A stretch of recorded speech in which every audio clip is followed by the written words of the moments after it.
Boys, good morning. I don't know what's going on with me. I'm all Shrek. I'm Shrek Duck currently, but it's a vibe. We're up tremendous. We're up tremendous. I look great. Boys, good morning. How are we all? Happy Sunday to everybody. I had a productive ass day today. I went out. I did a lot of, not a lot of shopping, but I grocery shopped today. I got everything that I need for my meal prep for the week. I'm all set up there. I ran out of sugar for my coffee, so I got more sugar. What else did I get? I got ice cream because they had ice cream on sale for 97 cents per like thing of it. Not like the pint, but like the larger like rectangular one. So I got 2 things of ice cream. The fuck else did I get? All of it was on sale. Except the sugar. The sugar for my coffee was the only thing that I couldn't get on sale.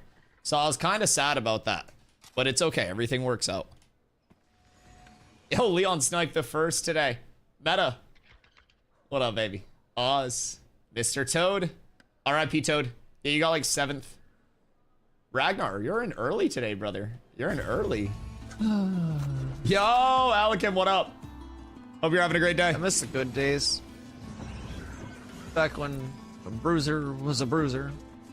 Clumps were clumps. Disregard this. Everything was simple. But you know what you don't want to disregard? You know what you don't want to disregard, boys?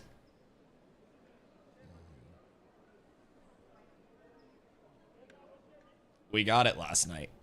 It's not like the craziest, hardest, best in slot, but it is cool as fuck.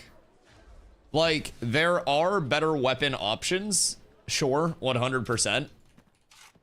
But is there a cooler combo to tank with than the double firebrand? I'm not sure that there is, like, visually a better combo out there right now. It looks so good. It looks so good. It's got like the handle on it too, like the little hand guard. Dude, the fit's so ungodly clean now. It's all like, I don't know, like this is all charred and like dragon scaly as well. It's so drippy.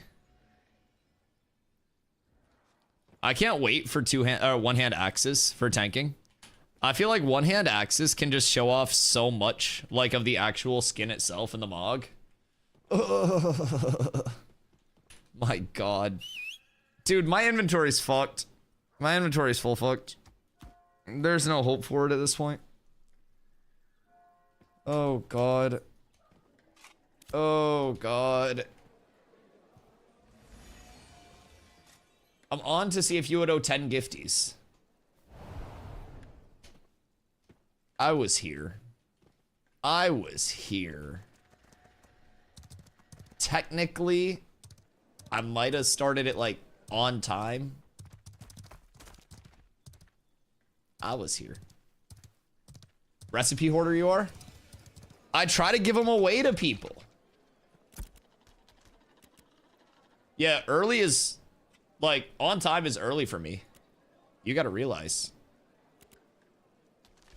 I'm just saying. Good morning, Corla. Got some dueling in last night with some Polar and Derek and Ilona. How was it, Slacker? Yeah, what up, Bob? You think it's worth to start Ashes Alpha for the price tag? I mean, I have 500 plus hours since December, and we're in a phase of kick-up where we're getting a couple major, like, expansions of the map. Map's doubling in size before phase 3 servers kick up on May 1st. Those are going to be the fresh start servers. So even if you're not into it, like, you know, for the extra $10 or, you know, regarding whatever kind of like phase you want to get into it, I actually have a graphic here that'll probably help out since my brain's still waking up. Hold on. We'll take the cheat code. Boys, we're getting to it early today. We're getting to it early. So basically, right now, we're in Alpha 2 Phase 2. So that started back in December, goes through May 1st, and the servers will continue through. They don't want to delete these servers or this character data unless absolutely necessary because they're gaining, like, good data from these characters simply existing in the way that they do. Entry to Alpha 2 Phase 2 and all the way through development is 110. So that's if you want to start now, kind of get familiar with it before May 1st hits. If you want to wait till May 1st hits with fresh servers so you're not starting out behind or anything like that, you're going to save $10 and it's going to be $100 instead of $110. So May 1st entry instead of now entry, you save $10 and same thing. You pop in for these phase 3 servers and you get access to phase 3 and then all of the remainder of development until launch. Then when the game launches, you end up getting your first month of game time and $15 in the in-game store included. You have the game time. It's a sub-based game when the game does launch. Sub doesn't kick in until the launch of the game. And then from there, you also have no box cost, no DLC cost. So your $15 a month sub is all that you'll have to pay to play the game once it does launch. There's an optional in-game store that is no pay to win, no pay for progression, no pay for convenience. It is transmog only, and you get $15 in that store as well.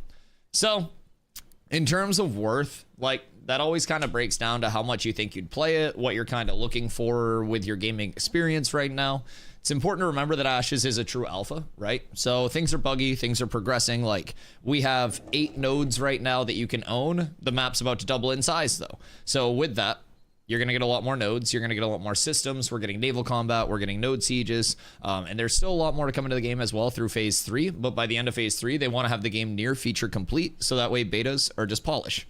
So I think overall, if you're in a spot where you're cool with testing something, trying to build the long term of the game out as well, providing feedback on things that you both enjoy and don't enjoy, there's a lot of value to be had, but value is always relative in terms of worth to, like, are you someone who would enjoy playing an in progress, you know, project? Would it completely ruin the experience for you? Like, it's all relative to the user themselves in terms of like what worth is. But I've played well over 500 hours since December, probably coming up on 600 here soon because I played 10 hours every day that the game is up. And like, I've far got the money's worth in my pack. Past that, you also do get 90 days from the day you purchase your alpha pack where you can refund it regardless of the hours you play.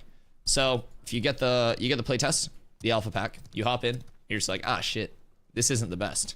And you played 20 hours, you know, you leveled a little bit. You're like, I'm running into some bugs, running into some things I don't like.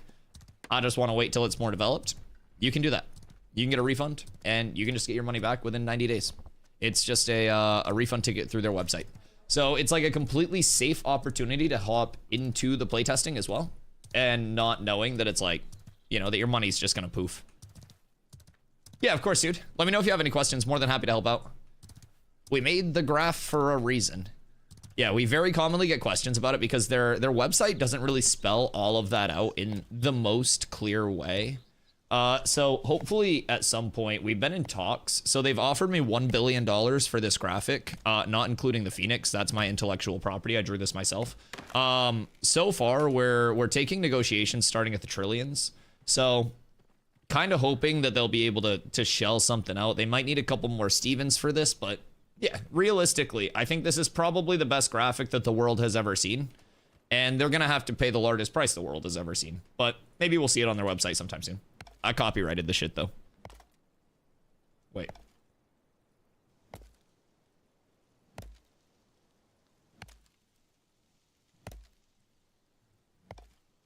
Shit, that's not a good C. I think that's the copyright C. I copyrighted it now. They can't take it. I do some more copyright research. I had to make it look more official. That actually might look too official.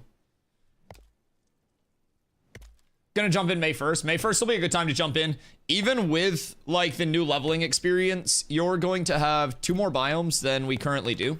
So keep in mind, start of phase 2, the desert wasn't like this large or anything like that. It wasn't as built out as it is now. And it's still going to continue to become more built out, more kind of like refined, because we still don't have access to any of the fully built out dungeons there, story arcs. Like, the desert is still getting implemented, right?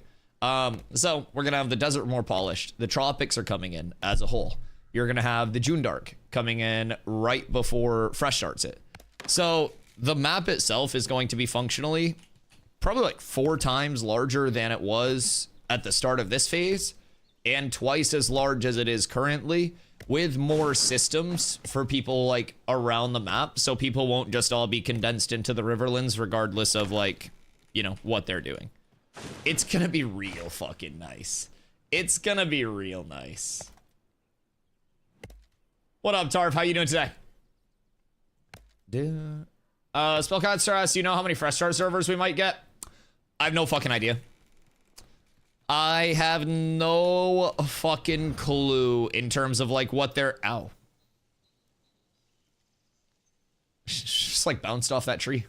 Cat with abs is absolutely yo, Truatio, thank you for the follow. I appreciate you. Yeah, I don't really know like how many fresh start servers we're looking at or necessarily what we're looking at for a population gain off of that. But I think the 27th will be a good indicator of what server stress will be, but a fraction of server stress. Because like the 27th is going to be a lot of returners, right? And I think Ashes is in a very like, I say delicate state right now, like not in terms of its progression, but in the fact that like, right now, if your largest content creator in your directory is like an 80 to 100 viewer content creator, right? You don't really have that mass horde following that's just gonna zerg your servers all at once. Now, they kind of saw that with Pirate Software, and Pirate Software, while he played the game, would very frequently put Lineth on queue anytime he logged in, and people literally made their schedules around Pirate Software playing the game. So what happens with Phase 3 when there's no more 2-day downtime? And larger content creators, much larger than myself, are trying to get into the game and they bring massive followings. Like, there is a kind of a ticking time bomb with the playtest where at some point it's going to like multiplicatively explode in terms of player numbers. And I'm really excited for it. But yeah, I don't really know like what they're looking at or what their projections are. I can't do math or read very well. So it's kind of a thing on my end. I just try to look at pictures and solve what I can from that. But yeah, I wish I had a good metric. I do know they're trying to get server infrastructure to host 10K. We haven't heard talks of them upping like server cap concurrently, but it's at 6K right now. So it'll be interesting to see. I don't really know what's going on their back end. They've done more damage to my back end than I've ever seen of theirs lately. So we'll see. We'll see. But I think it could multiplicatively just blow up at any time in the best way. Yo, what up, True? Worth getting into the game even during alpha. I definitely, like, in my personal opinion, have a ton of fun with it every day. We'll probably go through this a lot today because of people coming in from the YouTube video and stuff, and I really don't mind. But I think the biggest thing to ask is, like, are you forcing yourself into it when you're happy with something else? Or are you kind of in a spot where it's like, I'm not really finding too much that I'm loving? Yo, thank you for the prime, dude. I greatly appreciate that. You're an absolute legend. First one of the day, too, the snipe. So, like, one of the things I always ask people is, like, are you enjoying what you're playing or are you not? Because I had access to Ashes since January 2024. Followed the game, like, loosely since before then. And I didn't start playing until December. I was playing New World every single day. I know, what a fucking idiot. I was warring over there multiple times a day. When I left New World, I had 8 characters just still sitting over there passive to this day. Was in like the top company PvP wise on every single server that I was on. And so I was at a point where New World was no longer just what I thought it was going to be. And I didn't see the long term. And here comes Ashes, like from their rework or their kind of like port from UE4 to UE5 and everything like that, right? It started to just, hey, it's my tree, asshole. Started to just like take off exponentially. And a lot of the systems started to come together, especially combat and movement, in ways that I really, really enjoyed. And so I personally hit a spot where I was like, all right, fuck it, I'll try it out. And the first couple days that I hopped in, I was just immediately hooked. I'm a big fan of combat and movement systems and like world interaction as a whole. And I love that everything feels so fluid. Like inputs themselves are extremely low input delay. They're extremely quick to register. There's not this like your inputs are going through fucking Jello or half a second of delay before they actually register. It's a very clean and fun game, even in its current state. And they don't like me using the G word. I get yelled at every time I do. I actually don't. They're amazing. But it's a playtest, right? Things bug, things fuck up. Some balance is fucky. If you're super behind in power scaling and you try to PvP someone that's super far ahead, there's a legitimate chance you just get one shot and you go, what the fuck did I do? But that's kind of all temporary. Like, the level cap is 25 right now. It's going to be 50 on launch. Map's about to double in size across the board. So it's really a massive time for Ashes between system implementations, like further iterations of existing parts of the map, new parts of the map coming in. And dude, it's really exciting to be an Ashes content creator right now, I won't lie. So I think if you have followed Ashes and you've always had that level of like, all right, this seems cool, but the systems just seem a little too ambitious. I don't really know if they'll be able to do that and kind of like follow through. Yo, Chaddock, thank you for the follow. I appreciate you. Lazy Turtle as well, thank you. If you're in a spot where it's kind of like, absolutely S tier. You've looked at Ashes for a while, and the systems were always super appealing, and the base concept of the game was always super appealing, but there was never anything like pulling you to the game, I would say definitely give it a fair shot in terms of watching first before you invest your money. Because 110 to hop in now, or 100 to hop in May 1st, that's all you have to pay until launch. But it's a lot of money, right? Not gonna be like, oh, you're poor if you can't afford that. I'm not fucking Pokemon. So the good thing is, there's no NDA on these live servers. You guys can watch every single day. I start stream around 2 p.m. EST every day. My chat's a bunch of assholes, and they always tell me when I'm late. I love them, though. They're my assholes. But basically, you can just check out the gameplay. I'll be playing all day today. You guys are hopping in right at the start of stream. Right now, I'm just kind of in my gathering loop, making a little bit of passive money. And when you do see that thing that pulls you in, then that's a good time to hop in. Whether that's with the update on the 27th, whether that's something you see today, or whether you hang out and you wait till those phase 3 fresh start servers and you're just like, oh shit, this is really cool. It's all about like that moment for you, I think, where it's like, all right, I'm ready in entering. No broke boys. Jesus Christ. I think it's all about like seeing that moment that pulls you in and entering at the right time, so you're not at risk of like burning out. It's an alpha, it's a play test. Nothing progression wise that you do now carries over to launch. The only thing that you gain is familiarity with like pressing these buttons and having the actual action and the timing of that and like controlling the character. Other than that, knowledge-wise, you can get everything knowledge-wise just from watching stream and asking questions. So I think their transparency with the development process is great for players. I think their monetization as well, backing the purchase of the alpha with a 90-day refund policy, regardless of how many hours you played, is ridiculous in modern gaming. So I think that's one of the biggest things for me as well. Don't forget you're still in Nuela. Fuck, I still have to go up to Winstead, man. Ah, Slacker, you're so right. Dude, I hopped on. I was so excited to show off the sword. Fuck. I'm not even in Winstead. All right, well, so here is one of the best parts, and if you hate running, worst parts of Ashes. I love running, though. I like the Ashes map already, and it's only going to continue to get, like, more visually appealing, more visually refined. But I came down to New Ayla, down here in the bottom left of the Riverlands last night for a world boss. And I'd come from Befallen Forge, which is kind of like an underground built-out raid. We had a group, and we were going around killing named mobs. So Befallen Forge has elite mobs, named mobs, and then bosses. So the named mobs and the bosses all have specific items that are only in those loot tables. So with an 8-person group, small raid-ish, groups are 8 people. You can get 5 groups of 8 in a raid.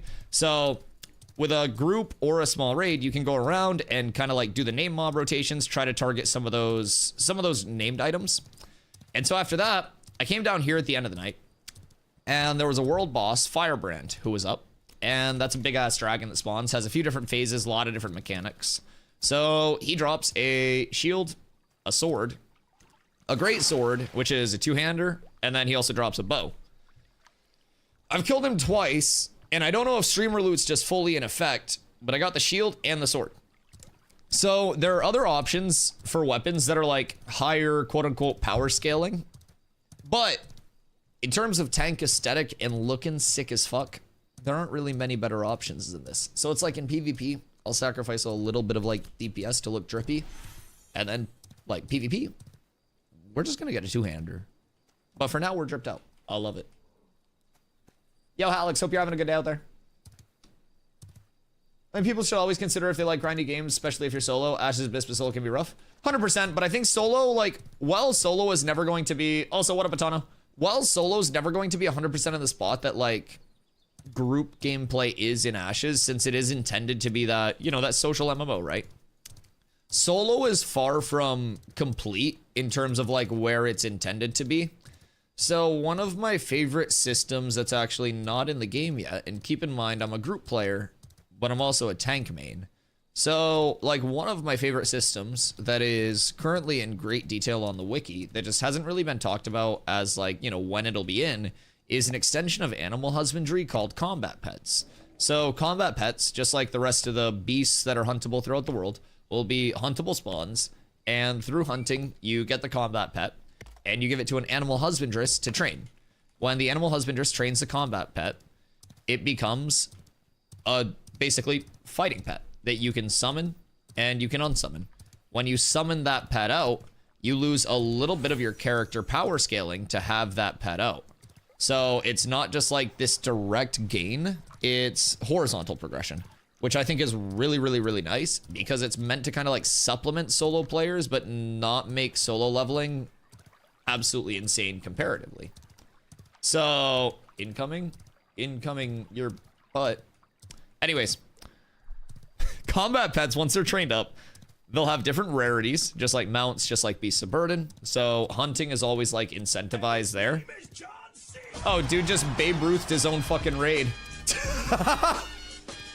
Usually someone says that and it's a different raid coming through. Man just called his fucking shot. Yo, what up, Bad Dad? Appreciate the raid, brother. Hope you had a fantastic stream. Raiders, welcome in. My name's Dusty. I stream every single day starting at 2 p.m. EST. I stream 632 days in a row or some shit.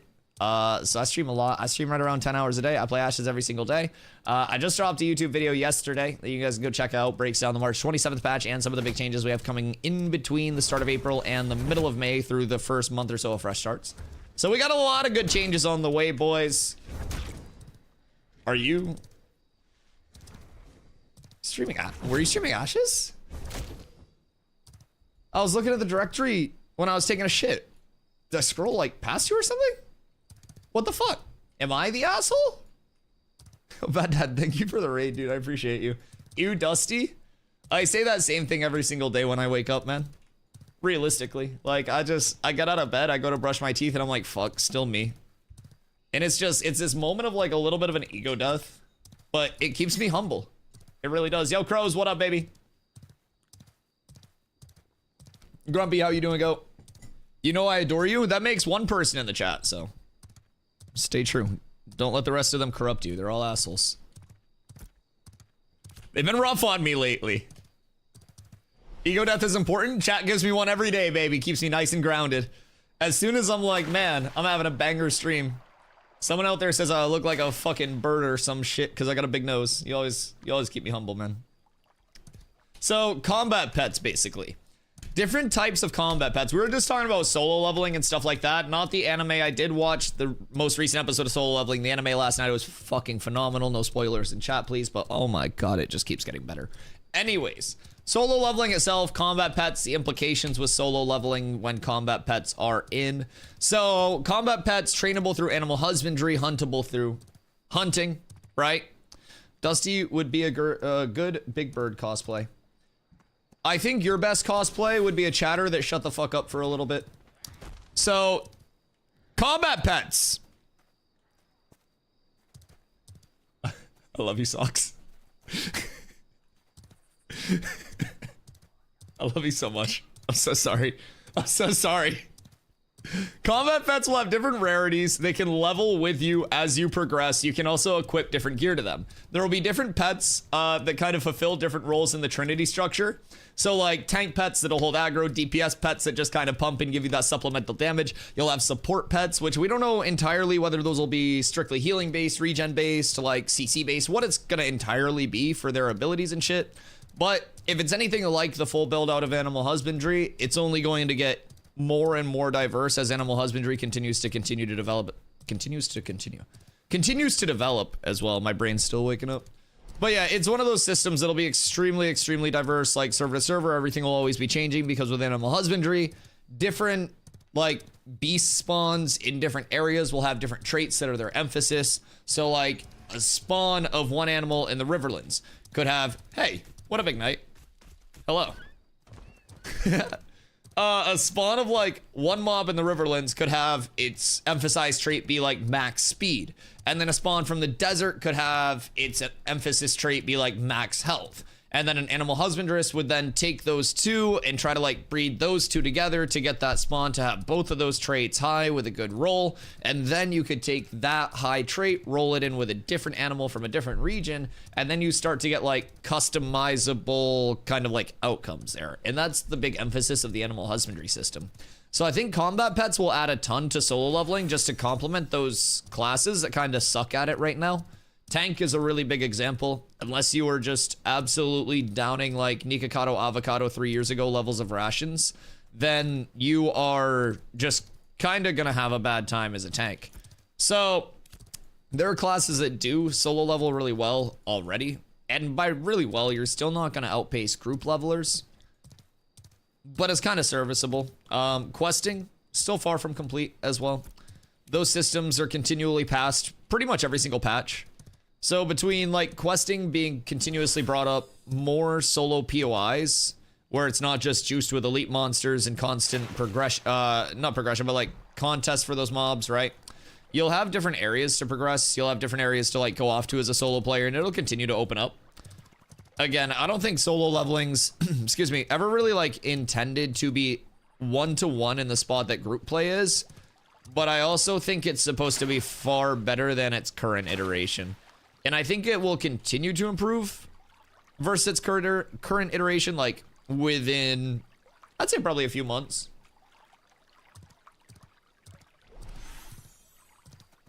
I'm hearing the gorillas in the background. Exclamation, exclamation bardcore or exclamation song. If you ever think you recognize it, there's a good chance that you recognize it.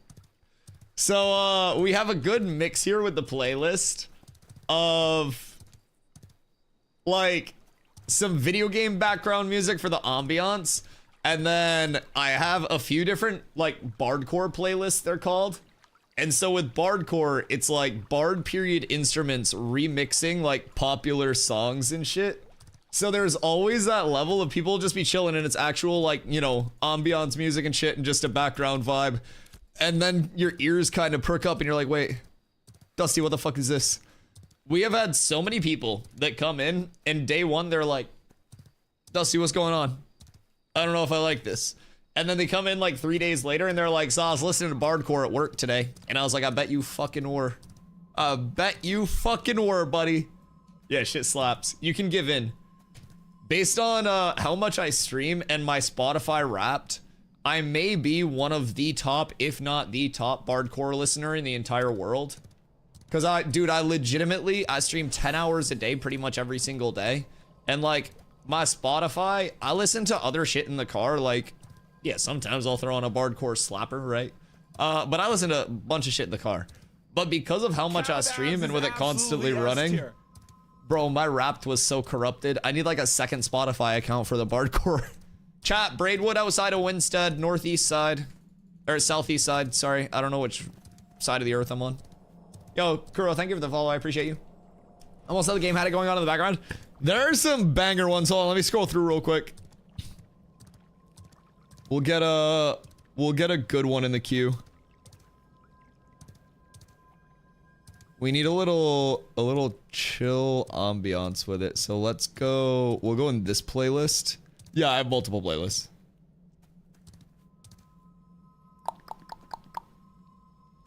So depending on how much you'll recognize it.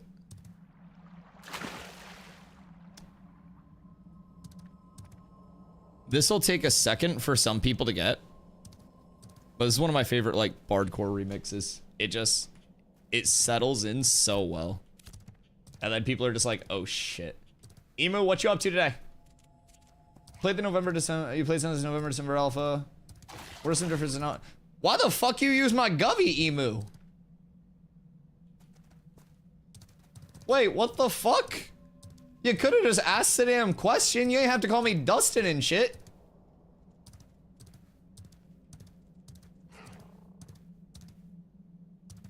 What the fuck I do?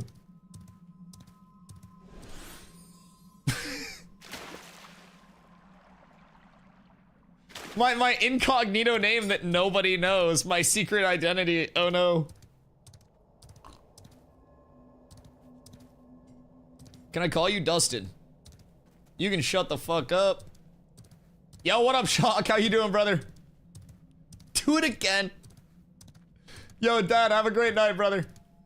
All right, so big differences. I can make this into a video. What about Mr. West?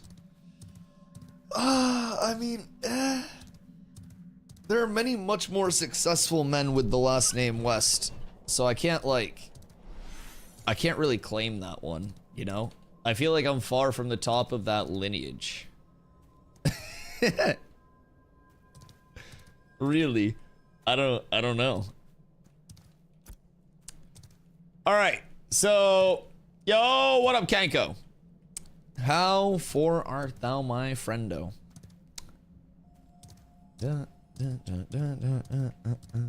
So, a few significant things that don't get enough credit, other than like, you know, I could point out the obvious of like map UIs, UX reworks, stuff like that, tank rework, freehold spawns being experimented with, the kind of like attention that's being put on TTK, the upcoming crafting rework, crafting, gathering, refining reworks that'll be part of phase 2, like all of those things technically correlate into phase 2.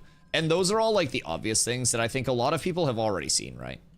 And past that, I think the things that don't get enough credit are the things that I don't really understand well enough to explain well.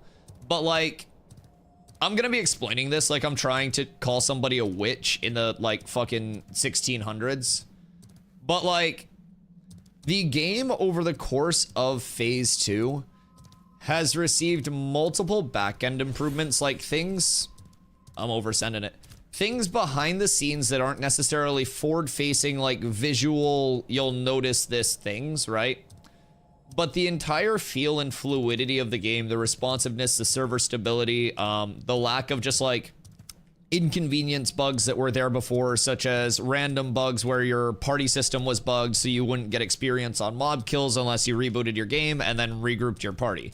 Like a lot of those bugs, a lot of those back-end things that don't necessarily get like a lot of shouts that were inconveniences to the player base and so many pain points in the player base have been kind of like quietly worked out, quietly addressed, and not really shouted out. So I definitely think, Casper, sir, thank you for the follow, I appreciate you. I think across the board, phase 2 for them has been a good amount of like prepping the foundation for this large upcoming patch. Past that, like we got the desert, right? And the rework of the desert, the usage of the desert, the expansion of the desert, the unique gatherables, expansions of what's available in the desert. But the desert's also nowhere near complete, right? So there's still going to be more coming. There are constantly going to be more implementations. And like the thing with Intrepid's development process that I think a lot of people don't give enough credit to is that they tend to start very, very, very like baseline with things, right? They want to get the foundation, they want to get the back end, and they don't want to rush through the process of like, okay, we got to push this content before the world is actually ready for it, right? So they've been doing a lot of that back end, and the next few months are where we see the iteration of that back end. So through phase 2, a lot of things on the roadmap overall have been added as well. The roadmap is still missing a couple of things that have been pushed back, but as a result, other things have also been pulled forward. So that's one thing that people look at with the roadmap with a spot of kind of like criticism of, oh, well, where's this, this, and this? And I'm like, well, you know, these things are all getting expedited and pulled forward versus where they originally were based on community feedback. So it's kind of the thing with development, but I would say in terms of just like an outward, you know, other than reworks of areas in the Riverlands themselves, changes to functionality of the areas, a lot of quality of life improvements from like Ember Springs no longer being a manual to in the guards around Ember Springs, cooldowns on guild decks, implementations for like node versus node wars, stuff like that. Like it is a constant improvement, but the biggest outward, like I as a watcher, if I didn't play the game, would notice the biggest like nani level of like difference is probably going to be over the next couple of months leading into Fresh Start. That's kind of like, in my opinion, where it'll be the biggest like, oh shit, this game is coming together. You're gonna see node sieges, so you'll see de-leveling of nodes. You'll see the tropics. So it's like, even with the desert right now, a lot of people's core gameplay is just gonna be in the Riverlands, right? you're not really spreading out that much, even with the desert, because the desert's still in early implementation. The Riverlands has full dungeon build-outs. The desert only has pocket dungeons, because we haven't accessed the full dungeons yet. So, like, the desert's still in a spot where, like, you know, there's more to discover out there. And a lot of that could just be player progression. Not every dungeon is immediately available as soon as a node is available on a fresh server, right? You have to progress nodes to certain points to unlock certain things. It could be bound to like a town level. It could be bound to a story arc in that node. So many different things could kind of like limit what we're seeing in a biome right now. So Tropics is going to be huge. You're going to see a lot more of that naval combat, a lot more of that water-based gameplay out here. The start of that, they will probably, if I had to guess, take out like this invisible wall as well. Past that, we're getting the June Dark before phase 3 starts. So this will be Tropics at the end of this month, June Dark at the end of next month. It's going to be the jungle there. So I would assume that we have another invis wall move at that point, because right now you can't sail here to here. So if they hit another invis wall move at that point for the June Dark, they could pull the invis wall, they could open up sailing all around here in a bubble, and then kind of have like a little baby build out right here like they did with the Tropics for the anvils to lead into the anvils. So, like, long story short, it's been a ton of functional and bug fixes throughout phase 2. Implementation, revision of like existing content as well, map expansion, a cleanup of a lot of systems, and it really, like, while not everything is that forward facing, just outward, hey, this is a massive thing. If you're really looking for that kind of jarring level of development, you're gonna see that in the next couple of months. The playable map doubles before fresh starts actually begin. When did I steal somebody's glint? No! Is it because my storage is full? No, we're up. Someday right click will work here. Someday. But yeah, I think the next couple of months overall are going to be like the biggest visual jarring changes where people just come in and they're like, oh shit, I didn't recognize this from, you know, last week. Kino, thank you for the follow again. I appreciate you. Glad they're starting to test naval systems soon. I'm pumped. So what we know about naval systems so far, they did come out with the actual like private test realm patch notes after I had recorded my video, of course. So it didn't make it in the video, but the first ships that they're testing out over on the private test realms are going to be 8-person ships. So they are, I don't even remember the name of them. I'm not a ship expert, but they're 8-person ships supposed to be used by 8 people, but surely we're going to clown car the fuck out of those bad boys early on. Yo, what we doing?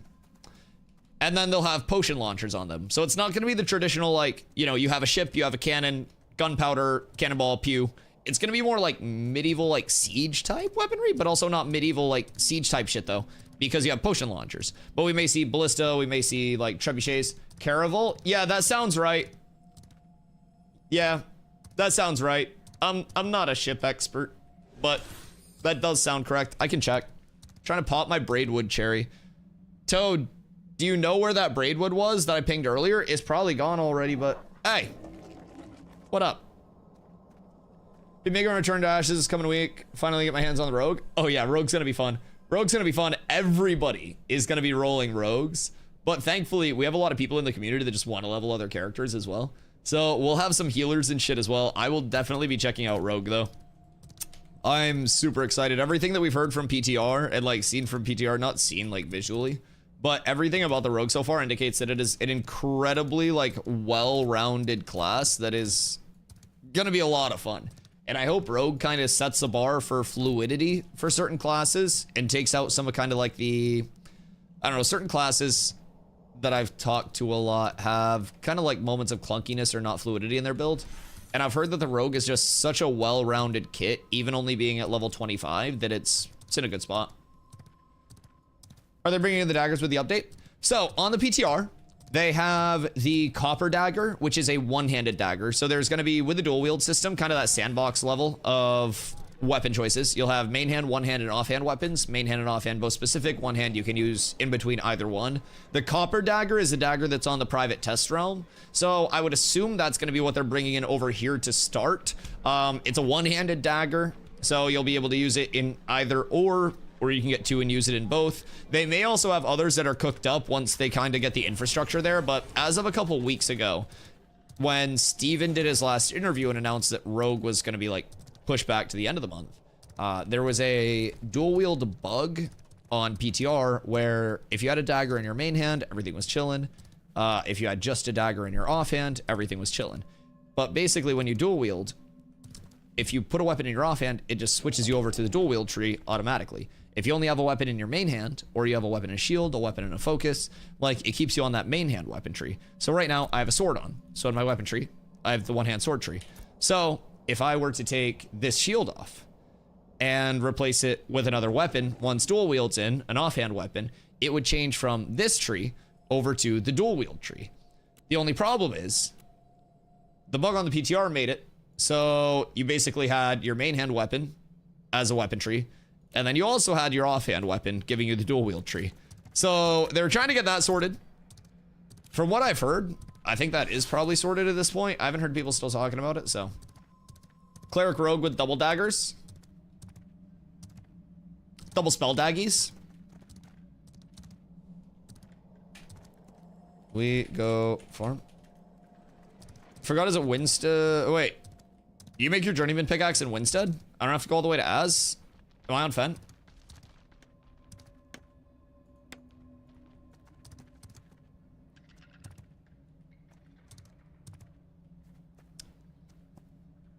Carla, do you want a cleric rogue, or do you just think that would be cool? Had that pop up before where weapon skill trees were deactivating. I'm sure they figured it out.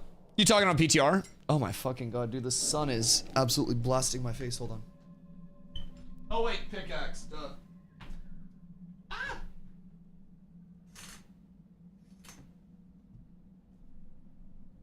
Okay, sorry. I was just getting a sunburn. Stabbing your teammates with health syringes. The Healy daggers would be absolutely insane. Okay.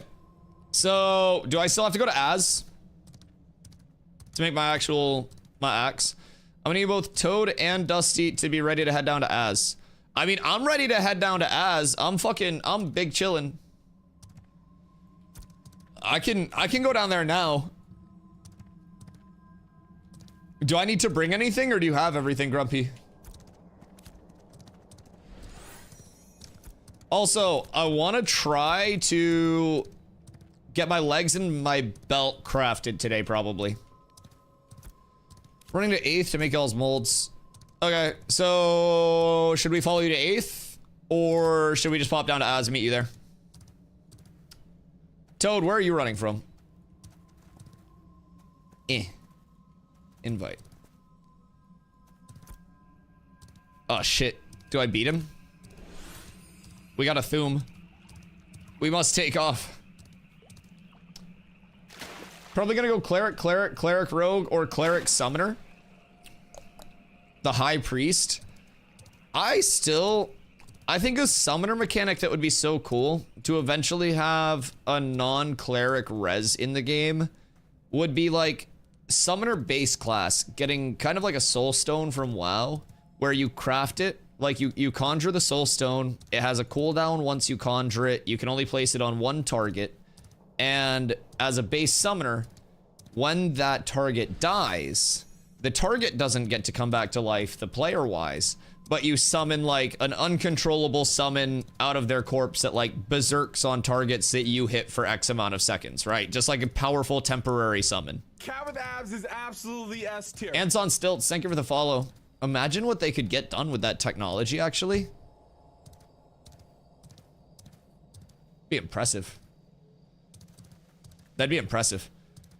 So basically, like, core summoner having that soul stone that just kind of like brings it into a spot where you would have, you know, your ally dies, and keep in mind your summons will be tank, DPS, healer like architecture summons. So they could make it so you summon, or you soulstone your tank, right? Tank dies, you summon an uncontrollable tank summon out of their body. Healer dies, you summon an uncontrollable heal summon out of their body. But if you go summoner cleric, you're able to res the person and have the summon out of their body. So basically you get the summon when they die and then they get a res. And when they die, like say you soulstone them and then they immediately die, that soulstone's a long cooldown. So you can't just like re-soulstone them, like 30-minute cooldown type shit. So you would have to actually play around that and play with like some semblance of intelligence. It would be pretty intriguing to see. I would really love a soulstone mechanic just as a whole. Not necessarily allowing base summoners res, but like that summoner cleric. Be so good. Use skill log off for 30 minutes. Hey man, if you want to make a full summoner cleric and pop that, feel free. Feel free. I mean, realistically, you could have done the same shit on WoW constantly, but people didn't. People didn't. And you wouldn't have the res unless it was that full secondary either. So, I don't know, man. I think it'd be a cool-ass mechanic. Because every summon from a base summoner is also going to be a persistent summon, so it would be cool to have that kind of like uncontrollable, out of your power timed summon that's just that enrage. I really don't think it'd be a matter of use skill log off. It'd just be like play around that skill. So while that's up, if it's early on, you know, you pull a little bit more aggressively since you have that protection, but you can't pull like crazy until it's close to being off cooldown. Last 15 minutes of it, when it's not that punishing if you die, because that cooldown's going to be up soon, you're able to just pull like crazy, play, you know, a little bit less conservatively with your life. It could be fun. Can't wait for summoners so I can blame pulls on them. Ain't no fucking way you're going to try to blame summoner for you pulling. Ain't no singular fucking way. Trying to accept that we're getting multi-classes soon. So multi-class is going to start to come in phase 3. What we've gathered so far is that it's probably going to be after summoners implemented. Summoner's probably going to be the first few months of phase 3, and then multi-classing is going to come in and start with both cleric and tank secondaries available to every class. So past that, we'll start to get more secondaries as they're kind of like fleshed out and ready. But cleric and tank will be available to every class at the start, and you'll be able to freely swap between the two, so you can try pretty much everything. Ants runs a fun new player stream. Oh, check it out, see one. Word. Mr. Meta, what you up to? Morning. Yeah, it's still morning. What you mean? It's moin as fuck in this bitch. Yeah, I'm sure, like... I mean, it's technically morning in the West Coast for a couple more minutes. I just passed Wampus Among Us. I'm pretty sure that's Steven's alt. 2 p.m.? Not on the West Coast. Nah, West Coast is not even noon yet. I think Alaska, I'm not very good with time zones. But I think Alaska's, like, an hour even further behind. And then I don't really know, like, at what point you're so far west that you're east and you're actually ahead of time, but... It's 11:59. Cheers. Good morning.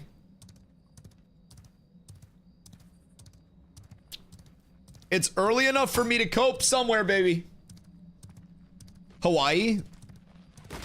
What, is that where it's so far west you go east? You go forward in time in Hawaii? It's like 3 hours behind west. Oh God, wait, so where's Slacker? It's like 7 for him right now. Like 7 a.m.? No. 9 a.m. Don't Dusty math me, it's so early. It's so early. Don't do it. On Left 4 Dead 2 with a friend? I think I owned Left 4 Dead 2 at one point, but never play it. I think it was just one of those games that I picked up on like Steam sale one day and then just never did anything. 9 a.m.? Yeah, I was totally right the first time. I'm not good at math. I'm not very smart. Kanko, I like you more when you don't show up to stream. Good morning.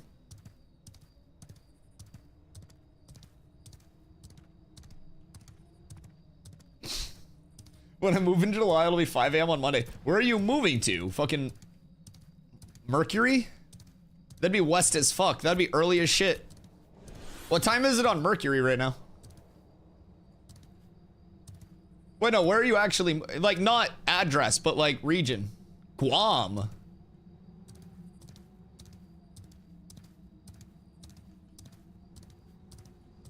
Where is Guam?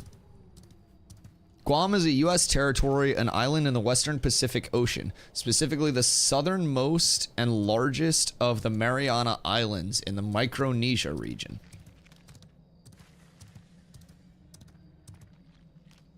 The fuck you going to Guam for? Is there like a military base out there? That shit looks small as fuck.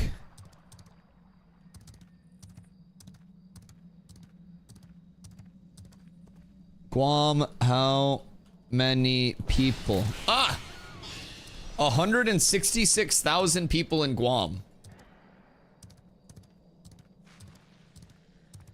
Interesting.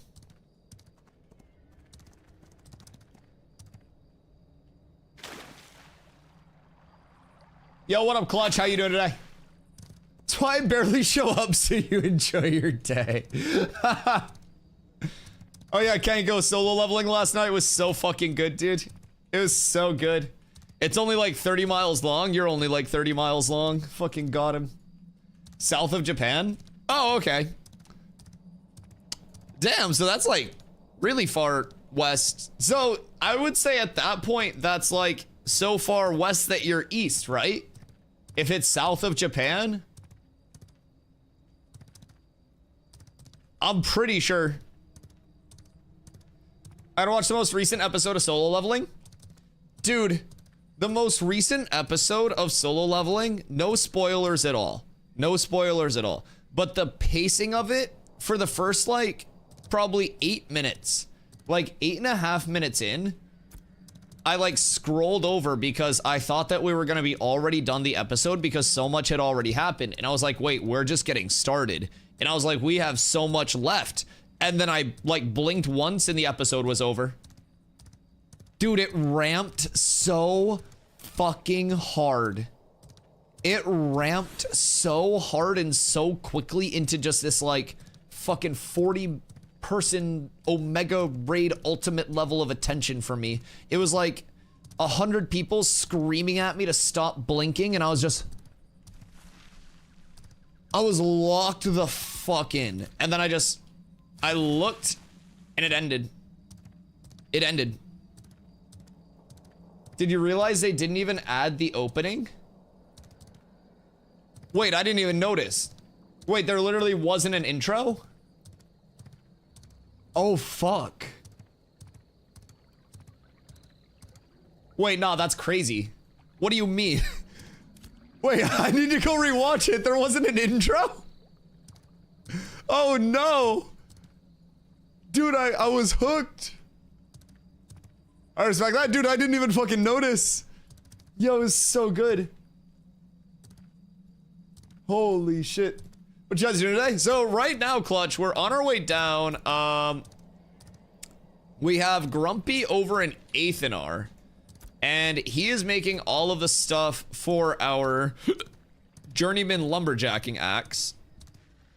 I've been yapping around with an apprentice because last week I was serving out not last week, 2 weeks ago actually. I was serving out a sub punishment where I couldn't use my mount for 5 days. And so I was just chilling in like my locale and I was not about to just full fuck off down to the desert on foot and go all the way down to Az to make my axe. So I was just like, I accept my fate. Right? Apparently, fate's relative. Because they tried to destroy the building to make the axes. And it fucked up. And they can't destroy the building. So now, I'm going down to get my axe. Like 2 weeks after procrastinating. So, you know what they say, chat? Just put off all of your responsibilities and everything will work out anyways. That's what Dad always used to tell me. Dusty called Steven. No, no, no. I don't have that level of power. I have nowhere near that level of influence. I can't get my axe. Don't let them destroy the building. You know what'd be hilarious? I get my axe and then they bring down servers for a hotfix where they're like, fix destruction of buildings not working. Like as soon as I craft it, they fix it. Yeah. They just instantly fix it. They're like, all right, Dusty, you good? Fuck. So there's this ongoing like coincidence where a lot of Intrepid's events and stuff like that just coincide with like the time that I start my stream because of their schedule. It's not actually because of me or anything, but I started stream at 2 p.m. and EST, and like all of their big events and stuff like that, like their dev stream starts at 2 p.m. EST on the 28th. A lot of their downtimes end at 2 p.m. EST. So I tend to get a little bit lucky with certain things. So we have this ongoing thing where it's like on extended downtime days, I'll just sit down and I'll look over and they're like typing out the servers going up message. And I'm like, fuck yes, this is great. I picked the best time ever to start my streams. It's because East Coast, Intrepid's in San Diego, but yeah. I mean, I'm East Coast. I'm East as fuck. So I mean, it just happens to correlate. And thankfully, I've been streaming at 2 p.m. for over a year now, so I just be chilling. Everything's at lunch for you. Are you West Coast? Because it's like, I mean, they do it at 11 their time, right? 3 hours behind you. San Diego? Oh, fair. Are you going to TwitchCon? I would assume TwitchCon would just be like a free visit if you're already in San Diego. Socks come TwitchCon. Yeah, just bring like dry socks. That means leaving my cave. What the, why live in San Diego if not go outside? When's TwitchCon? It's October, so the sun wouldn't hurt your fair skin.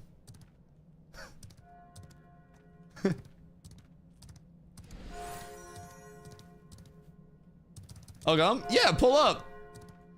It was September last year, and there were a couple days that were pretty hot, so. What's the patch next week? So I have a video that we just put over on my YouTube yesterday. If you do exclamation socials, you can pop over and check it out where it breaks down everything coming in the patch, but Rogue is in the patch next week, yeah. I'm eating Panda Express and the meat tastes like gross. It tastes raw? Maybe you like go back to Panda and just be like, hey, this like doesn't taste right. Would I just be able to swap it out for a fresh one? Like if you just got it especially, yeah. I would just pop over and be like, hey, I get this a lot and it doesn't taste like good. They probably throw away so much daily anyways. All right, where's Grumpy? Grumpy. Video's incredible. I appreciate you. Means a lot. We worked very hard on that. Miss Double Goon put together the edits on that and stuff, so it was extremely fun to put together. They give us a ton of good information to put into the videos, and honestly, it was hard for me to keep it under 10 minutes because of how much information there is. It was really fun to make. I think that there is a lot more to come with that as well. We're getting a ton of huge updates each month. We've got fresh start servers coming on May 1st, so I'm going to be dropping constant videos up until then. We're trying to go once a week. So really we got like new player guides coming, a bunch of stuff shaping towards like onboarding players for phase 3 and getting them off to a good start. So all right, so Grumpy's still up here. Maybe I should go up and meet him. Yo, what up, Izumu? Anyone know why Ash is crashing on my computer? Just installed it twice now. Playing just crashed on my computer. What are your specs? And in the launcher itself, in your settings, there is like a GPU crash log debugging thing that you can turn on. If you're having a lot of crashes, Intrepid has people in the Discord that will specifically just like ask you to post those in like the bugs, and they'll reach out, get your logs, and then they'll be able to kind of like troubleshoot the individual crash as well. But depending on like what's going on to facilitate the crash, if it's a fresh download, I would recommend just a full restart of your PC if you haven't. First day downloads, at least back when I started in December, were pretty rough for some people for whatever reason. But if you haven't full restarted PC since downloading the launcher and everything, I would maybe try to go that route and then see if that helps it. But yo, Chaddick, I appreciate you, dude. Thank you for stopping in. I hope work goes well for you.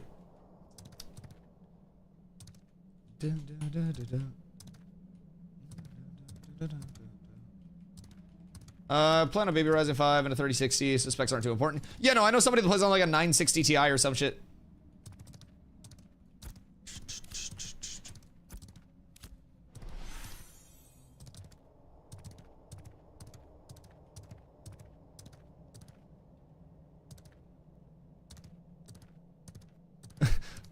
I feel like Kanko's the biggest hater of my new YouTube video.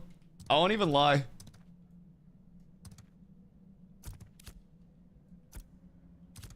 Yeah, the seasons demonstrations are nice. It's just important to keep in mind, like, Kanko, you were talking about yesterday how you like 45-minute to 1 hour videos, right? And not everybody wants to sit there and just watch like an hour-long full grind video. So like, while they're very exciting, I wouldn't just kind of like push everybody over there for full tech talks and stuff, because as nice as it is, like dev streams and stuff across the board can actually kind of like have mixed outputs because some people just won't understand everything that's going on with it. So I'd be like, the season demonstration's 3 minutes. The short, or the one that we watched that was like long that went into detail about everything?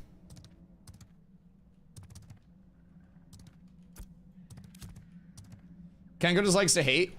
Dude, he commented on the video and he's like, delete that shit. The short one? Yeah, I was gonna say, the actual seasons, like, video is, what, like 45 minutes or some shit? The other one is just chat with devs? Well, that's, in my opinion, the interesting one. That's also the one that I thought you were gonna go check out, or, like, recommend to check out. Because that one goes into a lot of tech talk as well, like, talking about how the different fucking, like, precipitations will accumulate on different materials at different rates. There's a ground precipitation, ground saturation percentage that could have implications. That also left me with a lot more questions too. I haven't had time to keep up with them recently, but I've been following Ashes for the last 7 years. There's been a lot, especially recently. If you've been following Ashes for like that long to the 7-8 year point, it's like you've been here since pre-UE5 rework and all of that stuff as well. So they ported to UE5, and from what I've gathered, I'm not a game dev or anything even like remotely intelligent, but from what I've gathered, that was essentially a complete rework of the game from the ground up from a development standpoint. So they had a lot of progress that between like the combat rework, the UE5 port and everything, it was kind of like a bit of a setback in terms of the total timetable, but a long-term gain from doing what they did between combat reworks, UE5 port, like those just major things that they completely reinvented from the ground up, right?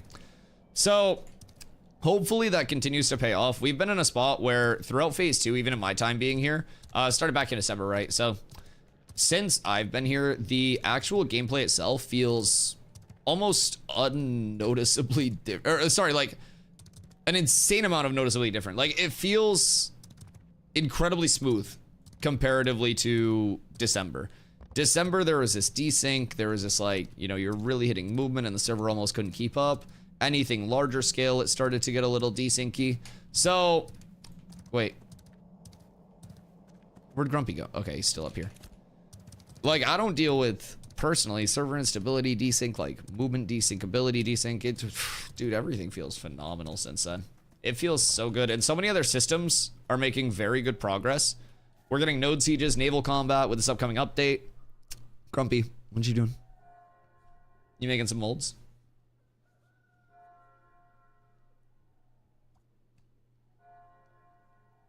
Sometimes patches are just weird and you gotta repair / reinstall. Yeah, I don't really... I'm working as you told me to. Yes, yes, as you should be. As you should be. Continue. On your way then, soldier. I don't know. I haven't run into a spot where I've had to, like, completely reinstall. But I have had, I don't know, like, first day and that first time that I downloaded, I did run into some weird issues. Just with a couple of crashes. But I don't really crash much anymore. I don't... Maybe last week I might have crashed.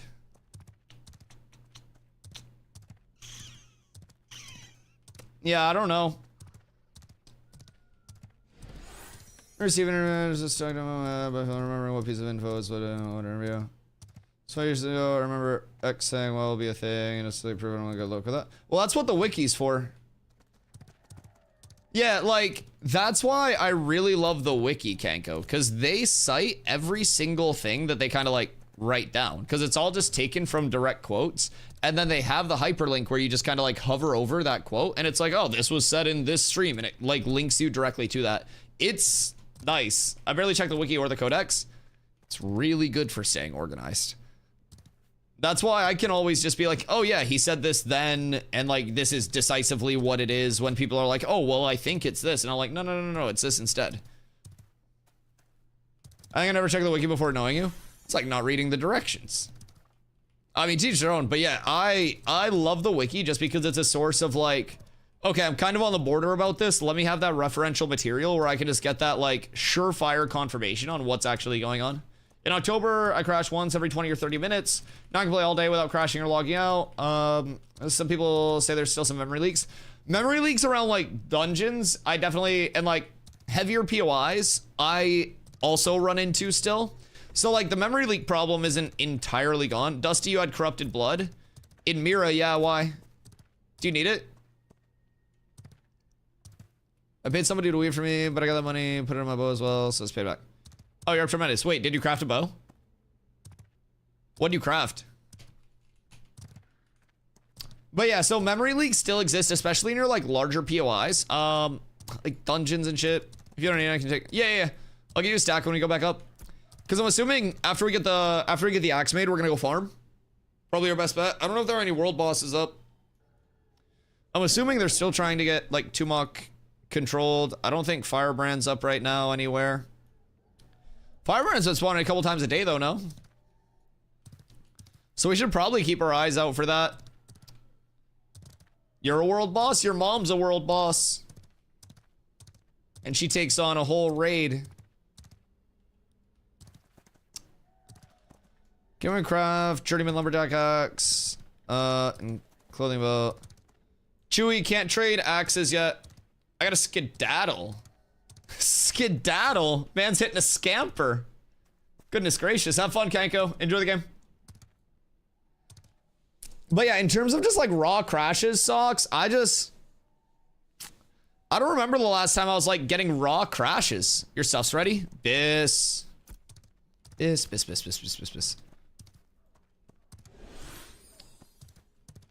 Like outside of the memory leak around like large POIs, dungeons, shit like that, I don't have an issue with the game running choppy, crashes, desync, like really anything. There were also like party related bugs where it would stop like XP distribution and the loot table from rounding out properly.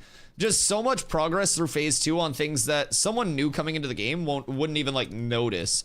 But if you played through them, they go away and you're like, oh shit. Oh shit. And there's an issue if you play on some of the other servers as well. What do you mean the issue with playing on other servers? Like if you log across servers, your game runs shitty, or sometimes during hardcore wars I got some issues, but that's more my PC than the game. That's a me problem.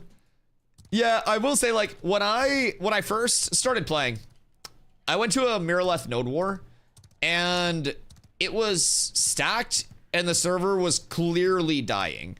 It was like it was trying to run a mile without legs type shit, right? And the second node war that I did a couple weeks later felt entirely different. And every time that I interact with like large systems and systems that were previously like pain points and just not performing kind of like up to par, even though up to par is barely functioning in an alpha for most alphas, it's like they improve on these things so fast. They fix bugs so quickly. And their actual content cadence is so fucking good. Coming from New World where everything was just this like erectile dysfunction trickle, it's like they open up the content floodgates and give us so much shit that a lot of people can't even keep up with everything that's coming out, both like back-end and like actual forward-facing visual things. So dude, it's really fun to be a part of. Yo, what up, Musing? Do we know what the ping would be for an EU player playing on NA? We don't have like an exact ping number because while there is an FPS and shit like that in game, the ping figure that you see here is like your GPU latency and not your actual like network ping. So with that being said, Ash's server kind of like responsiveness and input latency, input delay is some of the lowest that I've ever played in a game. I'm on East Coast, of course, of NA, so I play on NA servers, but we have people from EU that play. Grumpy is an EU. A lot of people are from EU. We also have an entire guild on Vira that's from OCE. So multiple people from, you know, New Zealand, Australia that come over here and play on NA servers. And the people that I've talked to from OCE very commonly say, like, Ash's NA servers feel smoother, more stable, and more responsive than OCE, like, native servers on other games. So I would definitely say across the board,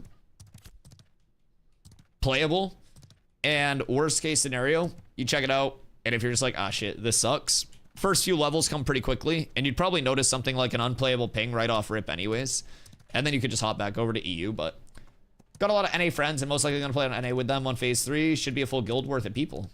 Oh, really now?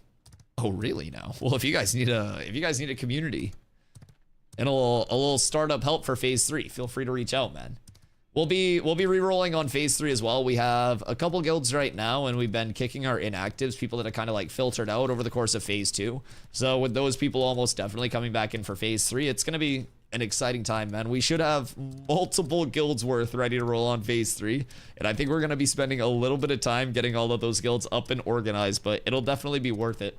I think right now, just in terms of people with roles in the Discord, we've got enough to fill like 4 or 5 guilds almost. It's fucking ridiculous. So I'm super excited. I'm super excited.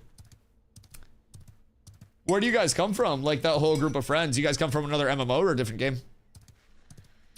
Latency is always 0. Yeah, it would be interesting to see what like actual ping is over here, because I played a lot of different like genres of games, a lot of different kind of like, I don't know, host servers, so to say. So like I've had a lot of different experiences with different pings across the board. Fortnite was the first game that I was hard 0 ping in, and this feels smoother than hard 0 ping in Fortnite. Buongiorno, Mr. Dossington. How are you, my friend? What you getting up to today? You enjoy your brunch? What'd you get? Albion in New World? Hey, New World gang. Yeah, I have 7K plus hours in New World. Played well over 1,000 wars, had characters on 8 servers. And New World always had that level of input delay and like input stacking, like basically input queues. So if you would like left click into a dodge, but the left click was too late, like right before your dodge wouldn't just clear inputs, your left click would continue after your dodge, stuff like that. Inputs in Ashes are fucking sicko mode in terms of like input clarity, input responsiveness. Like, it's genuinely, for me, remarkable that in an alpha, the game feels as good, as responsive, as clean as it does in terms of input fluidity and responsiveness. Not 100% that's why I'm asking about ping. Yeah. I mean, I definitely think if ping is your primary concern, you'd probably be pretty happy across the board with how Ashes performs. If I had to guess. Am I supposed to have... I need to have my lumberjacking, don't I? Okay, I already do. We're chilling. Yeah. Ah! We're so up. We're so up. Thank you, Grumpy. I appreciate you, brother. Now we can chop shit. Now my rarity's 590. Let's see. Artisan Gathering. I'm 464. What am I missing? How are you 590? Do you have buffs? Oh, you have buffs. Cheater. I have shit. Yeah. I have a stack. I don't have any room. I have no room. Please stop harassing me.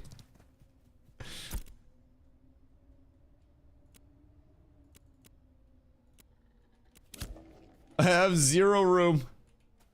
Crafted tool belt gives a ton as well. Oh, Fook. So do I have to target crafting a tool belt next? Is that what you're telling me? Alright, let's go hit a tree with this chopper. Albion was a worldwide server. Interesting. How did Albion feel ping-wise being like one worldwide server? Yeah, I didn't play Albion. A lot of people in New World tried to get me to play Albion when I started to like outwardly detest New World, but was still playing it. As many New World players did, right? But I had a lot of people that went over to Albion and they were like, yo, Dusty, come check it out. You'd love it. How did a worldwide server feel? Good for many years? Interesting. That's very cool. And so it was just this, like, this one mega server where... What's this hole doing here?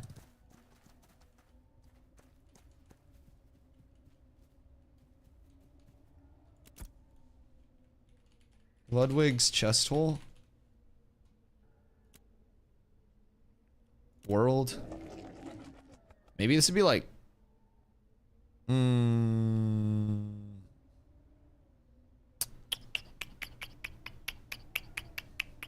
Yeah, I guess world. Functional. Big hole Ludwig chest. There we go. Yeah, I don't know if that's supposed to be there, but... I don't know what would cause this. Looks like a fucking mortar hit right here. The Siege of Azmoran. It was a close call.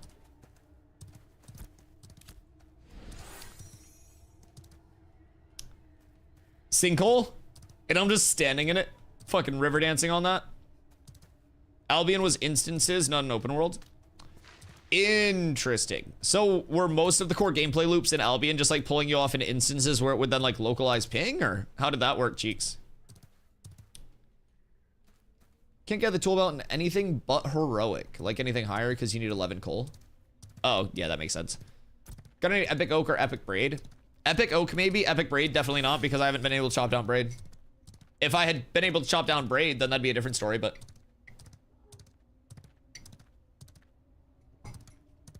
Used to have 300 versus 300 GVD fights and stuff. Yeah, Ashes is definitely gonna have a lot of potential for those mass fights. Node sieges are gonna be fucking epic, man. If you love those big, like, high risk, high reward, big numbers fights, you will love watching node sieges, man. There's a big spin up, like a big cost to the declaration of a node siege. If you're a defender and you lose a node siege, then you have your entire node eventually destroyed down to ruins and you have to rebuild from scratch. But there's a big cooldown on a node siege too. So it's the level of the node times 10. So tier 2 node, 20-day cooldown, tier 3 node, 30-day cooldown. Is absolutely S tier. Yo, Additive, thank you for the follow. I appreciate you. Hope you're having a good day. Does your game smooth out once you get out of the starting zone? I feel like mine's just a touch sluggish. Is it your first launch, Kuro?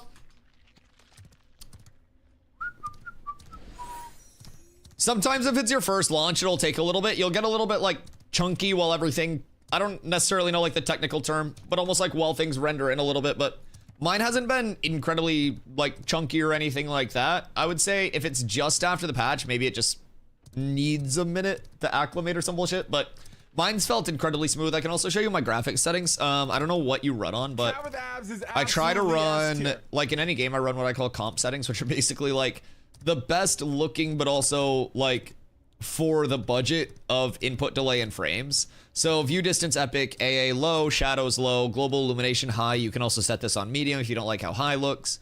Reflections medium, depth medium, textures medium, effects low, foliage and shading both medium. And that gives me a very good balance of like the game looking okay and palatable while also giving me like the reduced input delay that I really love. A ton of just frames across the board versus running on like cinematic. So it tends to be my nice balance state. So maybe that'll help out. Just like the Revidium I see and can't mine, but see all the time. I find braid pretty often, can't chop it. Yeah, and now that I have this axe, I'm not gonna find a single braid wood. Like, I've been running past braidwood and just like calling it out for everyone, right? I just loaded it and want to see how things were looking first. I loaded and maxed out in graphics. Yeah. So like even playing on cinematic, I can play on cinematic and it still like looks fine and doesn't shit out my entire PC. But if you're like first loading in on cinematic, then it may take a couple minutes for your game to kind of like smooth out. You'll never see it. Yeah, like I'll run by a braidwood and it'll just like whoop, like under the ground. Tired, gotta wake up early to finish my exam. He's gotta like build a house or some shit. Yeah, he's going for journeyman carpentry IRL. Grumpy's gonna be up tremendous. All of the job offers at that point. He's gonna be the server crafter for all of UK or wherever the fuck. Grumpy, are you in UK? I think Grumpy's a beans and toaster. Yeah, I don't know, man. Can I try the alpha? Yeah. So basically, with your alpha, I'm running back up to Mirrorless, so I can give you guys a little bit of a rundown real quick while I scoop my boot back up to town to check on some... The fuck?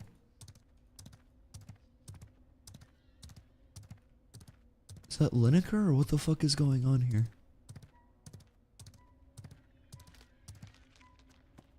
Whose fucking flyers up there?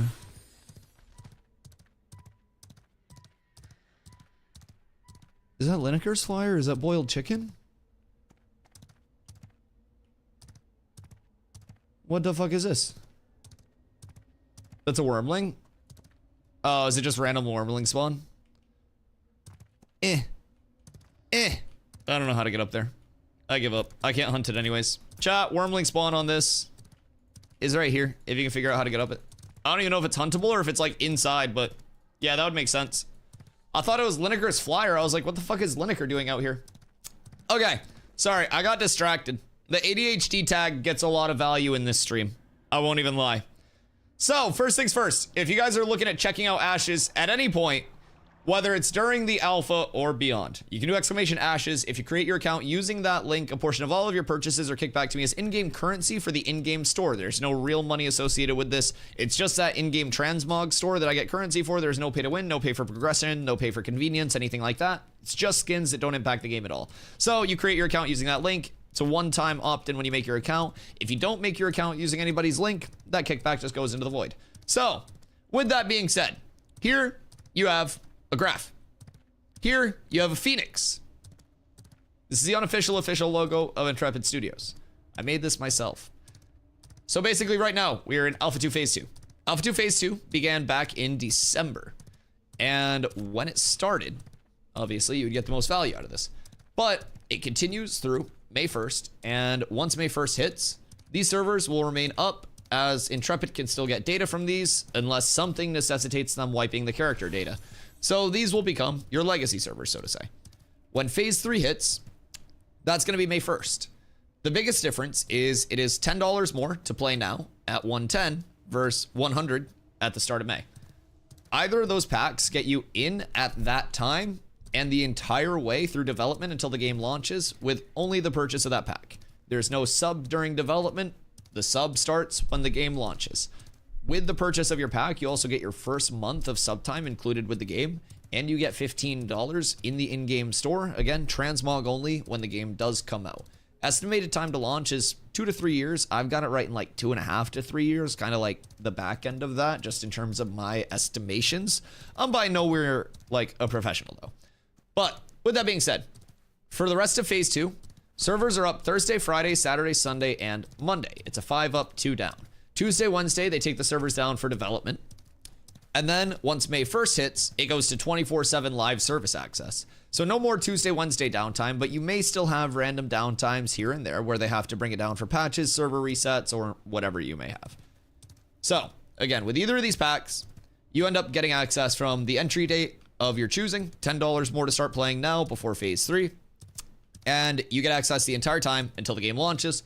Couple kickbacks when the game launches in forms of money in the in-game store for transmogs, as well as your first month of game time. And with either of these packs, you get 90 days where if you're not happy with the playtest, you think you're going to burn out on the full game, or it's just not where you want it to be, not what you expected it to be, Intrepid gives you that 90-day period with no hours limit where you can get a full refund on your alpha purchase. Pretty straightforward, pretty simple, very safe for gamers to check out, where early access is typically this like large trap. You got to remember, this isn't even early access. This is a beta. This is a pre-beta. This is a fucking alpha. Like, we're not even in beta yet. And this is already like the state of where we're at with the playtest. We already have massive implementations planned out for the next 3 months that are going to double the playable size of the map, bring so many systems into the game to add on to what we already have. Go left for Braidwood.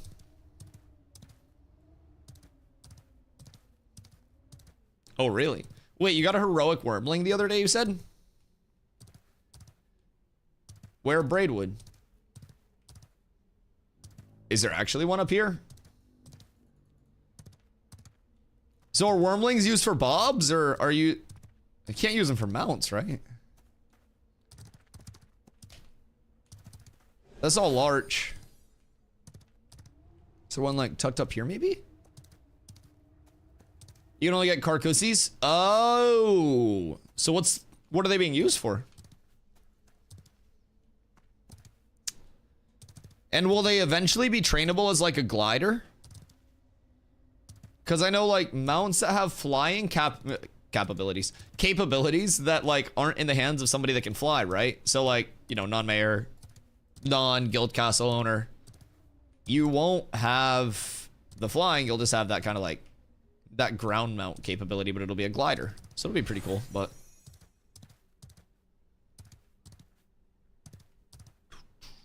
oh wait, someone dropped. Sorry for walls of text. I played like 3 hours a couple iterations ago, so I haven't actually done anything because I'm waiting on the ability to freaking combine the archetypes. No, Kuro, you can throw walls of text in whenever you want, dude. Yeah, I definitely agree though. Secondary classes and being able to like combine that primary secondary, it just adds so much customization to the gameplay loop for people. And even starting with Alpha 3, like, I think the progression is probably going to be Summoner coming into the game, and then from there we see the iteration of secondary classes after Summoner's in. Every class is going to be getting both Tank and Cleric secondaries available for it. So that's going to change a ton with just like group compositions, a good amount with, I'm sure, PvP shape-ups too. And they'll continue to give us more of those choices, and throughout the entire playtesting like process, they're keeping respecs entirely free to encourage people to play, you know, how they want to experiment around, even though, you know, you may be like me where you're like, I definitely want to go tank rogue. You could end up in a spot where you try something else and you're just like, oh shit, I didn't even know that this was going to be a thing. So I'm really excited. Yeah, so there was no Braidwood when I went left, by the way. Don't let Doomers tell you this is bad, by the way. This shit's already amazing for something in alpha. Oh, dude, I played New World for the past 3 years. Yeah. I mean, like, I played 7,000 plus hours of New World after it launched, and the launch of New World has a worse core gameplay loop, less integration with the game, the community, and the world, and less of a long-term, like, vision and future than this does.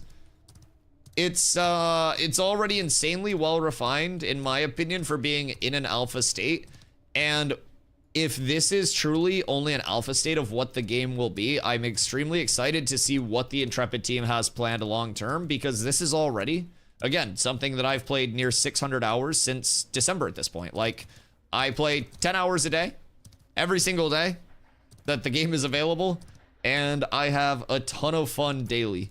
So I don't know, I've been incredibly impressed ever since I came over. As I become more familiar with systems too, it just makes me more excited for the future of the game, the future playtest phases, the fresh starts on the 1st of May, and just kind of like taking all that info that we got and implementing it. Will the corruption system ever be revamped to make organic world PvP happen more often? So like, there is a good amount of organic world PvP that already happens, but the corruption system is intended to be like an anti-PK, like anti-non-consensual. So with that, like, the corruption system is more punishing. The third guild. The corruption system right now is, like, according to Intrepid, a bit stronger than they'd like it to be, and that's, you know, to make sure that people aren't just going around PKing the shit out of everybody and playtesting and stuff. There's also going to be long-term a bounty hunter, like, system that's in the game. So if there is corruption, people will be able to kind of like chase that down. You'll be able to take bounties on people and shit like that. So that's going to be a very cool system that could have a lot of like player-to-player implications as well across the board. So if I lost my citizen storage, can I buy? I'm going to see. Nope. Because I used to be a citizen here and I had a lot in my citizen storage, and then I forgot to take it out when I gave up my citizenship. Twagic. That's okay though. Grumpy, are you over here right now in Mira? Or are you still down in the desert? Okay, I got a stack of the blood for you, because you need the blood, right? Bop. Oh. Bop. I really want to play something like Rogue Summoner, so hopefully a secondary, the Summoner tree can be a high utility because things get wild if done right. Oh yeah. Summon secondaries are going to be adding a ton to those actual like base classes. Steven's also talked about how different kind of like summoner archetypes will also have their individual unique summons. So like if you're a fighter summoner, there will be a chance that you can animate weapons and shit like that instead of, you know, just traditional summon augments. So the summons that you're looking to get from different secondaries, from different combinations, will kind of like align with the kind of the thematic design of your class as well. It's going to be really good for players feeling like they actually own their character and control it. Rogue Bard could be cool. Rogue Bard could be really cool depending on like what augments they bring in. So for people that don't know, the primary class, secondary class system, and like how you can combine that will basically allow you to take your primary class and get the active abilities from that primary class. And so I'm a tank, right? I will always have tank primary abilities. If I take a cleric secondary, I will augment, what is up here? Is that an alien? I'll augment some of my tank abilities with elements of a cleric. So I may see some self-heal. I may see a little bit of group heal on things. It could be potentially something like Intimidating Aura, where that's like a pulse every half second that goes around me and generates threat. It could also be a pulse that goes around and hits enemies and heals allies. So, later!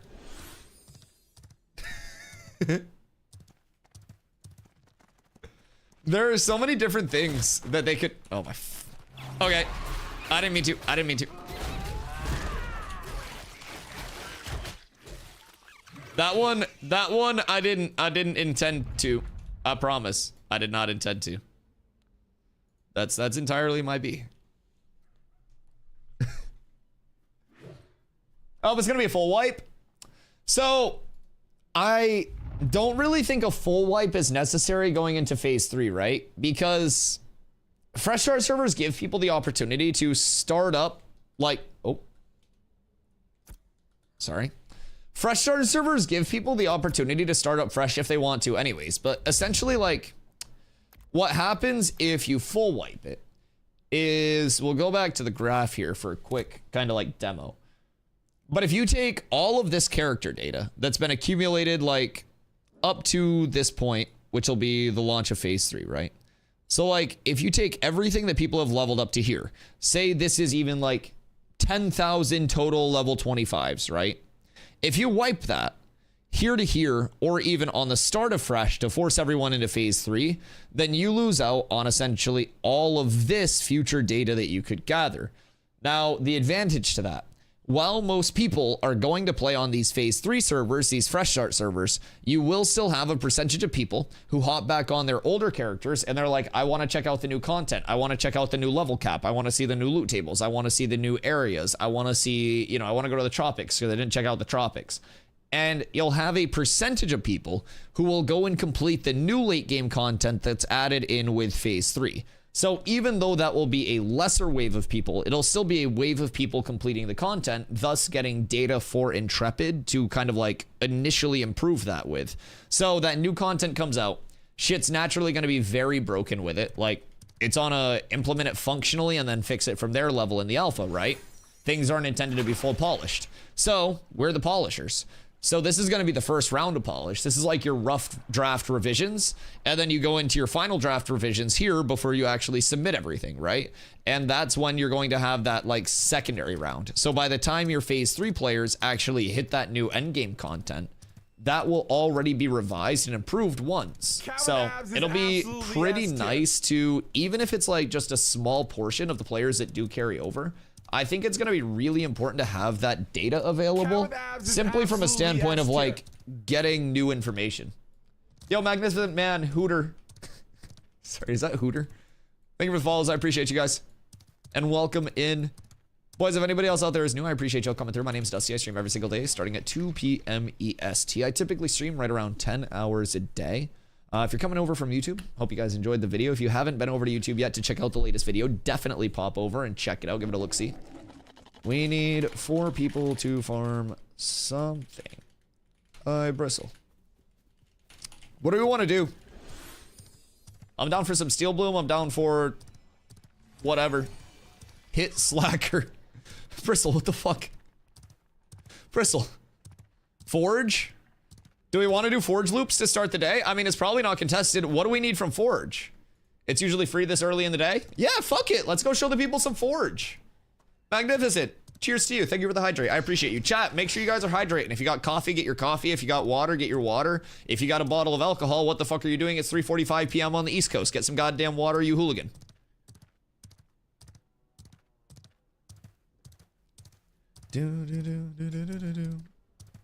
Don't worry about it. I mean, I'm not judging. Just chase it with some water. Make sure you're hydrated. Alcohol dehydrates you. Hi, Dusty. Hi, Bristle. I'm in EU, it's okay. Okay, yeah, fuck it. If you're in EU or you know somebody in EU, then I guess it's technically fine because you could just be celebrating with them. P3 level 25 cap initially. We don't know exactly what the latest plan is for level expansion. It's been said that like they're planning a level increase for phase 3. My personal thought is level 30. Oh wait, roadmap has it at level 30. We actually went into the roadmap.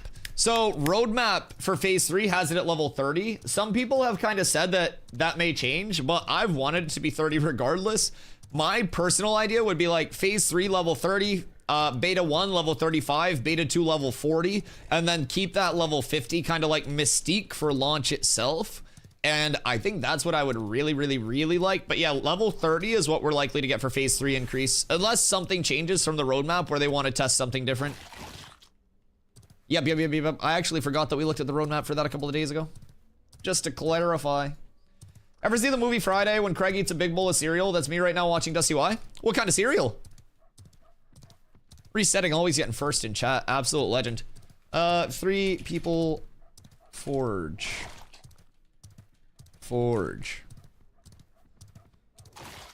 Slash global. Looking for more. Forge. Farm. PM. Peen size or no invite. All right, cool. Should I just spam invite my guild? Who's not in here? Kai's gonna be offline. Crumpy's doing stuff. What's Ralos doing? Why the fuck's Ralos in a group? I'm being betrayed. Gora's offline. Chewy. You need 3 people or have 3 people.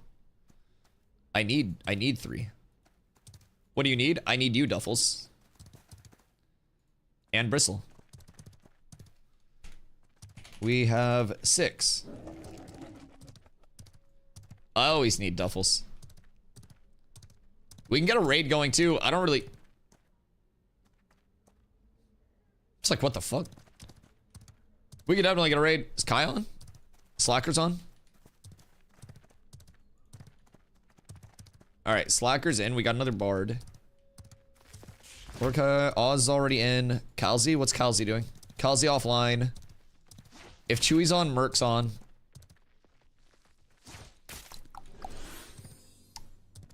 I'll do forage after I'm done processing these mats for Ralos on one condition, no wiping. I never wipe us. Blame the clerics that stop healing.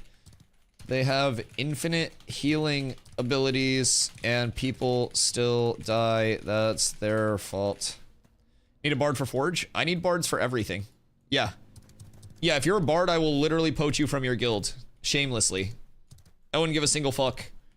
Yeah, you come in here and be like, Dusty, why are you stealing my people? And I'd be like, because they're bards. I have no shame. We need bards. We need clerics. Come through.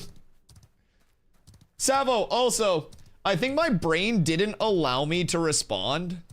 Tanks dying sounds like a healer issue. Absolutely. 21 fighter for Forge. Invite Ralos and I. Shao Kahn made it in.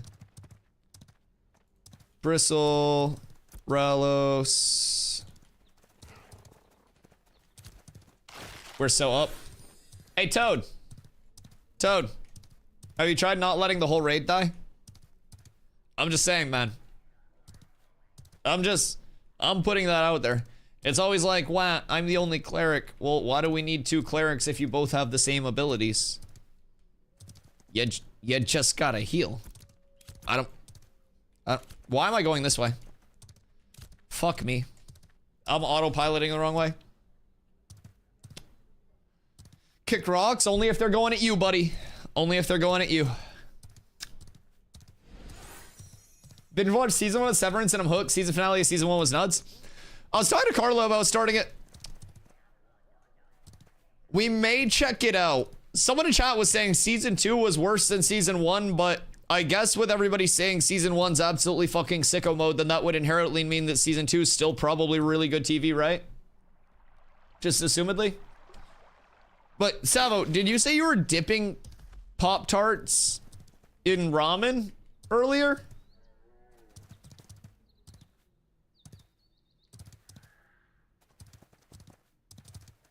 Why? Wildberry. What kind of ramen? Made ramen, saw the Pop-Tarts. Chicken ramen and wildberry Pop-Tarts. Well, just because you see something doesn't mean that you have to eat it. That's like saying, got boner in kitchen, fuck the cheese grater, am in hospital now. Just because it, like, is the nearest method of convenience doesn't mean that you have to do it.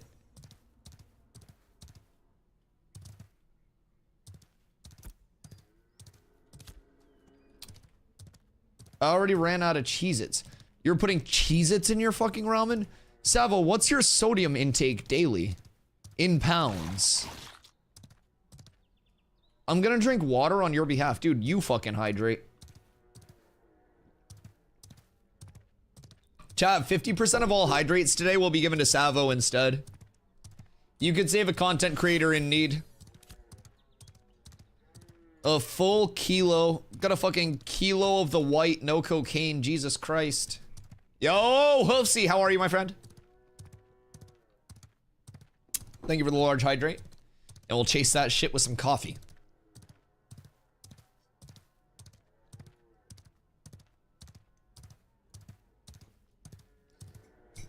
What you getting up to, Hoofs? You gaming today? We're getting Forge going if you want to come through.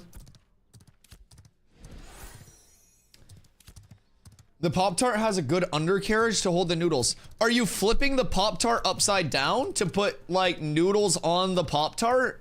And are you a wet ramen or a dry ramen guy? Like, did you drain all the water out of your ramen noodles, put dry seasoning like a fucking barbecue dry rub rib seasoning on your ramen, and then put the noodles on your Pop-Tart? Or is it like soup?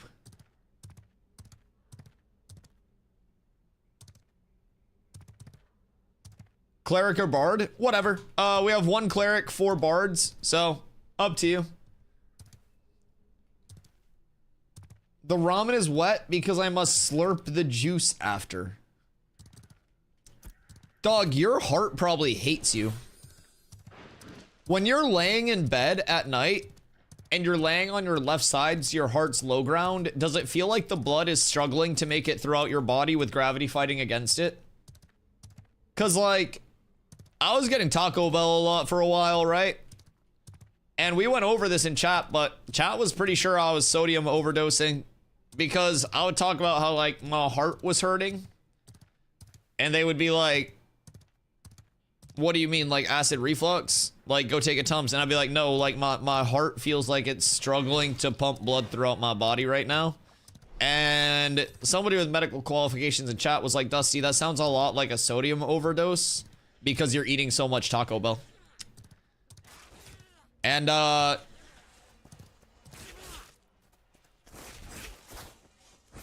this is actually ridiculous. This NPC is exploiting mob terrain differences. Wait. Report bug.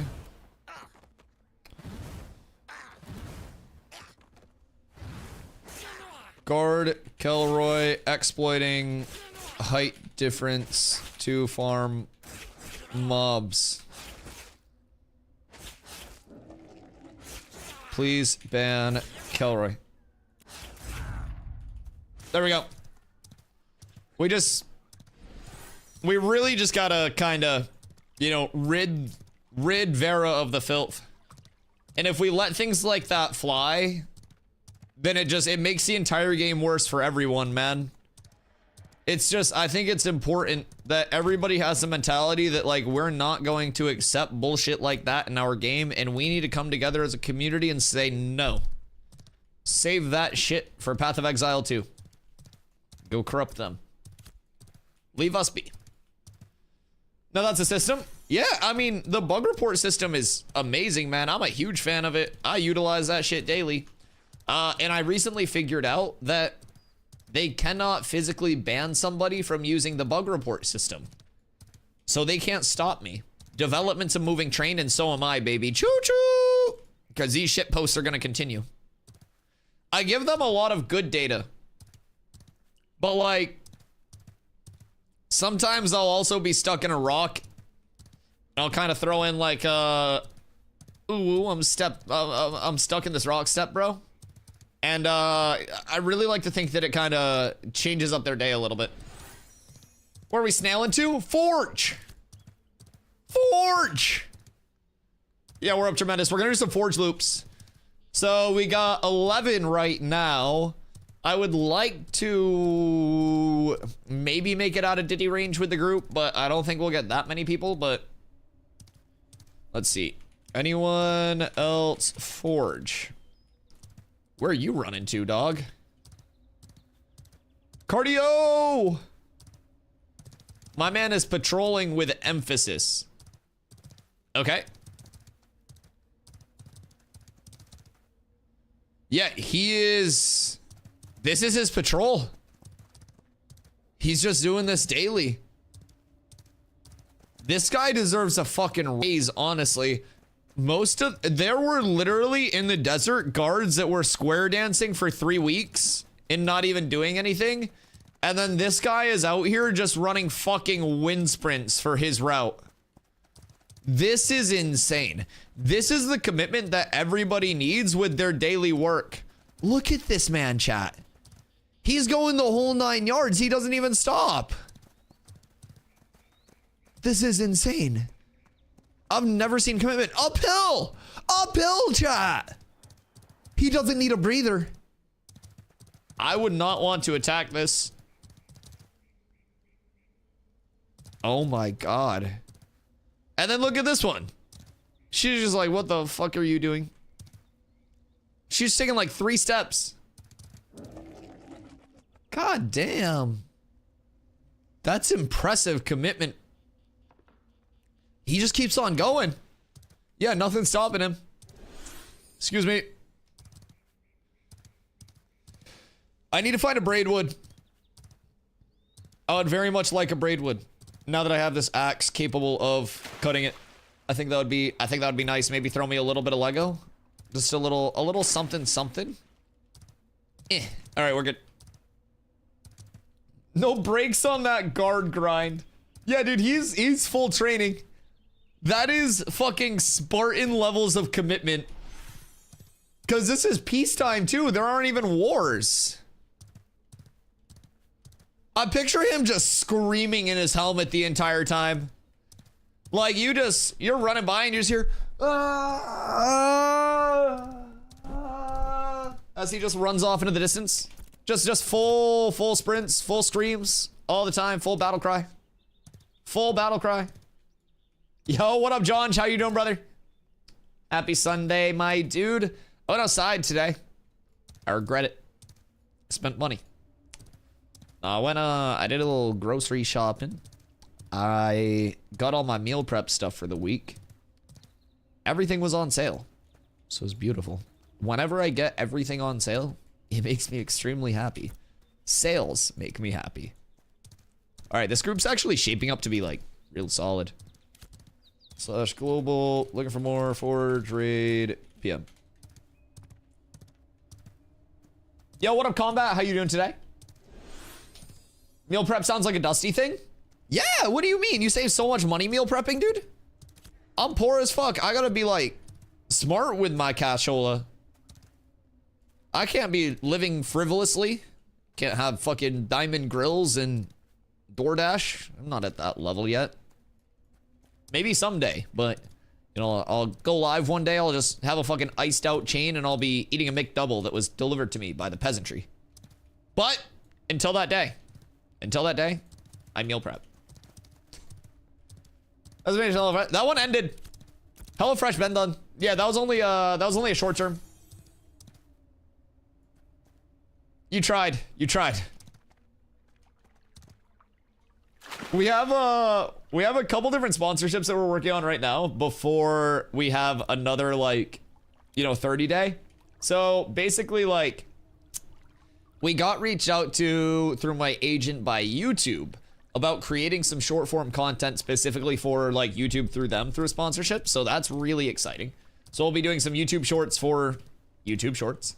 So that's a really cool sponsorship that we're working on there. And then once that's all cleared up, taken care of, we'll probably get another 30 day going. But in the meantime, we did partner with Smack and Sunflower Seeds. So I would recommend, if you guys do love sunflower seeds, you do exclamation seeds in the chat, go check that out. Code DustyWhy on smackandsunflowerseeds.com gets you 10% off your purchase.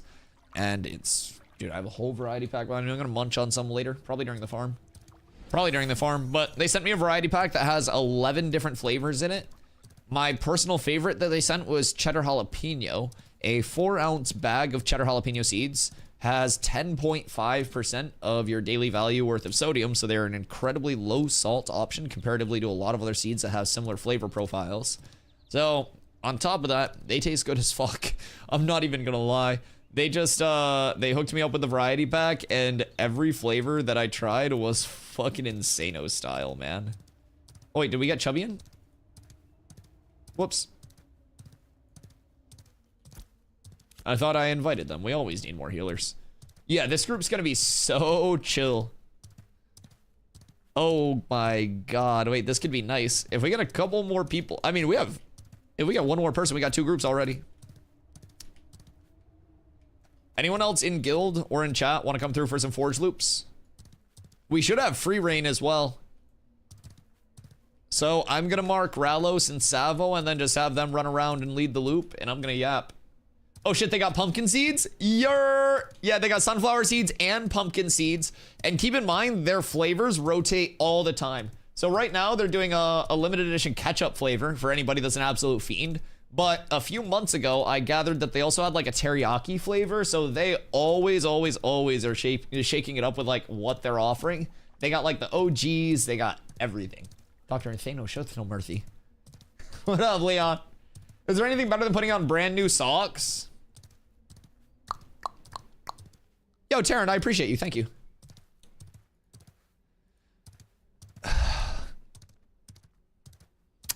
Anything better than putting on brand new socks? Putting on brand new socks while getting your ass ate.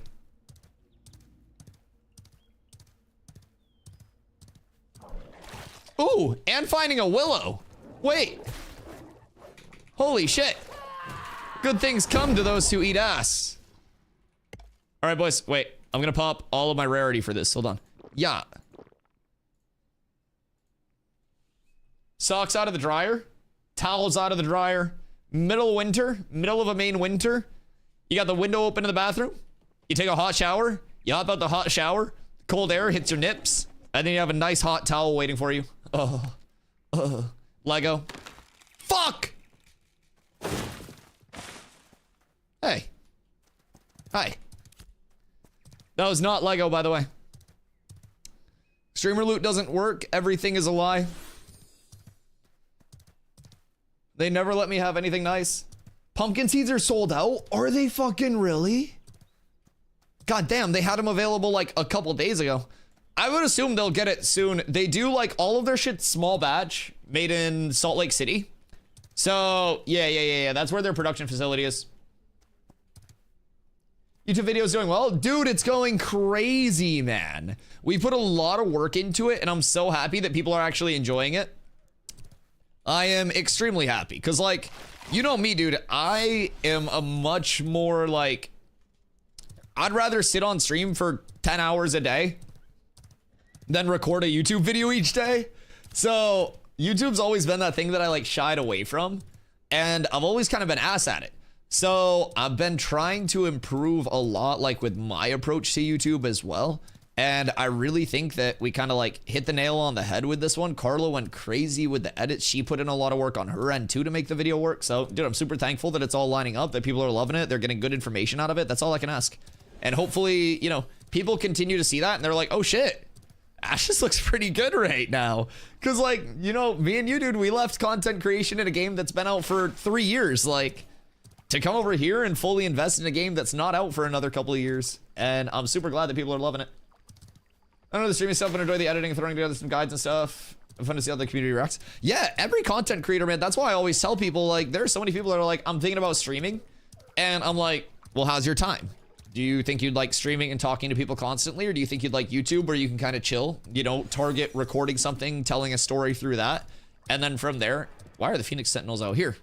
But you know, from there, you can kind of curate the story that you want to tell. You can get the video the way that you want it to be that represents the content. Whereas live, it's a lot more, you know, unfiltered.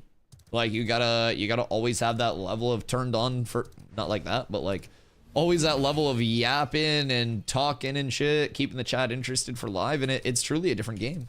Hello. It is I, your Snorse Lord.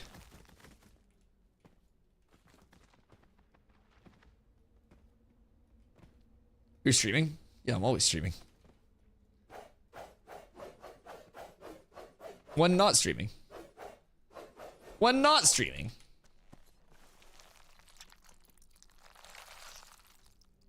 Snorse Lord sounds so elitist.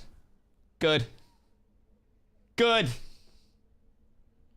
Leave on your A game if you stream. I can do it. I'll get banned from the ramen and Pop-Tart section. The Twitch just comes in and like turns off your camera. You're just dunking your shit in and they're like, no, no, no, no, no, no, no, no, not on our website. Not on our website. And they like make this whole new category where it's just like ramen and Pop-Tarts instead of pools, beaches, and hot tubs. Wait, you could do cursed mukbangs. Holy shit. You could basically let your chat vote on a bunch of different things, like individual components that you then throw into like one large mukbang. Chat, did anybody bring their sunglasses? Because Planendorf has something for you. It's blindness! That's from Planendorf, by the way. He sends his regards. He can't be here today. We got room for Duffels? Duffels is in the fucking group. What do you mean? No F Duffels.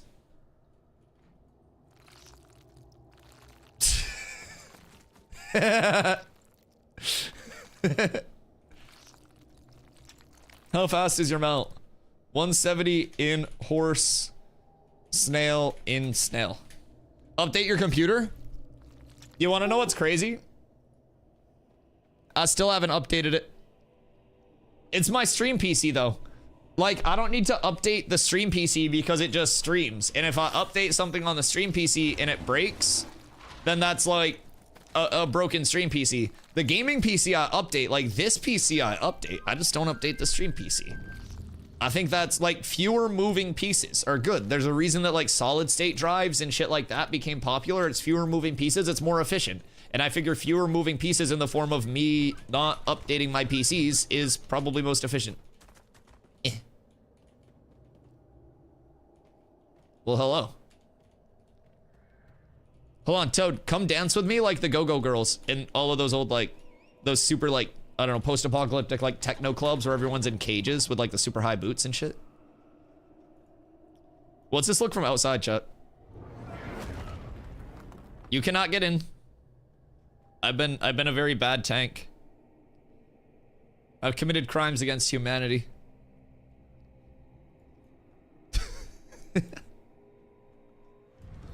Yo, what up, Oshak? How you doing, gang? Let's pump. Yes, Sirski. We're over at Forge right now. We got the raid group going. We're about to pop in, get some loops in today to start the day. Pray for some big RNG. Is that why so hot? Born in the Forges, baby. Dusty's Toad's breeder? Wait, what? What do you mean Dusty is Toad's breeder? Like, I breed Toad? Like I fuck Toad? Exactly? Oh, okay. Is this it? I'm doing everything I can. We'll go with that long stroke game. Chat, this is me and your mothers. All of them, by the way. What do you think I do off stream? I got 3 hours a night, I can handle it. Alright, cool. I hope you're all proud of me. I'm just fulfilling my role. Also, if you're getting into Ashes and you don't like ERPing with your friends, you're gonna have a bad time. I'm filling up my coffee real quick. I'll be right back.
Good day, my boys.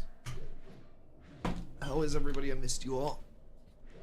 How many are we still missing out here?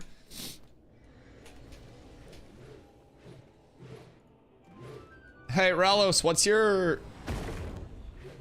weapon? I don't know if you can hear me. Oh, Toad. Hamburgers.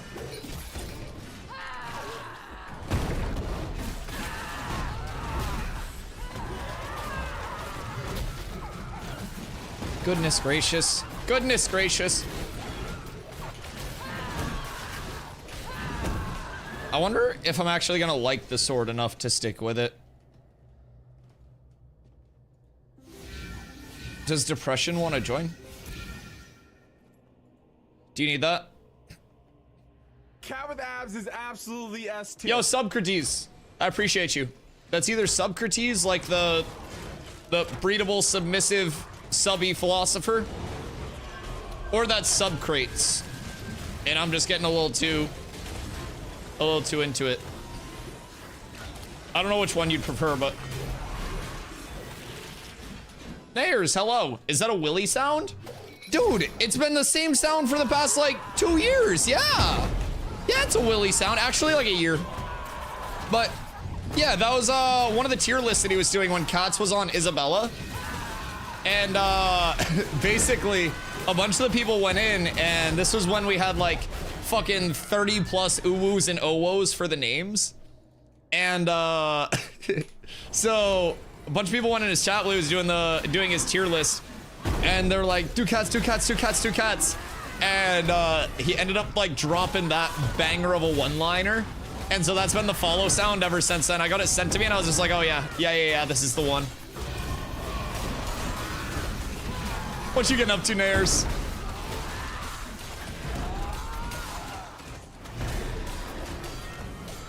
Seba, you got the pull?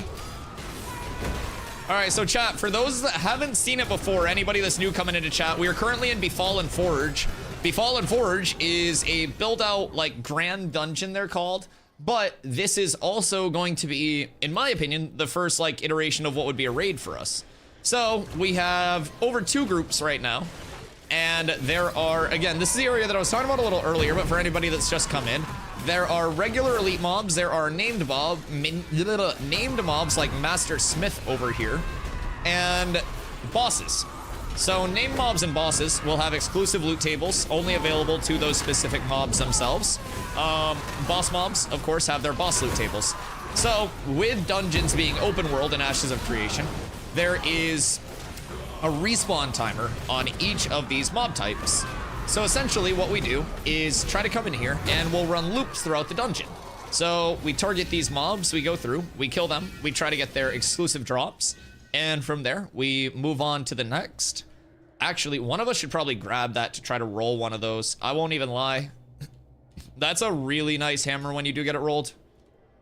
So there are these normal elite mobs, which are just kind of, you know, they're filler. They do have their own loot tables as well, but these are typically items that you can find elsewhere, in addition to just finding them here. Past that, one very cool thing about named mobs is that you may notice I said they have their own loot table. So the hammerhead is a crafting item that just dropped. The mace that he drops, called Ember Toss, is the weapon itself. So then he also drops the recipe to craft the hammer itself.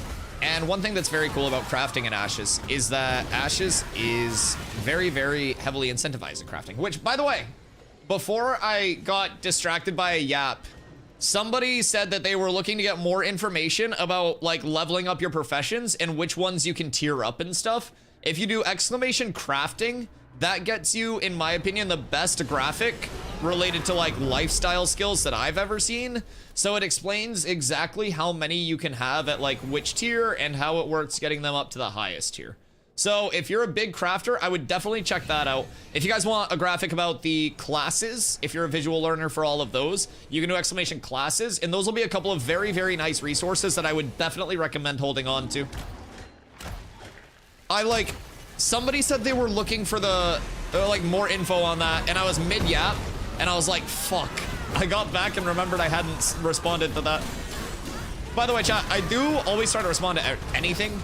So if I'm ever, like, mid-yap and I just forget to answer your question or don't get around to it because I'm literally just off in a fucking 10-minute plus tangent, feel free to repost questions and stuff. I'm not, like, one of the streamers that'll get angry if you try to get information. I'm here to answer all your guys' questions. And if something ever goes unanswered, please, by all means, feel free to post it. Like, you know, obviously don't, like, spam shit, but when I finish up my rant, just feel free to post it again and be like, oh, yo, Dusty. I am always more than happy to answer anything. Let's do the best Big Bird cosplay.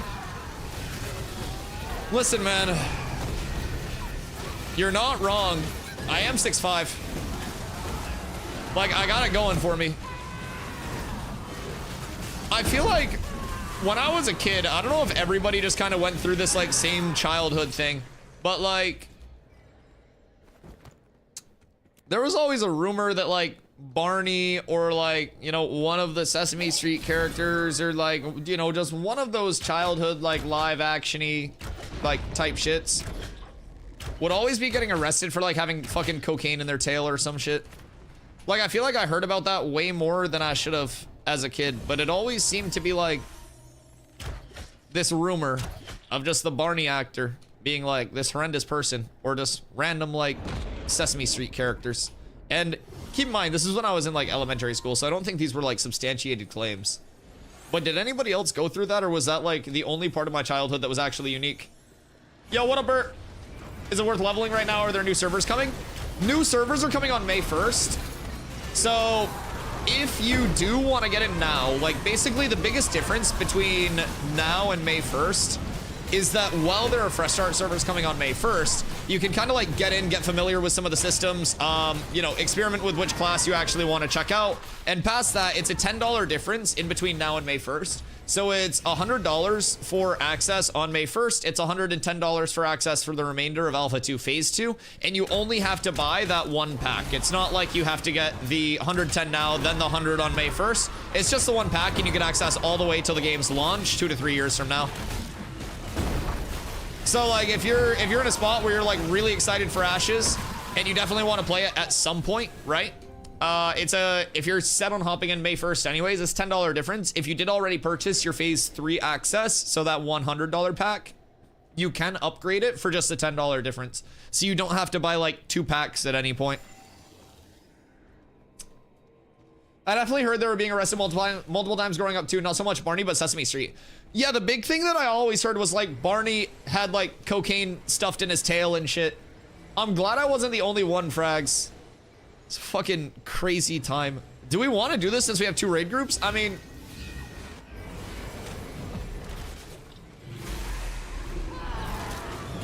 we definitely can. Oh, fuck me.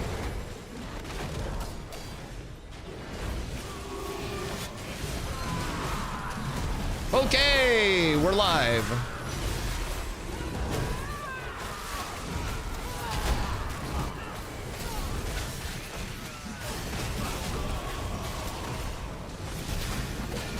Please get over here. Everybody just fucking chill. Everything's fine. Just pull the whole goddamn room.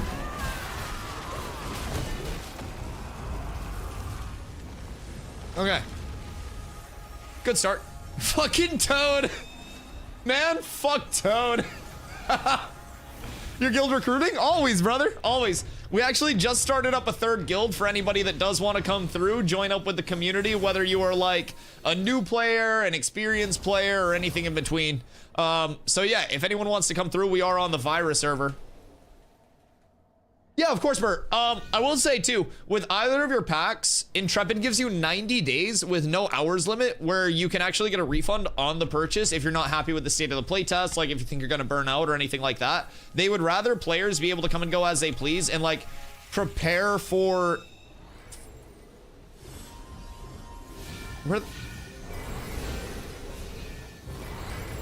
If we got room, my friend Pally, I would like to come. Oh, dope!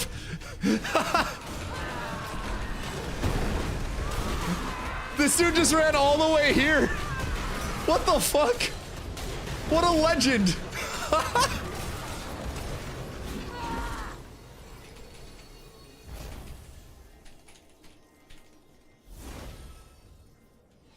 That's awesome. He just pulled up smooth as hell. Lame 3rd guild stray dude's just not gonna be a thing. Dude, I didn't even pick the name for the 3rd guild. I didn't even pick. So who knows, man? Somebody could go mutiny. And at this point, like, where there's only a month-ish left until Phase 3 servers, like, we're not gonna do inactivity passes anymore. For a while, I was doing 2 weeks plus in main, and then second, we were also kicking a few people from if they were just super, super inactive. But now that we have second up, we have third up, like, we're just gonna keep inviting every single person that wants to get into the game, into the playtest. Oh, and kill my entire raid. Whoops, I'm so sorry. We're just gonna invite every person that, like, wants to get in. Give them a place to kind of like join the community at their own pace until Phase 3 comes out. And then once Phase 3 comes out, we'll be more worried about, you know, shaping up main, second, third, all of that stuff. But I think there are going to be so many people either like coming in or coming back in between now and like May 1st that it's just, it'd be too much. We just gotta keep getting people in, community will keep growing, and I think by the time Phase 3 rolls around, we'll have a really good start. Yeet. I love Reflect. Taunt it.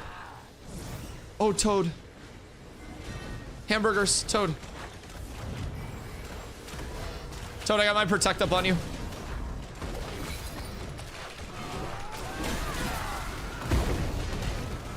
I'm gonna move him back.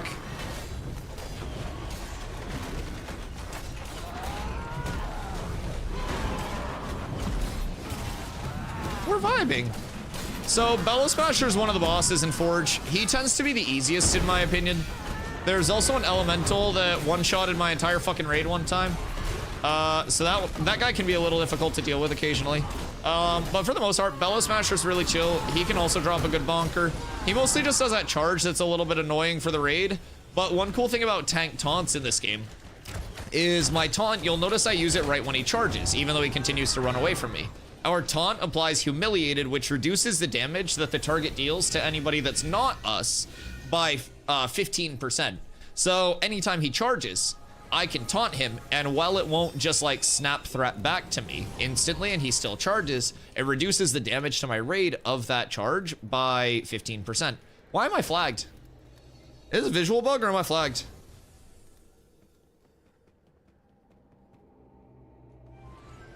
We have to go back and get Bristle.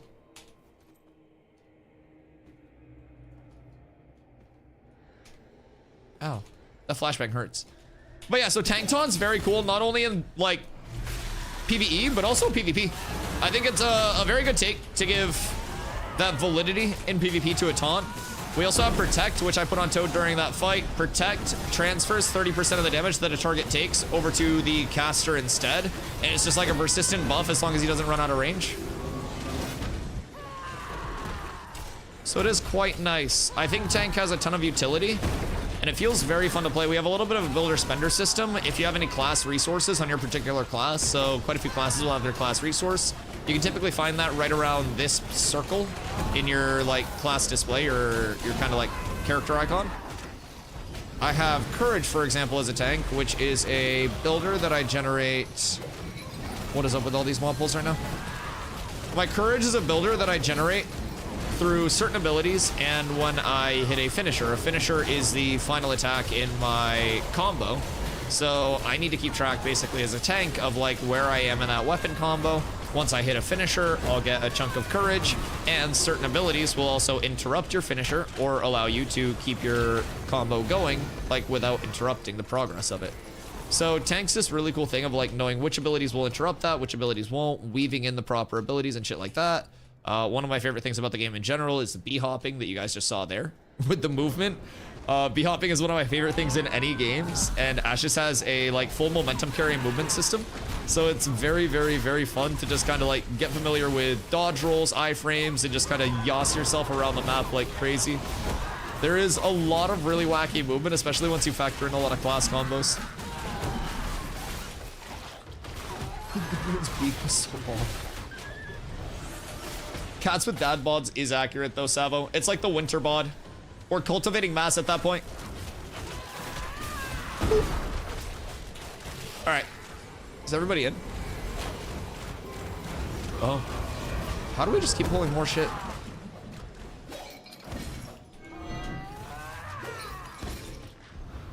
Brother! Hey! Hey! Hey! Hey! Where are you going? I guess he has somewhere to be. Huh. Yeah, I mean, he's gone. I'm Mark Rallos. You guys are fucking leading this shit. I'll just be chilling there. You be the tank. Pressure's on him now. I simply just follow the group around and smacks. Wait. Oh no, my loot from when I died earlier. Oh, it's Merc. Mercules, get your fucking loot.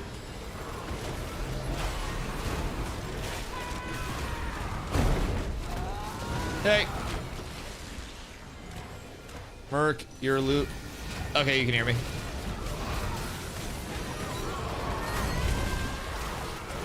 Yeah, just go get... Fuck the rune. You had like bluebell and shit. What do you mean? Your loot from when you died, you fucking degenerate. Like your body. If that was blue, it'd be nice.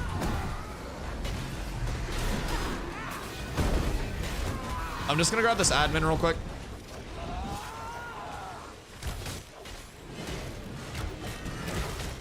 And we're balling. Referral, and please come over here. Thank you. I greatly appreciate your cooperation. I really kind of fuck with the sword, I won't lie. Granted, my hammer wasn't very great, but the sword's definitely not a bad choice. We have everyone? Yeah, we're chilling.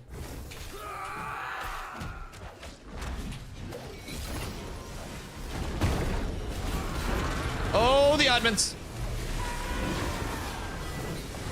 Oh, what the fuck? Where did this flame stoker come from?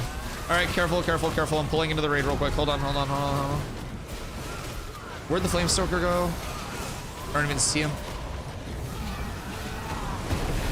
Hello, Miss Corla. How are you? No kitty ears today? No, why would we? What do you mean? No, no kitty ears today. No, nobody redeemed it. There's no special occasion. The the monkey buck economy is in shambles as well. Ear price is going up faster than eggs. Yeet. Yeet. That's a shame. I'm living life. Listen, I'm living life. I was saying yesterday, it's probably gonna get inflated soon anyways. I'm enjoying my time here. How's work? All right, we hit the skip here. Nobody falls, I don't fall, everybody lives, nobody dies. Yo, what up, Duff? Do you think when new servers release, would it be beneficial or beneficial to stay here and move to a new server? I guess it depends on like what your goals are immediately. Our goal as a community is continue to kind of like refine and improve what we are doing. Like get our leveling more well-rounded, get our group set up, get our main guild more familiar with the core gameplay, how to scale up and everything like that, right? So for us, trying to grow and refine the community, it benefits us a lot to go over to the new servers, get another rep on like that fresh start. And this time, instead of having a lot of people figuring it out as we go, we'll have a lot of people who already have that base knowledge.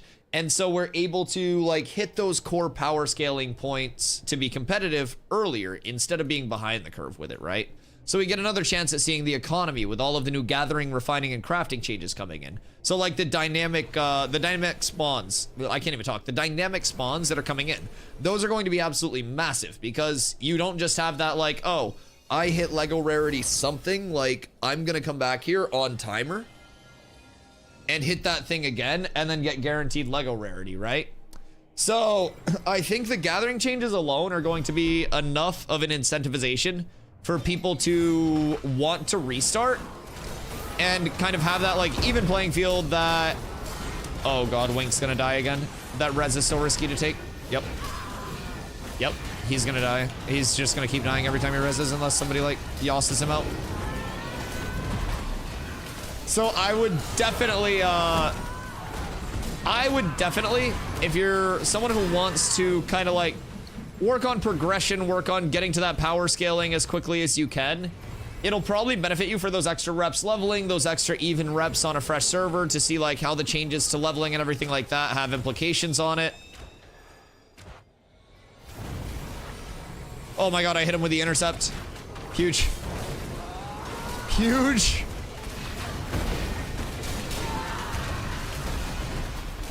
That was like Mission Impossible there. I even took a tickle lava damage for that, but uh-oh. Bro, the mobs just keep coming right now. Yo, what up, Strag? On this topic, figured out how to make my apprentice axe today. Looking for heroic plus. You just trying to make like the total heroic output? You can still make journeyman as well, and it doesn't take that long to go apprentice to journeyman.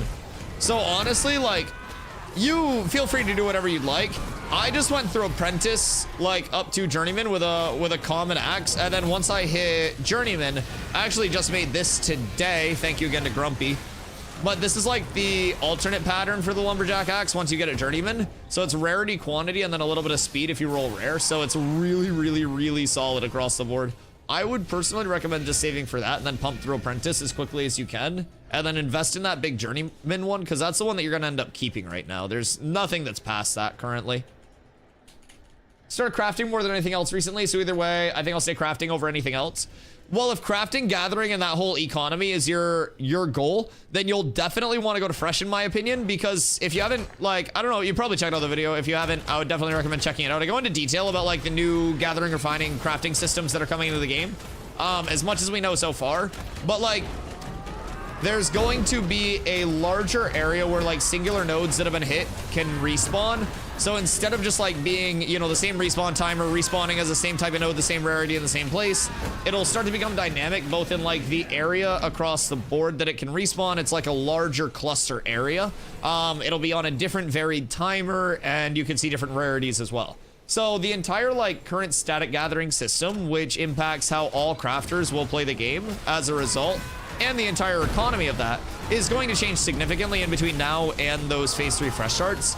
So if you're a crafter especially, like, it doesn't just benefit, you know, the PvP players or anything like that who want to like scale up, but it gives you a chance to kind of have more of a shot at getting those high rarities early, securing some for yourself, and taking the knowledge that you know about your crafting progression now that you didn't have at the start of phase 2 and trying to implement that, right? And I think that's something to keep in mind.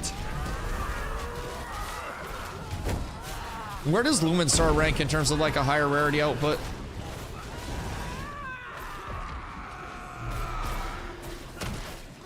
Makes sense. Thanks for the advice. Yeah, of course, of course. I'm a big fan of like price to performance on everything from video games to IRL. And yeah, I don't think there's a ton of value in the apprentice axe as long as you kind of like are gathering with the intent to replace it. So I think it was, I can pull it up. This one, it was dried oak planks, rubidium ingots, and then a weird stone weapon mold, which Grumpy can do all of the refining for. So he may be trying to gather some sets of mats for it today, actually. I think that's what he said he was gonna like work on. So we need someone in guild that's an herbalist and a weaver. Is Crow not a weaver? Misinformation? Yeah, Grumpy said he was giving away free access to everybody today. I'll do it. I like herbs. I mean, me too, but not like gathering them.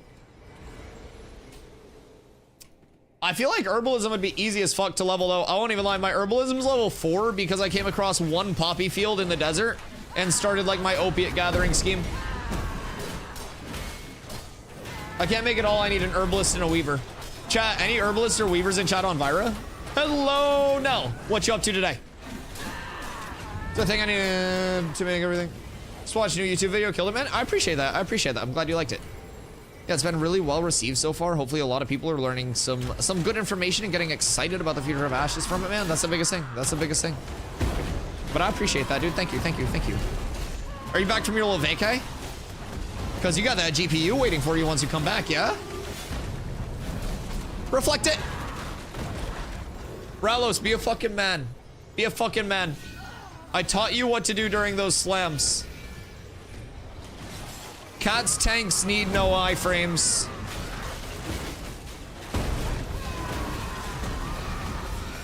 See, slice, we reflect. 1500 damage from reflect. L, bows. Oh, Terran, no. Terran, no. Wait, watch this. I'm gonna pull it into the raid. I'm gonna pull it into the raid. Fuck, I didn't get it off in time. Oh, it's only the first death that blows up? That's so sad. I have zero idea what happened. On the first death, it blows up. And, you got blowed up on. A little martyrdom, so to say. We got Mr. Chubby. Yeah, I think we can unstuck here, probably.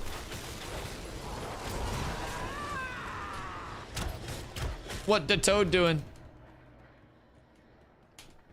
Toad. What the Toad doing?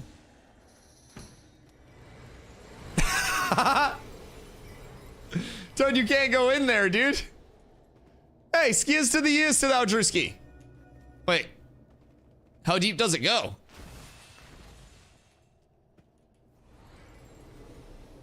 We're exploring. Wait, what the fuck? Is this a wait, is this jump around? Oh, what the fuck? I didn't even know this existed. Oh, I bounced off of the top!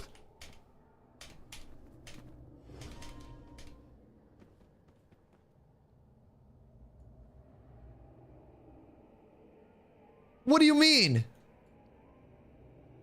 Noob down? No, I got swatted! I bounced off of the top! How the hell are you alive? I'm built different.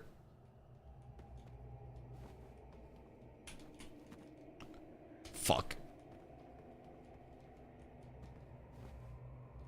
You haven't seen an alpha, omega, sigma gamer howling at the moon like this before? Ow! All right, we're good. Yeah, I think I'm alive. I need to simply go not down. This mob's not gonna aggro on me. He's just vibing. Where's Toad? Oh no. Toad, come this way. Toad's cooked. Toad's fucked. Toad, I don't know what you're trying to do, but I don't think that's it. So hear me out. We got a low grav ready. I think we try to make it over to that side. I don't know that it will succeed. I may just unstuck. Yeah, we should probably unstuck. I'm just gonna unstuck. I'm gonna take the easy way out. Actually, no, I'm not. No, I'm not. We solve this like a man or we don't solve this. I'm willing to live or die with my Toad. Toad, you are in a bad spot, brother. Do you think we can launch off one of these? If we can find a launch, then we're set. I need a dwarf launcher ASAP. That crack's not it. I need a seam here. Fuck.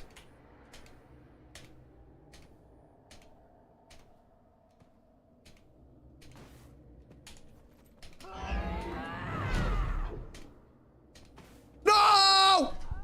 Fuck! Oh, I almost had it! Oh, I'm so down horrendous.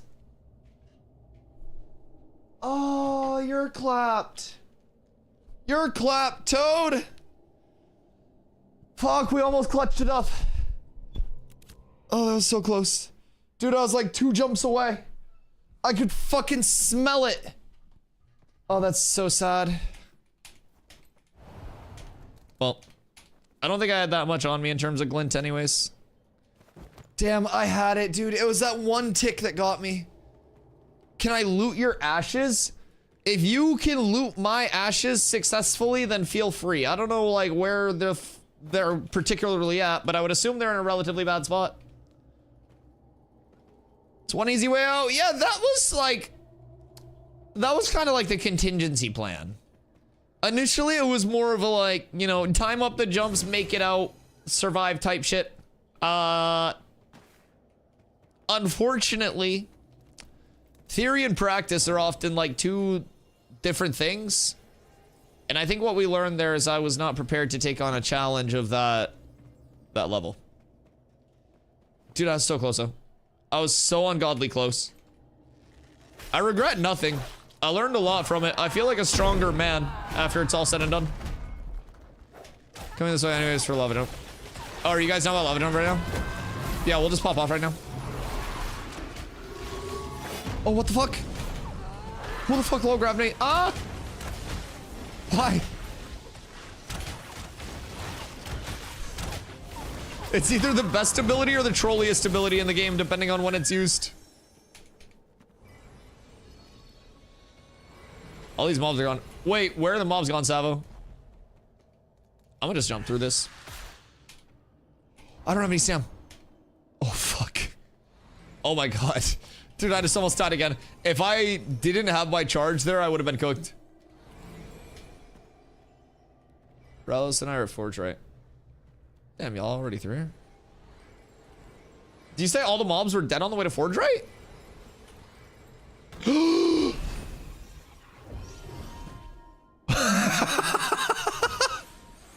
Toad, I almost killed us both. I almost cooked us, Toad. Nar. Nar. God damn it. I'm sorry. I'm holding up the line. I'm holding up the line. We don't need uppies. We're meant.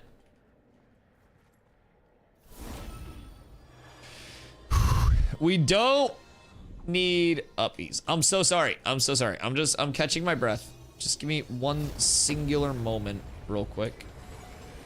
Hoofs, hoofs, hoofs, you're clogging up the line. Gosh darn it, hoofs. Let the experts at it. First try. Huge. We're up tremendous. Gosh, everyone was just like clogging it up, man, and they wouldn't let me speed run it. Absolutely insane. Excuse me.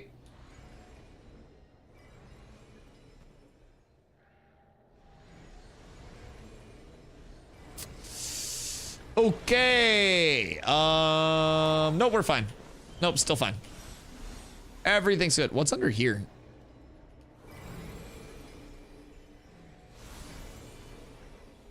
You think there's a way I can get under here, chat?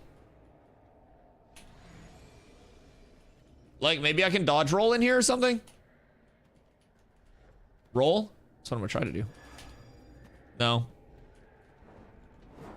What about like a mount glitch inside of it, maybe? Try to like throw myself in.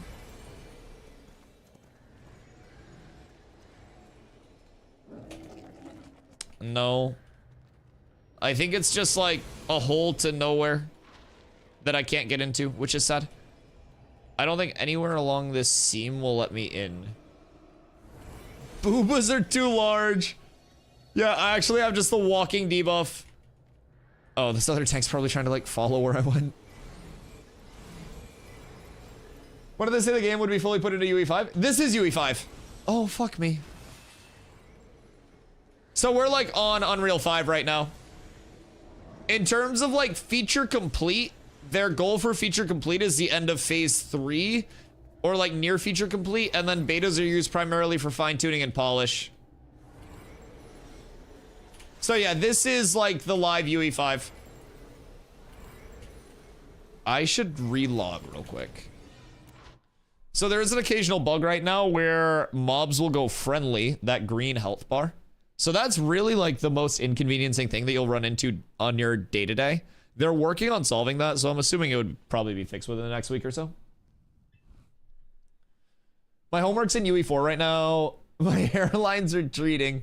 So back when I was in New World, I actually had this entire conspiracy theory that was built around like the basis that AGS was going to be transitioning New World into Unreal 5.4. They had just converted all of their game code to C++, and they also attended GDC, where it was like, it was a heavy emphasis on talking about UE4's 5.4's Unreal. And so I was all coped up that we were going from Lumberyard over to Unreal. Like, they had more experience with Unreal than they did with Lumberyard, and they didn't go to Unreal. So I hope your homework's going well. I just knew things weren't fully ported over, like all textures. Oh yeah. So a lot of like textures and things like that are going to be more in the betas, like the polish phases.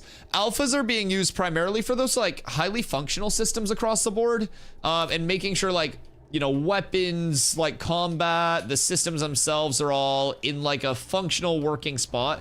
And then from there, like visual fine tuning, all of that stuff will be more in the betas. And Steven was actually asked recently in an interview that he did when the game would kind of start to have that very unique, like, this is Ashes look to it, right?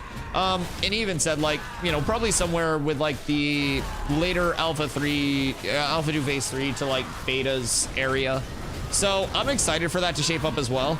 I definitely would love to have more of those areas where you walk up to them and you're like, my God. Now, with that being said, I do think there's still quite a few very like visually appeasing areas already in the alpha. with it being nowhere near visually done. But yeah, that'll probably be like later in development once functional systems are all like implemented and put in. And we're really in that ramp up phase where they're trying to get a lot of the systems at least on their baseline put in so they can implement from there. So I think we're really in a good spot where we're gonna see a lot of that kind of like mixed into. We have received many like lighting passes, texture passes, a lot of those kind of like visual aesthetic changes already. So they are trying to kind of implement as they go, but the heavy focus is overwhelmingly on that, like that core system function. Hello again, Corla. How's work? My year started with 5.4. Can't wait to move into 5.5. Can put a sword I made for 5.4 into your Discord. Wait, so is 5.5 already out? I don't follow like very closely. I just happen to watch like the unveil presentation of 5.4 because of the stipulations at the time. Because I remember 5.4 offered a lot at the time of unveil. Yo, Dusty, when does Nin come online usually? I don't fucking know. Probably around this time, shit. But it's a Sunday, who knows? Nin may be a man of God. That's not for us to determine. Come here, Lassix. No, you rat bastard. You're gonna come where I tell you to, and you're gonna like it. No. No, that's bad. Hit me.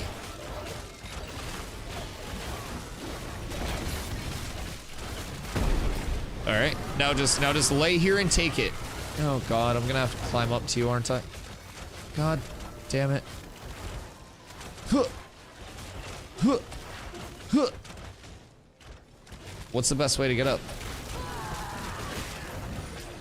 Another pull is the way. We're so up. No! Wait, where is he? Oh, I fixed it. Look at me, I solved the problem. Gosh dang it, Dusty. Toad, what the fuck you gosh dang? And I just solved the problem. You should be saying thank you, Dusty. I'm basically a dev at this point. Bugged mob? Not anymore.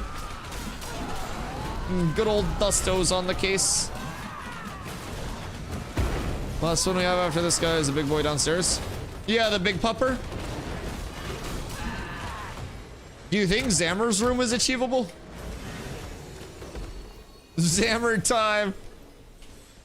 That's low-key what I was thinking, Toad. Moving fast as we get those mobs at Zammer. Do you think it would be worth it to pull Zammer out of his room and fight him in the lobby area? Because if you pull him out of his room and fight him out front, he doesn't reset. And there's only that like one spawn that's out there. Where's Spotify going right now with the playlist? I'm like bopping to it, but I wonder like some, I don't know. That was very boppy. When you asked earlier if Nin was American, I thought you meant 9-inch nails. Fuck, dude. They remade my broccoli beef, but everything is just tasting gross. What do you mean everything's tasting gross? Maybe you've had like too much broccoli and beef lately? I mean, COVID definitely possible, but you wouldn't like taste it all with COVID, right?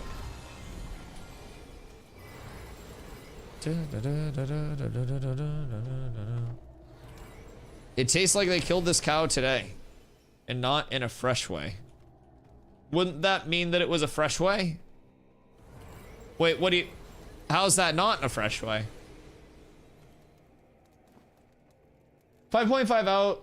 5.5 is out. It's a complex topic when it comes to engine version updates. Sometimes things are compatible, but the bigger the project, the less likely that becomes. Hence why games don't just update engines when a newer version's out. Yeah, that makes sense. Because from what I gathered from the switch from UE4 to UE5 for Intrepid, is that it was like nearly a start from scratch in the entire development process. And I don't really know how accurate or inaccurate that is across the board, because I'm not a fucking game dev.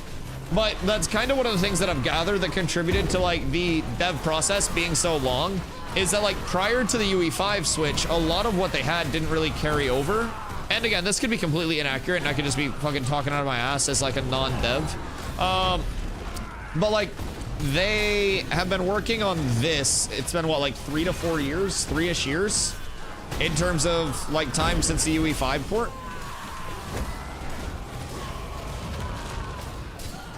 So I feel like across the board, part of the like extended dev process is probably because of that, and the emphasis that they had very early on with like building the infrastructure to actually support the game. Because things are absolutely schmoving right now. Yo, Oz, appreciate you coming out. We will move Dasher up. Every group has a bard. God damn, that's actually kind of crazy. Tastes like carne asada. Sorry, I said that weird. It's such a weird taste and not in a good way. It tastes irony. Could that be a you thing? Is it because you now have enough iron in your blood? Wouldn't that be a good thing because you're super iron deficient? Like, I feel like that wouldn't be a bad thing.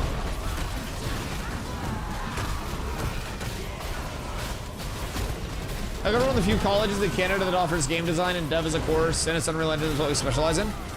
Isn't UE just like the most used across the board?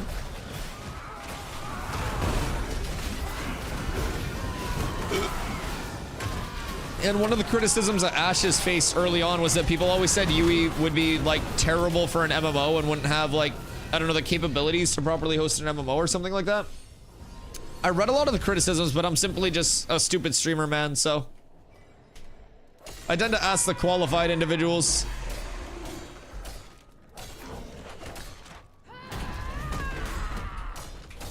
Could be that it was a very bloody cut. Oh, in terms of Carlos beef and broccoli. That is true. Oh, fuck, ow. That shit fucking hurt.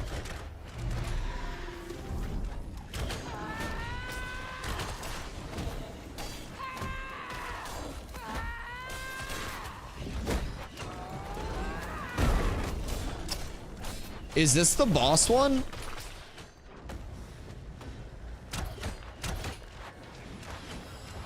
Where are we splitting up? Wait. Who split up where?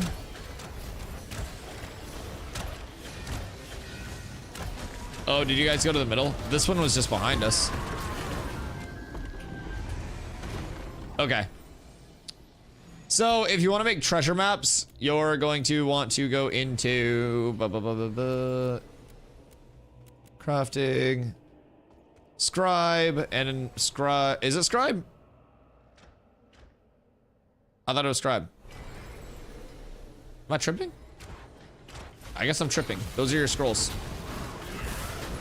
Where are maps? Because you make the ink with alchemy. Is it Arcane Engie? Arcane Engie's your excavation kits.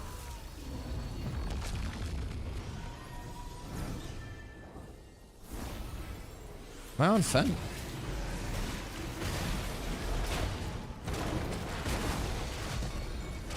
Scribe? Am I losing my marbles? Maps is scribing, right? Scribe? Okay. Is it not in the display?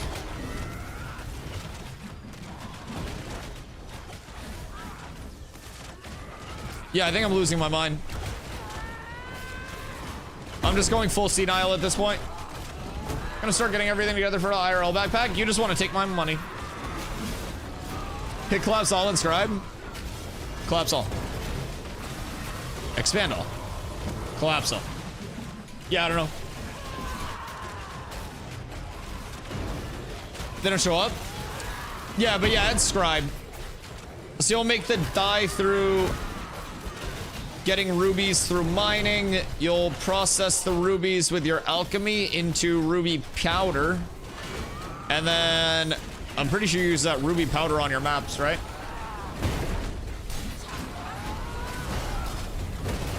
Stomps was going scribe, I think originally, and then shifted again to waiting until phase 3 comes out. So, do we have a scribe in guild right now? I don't think we have a scribe in guild at the moment.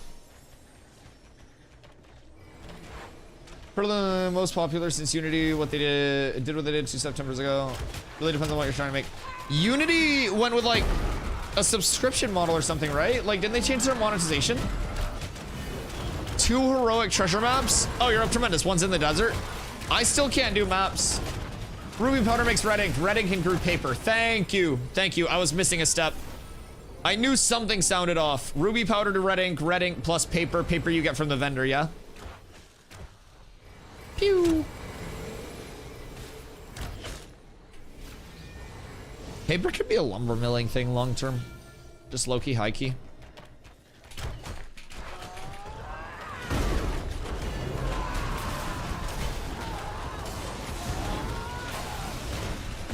I'm a scribe, but we don't have journeyman stations, so mostly pointless. What can you do with a non-journeyman?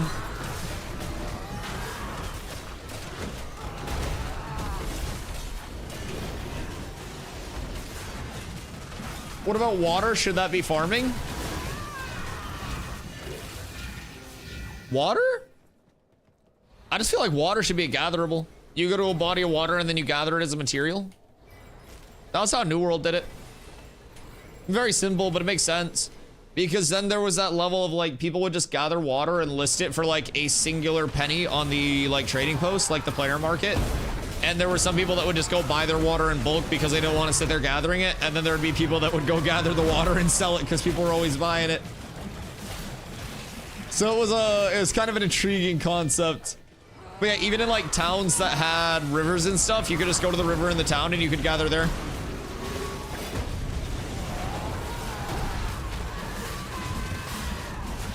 I'm assuming Ashes would have different types of water too, canonically, just since they have like, you know, rivers, full oceans, everything open up. You could have like saltwater recipes, freshwater recipes. Boop. Hey.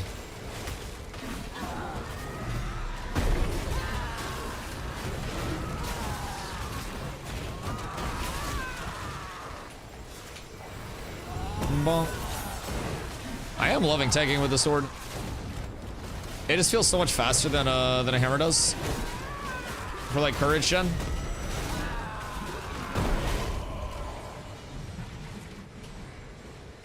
I think everybody is live down there. Oh. I spoke a second too soon. Oh no. Oh no. I haven't followed the revisions they made to the monetization of games, but it wasn't pretty. I remember reading about that a bit, but again, I'm a fucking idiot, so I don't really know like all of the implications of what's going on with that.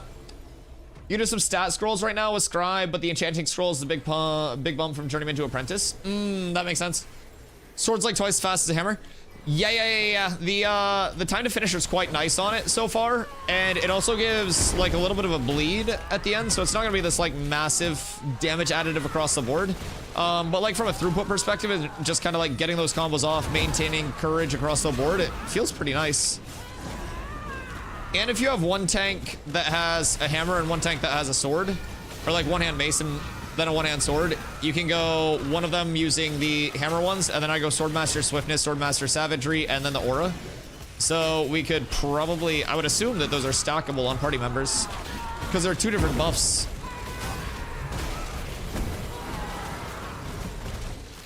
So in theory, that would be a 30% base for 5 seconds as long as both tanks are just like saucing their shit out across the board. And I also ended up picking this up last night, so I'm extremely happy about that. This thing fucks. It's like 30 power lower, which is 30 power rating is like 10 actual power output, which matters a bit more in PvP with like the bursts, but in PvE, honestly, the throughput's pretty nice of it.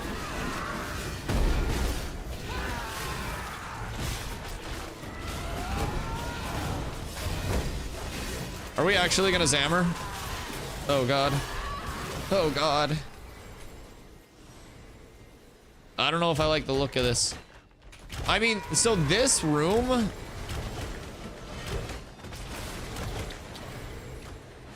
What if we just pull him up here? Like, could we do that and have all DPS stand at the top of the stairs? Because this would just be the dog spawn. I don't know if he'll come this far. If he will, it would be solid. We just have to kill all this. We can kill this and then try to leash. Because those respawns in his actual room are rough.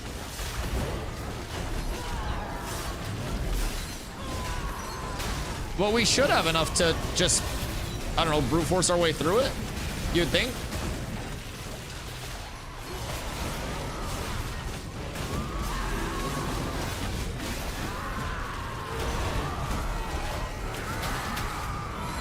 Yikes.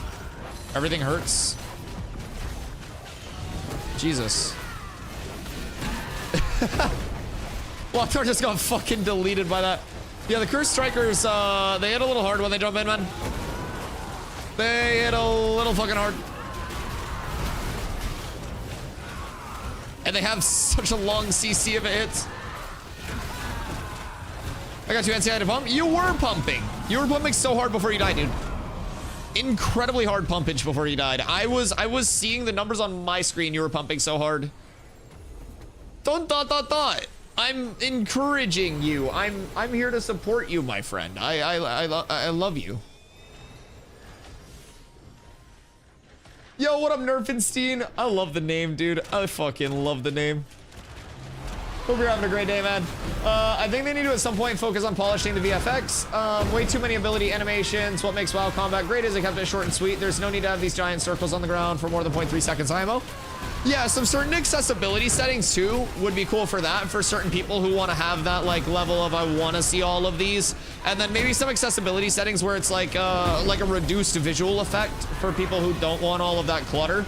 Yeah, I definitely think through settings, opening up that layer of kind of like customizability for the player would be really nice. There is definitely, especially in large scale, a lot of visual clutter across the board in certain instances, and that's going to be something that's like an ongoing manage, but feedback like that's really important from like the Intrepid standpoint as well, in terms of seeing like how players are actually feeling regarding the systems, regarding the implementations.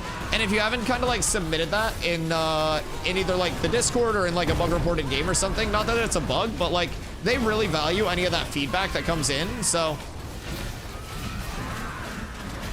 also, this is definitely the Zammer spot.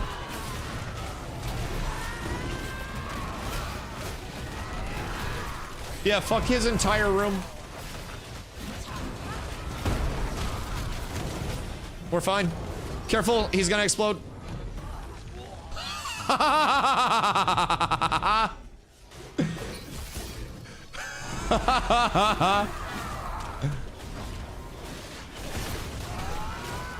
R.I.P. half of the fucking raid. Res clerics first, please. Res clerics first, please. If we have them. We have 2 clerics up. Oh, that's so good. Toad! Toad goes down. Everybody goes down. Hey, Slacker, I've heard that before, buddy. I've heard that many times before. You gotta prepare yourself. Holy shit. That was beautiful. So yeah, this is definitely the Zammer pull spot. That made it a lot easier except for the blow up. Okay, but yeah, I agree on that. What's my fizz at the moment? Like fizz power? I sit at 324 with the shield on. But this is like the PvE set. Yo, what up, White Devil? Any advice I've been experiencing while playing at random times black screen crash where audio stays in the background and the only way to get into the black screen is to hard shut off. I try to repair, reinstall, lower graphics, lower FPS, and monitoring temps to seem normal. Currently on a 99 12th gen with a 3090 Ti. What up, White Devil? There is... I have to hiccup. I'm fighting it off. In the launcher, before you start your game up, there is a setting where you can go in and it's like enable GPU crash debugging or something like that. It's something like logs for when you crash that you'll be able to submit to Intrepid directly. I would, ow. Fuck me, that hurt. I would also recommend checking out your video settings. So video settings can be a big part. Now, video settings shouldn't necessarily make somebody crash, right? But I run high oh, sorry, we'll start up here. I go epic, view distance, low, low, high, medium, medium, medium, low, medium, medium for my video settings, and I very rarely run into any crashes or anything like that. You can do exclamation specs for my current build. I'm on a 4080 Super and a Ryzen 7, what am I even on?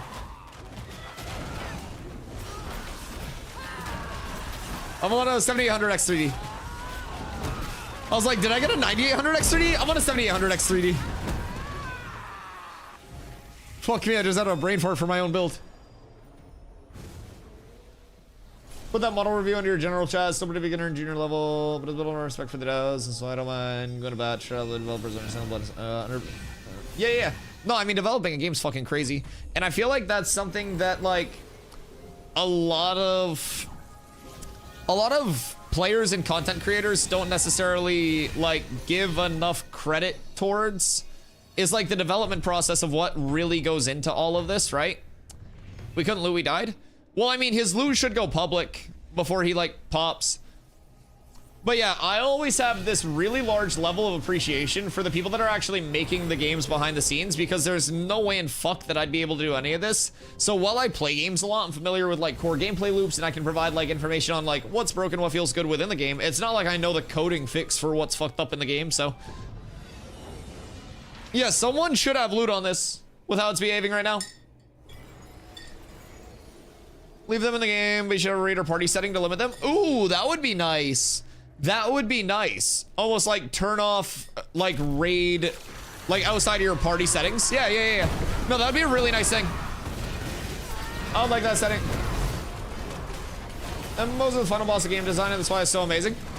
MMOs as well, if you lean into, like, I feel like a sandboxy leaning MMO like Ashes is always going to be extremely tough from a design standpoint, because they have so much emergent gameplay that comes throughout their systems. Like, it's not like they intended, as soon as they put shield charge, or not shield charge, but like our charge in, for you to be able to, like, jump block and carry your momentum and just, like, yoss yourself, right? But that's a form of emergent gameplay that comes out through their systems that they may not have planned for, but adds a lot to the fucking game. So I'm super excited.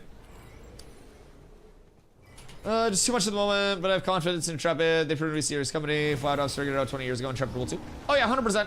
100%. I agree. But yeah, I think, like Adam said, having a setting where it's like show animations from, like, raid or party only, that could be a really cool thing, especially for accessibility for people who have, like, toaster ass PCs. Being able to turn off all of those raid effects could help FPS very significantly, especially in, like, world boss settings.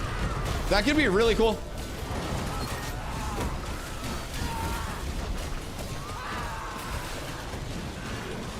Unstuck? Yeah, we should probably just unstuck after this ice. Stay on a Loopington. Is he back up? Yeah, he should be back up, right? We do be pumping, though. Do we want to try to kill the elite? Not the elite, but the elemental boss that one-shotted the entire raid? Dusty loot. Mine? Oh. Thanks, dog. Is this mine? Yeah. Okay, thank you. There's an LE boss? Yeah, unfortunately. He one-shotted the fuck out of my entire raid one day. I had a lot of people down here. Yo, Jordy, what up, goat? How you doing, my boy? Had a busy last week, so I've got to play what's been good. Brother, everything's been good. We're getting closer to the 27th patch. The video dropped on YouTube, breaking down everything that's coming. We've got huge news regarding all those, like, gathering, refining updates that are coming in. That's going to be, like, throughout the rest, well, starting April and then going about halfway into May. So we'll have that all in place for fresh starts as well, man. It changes the economy entirely for fresh. So fucking excited. Can we link the video? Exclamation socials brings up all of my socials. It's over on my YouTube. If someone wants to grab the exact link, we should probably have a link for it pinned. If someone drops it, I'll pin it so people don't have to guess. But yeah, exclamation socials brings up all of my socials from my YouTube to my Twitter to our community Discord, all of that shit. So would highly recommend popping in there as well. If you're looking to play with the community at any point too, the Discord is where we run all of our guild stuff across the board. So would hop in there if you are looking to join us and you're not currently with us. In the request to join section of the Discord, you can put your in-game name over on Vira and we will get you an invite to one of the guilds as soon as we can. 1 and 2 are filled up right now, but we got a third one that we started yesterday that we can get more and more people up on. Found it? Sick. I hope you like it, dude. Let me know what you think. We put a lot of effort into breaking down all of the changes that are coming in like a very, very, very simple way. So 2 needs a pass. We're not gonna do an inactivity pass. We're just gonna like let people come back in and log in as they want to. But yeah, I feel that. I mean, we were doing inactivity passes like for 1 and shit a lot, like anyone 2 weeks in over. But where there's like a month left, we'll just let people kind of like log back in, chill as they want to, because the big change is coming in 4 days now. So like we'll let people kind of like have that little bit that last month, and then for fresh start, that's when we'll hard enforce that like that activity for main and for second, and then everything else will just be like fill from there. Do you think with the current state of cats that we should have our own Discord before P3?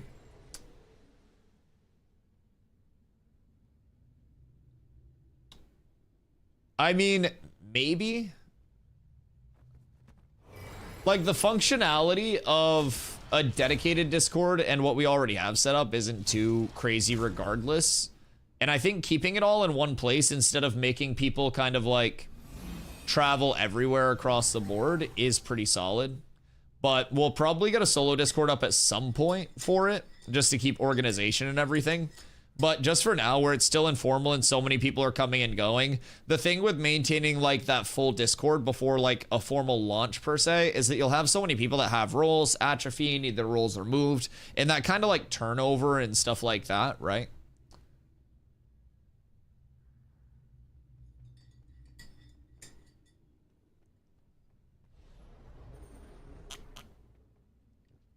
You just have to give people, I mean, you act like I haven't like done multiple Discords for all of the New World companies that I've run and been in.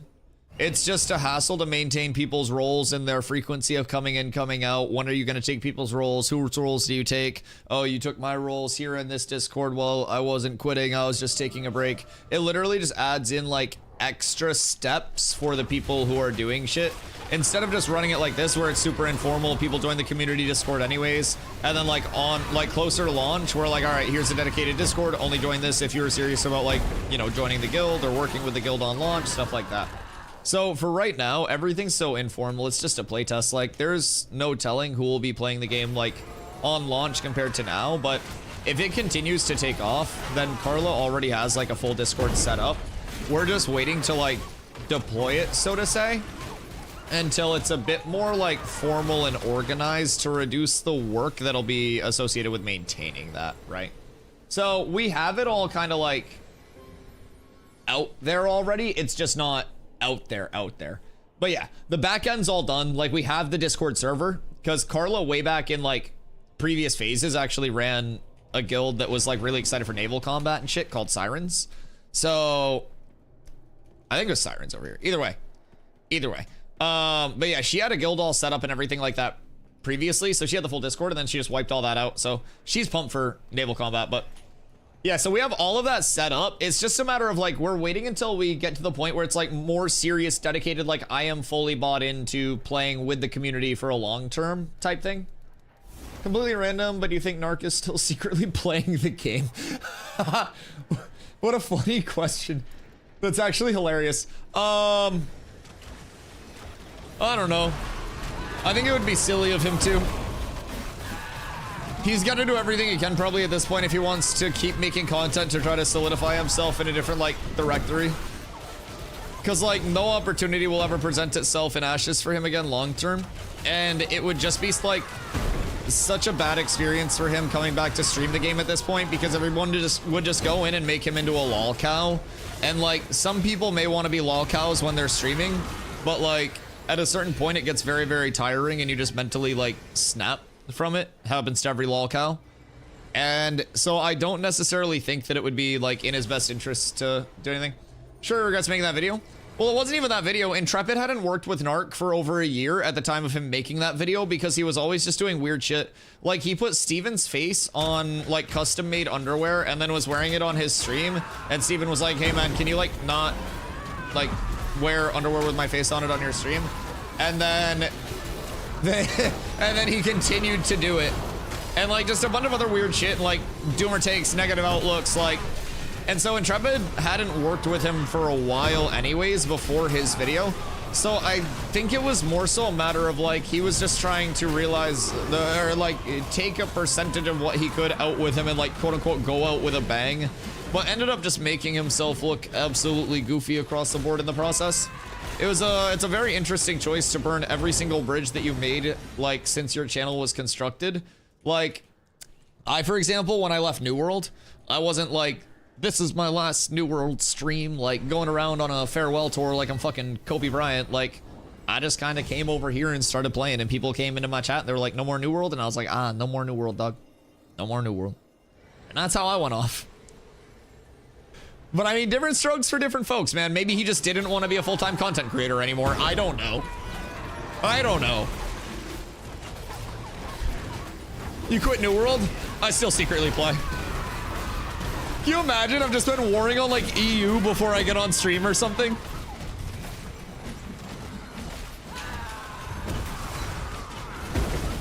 Fuck.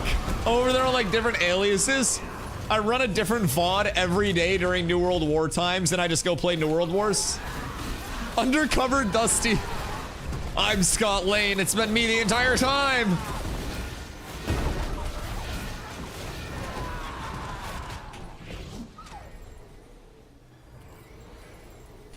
Can I ask what made you leave New World? Absolutely fucking not. No, I'm kidding, of course. So I played New World since its launch and was very, very interested in it long term. And I was always really intrigued in like, you know, the social aspect of the MMO. I really like MMOs that involve like the people-to-people thing. And New World always had like very ambitious systems, a very good combat system that was built around skill-based action combat with like movement differences, mechanics differences, aim differences, like everything.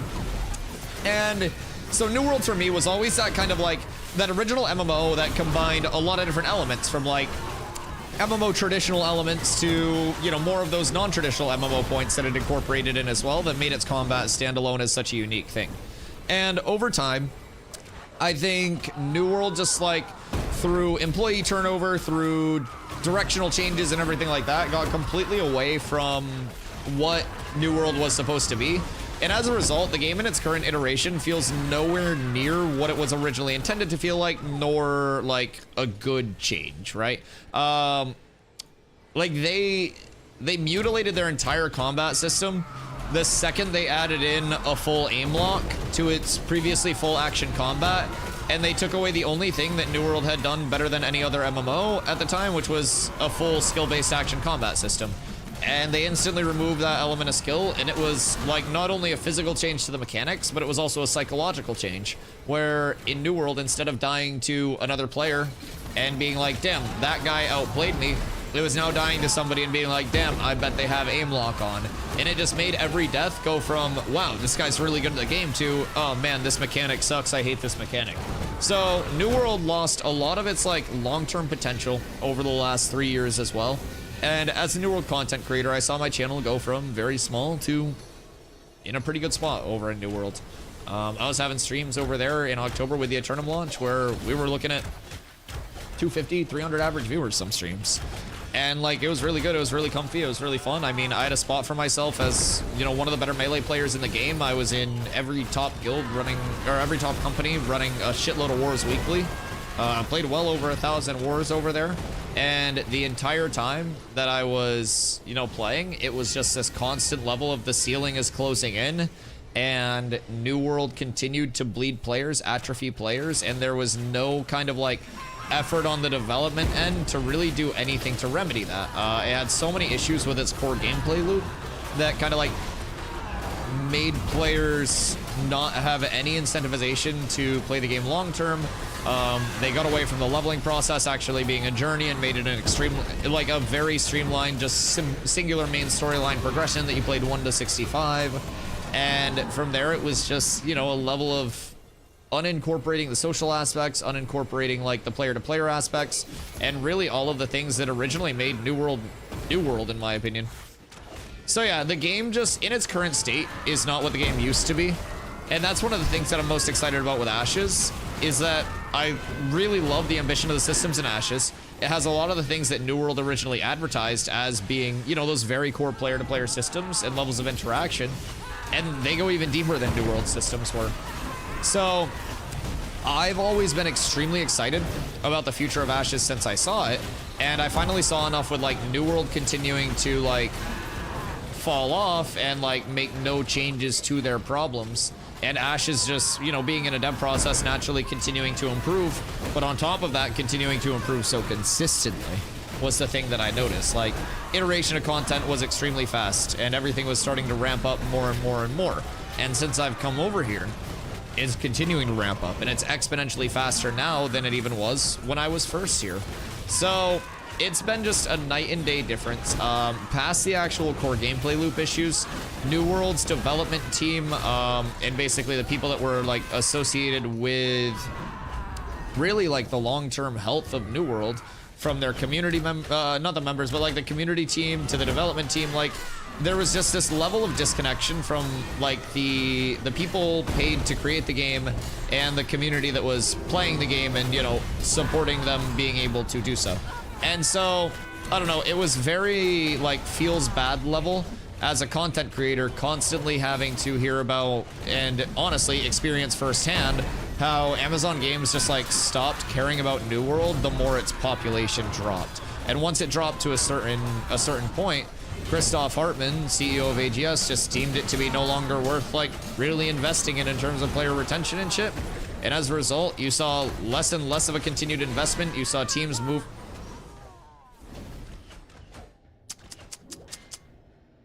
Yep.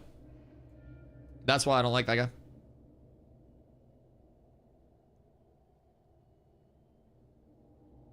That's why I don't like that guy. That shit hits hard.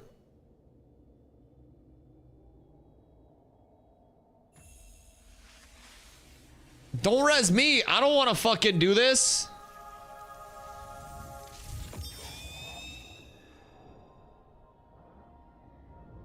The fuck you resing me for? But yeah, so basically, long rant short.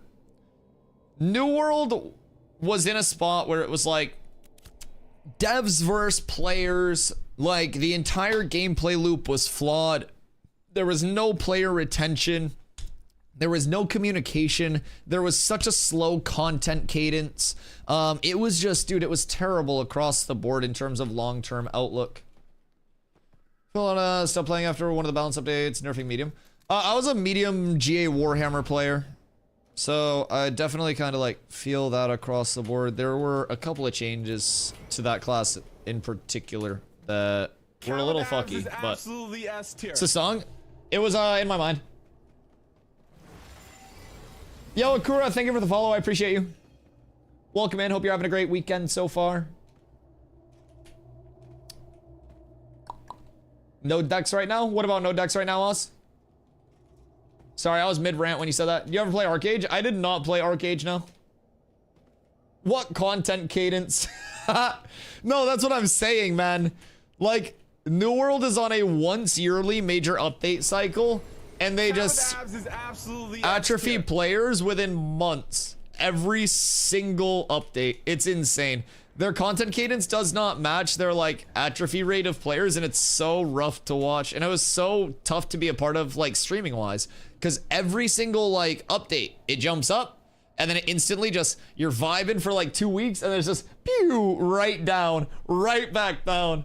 Yo, Jason Prime, thank you for the follow. I appreciate you. Welcome in. Boys, if anybody else out there is new, I appreciate y'all coming through. My name's Dusty. I stream every single day starting at 2 p.m. EST. Typically stream for right around 10 hours a day as well. I play Ashes full-time. Came over here from about 7,000 plus hours in New World. And I am very much happy to be over here. I came over in December and have about 600 hours in this phase of the alpha at this point. It's a lot. So feel free to ask me any questions you guys might be wondering. I've got graphics prepared to help out. I've got yaps prepared to help out. And I can probably answer just about anything that you guys are wondering. If you haven't checked out the new YouTube video, exclamation socials, pop over there, give it a look-see, breaks down what's coming up in this week's upcoming patch, as well as some of our changes looking forward and more long-term. So each month at the end of the month patch, because it seems that we're going to be getting a large one, we're going to do a video just like this one where we summarize all the changes coming, so you guys will be able to stay tuned on all of that. We'll compile all the data over the course of the month, and we'll be dropping that monthly for you guys towards each end of month patch. So make sure you're over there. Make sure you drop the sub if you have not already.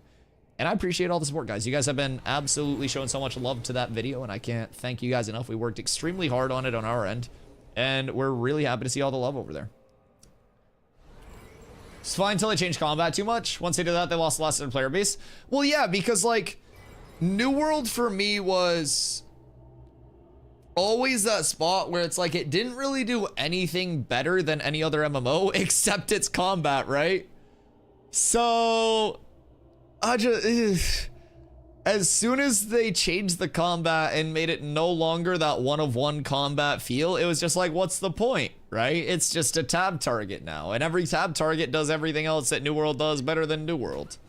Almost level 22 and haven't gotten hands yet? You come see me, bucko.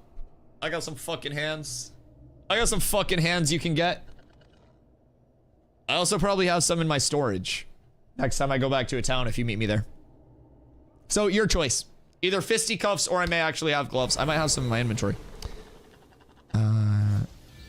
I don't have gloves in my inventory, but I have 2 pairs of boots, depending on how agile you are.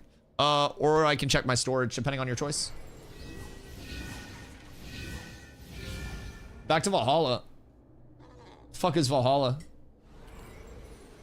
I have hands on my clank. Yo, you're not playing anymore.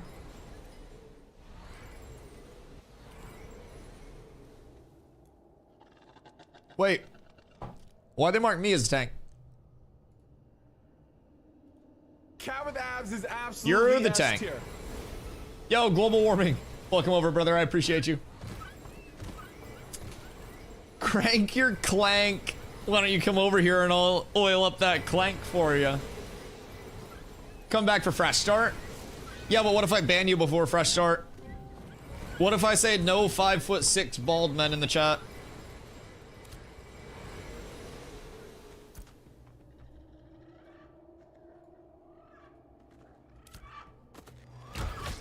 You're like 5'3", aren't you? You lose a lot of your viewers. How many of you guys are 5'6" and bald?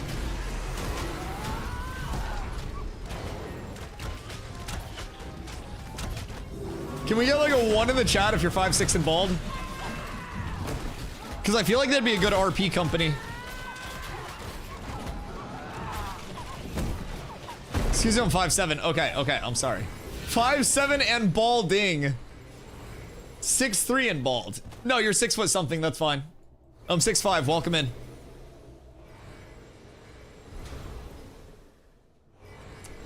Damn, bro.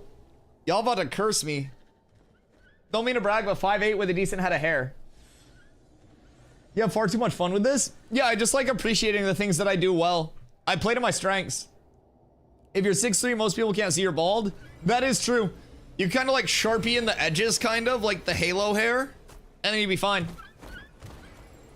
My bald head looks good, though. So, I personally feel like, across the board, we should bring back the meta of every bald dude, like, polishing and buffing their head to try to get it as shiny as possible.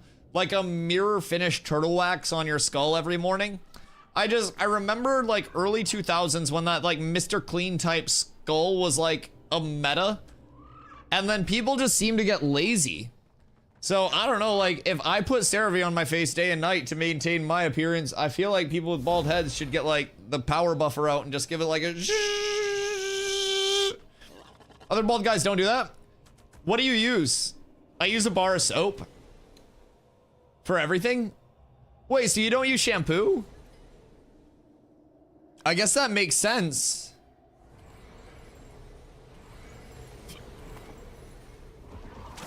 Do any bald people just shampoo their, like, scalp? Balls and face get the same bar? Who uses fucking soap on their balls? What do you mean?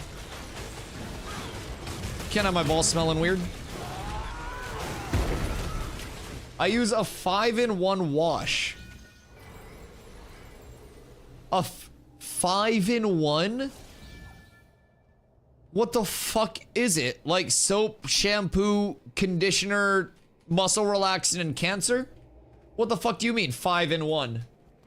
There are 3 things that you could even need. Soap, shampoo, and conditioner. 5 in 1 makes dinner for you while showering. Toothpaste.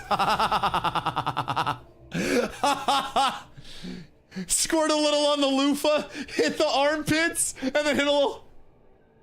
And then you're good. Getting the back is a little tough with the loofah, though. That's fucked. That's so fucked. Good morning, Zine. How are you, my friend? Teeth to cheeks is wild. Well, I guess that would also be the application of a toothbrush, because you could, like, toothpaste your toothbrush with the body wash, and then brush your teeth, spit, and then also toothbrush your butt. Because it'd have that, like, abrasiveness, right? All natural cold pressed soap.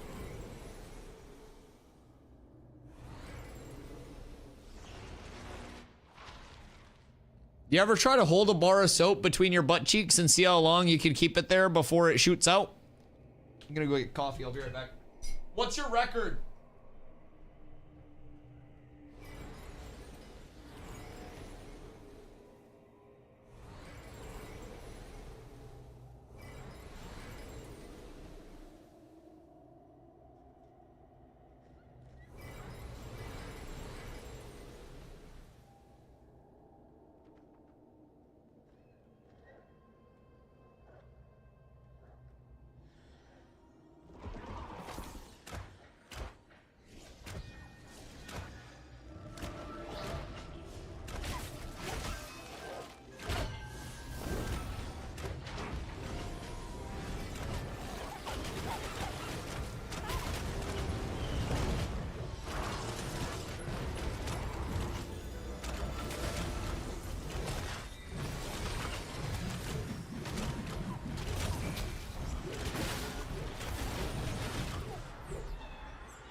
Okay, I'm back.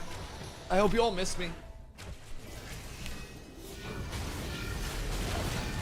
All right, so do another couple loops maybe, and then I'm thinking I need to get my crafters on.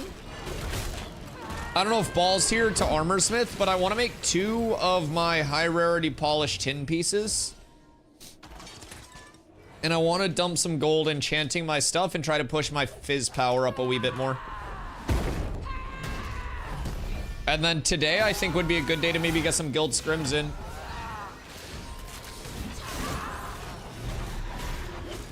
What's your time? Going back to your comment. What, the holding a bar of soap between your ass?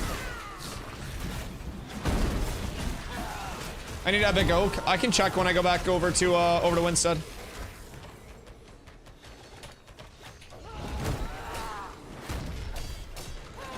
Yeah, just remind me next time I go to Winstead.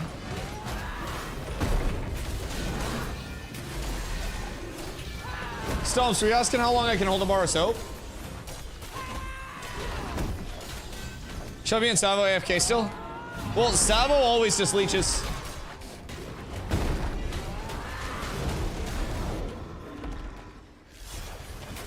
Shing shing. How many epic oak do you need? Wait, the true MVP. I'll need to go on Codex and see exactly which armor piece setups I was looking at again. I need to pass, I need to get my polished tin pants and belt made in higher rarity, and then we'll be balling.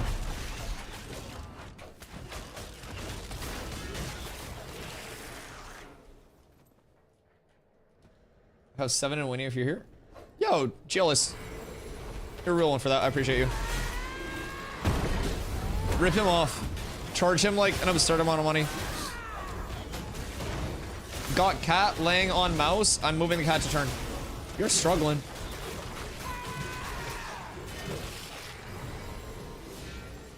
Wait for Chubbians out. Yeah, I don't think Master Smith's gonna be up yet. I'm not convinced. Bipolar and building balance. Oh wait, I saw you gathering earlier. You hit a tree and it rolled into the road where I was running, and I looked over and I saw you.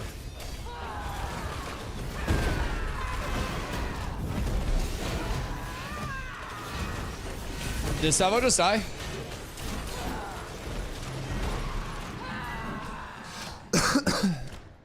What?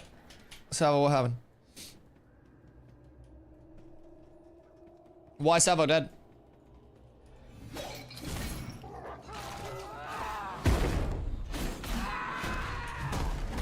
Bro, I'm not getting sick. I got like sniffles.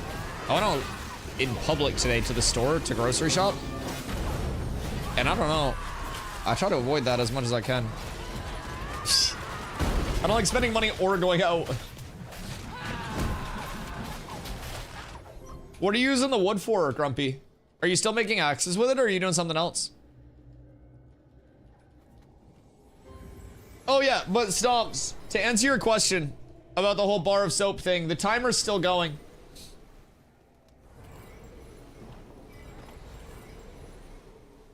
Hello, Janji. The ideal streamer? What, hates going outside? I'm not like a huge fan of it. It's alright, but I like going outside, but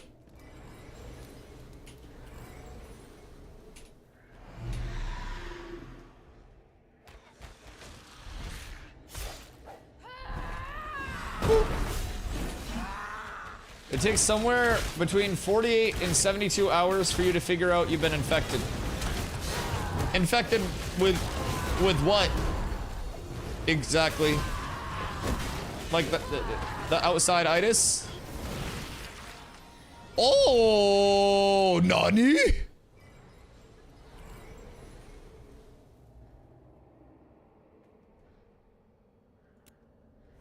I rolled a 10. Well, good luck, everyone. Damn, that's a good sword. No, it's a great sword.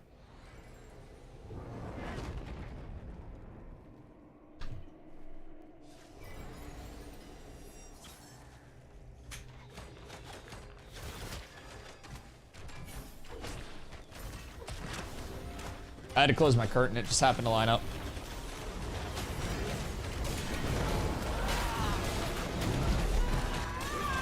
And a shovel is a groundbreaking invention. That's actually fire. That is so good. 7 out of 10. 8 out of 10 with rice. Lumen Star's a greater sword. Yeah, I mean, I could also just throw on an energy focus. And then I'd be chilling above 200. So it's like, it's not the worst. I think my setup is okay at the moment, considering it cost me a grand total of $0.00.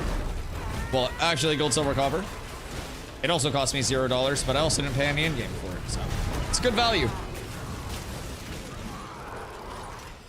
It's the closest thing to streamer privilege I've ever had, so I'm gonna enjoy it. The energy focus you need to get that Ember Blade one hand working is hella expensive. What's the energy focus that's ideal to get this Ember Blade working? Because I have a level 10 and I also have the level 20s. They're just green at the moment. I'm assuming we can craft higher rarities though, like crazy, yeah? Flu, rhinovirus, and COVID. Oh, you meant like actual, like... You meant actual diseases. You know, they're fighter? Yeah. I need everything. You know this. I always have room. Although you did just miss the great sword drop. So now Lumen Stars are gonna be cursed. We're gonna get like a gray Lumen Star somehow. Boop.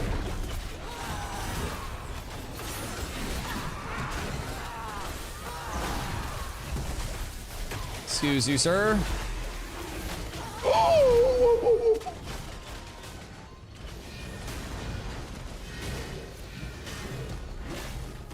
So, what fucked me up there? My God. I checked out for like half a second without up, and then I just got pooped on by the slashy boys. Okay. Your options are iron and steel energy focuses, which would both require high level bones to make. Griffin or worm. Interesting. So, what rarity are you trying to target with those? Because I know they both roll strength regardless. Yo, what up, Matsu? How you doing today? Hope you're having a great weekend, my friend. Said something earlier, I was focused on Bipolar's kind offer. Oh yeah, I was telling Bipolar to rip you the fuck off. You don't want heroic or higher to beat out Lumen Star? Yeah, that's valid. But hear me out. I know Lumen Star looks, or sorry, like is good as fuck, but like this combo looks disgusting. Like, look at how fucking drippy I am. This is worth at least 75 attack power rating. You know what I mean? I even have a sword on my back. You get style points for sure. That's what I'm fucking saying, dude. I'm so dripped out. Like, call me a fucking sinus infection, brother, because I am dripping constantly.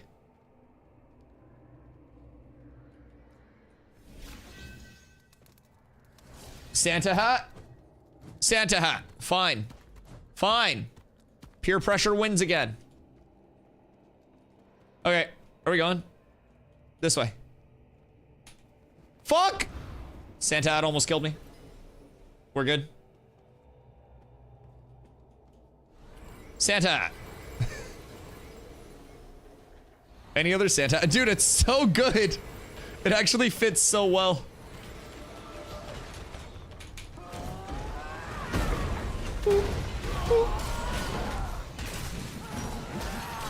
I feel like the sword time to finisher is so fast, man.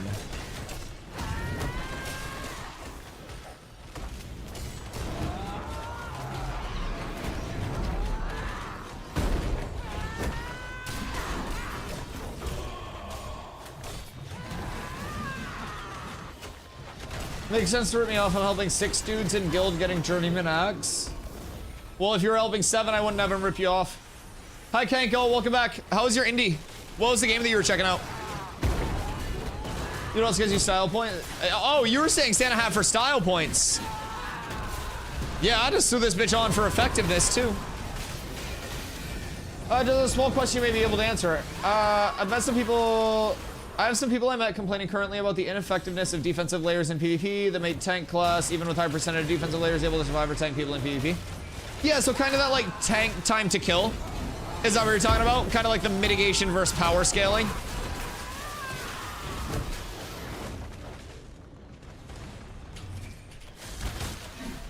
I can definitely yap a little bit about that. That's what you're talking about? Okay, cool. Yo, Grandpa Bruce, what up, baby? Thank you for the 5-day streak. I appreciate you. Dome Keeper. That sounds like a good fit for you.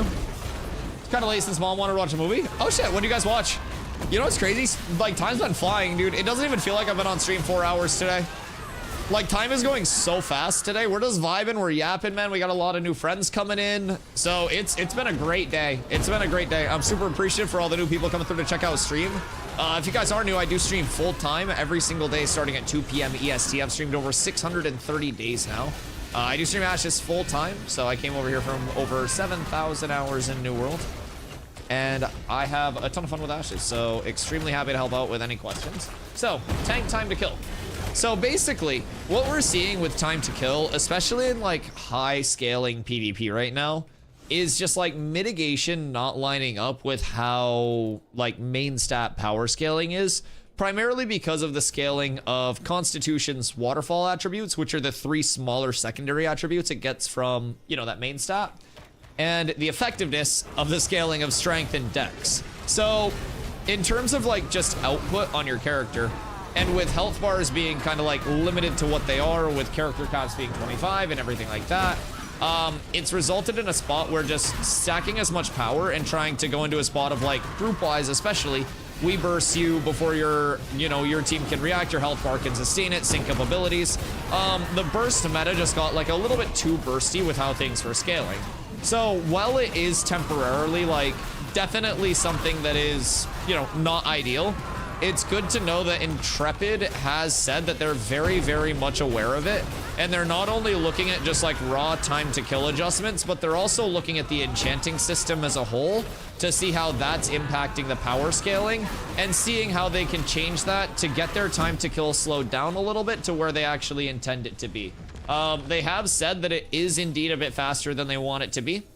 And we can expect to see it like slowed down with future patches, more mitigation scaling across the board perhaps, or like adjustments of those other core stats.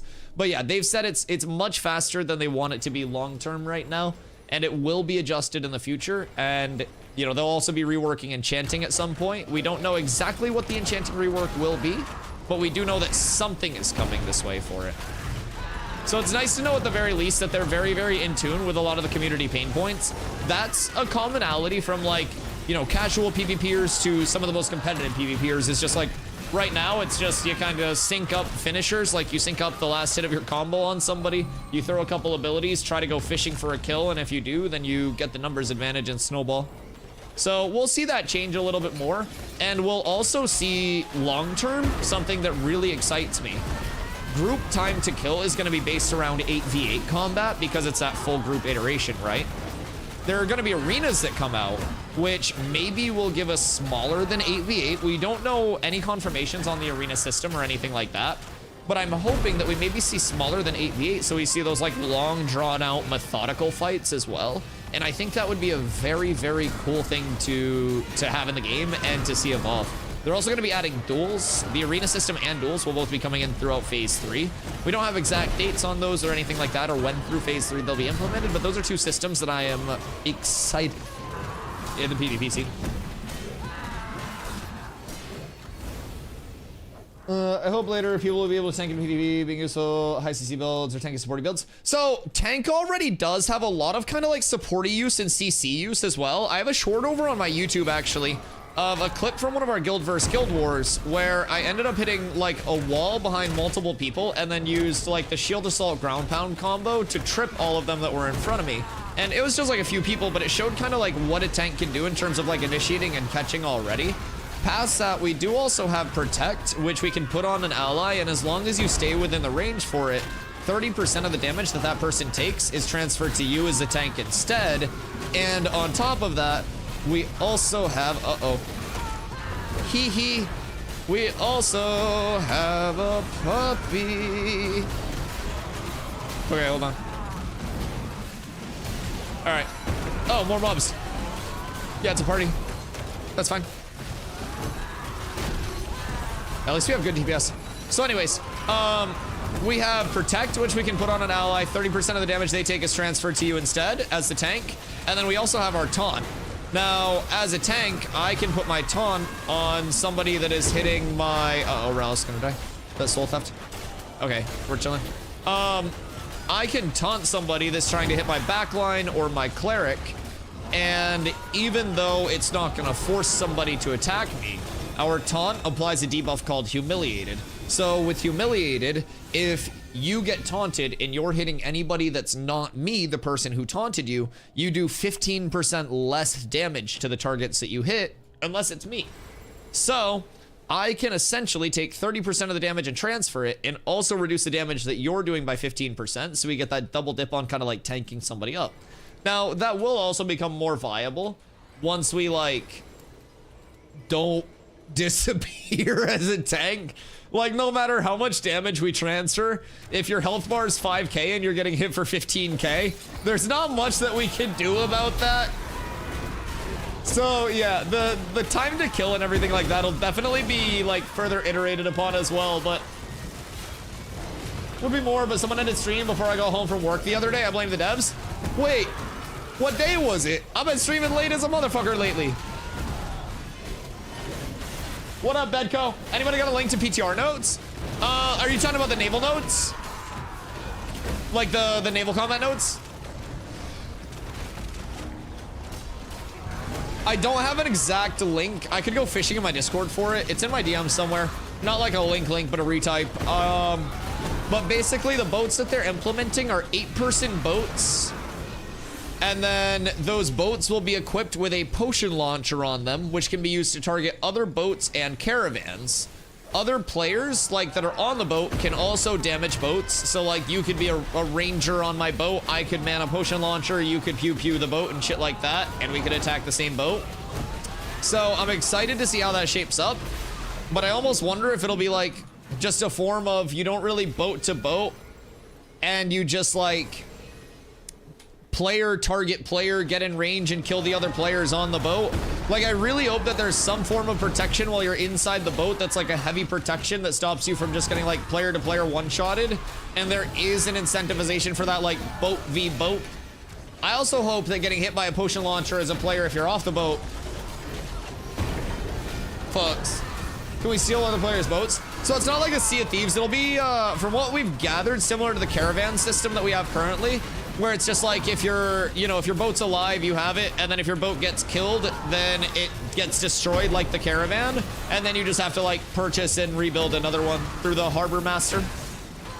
So potion launchers will be the only like boat mounted weapon that's on the iteration that's starting this week on PTR. But surely if everything goes well there, then we'll see that Thursday. And I'm hoping we see that in its full form on Thursday. I'm sure even if it's like a little wacky, they'll still kind of like give that to us Thursday. I just think as long as nothing like pops up that's absolutely game breaking or going to destroy everything. Those reacts, yaps, and repo day. Oh yeah, yep, nope, I too blame Intrepid. You should file a grievance. You should file a grievance. Let me see, what else is it? Let me get a quick peeksy whoopsie. 3 sessions for the testing. It's the Caravel ship. It's intended for about 8 characters. In addition, potion launchers can be attached to a Caravel ship.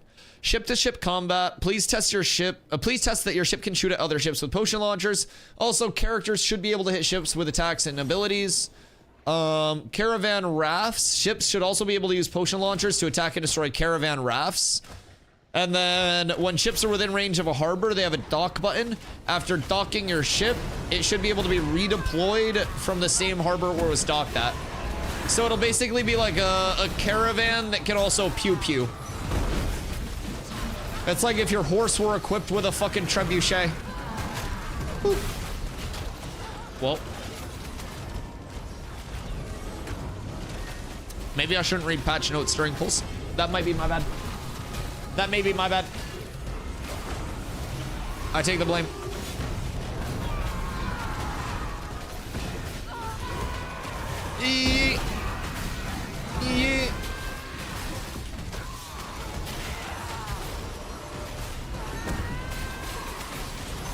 Okay, thank God.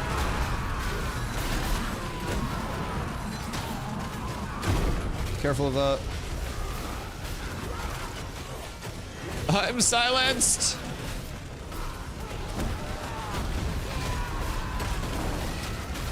I wonder how crafting those potions will work. Alchemy, I hope.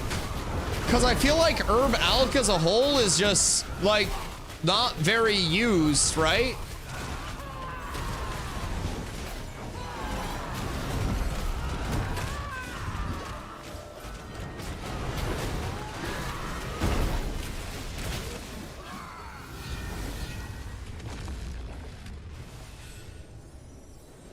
What a horse with freaking lasers. Yeah, I don't know. I feel like Alk as a whole is just kind of ass right now and not used. Herb Alex Strive and there's not much player market, but there's money in it somewhere. Yeah, I would like to see more there. I mean, player-to-player enchanting's also kind of in a weird spot right now with vendor strolls and shit like that. I don't know, I picture enchanting like, even in something more linearized like WoW, like WoW's enchanting system heavily incentivized that like player-to-player and not that player-to-vendor. And right now, it's currently just like player-to-vendor across the board. What up, Douglas? How are you, brother? Sodium carbonate is pretty big. What is sodium carbonate? Isn't that like baking soda? Baking soda. I got baking soda. I have a weird feeling about Naval. Some people just don't like belly buttons. Yeah, it's okay. Some people don't like feet. Some people don't like belly buttons. Some people don't like buttholes. But a hole's a hole, can't go. Any port in a storm, brother. What are you concerned about with Naval? It's used for paper, which is used for scrolls. Yeah, but what actually is sodium carbonate? Any biologists in the chat? No, chemists in the chat? Sorry, my brother's a biologist. He just like, I don't know what he does. He plays video games at work all day. He just brings a switch in. Dusty, pick up your shit. What if you lick my balls? And thank you. Good looking out. Salted Coca-Cola. Savo, is this another one of your fucking creations? Are you dipping more fucking Pop-Tarts in ramen? What are you talking about with salted Coca-Cola?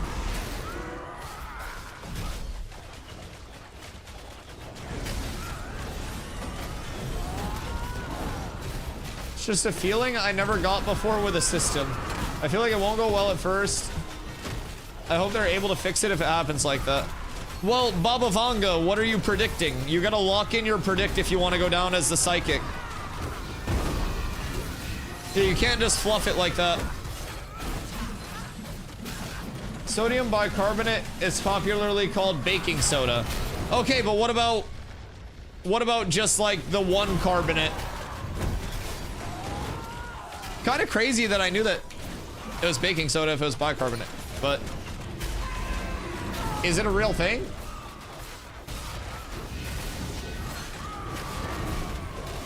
That's soda ash. The fuck is soda ash?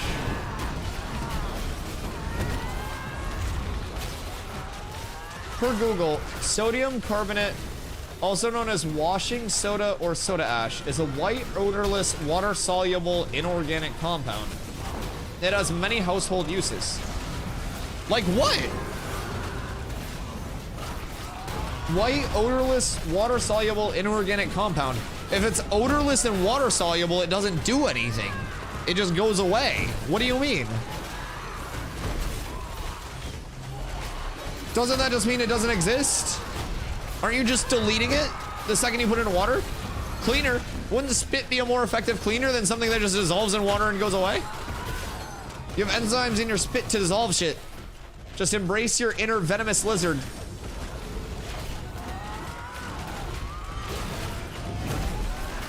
They yield alkaline solutions in water, so used in a lot of cleaners. Sugar does the same thing? Sugar cleans? Or sugar dissolves? No, sugar would be sticky as fuck if you cleaned with it. I'm gonna go mop the basement floors with sugar one day while you're gone and see what you think. I'm gonna put sugar water in my Swiffer and hit your floor with it, Doug.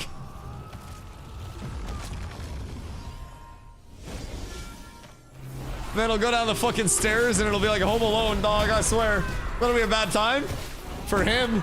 I don't go in the basement unless I gotta do laundry. Oh, it dissolves in water and still exists. Oh, fair. Well, I'm still putting sugar water on your floor. You're not stopping me. The train's on the tracks, buddy. Just be aware. Sleep with 1 foot open. If you know what's good for you.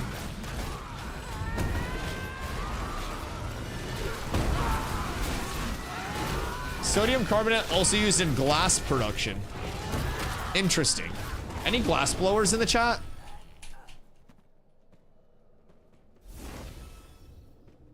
Any custom glassers? I know where you sit. Technically, you could drill a hole through the floor directly under my chair and then just poke me with shit. Man, could line it up based on the sound too.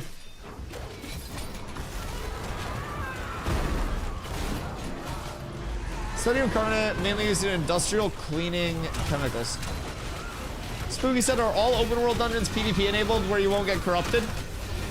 No, so open world dungeons are not all forced PvP because the mob tag system is not just like a first person to get the tag gets the credit. So mobs can be competed for through damage dealt to the mob overall before it dies. Now you do get a bonus percentage of kill credit for hitting the mob first, but you can still technically steal other groups' mobs and compete for those mobs. Then past that, it's just your traditional open world system where like, say you're trying to compete for mobs or somebody's stealing your mobs and you're like, all right, I'm fucking sick of this. You can flag up, show you want a PvP, and if they decide to PvP you for the area, then they both flag up. If you really want to just win the spot, you could corrupt and kill them and then just farm off mobs to get your corruption off. But that also takes a very long time and is a huge risk because if you corrupt, you show up on the map. So there are areas that are currently in lawless zones, and lawless zones are typically like the next to get incorporated with, you know, future nodes and stuff. So there will be lawless zones expanding throughout the map as the map continues to grow. But for the most part, like dungeons at the moment just tend to be like a natural evolution of the mob competition itself, where it's like, okay, we can either compete for mobs or we can go elsewhere. If we compete for mobs, we try to steal the mobs and compete for them that way. And then, you know, if that doesn't work, all else fails, we flag up, we go purple, and then we fight, right? Now, I'm sure we will see more open up. Like, for example, in the new part of the desert, this is Jinnah. Over here, there's a very, very good pocket dungeon. So not like a full dungeon build out, but like better than a normal POI. It's an extremely good experience in Glint Farm if you have it on lock, but that's in a force flag area. So when you're farming that, you can be run up on at literally any time. So you've always got to be alert while you're out there. We've been run up on by multiple people while out there multiple times. So it comes with that level of risk reward, and it does always kind of like keep you on edge more than, you know, the traditional farming. So I'm not opposed to big objectives as well. Maybe like a world boss being in a force flag area and having that true level of like everybody has to compete for it. And everything is always subject to change. Like Intrepid loves community feedback on these things, and they have, you know, adjusted many things over the course of development according to community feedback. And it really does show with, you know, how well received a lot of their developmental moves are, like the implementations, the priority of things coming out. It seems really nice.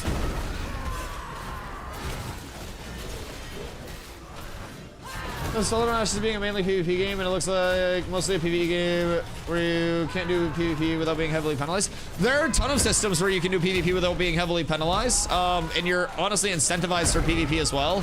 And more of that will shape up as more opens up, but this late in the alpha, it's also important to remember that power scaling is a very important thing for PvP. So it's also a level where, you know, it's meant to be a long grind and not a 1 week to max level and fully geared. So what we've been in the process of doing is getting not only like individuals, but the entire guild geared out with baseline stuff to where we'll be able to actually stand a chance in PvP against the people who have been geared out for a while. So Ashes has a large level of like, not only knowledge gap and mechanical gap, but also that like that gear gap.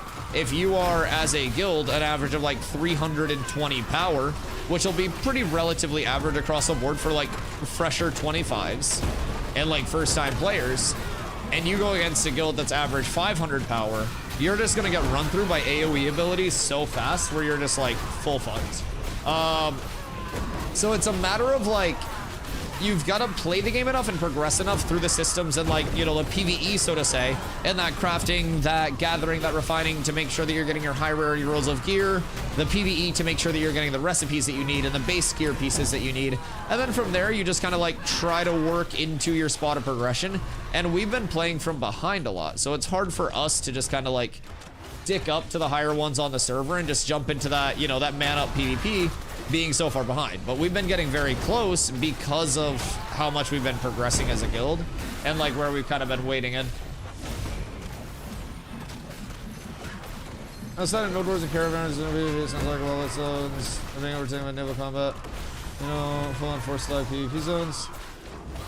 I just want constant PvP non-stop.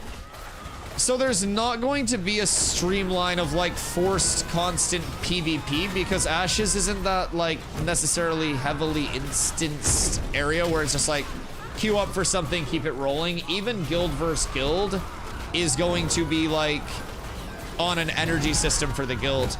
And like, while Ashes has a lot of PvP implications in its system, it truly is a PvX gameplay loop. So it's like, it's a balance of everything.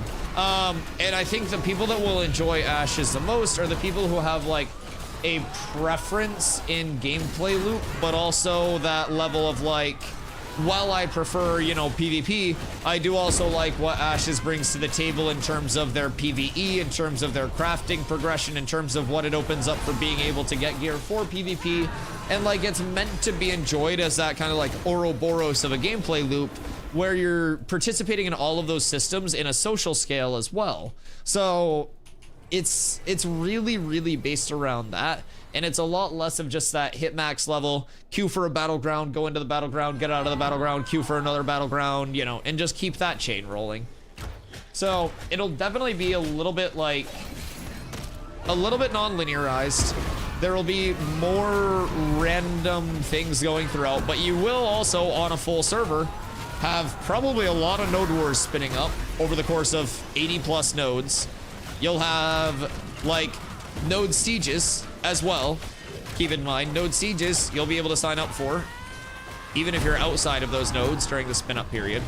You'll have a lot more frequent guild versus guild decks as well, because there will be more guilds that are on like an even playing field as the player base expands. So right now there's a very like stark fall off between the guilds that have that like knowledge and that experience from previous playtests, PTR stuff, and then a lot of your newcomers, right? So as the game continues to become closer to an actual launch product, the player base expands and you get those layers of people that come in at staggered times, gain their knowledge staggered as well.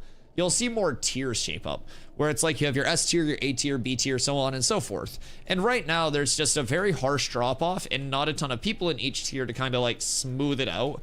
So the guild versus guild PvP isn't as like well received as it necessarily could be. And I think that's something that will continue to kind of like smooth itself out over time. It is one of those kind of like temporary pain points, but speaking of S tier, did you watch last night's solo leveling? Yes. Yes, I feel like it put me in a time machine. I'm not even kidding. Like in the best possible way. So I'll talk about that in a second. But yeah, like Ashes as a whole is definitely the core definition of a PvX, where it's like, it's not intended for someone to just be able to, you know, PvP and ignore everything else, because you'll be so weak in PvP from ignoring everything else that you won't be able to enjoy your PvP, right? And Ashes is a game that's entirely built around like the long road to progression, that whole journey, getting up to that power point, much more than just like everybody instantly being there. So I think that's important to, I think that's important to remember just as like a core basis of the game. It really is just that whole PvX loop, and I think the way that most people will end up getting the most value and enjoyment out of Ashes is kind of like going into it knowing that and embracing that. And not everybody will like enjoy that, right? But it's also not something where it can just be kind of like forced upon everyone. Man, that flame is an absolute ass. My good golly. My good golly. Okay, it might be a regroup outside.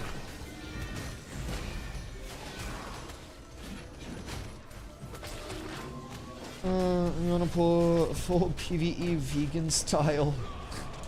Are you saying PvE is vegan style and full PvP is the carnivore diet? PvPers are just like Liver King? Is that what you're saying, Kanko? We need MMO with PvP open world and PvE open world at one point that has an impact on environment. Being a better player in open world dungeons, getting world boss or dungeons, bonuses, being able to put the price you want because you get the kill should be part of the game. Now, with that being said, like, there is always going to be that level of friction, right, in Ashes, and Ashes is about the rewards going to the players who, like, earn the rewards, right, between playing more, investing your time, you know, in a more, like, calculated, more wise way, and within that, you also have that level of, like, you know, separation there, but Ashes is also meant to be, like you said, that level of social interaction. Now, we can't, as a guild, reliably get enough people on to go assert dominance on world bosses. But because we're, you know, well acquainted with more competitive guilds on the server and have a lot of good connections, we were actually able to go over to a couple world boss kills where they just were like, hey, we don't need the loot. You guys feel free to roll on it. Congrats. And they just helped us out with those kills. So a lot of it, like Kill mentioned, is genuinely that level of like playing into alliances, playing into the social aspect of the game. But even if you're not like a full open world fiend, right? Keep in mind, instanced dungeon content is going to be insane in Ashes. 20% of it will be instanced, 80% will be open world. But the instance content is going to dynamically scale based on like your group's progression. Yo, Izamu, thank you for the follow. I appreciate you. So like, up to the first boss, it'll kind of be like keeping track of how your group is doing. And then after the first boss kill, it'll like calculate the difficulty of the rest of that dungeon for your group.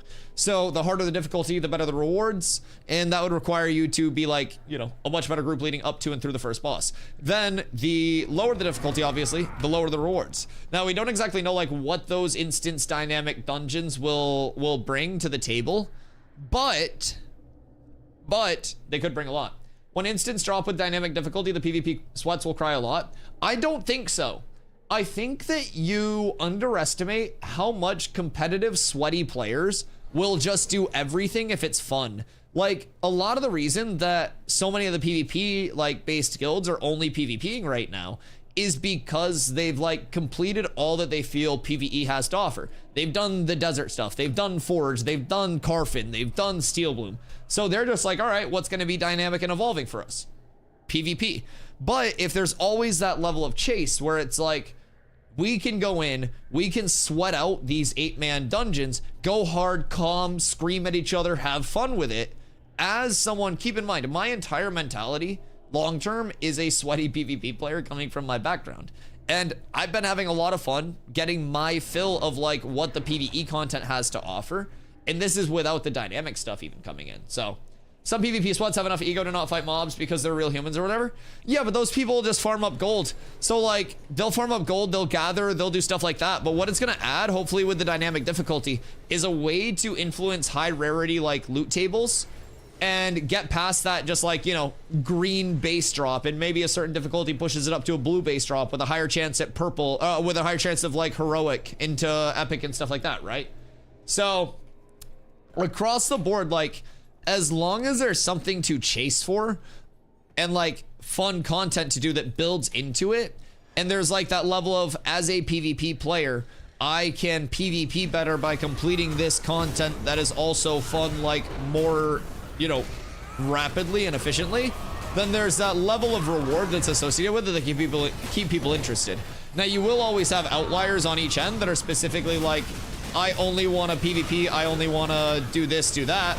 And those people will also be, like I mentioned before, way lower power scaling. Like, if you don't put in the work either through like the lifestyle skill loop, farming up gold, or, you know, actually PvEing to get your gear in some way, shape, or form, you're not gonna have the gear to actually do anything in PvP.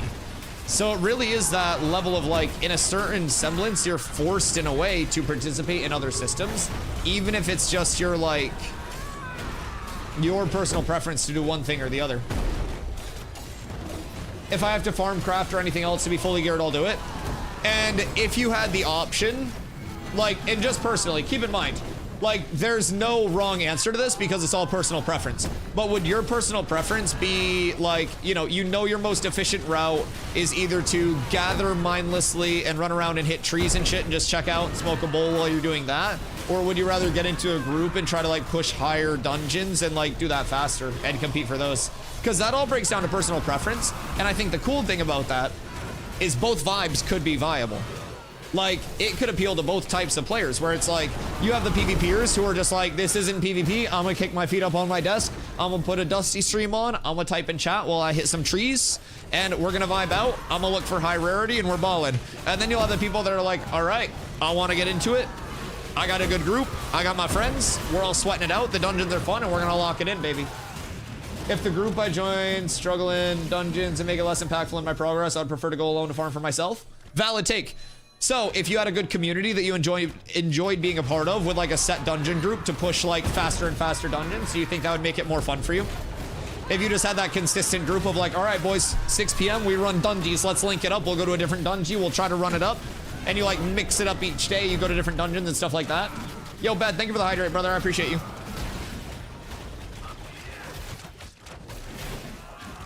Having things to do on down days that would still push progression forward is a good thing. Absolutely. And Ashes presents so many opportunities in its gameplay loop to just do that, I think. Like, I always feel like no matter what I'm doing in the game, I am progressing in some way, shape, or form. And it may not be the most efficient, like, you know, point A to B progression, but progression is being made no matter what I'm doing. It's really cool. And then you look into, like, you know, if you're a community-based player like myself, you're trying to grow a community, trying to grow a guild, you're also progressing that entire guild, which inadvertently progresses you more. So it really is a cool, like, structure of game to look at. I don't know if we have enough people currently with us to do Zammer. We have like 9 people right now. I don't think the Zammer is gonna happen. Perhaps a reset?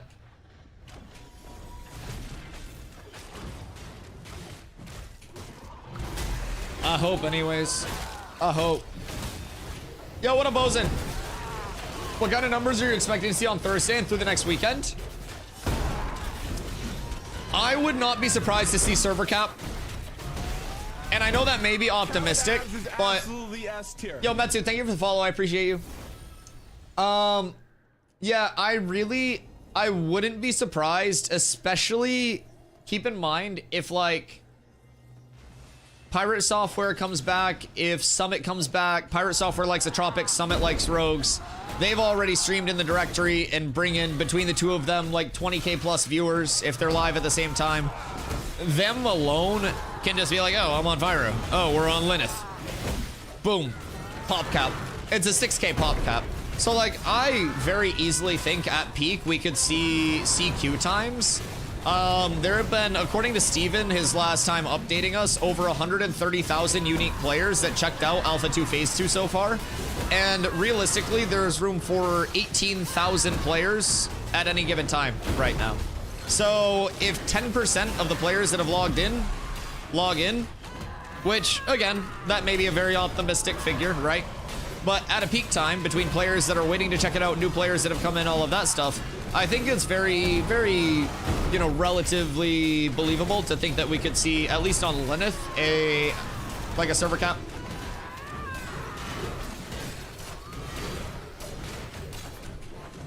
We have to have people that want to improve themselves when they play. If they don't, it'll just be a waste of other times. Right now, farming alpha, beta, Ashes, just gathering information for the release one day to be able to progress in a good way.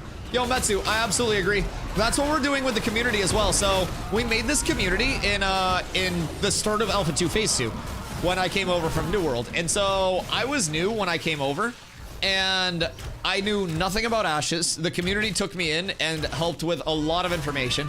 And like, we made cats and started, you know, inviting people, brought it over from New World, and we came with a few people and we picked up a lot of people along the way. And so what we've been doing here is trying to basically like onboard all of our new people, right? And just be like, here are the basics. Here's what you want to look for. Like, here's where you're going with everything. Here are the ropes. And like from there, you know, we just kind of try to refine that the closer we get to launch, with each phase being a little bit more clean.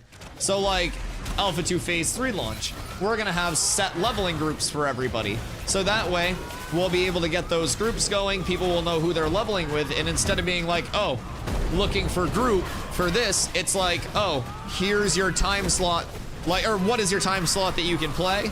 Okay, we're gonna find people with a similar time slot that you can match up with. And from there, you'll be able to have a consistent leveling group that you can plan around that will play the same hours as you roughly, because we have a lot of people already in the community. So we'll be able to get multiple of those 8-person leveling groups. And then you think about how quickly we're gonna start picking people up on phase 3, especially knowing what we know now, being able to have multiple people that are kind of like mentors within the community. And that's what it's all about. Like, some guilds are more reserved and kind of like, you know, not openly sharing all their info. And we just tell people everything we know to try to get more people into it. So hopefully we can continue to act as kind of like mentors for those new players and get them into the more like serious aspects of the game as we continue to improve at the game too. But we're still very new, so. Feels good to speak with you, Dusty, follower from friends. I appreciate that. I appreciate that. Where's the vendor in Halcyon with the enchanting scrolls? Merc, vendor in Halcyon with the enchanting scrolls is gonna be at the lab. So you're gonna wanna go, It's not Halcyon. You're gonna wanna go over here. Mid left. I can tell Linethal left server cap if just 1/3 of his viewership joins the already capped. Oh yeah. And then you have to remember, Fed's fat now. In like the best, most like jiggling ass way. Like they're large. They're large. So yeah, Fed pirates on that day for Tropics will probably be like insane. Can I get a night kiss? I don't know, because if I gave it away for free, I'd have to give it away for everybody. Chat, you determine what would Bedco have to do for the good night kiss? What do we think? 1 gifty, 2 gifties, 20 gifties, 200 gifties. The extortion begins. 5 gifties? Jesus, Oz. Jesus. I started at 1, man jumps in with a 5. Maybe I'm too generous.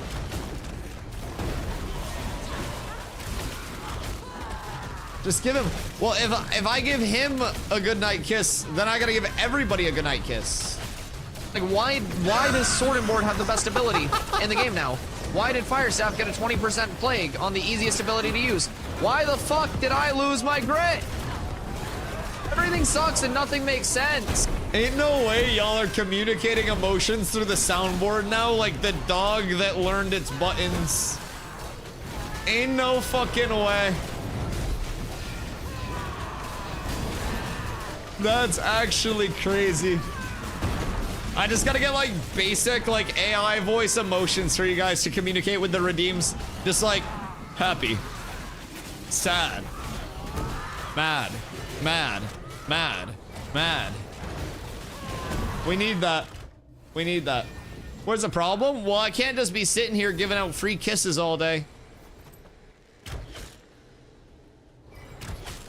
So, should we unstuck? I feel like we have half our raid.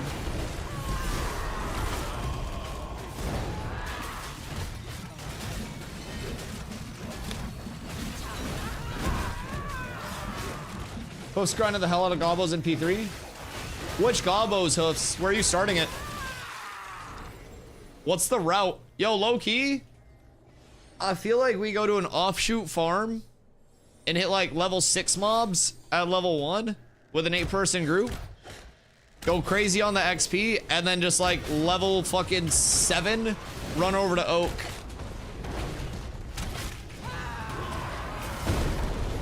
Gobos are gonna be contested, gotta find some shit in the desert. Yeah, we're definitely gonna wanna do map research. Like, as the map expands, keep in mind, we'll have like 4 days to fuck around in the June Dark and see what's up. Maybe next time I'll be more gentle. Good night. Sounds like an ego issue, bro's gonna join a pillar. Hey! Hey! I don't have an ego issue. I have God complex. God.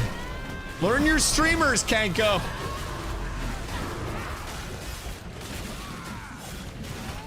Grumpy, what do you need journeyman lumber milling for? More planks? for solo play, otherwise group at church at 7. Hoofs, I'm gonna keep it a buck. You would have fewer people around you if you taped a bunch of $100 bills to your naked body and laid in the street than if you went to church on launch with a level 7 group. That shit is going to be more populated than that one chick that fucked 1,000 dudes in a day. She's pregnant now, by the way. What a shocker. What a shocker. Sounds like a challenge. I will send you my address right now. If we're talking to the first thing, I'll buy you the damn ticket depending on how tall you are.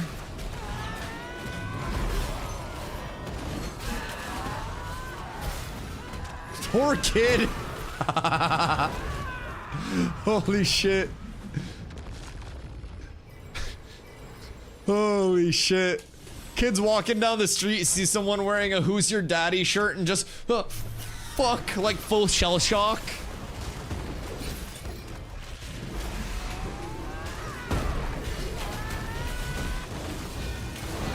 Hoofs is gonna need to head out. Hoofs, are you about to come cover your naked body in $100 bills?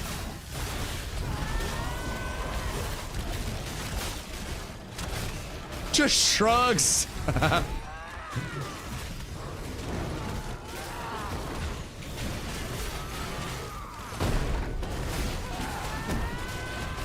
Kid will get a town full of dad. Using honey? No, don't use honey. Honey would take off your 10% discount on the best sunflower seeds in the world if you use code DustyWhy on smackinsunflowerseeds.com by using exclamation seeds. Yeah, I wouldn't recommend using honey if you wanted 10% off of all of those sunflower seeds using code DustyWhy on smackinsunflowerseeds.com. I personally have a fuckload of sunflower seeds. I have like 40 ounces of seeds here. And they all fuck. Chat, should I munch some? What flavor? I still haven't tried the ranch. I might try some ranch today. Honey won't take 10% because of $100 bills. A honey rep just comes over and starts taking 10% of the bills off you. Should we unstuck or are we just staticking this? That hiccup just hurt my chest. Dusty can mummify himself with all the salt in that box? Well, I mean, I wasn't even gonna do this to you, but thank you for the opportunity. So, my favorite flavor that I've had so far is the cheddar jalapeno. And unlike most sunflower seeds that are extremely salty, these sunflower seeds have no salt burn, and an entire 4-ounce bag, which keep in mind is 3.5 servings, is 10.5% of your daily value of salt. So, a lot of the options in flavors are very low salt. Now, they do have options that are higher salt as well, but you still don't get that full salt burn even with the saltier ones. For example, the cheddar jalapeno, my absolute favorite. What are these? Sunflower seeds. So they do sunflower seeds and pumpkin seeds. They have a ton of different flavors. They recently started working with the stream, so very, very appreciative for them. They sent me a little variety pack to get started that has all of their like 11 core flavors right now. And they always rotate in other flavors as well. They ship worldwide though, and you get 10% off if you just do exclamation seeds, go using that link. But I got a pack that had cheddar jalapeno, which are my personal like favorite seeds that I have ever fucking had, and I'm not even kidding. These are delicious. And these are super low salt at 10.5%. Now, I'm gonna try the ranch today. These are a little bit higher salt, right? Because it's fucking ranch. But they also have a ton of different flavor profiles. So you've got cinnamon churro, which is like one of those sweet seeds. On the sweet ballpark, you also have maple brown sugar, which I have yet to try. Then you've got cracked pepper. And then you've got the OG to balance it out, which is salt and sunflower seed. You've got dill pickle, which was surprisingly fire. Backyard barbecue. Garlic parm and lemon pepper. Sour cream and onion. And they sent me another cinnamon churro. And they fuck. They fuck. sunflower seeds are $10 a pound with a discount. I don't know if that's good for sunflower seeds. It is very good price for sunflower seeds if you get a bulk pack using my discount, or most packs using my discount. So these are in gas stations as well and convenience stores, and they're already like, they're basically $2.50 a bag, which is competitive to or lower than most like of the major brands. And in addition to that, online, if you buy one of the bulk ones, then it works out to, if the spring sale is still active and you get like the season supply, which is the 33 4-ounce bags and 66 of the 1.5 ounce bags, that's $175 per bag before my code, $157 per bag before shipping after my code. So like price per bag online, their large packs are actually kind of nuts just comparatively to like others, especially if you're buying like per bag. Now buying a shitload of seeds like that is a full commitment, but they do also have the smaller packs as well.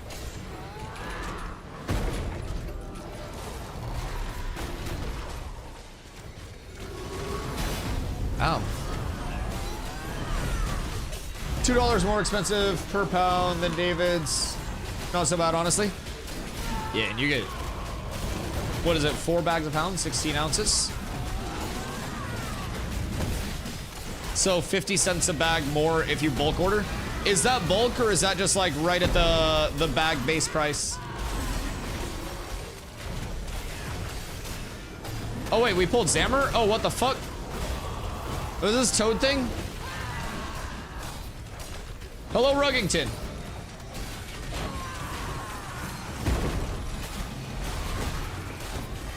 Dusty would know a quality nut. That is true. As a man that's tasted lots and... Hey, wait.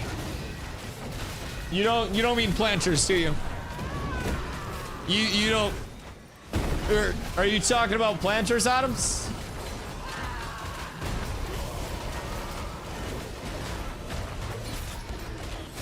Salt. I don't think he's talking about planters. I don't think he's talking about planters, chat. I'm not going any deeper with that. I'm not continuing.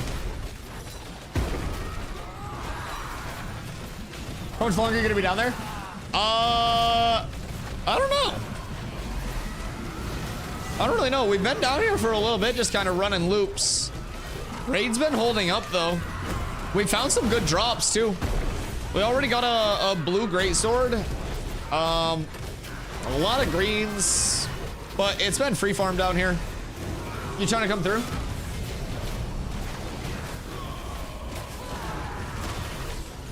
Yeah, we've had 2 Zammer kills as long as this is good. And there goes the neighborhood.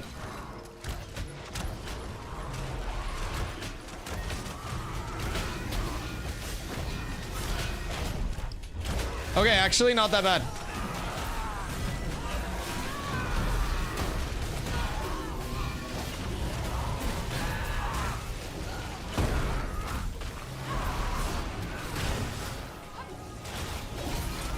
Savo, just make sure you don't butt pull.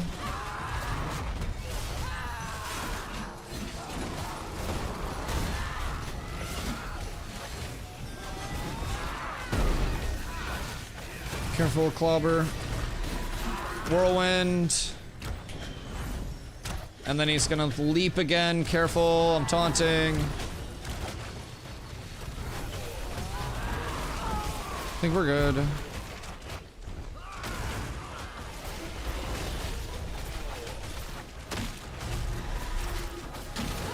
We're not good. Oh my god, I just got chunked so fucking hard. Oh my god. I just got hit for a stack like 31. Oh no. Oh god. At least I got Ralos up, maybe? We got another res coming out. Toad's got 18% mana. I'm up. Oh god, the whirlwind.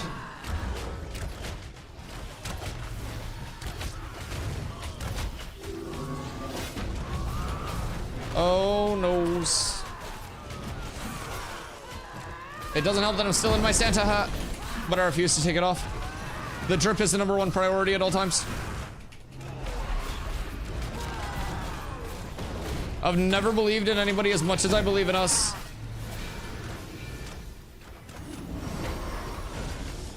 What are the odds that we wipe as soon as we kill him because of the explosion?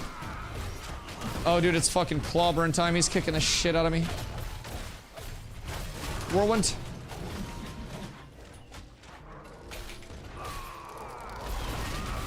Oh, fuck me.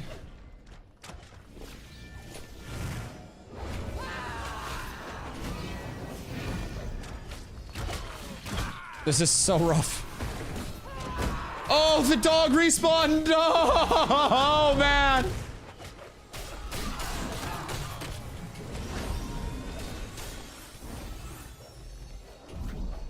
Come on, 14,000 HP. Just burn him, burn him, burn him, burn him, burn him. Please, please, please, please, please, please, please, please, please.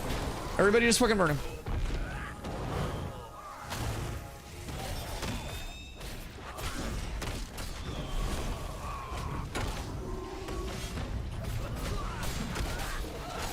Oh, it's dead. We're dead. We're cooked. The whirlwind's coming for me. The whirlwind's coming for me. Is it just me? Oh god, it's just me. No! Wait. Oh, that's so sad. Oh, that's so sad. He had 14,000 HP. Oh no. Oh no, dude, we were so close. Oh, we were so close. Oh, I almost clutched it up. I've been the one. Was it really only me? All right, Dusty, I'm at checkout. Sell me on the seeds. My personal favorite part, unbiased, like no like business promo or anything aside. I feel like normal seeds have like a saltier coating that's kind of like, it almost feels like dusted onto the seed. So you pop the seed in your mouth and then it's just instantly no longer coated. These are almost like gritty in a sense. It's like almost like a Dorito seasoning more than a sunflower seed seasoning in terms of the consistency of the seasoning. So that's been one of my favorite things because I'm like a left cheek seed tucker and then I like pass over like I like osmosis to right cheek, crack in the right like teeth, and then consume seed from there. And so one thing I always like is that as I'm rotating the pocket in the left, it always has like new flavor throughout it. A new texture experience. Yeah, it's grittier than normal. Have you been drinking your water? Worried about you.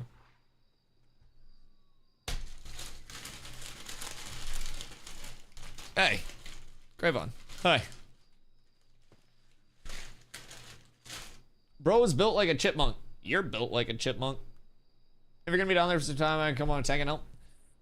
Let's see who is staying and who's going. We have me, Rallos. I think Toad's still here. We have clerics. Do all our people in group? Yeah, shoot me a DM real quick if you guys want to come through. We can keep it going. The hunting was great, sir. How's your day, Gravon?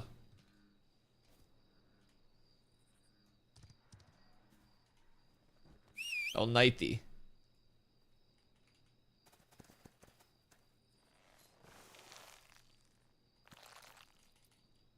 One shoulder, two shoulder, and a snore spoop. The night of the snores. You still need a ring? Yeah, I just need one at this point. Oh, frickin' hamburgers. I should probably go repair. All right, quick regroup and repair. Regroup and repair. Then we can go again. Okay, if anybody wants to hop into the raid, just shoot me a DM.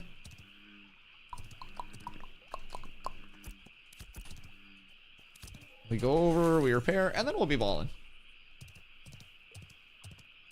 X, invite. Do we have Merc in here? We're Merc in the other one. What are you guys doing? Is Kai on? Where's Kai?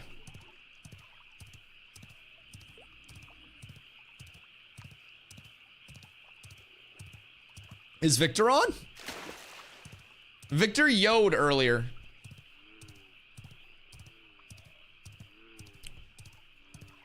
Let's see. Grumpy's still crafting shit. Hoofs had to dip. Savo's going to watch Severance because he's fucking addicted. That's my mage. Not sure why it's there. Oh, not on. Yeah, the guild UI's been a little buggy. A little buggy. What are y'all about to do? Your mom? And probably more Forge. Forge has been fun. We've been getting good drops. And it seems like a lot of people still need stuff from Forge, so I don't mind. We could either do Forge or we could go fucking Steel Bloom or some shit, but Forge valid. Is Jordy grinding? Loki, I would also be down for Steel Bloom.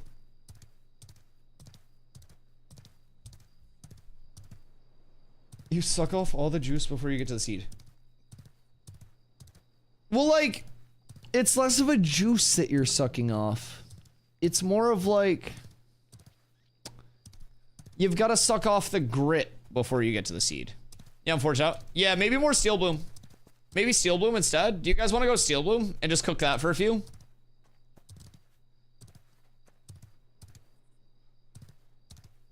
What's a Steel Bloom that makes you go there so much? If you have the right farm, it's Insano style glint. It is, well, not Insano style. There's better glint out there. But there are also a lot of very good drops in the loot table across the board. Like, you can get the bear hide in the right place, which is level 10 enchantable. You can get polished tin there, which is level 10 enchantable. So they have quite a few good drops that are in that area. Now, the level 10 stuff's not always going to be like a permanent thing, right? But in the time being, it is. So we're going to farm it up. But I just mostly myself. I need another one of these rings, which Rug is going to hook up, and then we'll +6 that. All of this stuff's fine. I probably should +6 these. And then I can up those ones, get purple for these two and polished tin. I need to find some gloves. And then a helm. And then I just +6 all of that across the board, and I'll be up above 400 power pretty easily.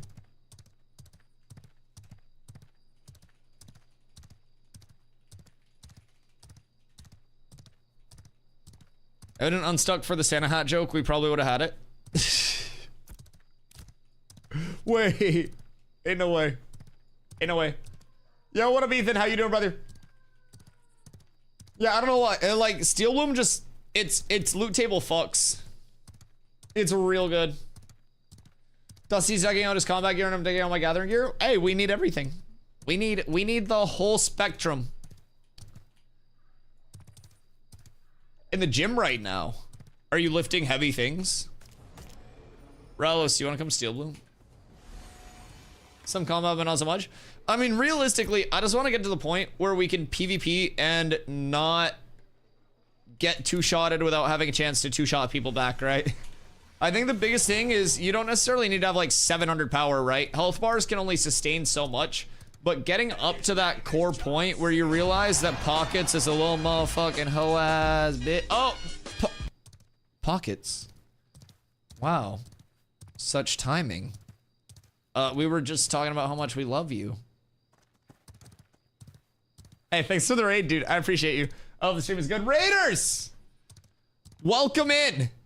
Welcome in. My name's Dusty. I stream every single day starting at 2 p.m. EST. I've streamed now like 632 days in a row or some absurd shit like that. I play like 10 hours a day of Ashes. We're just over 4.5 hours in today. We're popping over to Steel Bloom now for a little bit of gear farm after doing some Forge. Last night I did get my Firebrand sword to go with the shield, so we're all dripped out and trying to fill out the rest of the gear set, get all set up to that like 400, 450 power range. And then from there, it is domination and doom for anybody that steps in our way. Very excited. Very excited. But if you're not already following and you have no idea who I am, I appreciate you coming through. Like I mentioned, I stream all the time. I do stream Ashes full time. Came to Ashes after like 7,000 plus hours in New World where I was very PvP based.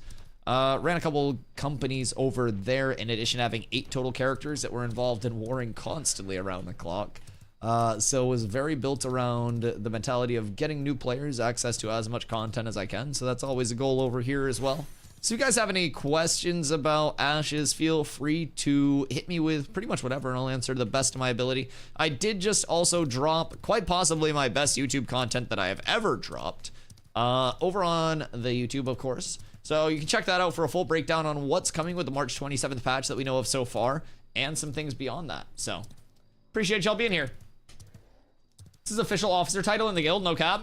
Honestly, I'd believe it. I'd believe it. He's always just sitting there looking so fucking smug, eating his smoked pork butt. That bastard. Yo, Puck, enjoy your walk, brother. I hope you have a very fun walk. I hope you've got some good weather. It's 33 degrees in Maine. So every time I go outside, my nips are instantly not in a good spot at all.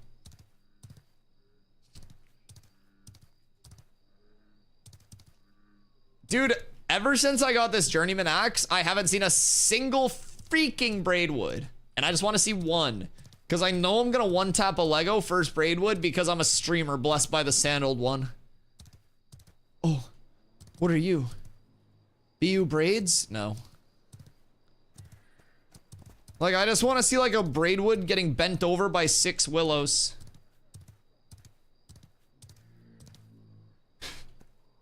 Yo, what up, Grievous? When is it free? Ashes?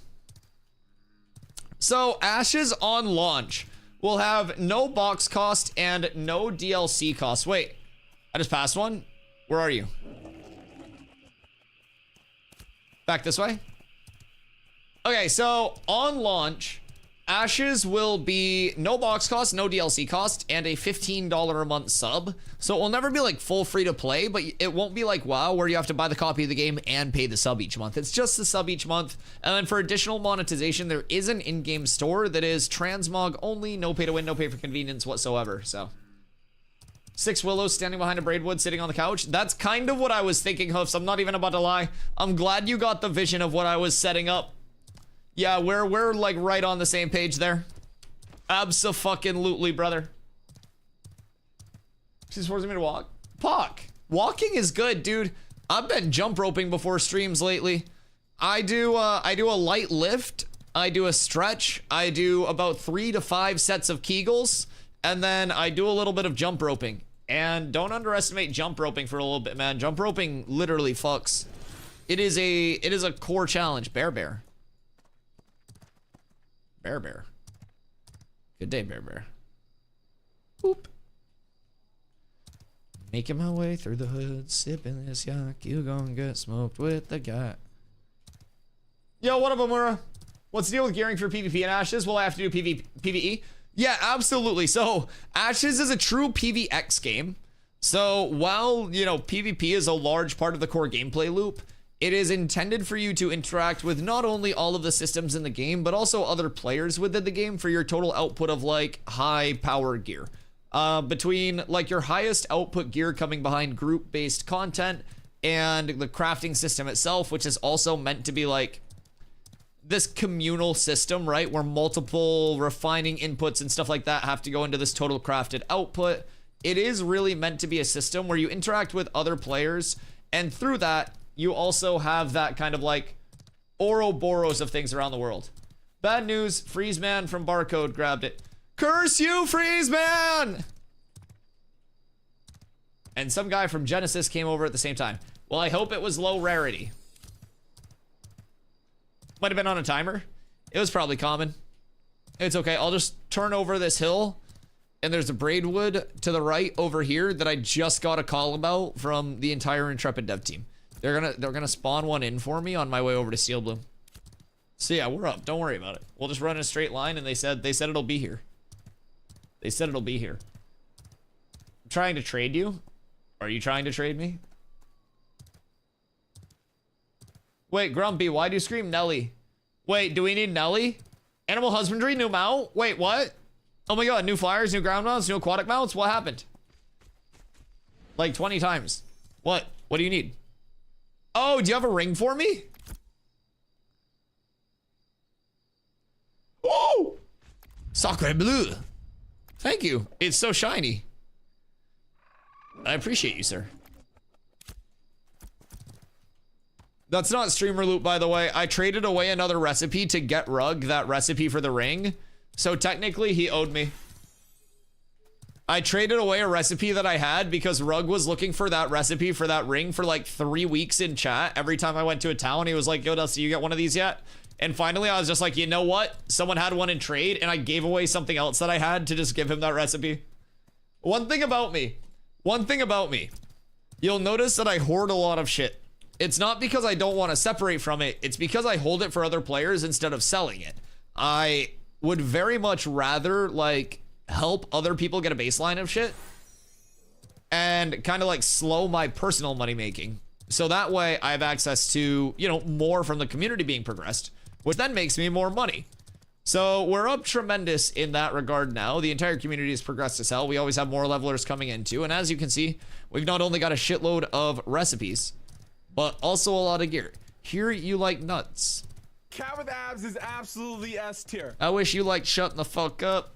Yo, Fuzzy Meat, thank you for the follow. I appreciate you, brother. Welcome in.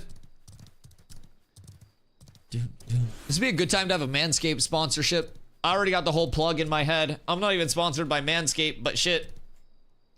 I got one ready. Wee. I should probably run up to Halcyon real quick. Grab some scrolls for this.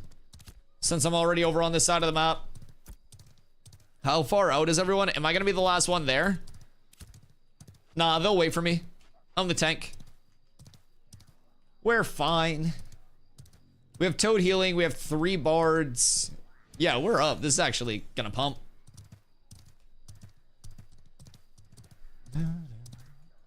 Braidwood spawns in the swamp northeast of Jova. Wait, like up here? Should I be on Braidwood watch here?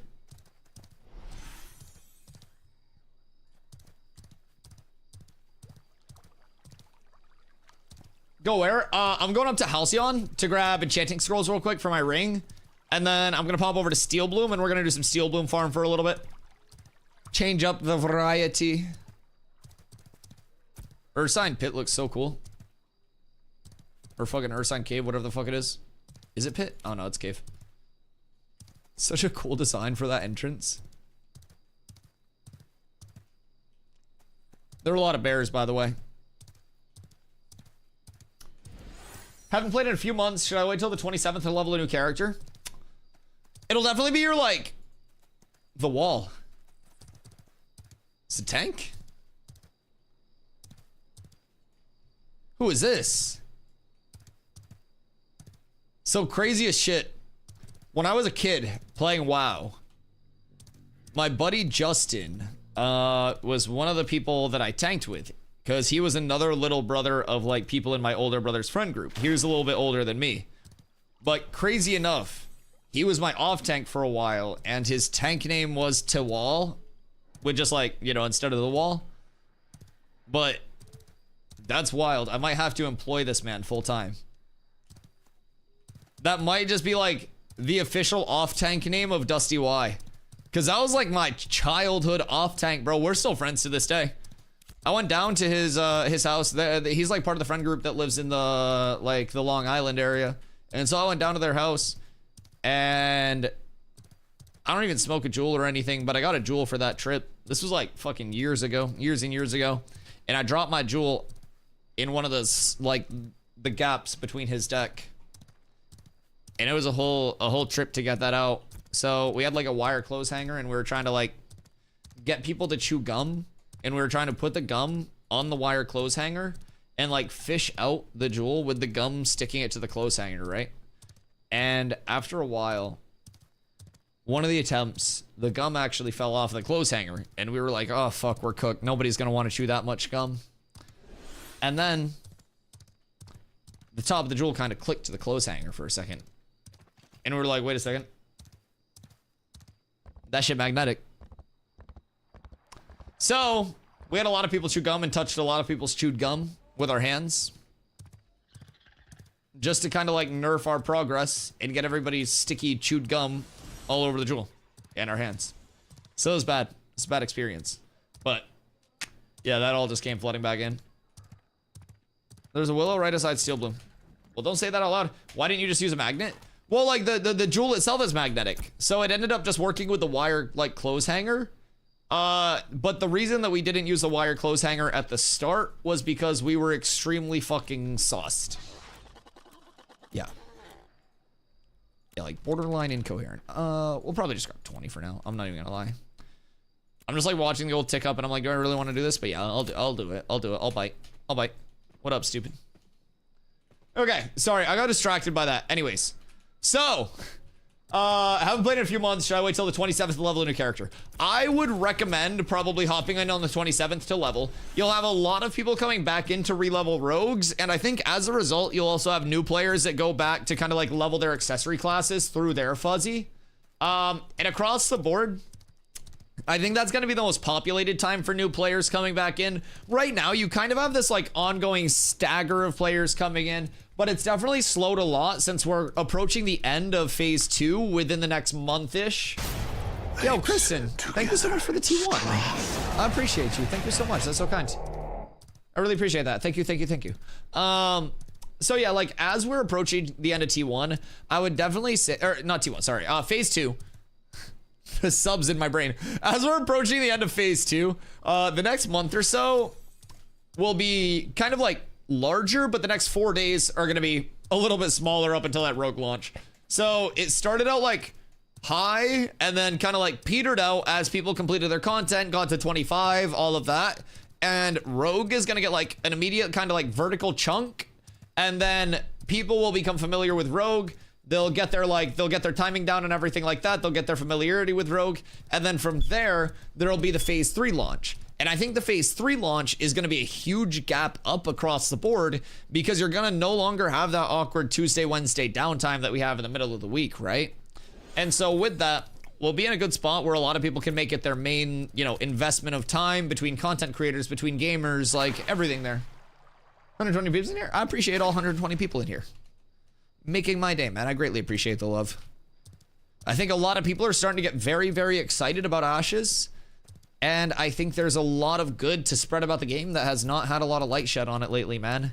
And I really think people are very quick to highlight the bad of the playtest and not highlight the things that they enjoy and all the good things that Intrepid is doing so well. And I mean, that's natural. The negative will get more views probably, but I'm gonna hold it down for the people that believe in Intrepid long term and believe in this game long term and the community. And I'm gonna do everything that I can to keep, more positive around the game, more realism around the game too. Not just putting out a certain view or a certain like standpoint for views or anything like that.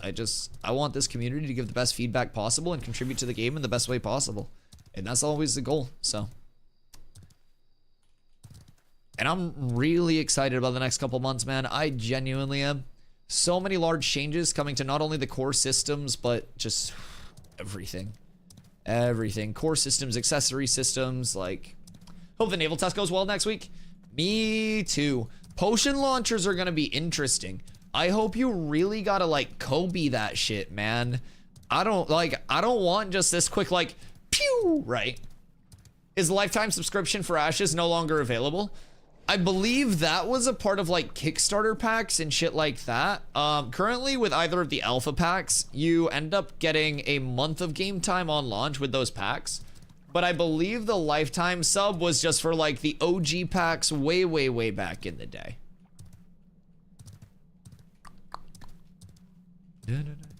Had to be, I think, one of the original packs. Yeah.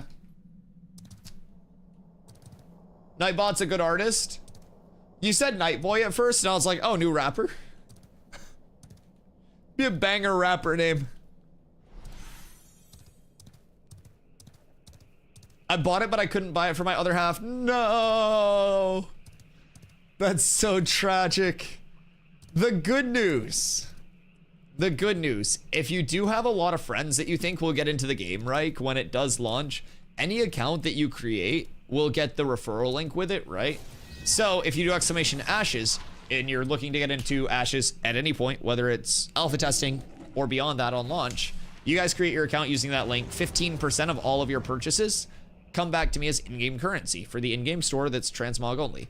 But You may also be able to get game time with that. Now, I don't know 100% like what's all been sorted out, what hasn't with what you'll be able to do, but the wiki says that you may even be able to get your game time paid with that if you do have those referrals. So potentially, I don't really know like what all of the exclusives are, but anybody can get their referral code, which is nice. Nightboy would be a good Nightcore performer. That would be so good.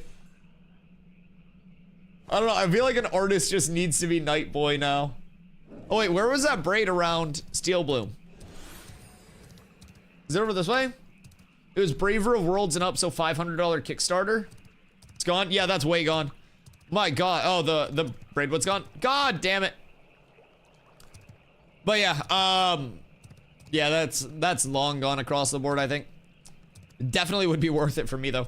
I got the $250 pack back in January 2024, and I'm not even gonna lie, even before like the in-game kickbacks for those early packs, like I've already gotten so much out of the playtest, aside from like being a content creator and streaming and like, you know, not essentially getting fired from my job when I switch games from New World. It's been really nice. I mean, I've put in well over 500 hours at this point since December. And I keep having more and more fun with the playtest. The systems go so deep that it's like everything is extremely well integrated across the board, that between the gathering system, refining and crafting all working in very well, the actual like, you know, grinding of the game, which I very much enjoy grindy games, all incorporating into that like, hey, what up? All incorporating it into that like cumulative like overall output. All right, asshole. Can't hide from that. Got the axe and can't find braid. I still don't have it. I'm past 2 baby braids in the last 5 minutes. God freaking dang it, man. Yeah, I'm telling you. As soon as you get the capability to do it, all of the wood hides. Go to northeast side when ready. Kind of the reality. Oh yeah, I would find so many and call them out for chat too. Just getting it yesterday, but then when the war deck got called, the group fell apart. Man, I'm telling you, if you guys are getting decked on like node war wise constantly, just go to one of the desert nodes. Desert nodes are so chill. Like Sunhaven's had that one deck against Winstead, but other than that, it's, dude, it's been PG.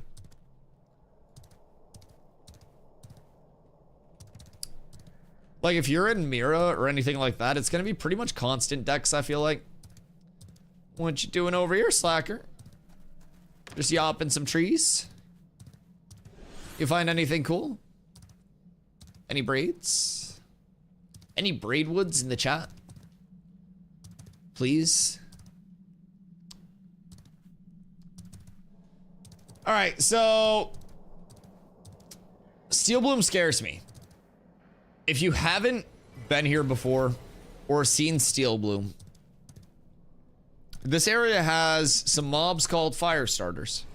And we're gonna go in here and you're gonna be like, Dusty, what the fuck are you so afraid of? Like, they're level 17 mobs, right? Level 18, 19 mobs. They're mean, man. They are extremely, extremely mean.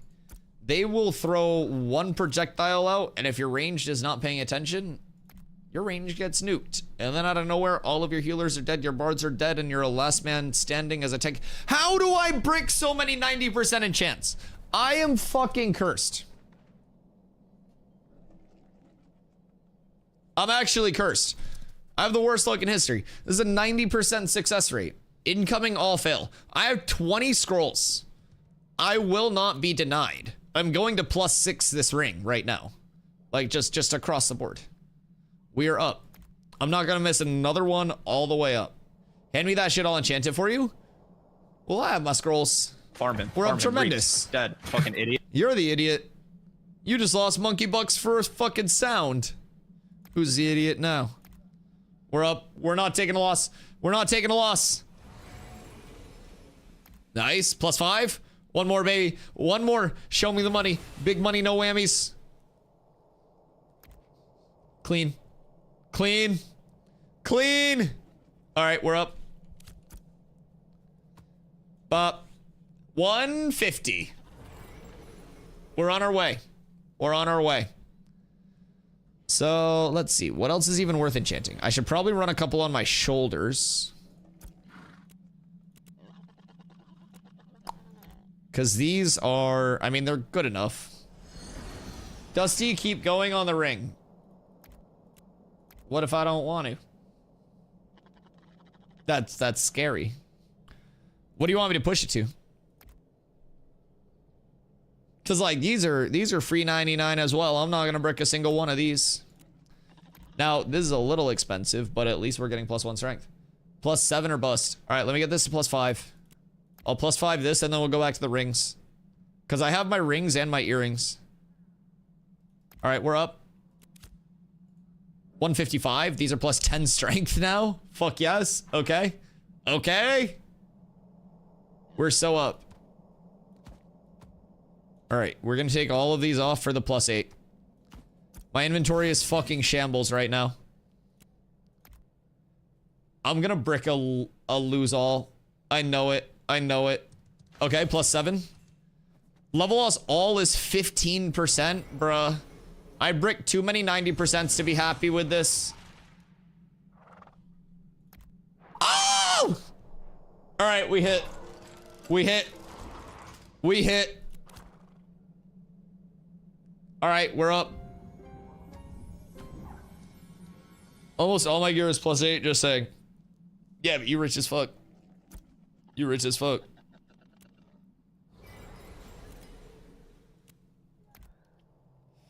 All right, let's go +7 on all of them since I have limited scrolls left. Please don't brick. Oh, it's only one. It was only one level. Oh, thank God. Oh, thank God. Oh, my heart just sunk. Oh my God, I'm actually hard bricking right now. Jesus Christ. Yeah, maybe I just +7 everything. Rigs are cheap as fuck. Oh, yeah. Keep rolling. I only have 3 more scrolls. Bruh. All right, 2 more scrolls after this. 1 for each earring. +7 me. I hate everything. I hate everything so much. What up? All right. Thank you. What do you want? Dude. I'm over 7,000. Thank you. I'm legitimately over 7,000 trying to +7 this fucking ring. Please. Please. I believe in this so much right now.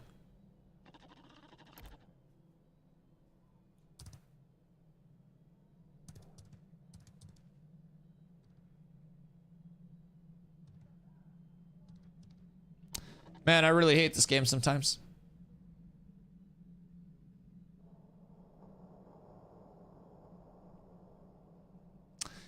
That's a 5%, isn't it? Damn. So I just lost all the levels on this. Trade me that ring. No, it's fine. I'll beat it in a submission here. I'll beat it in a submission. It's fine. It's fine. It's fine. There's no fucking way. There's no singular fucking way. Dude, I'm the worst enchanter in human history. There's no way that I 5% chance brick my entire ring and then 10% fail the level 1 roll after.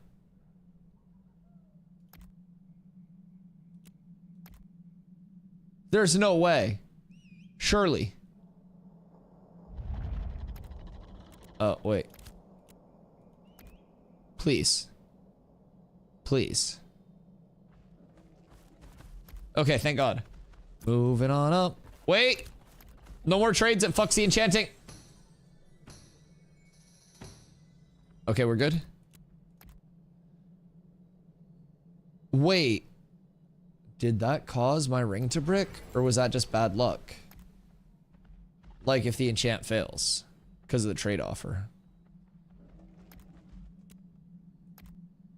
Throw me a trade real quick.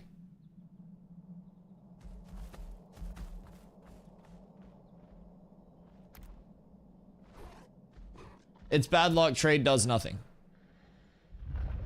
Enchanting has failed. Okay, it just fails the enchanting itself. Okay. Damn, I really did have bad luck. I was hoping that it'd be a bug, dude. Alright, well. We did, like, net off of that. Man, I hate this game. Damn. Bet Lazy Peon's ring wouldn't reset. Alright, Steven. Alright, Steven. That's fine. It's fine. It's fine. That's fine. Lazy Peon would have plus 8 his rings. I don't know, man. Remember one time I'm trying to upgrade my rings. I burned through 60 gold just to get my ring back to what it originally was before I started enchanting it. Oh my fucking god. Yeah. Yeah. This is how I feel. I've spent weeks building this gold empire that you see before you here. Keep going? Dude, I don't know how long I want to keep going for. There's no way I'm this bad at enchanting, man. There's no human way that I'm this bad at enchanting. I'm just, dude, I'm bricking everything. Like, there's... What the fuck do you mean? There's no way.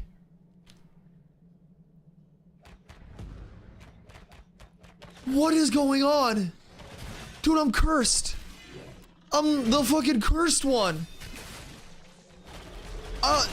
My character's bugged. My entire character is bugged. I swear to God. There's no way. What? Oh my God. I hate it here. Please. Please. Please just go plus 6. Thank you. Thank you. All right. Just go plus 7. Just go plus 7 and we're fine. Please. Come on. Come on. Come on, baby. Big money, no whammies. Big money, no whammies. Big money, no whammies. Woo! We got it. Go for the 8. You gift 50 and I'll go for the 8. I'm kidding. 50's too much. 50's too much. I don't want to go for the 8, dude. I'm scared. I'm scared. What if I one tap, and then go plus 8 for the 778? God fucking damn it. I hate this. It's gonna reset. It's gonna reset. Don't open up a trade. You're gonna jinx it. Don't open up a trade. You're gonna jinx it. Nobody move. Nobody fucking move. Nobody move. Literally nobody move. Nobody move. Everybody stand still. Everybody hold your breath. Everybody pray. Please don't brick my ring. We got it! Yes! Oh, thank God. Oh, thank God. Oh, fuck. Oh, fuck. Plus 9? You shut the fuck up. Oh my God. Oh, fuck me. Oh, God. Plus 7. Plus 7. Plus 7. Please, plus 7.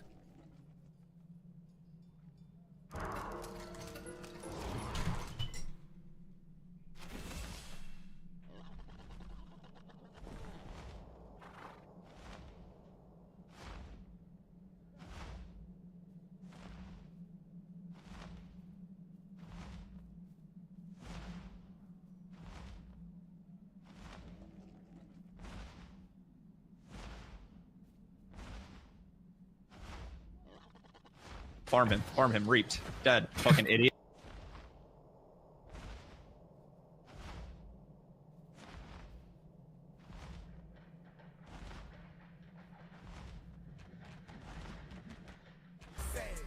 I'm not good at math. I'm not very smart.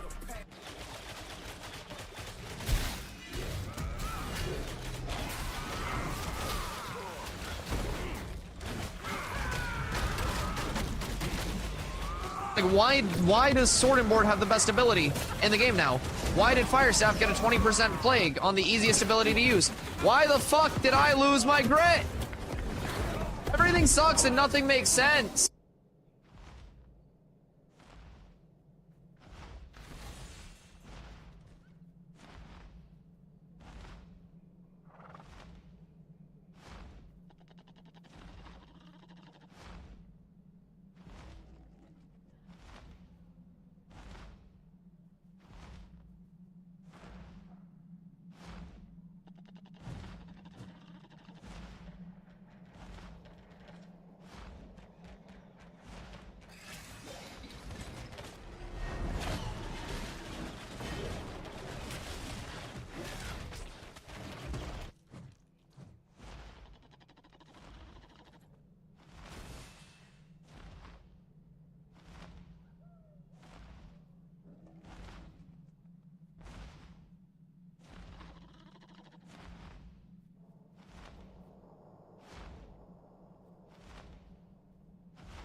Yeah, so I just immediately went and smoked a fucking bowl. I'm gonna keep it a buck.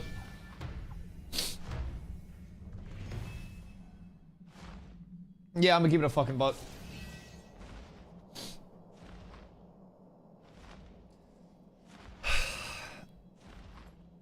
So I'm gonna need somebody to go through that VOD and calculate the actual fucking odds of me being this bad at something. Never in my life have I wanted to just crawl into a hole and die more than I want to right now.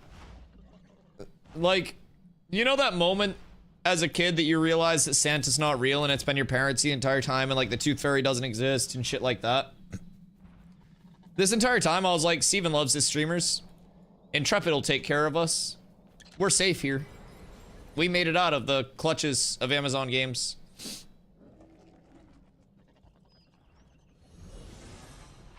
Steven Sharif does not care about streamer people. I'm kidding. Steven loves us all. Steven loves us all. But god damn it, not right now.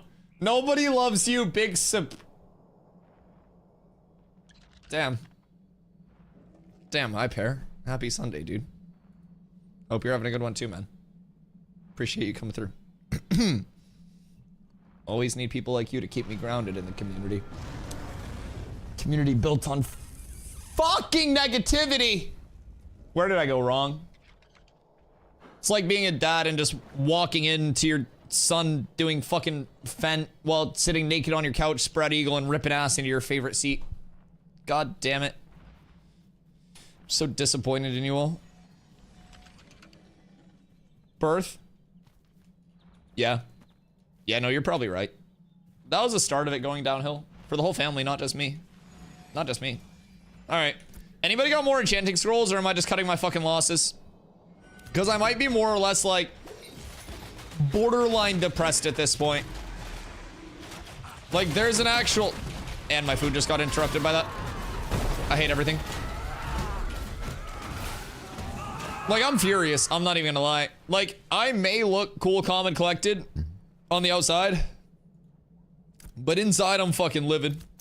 I am screaming words that would get me a 3-day ban on Twitch, such as gadzooks and gosh, but very loud. You cool? All right, so funny story about that. Okay, hold on. I got 31 scrolls. I got 31 scrolls. Surely we run it up and get some revenge. So, funny story about the whole, you know, Dusty cool thing. When I was a kid, I used to get babysat by my older brothers, right? And my oldest brother I used to always try to like stay up late and hang out with him and shit. Because I love my brothers. Now, my oldest brother would be like, yo, if you win a game of Simon Says, then you can stay up late and hang out. If you lose the game of Simon Says, you have to go to bed. And I'd be like, all right, bet. And I'd fall for it every time. And every single time, we'd get a couple rounds into Simon Says. I'd be winning. And he'd say, all right, final round. And I'd be like, all right, cool. And he'd say, Simon Says, be cool. You lose, go the fuck to bed.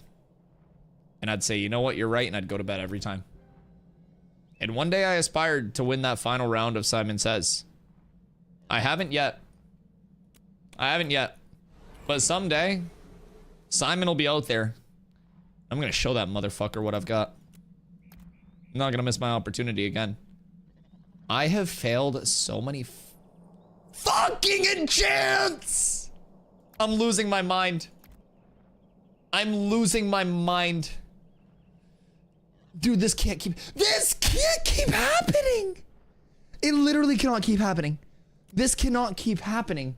I'm cursed. I'm fucking cursed. I am actually the cursed one. 25 gold to 14 gold. I had 30 before I bought the scrolls! And I've been getting funneled scrolls! I got like 5 golden scrolls given to me! Dude, I'm fucked! I'm cooked and I've only been enchanting the cheap pieces! I'm fucking cooked! Oh god, please just give me the +6. Oh my fucking god, I hate this goddamn game, Steven Sharif. I fucking hate you so much. Why, man? Please, I'm a fucking streamer. I have a fucking camera. I have a Shure SM7B, please. Thank you. Oh my fucking god. Oh my fucking god. I just want to thank the Academy for making this possible. I want to thank Steven Sharif. I want to thank Maggie. I want to thank all the people up at the top. Everyone in chat. I just hit my Windows key. I just fucking karate chopped my Windows key. I'm fucking delirious. I'm getting lightheaded. I have no control of my fucking, like, body anymore. Alright, chat, we going to +8? Now, keep in mind, I have already reset 2 pieces at the +5. If I reset a 3rd piece with the 5%, if I reset a 3rd piece with the 5%, I am going to get so belligerently fried before we go into Steel Bloom that I'm not going to be tanking. Lock, thank you so much for the gifty, dude. You're an absolute fucking legend. You're an absolute fucking legend. All right, boys, let's fucking send it. Let's fucking send it. Keep in mind, I'm not just getting the full, like, the -1. Like, I'm getting the full brick. All right. All right, 1 for 1 right here. 1 for 1 right here. I absolutely believe. Oh my god. Oh my god. Holy shit. Okay. All right, we're good. You know what? We're gonna shake it up. We're gonna shake it up. So we're gonna go +7, +7, and then we're gonna go to +8. This is a strat. This is gonna hit. This is gonna hit. I feel it in my balls. I feel it. Okay, that's not the worst. That's not the worst. We'll take that. We're gonna get back up to +6 here. We're going back to +6. We're fine. Everything's fine. Okay, we're up. We're up. The momentum's going. The momentum's going. It's downhill momentum. We're coasting. This is the easy part. This is the easy part. Once it starts, it doesn't stop, baby. It appears it stopped. Is absolutely S tier. It may have stopped. You just gotta get the dice rolling again once they stop. Yo, Gus, thank you for the follow. That follow's gonna be the one that gets this to +7. If this bricks, Gus, you're banned. If this loses all of my levels, Gus is permabanned. Oh, Gus. Oh, Gus, you're a lucky one, buddy. You're a lucky one. All right, Hertz, you're next. If it bricks, you're permabanned. Thank you for the follow. All right, thoughts and prayers, brother. Oh shit! Oh shit! Wait, chat, who's not following? I need another +8. I need another +8. I need another +8. Chat, who's got the last follow for my other +8? Oh shit, one more follow and we're up. Oh, this is good. We're two for two with lives on the line. Chat, who's willing to risk their life? All right, hot dog. Hot dog next on the chopping block. Bob DeMelker. Oh god, we got two sacrifices. Surely this is the one. Surely this is the one. Boys, this is it. I believe. +8 me. Let's go. It's the tech. It's the tech. We're so up. We're so up. We're so good, boys. It's a community effort here. It's a community effort. Okay. Okay, Mr. Colton, what it do, baby? How excited are you for your naval testing tomorrow? Got any of my scrolls left I can get back? Yeah, we're gonna cut our losses there, because I'm on, like, borrowed scrolls right now. I'm gonna keep it a buck. I'm on borrowed scrolls, and I've spent 19 of my 30 gold enchanting. And that's with people giving me scrolls. I think I'm technically in debt now. But if we throw this on, it's not the worst. We're starting to get there. I still need to get my epic crafts. Slam those, 10 gloves, slam those. Slam these to 6, slam this to 6, 10 helm, slam that. We're almost there though. We're so close. Dude, that was stressful. That was stressful. My heart was going faster during that enchanting session than it was the last time I did a sorry excuse for cardio. I jumped rope for like 3.5 minutes. I was like, oh, I'll put a couple songs on. I'll like jump rope to the songs. Cause I try to stay active. I'm not fucking active anymore. And dude, I swear to God, 3.5 minutes of jumping rope will have you fucking reconsidering a few things. I've been jump roping more though. My legs hurt less each time. Who the fuck? Random dude that won Jova? I don't know, dude. I'm not a fucking politician. Do I look like CNN to you? Yo, we actually gotta have like the VNN form up, the Vira News Network. We need some RPers in this bitch. Chat, any RPers in the chat that want to form up the Vira News Network?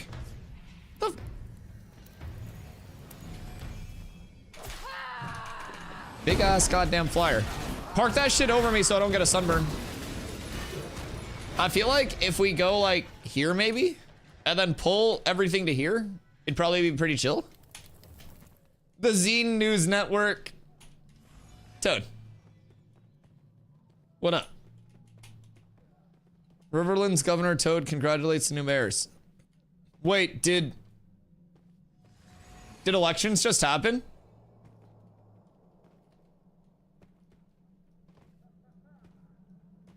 Surprised they mustered the 225 votes. Mustard. I was so tempted. I was so tempted.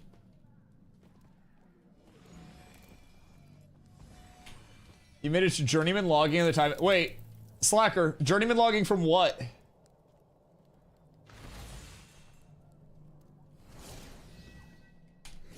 Like, where were you at originally? My mom keeps texting me.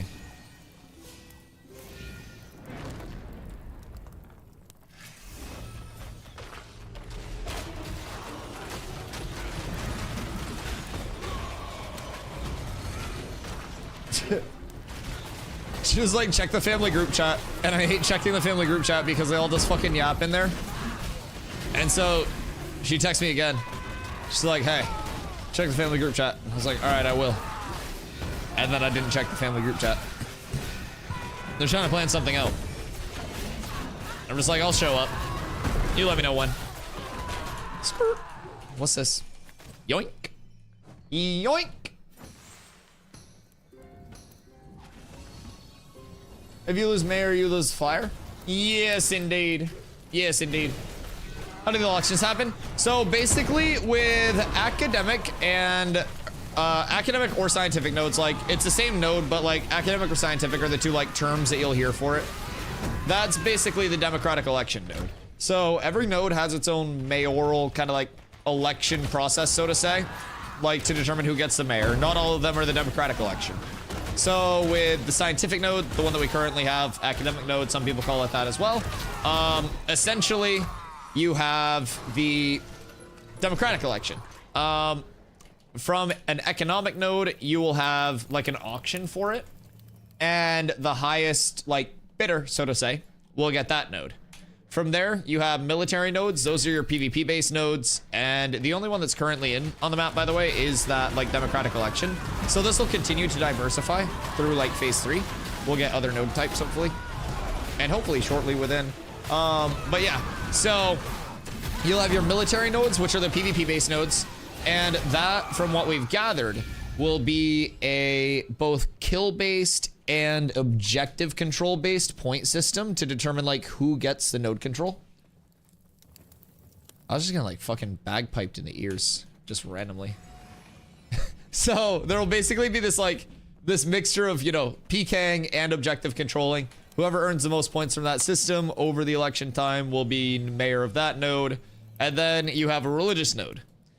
Religious nodes are basically a questing process during the election time. So whoever completes the most quests becomes mayor of the node during that time.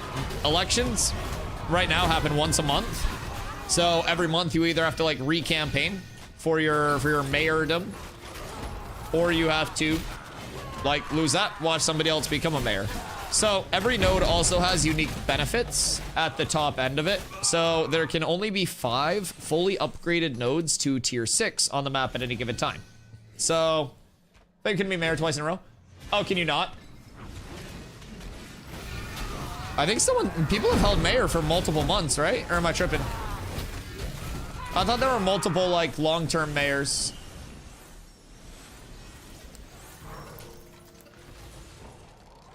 There's no term limit.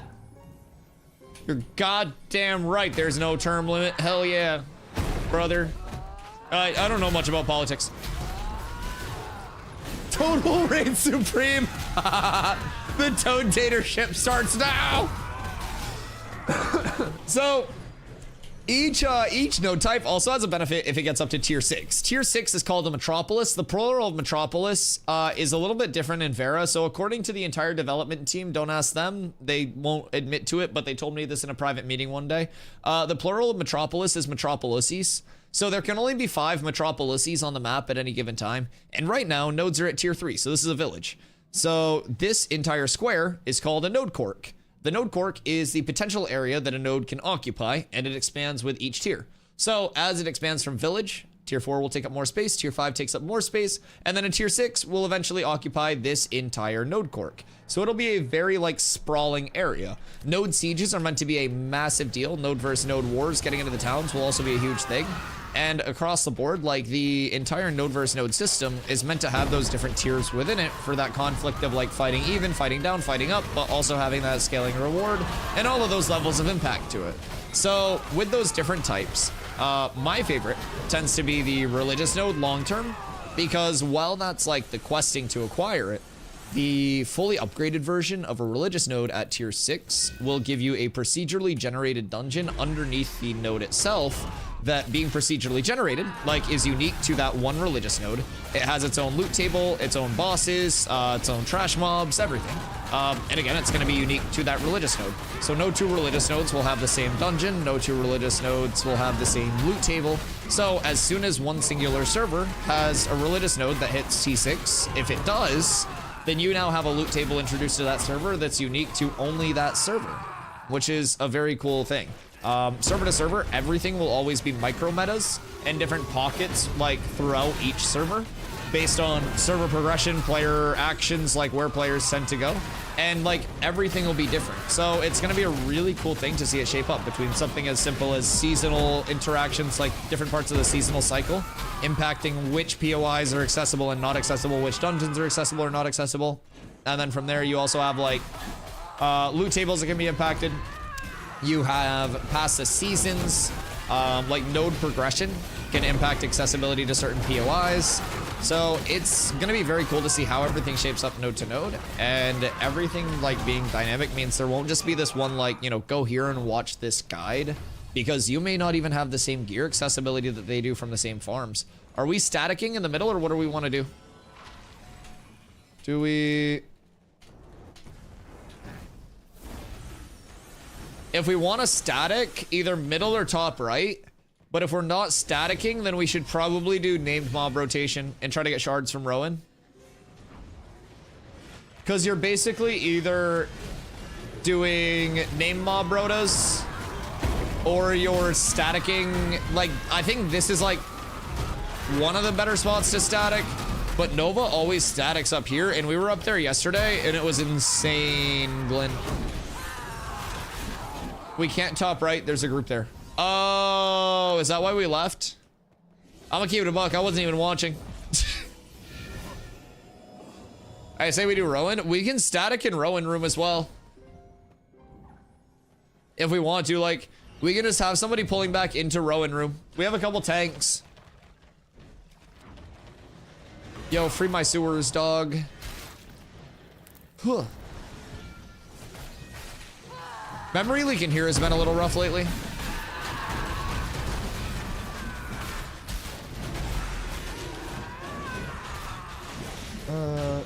Shouldn't be able to fly unless you're 25. Automatically, you get 10,000 votes. Well, so flying isn't even meant to be a test of, like, you know, the flying kind of like progression acquisition, Colton. And I think the reason that mayors even have flyers right now in mass in the way that they do is because they want more data on the flyers. So, like, while a non-level 25 flying is like a temporary pain, I don't know, like temporary grievance, mayors aren't going to have flyers across the board until they are Metropolis mayors, and there will only be 5 Metropolis mayoral flyers on the server at any given time. Then your guild castles, which there will be 5 of. Then from there, your random drops. So there will be like 15, maybe 20 on the high end of a fully developed server at any given time. And I don't think it'll be a spot where it's like, are we going to Rowan? All right, follow Toad. I don't necessarily think it'll be a spot long-term where like flyers are anywhere near accessible as they are right now. And I think it's all about that data gathering. So like, you know, the argument could be made, well, why not give everybody flyers? Because they also probably want to test like the force multiplier aspect of it. But that also does make it like a temporarily invasive aspect of the game where it's like, you know, flyers are in legitimately every node. So there's never that node that doesn't have that potential flyer impact. So it definitely is something that's like a temporarily invasive thing. But again, as the map continues to expand and as we get out of that phase 2 testing of like every mayor of a tier 3 or higher node gets a flyer, I think it'll shape up to be an actual like good system more than anything. Servers being up 24/7 coming P3. There's no reason to not be level 25 before voting opens. Could also just make the initial voting a special election that bypasses level requirements. What if I told you you have to be level 30 for phase 3? What if I told you can you get the flyer drops right now? No.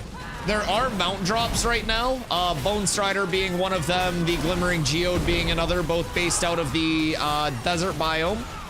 But there are no flyers that are acquirable other than mayoral flyers currently. Then I'd be farming XP for an extra 4 to 5 hours. And you'd be sitting here while you did it, right? Hanging out. I don't mind that. I'm a fan of that. Saw the Bone Strider was really cool. Bone Strider's sick. There's one mob that drops it, and it's a named mob, so people try to, like, keep it on, you know, on spawn. Hey, Armand. Hello.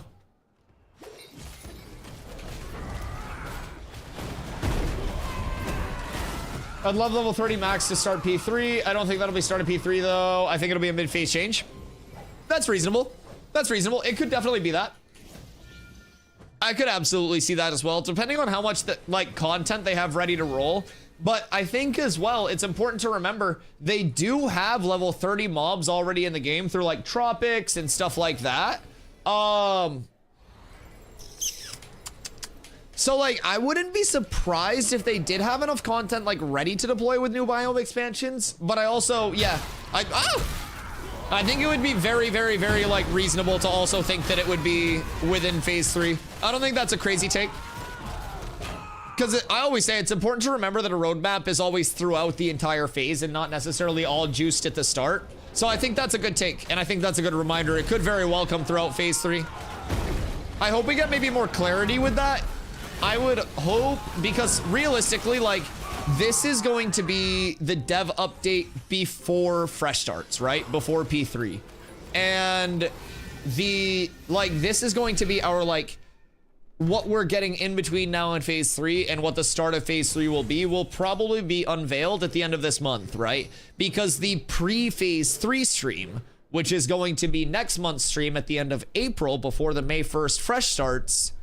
Jeez, dude, it's so close. I'm so excited. Holy shit, that's crazy to think about. But yeah, so that next dev stream at the end of April will probably be more towards like building hype for like what phase 3 has, like, I don't know, showing some new phase 3 content or something like that. So I think we'll learn probably a lot about what they plan for phase 3, hopefully in the next, probably the next Q&A portion, because I'm assuming they'll highlight naval content, tropics, stuff like that. And then hopefully the Q&A portion gives some really good questions about, like, you know, what to look forward to in the future and stuff like that. Check Discord guild chat if you want to see something nice. The last time you told me to check my Discord DM to see something nice, it was your butthole. So I don't know if you posted that in guild chat or not, but I'm gonna take another chance because it wasn't bad the first time. It's cute. Oh, you got a purple axe? Jesus Christ. That's juicy. What the fuck? Is that what you were like trying to get this entire time? Yeah, that's pretty solid.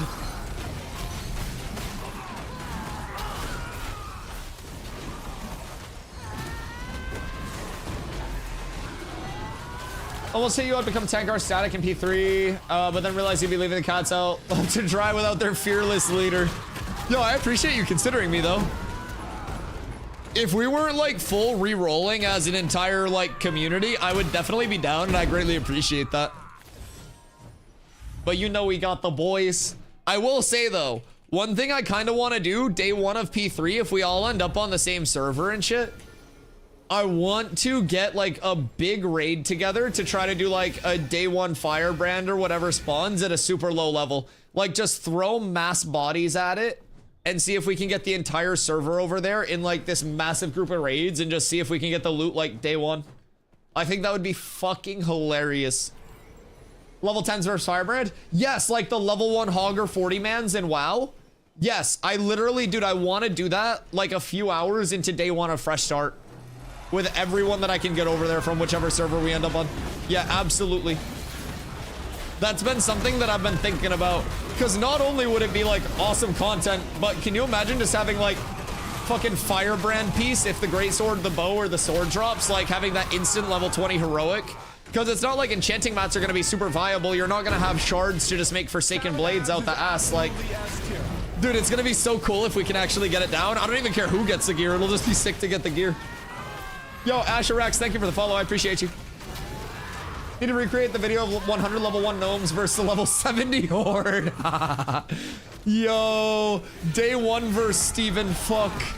Because Steven could still do events like that. Because it's only phase 3. Dude, just the community side of this fucking game is so fun.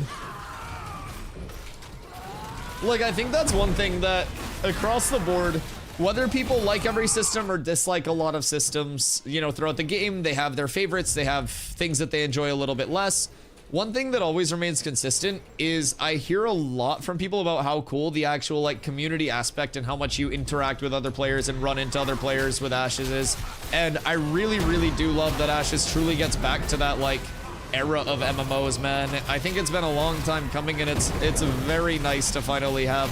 It feels great. Like New World was originally supposed to be that, and like having New World just get further and further away from that while I was still trying to cope it out for New World and make content for New World, just, man, it's so nice to be over here. Thank you, Rami. Hey, thank you for being here, man. I appreciate that. I appreciate that. Been enjoying Ashes for the last 3 weeks, but been sucked into crafting and gathering. Yo, what if I told you that that's a really good thing to be sucked into? Crafting and gathering is an absolutely massive core gameplay loop. And Colton is a member of Envious, very, very, very powerful guild. Also, good friends of mine. So, I don't know what their structure is, but I was personally thinking about like a structure of like pumpers and crafters essentially. And not that there's not this like overlay where like no crafters or pumpers or anything like that, right? But what I want to do is take 5 like people whose main focus is just leveling and pumping and grinding, and they're just the degen grinders, right? And then put them in with 3 people who are typically more casual and are very like crafting oriented, life skill oriented and stuff like that, right? And from there, those people are able to just like, you know, get the nice little boost that will help complement them, get them through the part of the game that they may not want to do as much. And from there, our crafters are all in a much better spot overall. So that's kind of like where I'm trying to focus it. Maybe like a 5-3. So I'm pretty excited about that. I don't know how everyone else is planning to structure their leveling groups, but having 8 pumpers is obviously going to be like a really good thing. But if nobody's focused on gathering and you can't get your gatherers a freehold or anything like that, or not your gatherers, but your crafters a freehold, it can be pretty bad. Dying of old age, trying to find copper. Ooh, so if you haven't checked out my latest video over on YouTube, I talk about the gathering, crafting, and refining changes that are going to be coming in throughout early April and the middle of May. So a lot of these will be in place for the start of the phase 3 servers, and it'll kind of like change what we know about current gathering and stuff like that. Exclamation socials if you guys want to link over to my YouTube, as well as the community Discord. And from there, check out the video. It's my recent one that I just posted. I break down all of the upcoming changes with the March 27th patch between the tropics, naval combat, node sieges, the gathering changes. They have a few very cool systems coming in with very fancy names as well. They have a lot of small details that really do make it a very welcome change. So it's going to completely change how the entire economy works in Ashes, how those fresh start servers feel as a whole, and I really look forward to it because gathering has definitely felt a little bit off like this phase, but it's also something that Intrepid has vocally told us they're very aware of. And as a result, they also told us that they bumped up like the priority of this whole rework to these systems because of the community feedback around the topic. So I really do love that Intrepid has always been so responsive to its community, and they're willing to like deviate from, you know, what their roadmap said was originally their priority set and be like, this is a huge community pain point, like we got to correct this. And they go out of their way to make a system that's going to benefit the long-term health of the game. It's so nice. I think Intrepid is doing such a good job handling this. And on top of that, like the content cadence has been so fast lately. Between all of the back-end improvements, all the stability things that we've seen that people don't really talk about because they're not outward-facing things, Rowan's up.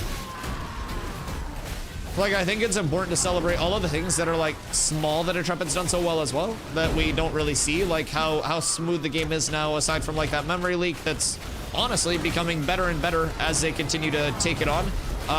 All of the back-end stuff in terms of like server stability, input response, like XP glitch going away where you just randomly wouldn't get XP and you'd have to relog and reform group. All of the desync and movement that we were originally getting, certain abilities having weird collision and interrupting ability usage, like so many things have just been ironed out throughout phase 2. And then you have those major things that were like, oh my god.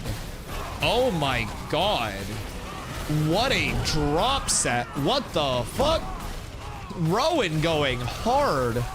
Wow. The blue bone earring and the Forsaken Blade Fragment. That's like, what, 35 gold in drops right there? Holy. Good luck, everybody. If you need the Forsaken Blade Fragment, please roll need. If... Yeah. If you need anything, please roll need. Good luck to the winners, or congrats to the winners. Congrats, Vald. And Aurelius gets the earring. Those were crazy. Jesus Christ. Absolutely insane drops. What the fuck? We have rolling. Sheesh. That was huge. That was huge. Processing so undervalued. Doing large bulk processing is almost guaranteed to get high rarity stuff in extra quantity for free. Especially with the change coming in, Colton. I'm interested to see what's gonna happen with like bulk processing with different rarity mixes as well. Because then you're like, your processing rarity, all of that shit just comes way more into effect. So you'll use that crafting calculator that's on like Ash's Codex to also check the quantities of things that you're crafting to see like the outcomes of that. Like, dude, it's gonna be so crazy how many things are just added in this. You're gonna have full mathematicians that just have the highest, like, you know, refining quantity refining like rarity possible that you juice all of your high rarity stuff to, and then you run all of your low rarity stuff through other people. Dude, I just like, I am so excited for these changes, and I'm not even a big crafter gatherer. Like, I gather just to complement the people who are crafting within the guild. My preference comes through like mob grinding, hitting shit, hitting mobs, hitting players. Like, I like bonking and smacking. And so, lately, I've been bonking and smacking trees. It's kind of expanded from, you know, the things that hit back to the things that don't. Which, not like a bad way. But it's just, dude, it's a really good holistic core gameplay loop. I realized how bad that sounded at a certain point. We were going Kyle for a second there. 250 stack of green braidwood. Had extra 27 total proc with 11. Jesus Christ. Jesus Christ. Lego irons ready for seal, along with my rare coal, because epic coal doesn't exist. I don't know what it is about our gatherers, but we had a shitload of epic coal at one point just chilling around. I feel like somebody at guild sold probably like 5 epic coal or some bullshit. Now, I know that's not a ton, but I want to say at one point we had like double-digit epic coal just sitting around. Not me, but... Problem is on my main at least is value to myself. Work from home, so I'll be doing a lot of AFK mining through the day. Just do something while I'm working. Stonemasonry makes sense to me, and then I can have it all for other processors. So, what do we think, like, long-term is going to happen with the implications of... I've heard ramblings of the, like... Who the fuck is just stealthed over here? I've heard ramblings of the kind of, like, you know, ascensions, the higher levels, being locked to, like, account instead of just characters, so you can't have, like, multiple, you know, master GM level characters and stuff like that, and just have a bunch of different shit around the board, right? So I don't know like when that's planned to be implemented, but that will make it interesting as well. So anybody that's really interested in crafting that may be new, exclamation crafting will get you a really good graphic that'll break down kind of like how you can level and how many different like profession skills you can have at the highest levels, the highest tiers of them, right? Because you do have to kind of specialize to a certain extent. Is this fucked? No, we're fine.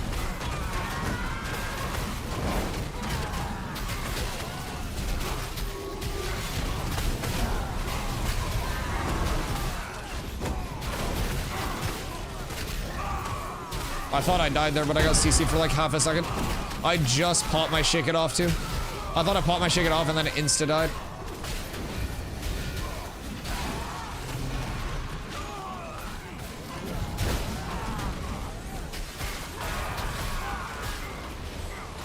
Yeet. Bing chilling.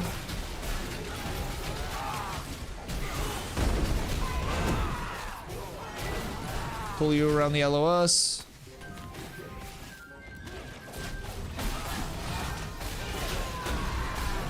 Okay. I got a little hairy a little quick. I wasn't ready for that. Yeet. That was a large number. That was satisfying. All right. That was kind of scary. Just have to decide on what I am to make Grandmaster. Definitely whatever guild I join, I would work with them to make that choice. Hey, I mean, if you need a guild for like the long term, I happen to know a guild that just made their 3rd guild that is inviting plenty of people in. We have room for a lot of people. And if you want to work with like that long-term community style crafting system, then we're also re-rolling on phase 3 for that opportunity for the fresh start, like implement all of the things that we've learned over the course of the playtesting so far, because we have a lot of people who hopped in like, you know, mid and throughout phase 2. So a lot of people that really did start to learn the baseline across the board. And so we're at a point where we want to refine that baseline, have that opportunity to like, not just always be playing from behind. And that's going to open up a lot of doors for a lot of different avenues of content for us. So I'm really excited for that. Can that guy get out of the fucking wall? Maybe over here? Oh! Can I yeet you?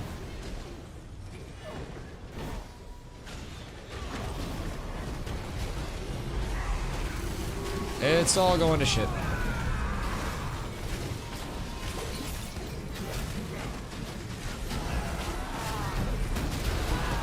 We're fine. Is he still stuck in the fucking wall?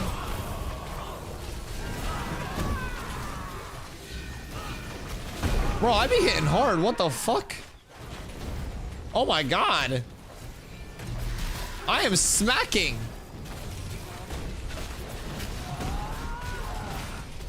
I guess the +8s were worth it, lads.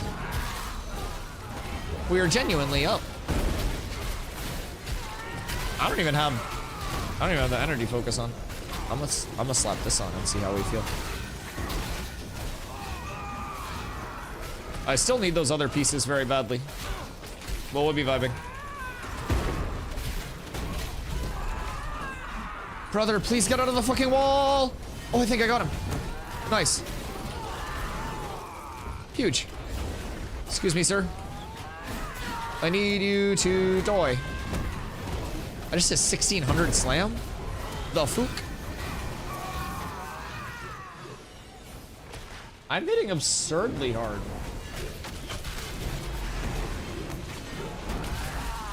This is nice. These respawns are very fast as well.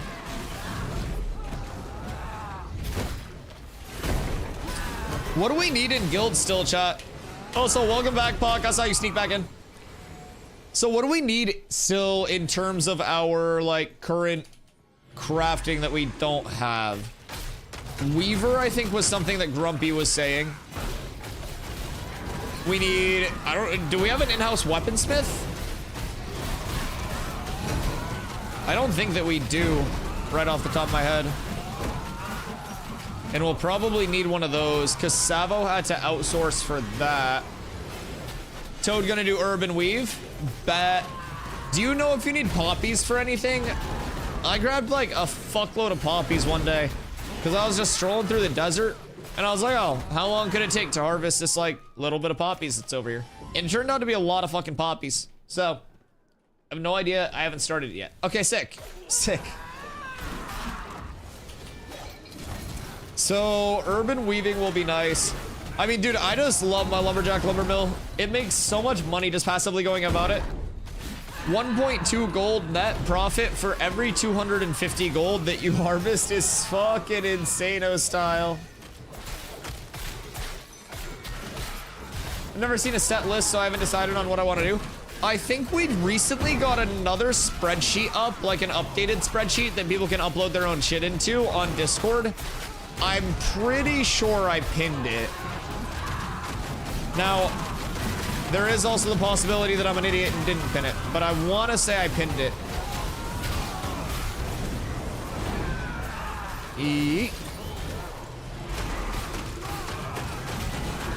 Little Tauntington. Brother, what is your problem? What are you? Oh! Sorry. Sorry, that wasn't me. If you name something Howling Wolf Boots, I'm gonna howl. You can't stop me. I summoned Carla.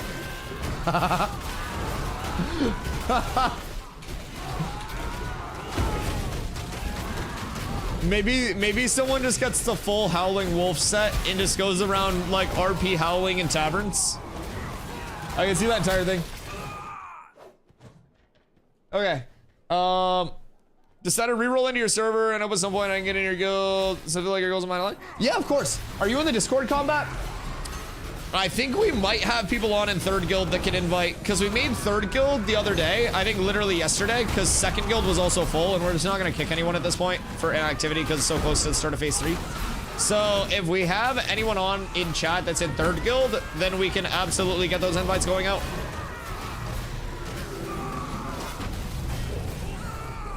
Not yet? Okay. I think that Discord link is working again. Can someone make sure?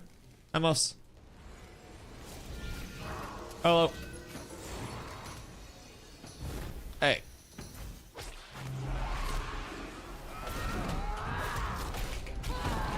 One hour warning for Toad. God damn, it's 8 already? The link worked on your panels of Twitch. Let's go. Yeah, that's an old permalink. Beautiful. The Twitch panels do come in handy. I don't know if the custom link is working. The booster's so finicky. I might be able to fix it. Thank you so much. You're amazing, Corla. We just need more people to boost. Chat. if you guys have Discord Nitro and you haven't used your boosts. I know a cute little Steema who needs them. Ooh. Can't be at 14 all the time. Wait, what do you mean can't just be at 14 all the time? Like in terms of our boost level? Will Uwu for Discord server boosts? What level do you have to be for, like, for the custom link?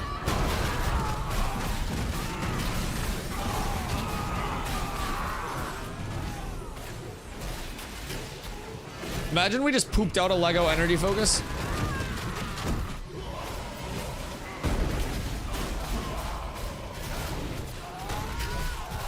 Jesus, what a level 10 combo. What the fuck? That's actually so good for level 10s. Jesus. It's like a level 10 fizz damage dealer starter kit, man.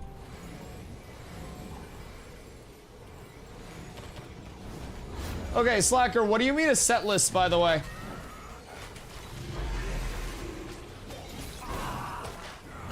Are you talking about like an armor set?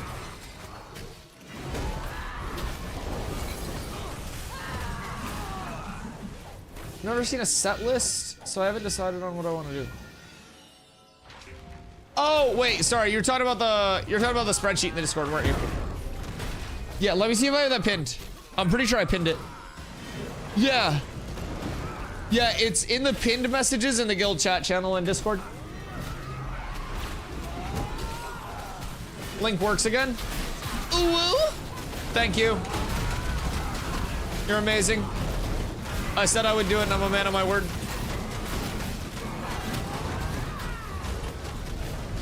Every time we lose level 3, it takes the link off. So what, is there a way to like, I mean, surely we could just get more boosts and not worry about the ones wearing off. Maybe we just up our game. Shing, shing, shing. I need to transfer stuff to an alt today. Yo, RIP Dasher. I can see the inputs to put it into the spreadsheet wasn't working. Oh, like a perms thing? Okay, I'll have Ball take a look at it when he's on, or we can just ping him in the Discord. Ball was the one trying to put that together, so.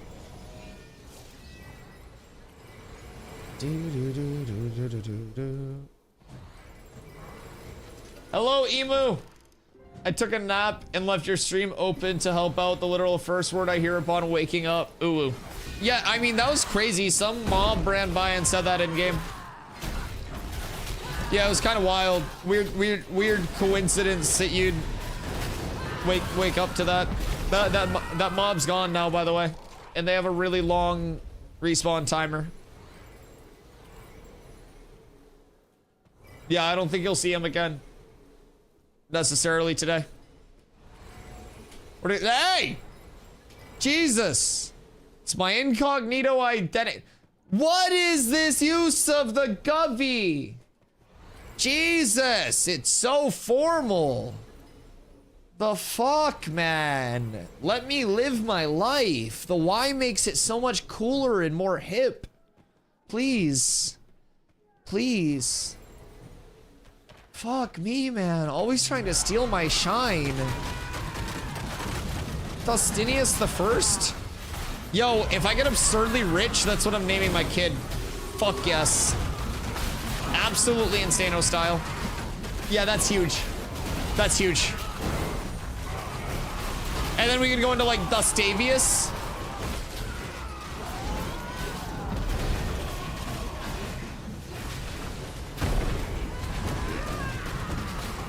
Yeah. Yeah, we're cooking. We're cooking. Excuse me. Justilius. You know, always go to the level of like, just hijack the whole Maximilian thing and just go Dustamillion. That sounds like my rapper name. Would you listen to like a 2-minute 12-second banger from Dustamillion if you came across it on Spotify? Dust. No. Dusta rhymes is crazy. That might be close enough to get sued. Damn, bro, the actual hate on Dustamillion. But y'all listen to fucking Chameleonaire. All right, man. All right. I see how it is. Certain people just get passes, huh? Yo, what up, Hamad? I'm back with news. Hello, my friend. What news do you bring? Good tidings indeed. Boop.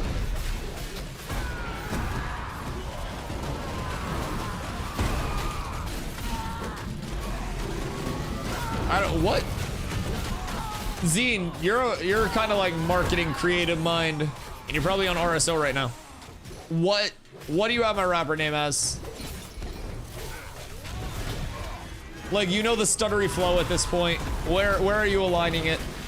I can't believe both of y'all said no in the chat, man. That shit hurts, you know? It's just like, sometimes I want to take on a different creative venture. If a ball brother can drop bangers, so can I. I'm just a realist. You're a real ass fucking hater is what you are. And I'm not gonna tolerate that. Trying to steal my shine, my swagger. Yo, Luck, thank you for the 100 biddies. I appreciate you, man. Rap name is Dusty Trousers. Ooh. What even is that?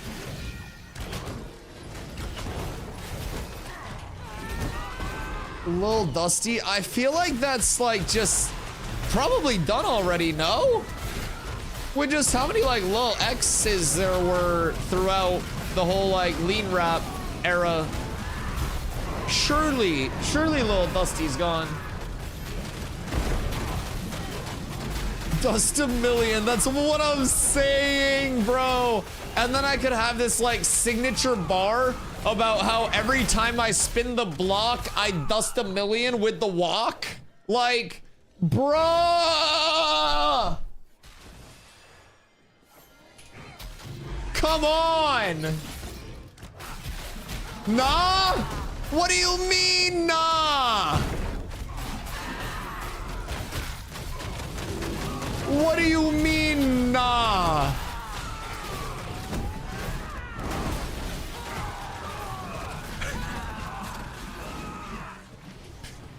Be better than... Oh, God fucking damn it. Dude, it'd be better than Sexy Red. It'd be better than Sexy Red. I'm gonna just throw that out there. I'm willing to die on that hill. Sorry to any Sexy Reds in the chat. It's just... be a banger. Zine, I'm gonna need an instrumental.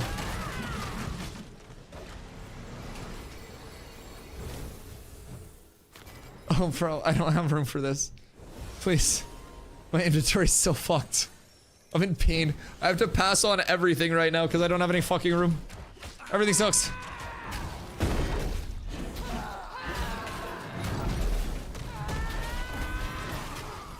I still... Bro, I can't believe there are so many haters. You guys don't know rap. You guys don't know rap. Lean rap rotted your brains. You don't know lyricism when it's in front of you. It's crazy. Absolutely insane. The pass all button is my best friend.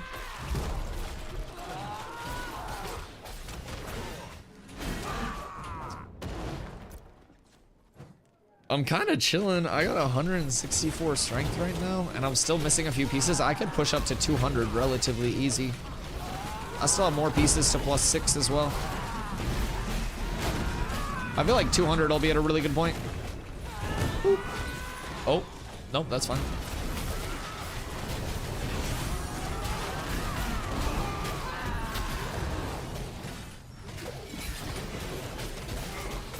Is this RuneScape? So I used to say Hello Kitty Island Adventure, but ever since I legitimately bought Hello Kitty Island Adventure that one day, I can no longer use a joke of like, this is Hello Kitty Island Adventure, because I own Hello Kitty Island Adventure. So for that reason, I'm gonna say Mario Party 4. Thank you for coming to my TED Talk. With that being said, Bojangles, if you are looking for an absolute banger of a cozy game, I do firmly believe Hello Kitty Island Adventure would probably win Game of the Year with a combat system in it. I don't really know that I've seen a game that gripped me by the balls other than Ashes, much like Hello Kitty Island Adventure. Hikayo was incredibly well written. The friction throughout characters in the main story was phenomenal. The world was gripping and immersive. And it was honestly just much like a phenomenal Gorilla Grip coochie. And I couldn't quite get out. The only thing that pulled me out was Ashes coming out of downtime, grabbing me by the back of the head, and pulling me out of the drowning. They saved me. Gripping. It was gripping and it wasn't stopping. Buying it now, I'll trust your word blindly. Well, you're not trusting it blindly. I have a camera that makes me reputable. Yeah, what do you mean? Do you not watch streamers? You're also supposed to give me all your money for telling you my opinion. Clearly you don't fucking know how this works, dude. You show up here, I tell you something, and you give me your credit card info. It's a very simple process. If you're not interested in that, there are other fucking poor I can never finish those. God damn it. God damn it. Yo, Roger the Alien, thank you for the YouTube sub, dude. I appreciate you. A real one. Soulvrab, thank you as well over on YouTube. Boys, if you're over on the Twitch side of things, just coming in and it's your first day here or on YouTube, I appreciate you guys coming through. My name is Dusty. I stream every single day, both on Twitch and YouTube, starting at 2 p.m. EST daily. Typically stream for right around 10 hours a day. So if you do have any Ashes questions, feel free to yap and ask me anything. More than happy to talk your ear off about this game because I do very, very, very much love everything that this game is about currently and in the future. We're about to go into a massive few months for the playtest and for the future of the game. If you haven't popped over to YouTube and seen the video yet, make sure you pop over to YouTube, !socials in the Twitch chat to get over there. If you're on YouTube and you can't find it, well, you're probably struggling. So, with that being said, pop over, check out the video if you haven't seen it yet. It covers the March 27th update, as well as a lot of the updates coming before Fresh Start that we know of already, including the full gathering, refining, and crafting rework. Now, we worked very hard on this video, and it has been incredibly well received so far. So, you guys will be getting monthly videos to update, like, on that end-of-month patch, what's going to be happening. We'll start cooking those up for every one of the updates that we're getting. That'll be a regular part of the content cadence that you guys do see develop here. In addition to that, we do a bunch of shorts weekly. We got weekly long form that we're trying to cook up for you guys and be more consistent. So, pop over there, drop the sub. If you're on YouTube, pop over to Twitch and drop the follow over there. Those are both free, and you guys can support no matter where you are and what you're doing. I appreciate y'all being here. Ashes, I thought Ashes wasn't coming out until 2098. It's actually 3114. It's been pushed back. Yeah, there was a slight bug. One of these stones was out of place and they had to move it back. So it did get a slight pushback.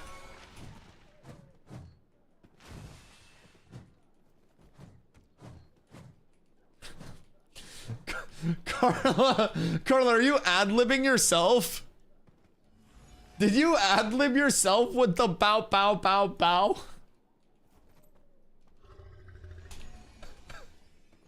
Good fucking God. I hate all of this. I don't want sexy red ad-libs. Yo, what up, Sylvanius? Looking to buy this game on March 27th after they release the Rogue class. Does it have world PvP? Oh, absolutely. The entire game is based in open world PvX with its core gameplay loop. So there's open world PvP both in just like the spontaneous system through flagging for PvP through the combatant system, which is kind of like, you know, optionally opting in for PvP. There are also caravans that you can escort town to town. You buy the caravan, you put goods on the caravan, you escort the caravan, and if you successfully get the caravan place to place, you get a little bit of a payout for your effort. But other people can attack your caravan along the way. So it's not a guarantee, and if you're in the wrong place at the wrong time, you could very well have to defend that. With that, there's also node versus node wars. So nodes are the towns on the map, different territories, so to say, and every one of these areas will have a town in it. When the game is released, there are going to be over 80 nodes, and we currently have 8. So there's going to be a huge map expansion. in the next few months that doubles the playable area in between now and fresh starts on May 1st. And then we also get another biome after May 1st. So it's a huge time to get into Ashes. It is entirely PvX based. So while it is heavily, you know, PvP in a lot of its systems, as you can see now, we do also have to PvE to PvP. So you've got to do what you can to get all of the high rarity gear, all of the money to enchant that gear, and really like power scale across the board. So still in an alpha, so there is a lot that's going to change and shape up and improve over time. But with that being said, I have played over 500 hours this phase, and I have been having a ton of fun seeing the evolution of everything from like even when I came in December to now. It is entirely different in a lot of the core elements, and it's all for the better. So I've been super, super impressed, super happy to be over here.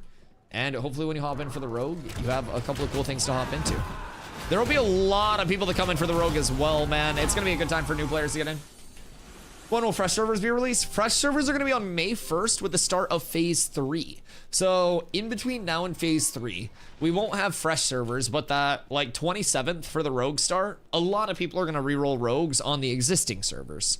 So we'll see that. Then on May 1st, we'll have those Phase 3 servers that open up. With Phase 3, I just bit my tongue. With Phase 3, we go from Thursday, Friday, Saturday, Sunday, and Monday uptime, which is the current uptime schedule for Phase 2, with Tuesday, Wednesday downtime, into 24/7 uptime, as close as possible to live service, of course, through Phase 3. So starting on May 1st, we no longer have those awkward 2 down days in the middle of the week. And they're going to do their best to keep servers up as close as they can to full time. Of course, there will be downtime for like updates, stuff like that. But across the board, it's going to increase accessibility for players a lot. And it's going to be a really good time. So those fresh start servers are personally what I'm most excited for. I do really look forward to Rogue as well, as people that have tested Rogue on the private test realm have said that it is incredibly fun, incredibly well-rounded, and really well set up. So it's a good time to be in Ashes, man. In between like now and May 1st, you'll see the map double in size. You'll see a rework to the entire gathering, refining, crafting system primarily being implemented before May. So it's huge, dude. It's huge. I don't need minimal labor to keep the servers up, to spin or something. No, it's more so an implementation of a lot of backend stuff to the server environment as a whole. So it's not like a live service game where all of your infrastructure is already like in place in terms of server structure, server systems. So during those 2 downtime days, they're able to kind of like sequester off the entire playable environment, and then they can like implement and take away certain backend changes that we don't necessarily see on like this playing field, but it's really the things that power it. So their goal is to, from what we've learned, like have a lot of those things shaped up. And you know, the downtime can be a little bit intrusive, but we typically get a lot of really good built up content from that downtime. And in addition to that, like the overall content cadence from Intrepid tends to be really fast. So, yo, Sylvanius, thank you for the follow, I appreciate you. So like, I come from New World where content cadence was incredibly slow across the board, right? And so like, even through the alpha, I've been incredibly like, you know, just lenient, not lenient in like a way of they owe us anything, but like understanding of like downtime extensions and stuff like that, because we are getting so many improvements. And New World like received nothing when I was over there, and that was 3 years post-launch. So I've been super impressed by Intrepid my entire time playing the game. And while I'm really excited for like not having that awkward downtime anymore, I'm also incredibly excited to like see what they're able to do with the updates and the content cadence and the backend stuff, and continue to improve the feel of the game because of that downtime, right? It's that little double-edged sword. So everything alpha, I'm trying to think like long-term playability, and like nothing that we're doing right now really matters progression-wise or anything like that anyways, because I'll just prep for that true launch of the game. And if that downtime now leads to the game being better when it does launch, then I'm all in for it. Because New World sucked, and I played 7,000 hours of that. And I'm trying to get a lot more than 7,000 hours out of Ashes. I plan to be here for a very long time, man. I think I'll probably pass 7K just in the fucking dev process. I stream every single day starting at 2 p.m. EST for those that are new here. I've streamed 632 days in a row or something like that now. The last day I took off a stream was June 30th of 2023. I don't really know what I did, but I wasn't doing stream that day. So I've been here every day since then, whether it's holiday, whether it's any day of the week, whatever. So If you guys aren't following, make sure you do. And also, like I mentioned, pop over to the YouTube, check out the latest video. We put a lot of work into that, and we are very happy with how it came up. Covers all the changes coming in on March 27th and beyond that we know of so far. So you know I have an ape brain. Speak to me like we used to in wars. When game come out, one can play. Bo, I love you. Hold on. Give me 1 second. So, you know me, leader of the apes, right? I know my people. Brother, I have a fucking graphic for you, Bo. You give me legitimately 1 second, Mr. Bohongles. Yo, Truman, thank you for the follow. Welcome in, my friend. I appreciate you being here. You guys, just know if you are coming in from the YouTube video, if you're coming in from the Ashes community as a whole, or just coming in from somewhere else wanting to say hi, I greatly appreciate you guys being here.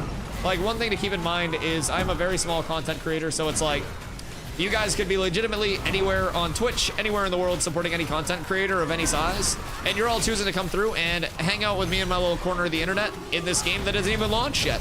And I think that's a really cool thing, and I do just want to take a second to shout out everybody out for being here, and I greatly appreciate y'all, man. Time is something that you do not get back across the board, right?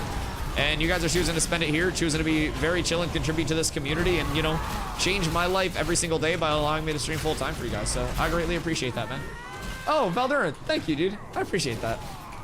So yeah, I just want to say thank you guys for being here. It seems like a really small thing to just pull a tab up throughout the day and lurk in a stream, but just know that it genuinely does mean the world to me, whether you're gifting subs every day, whether you're just chilling behind the scenes and lurking and hanging out, or, you know, anything in between. You're all making that possible and allowing me to be here.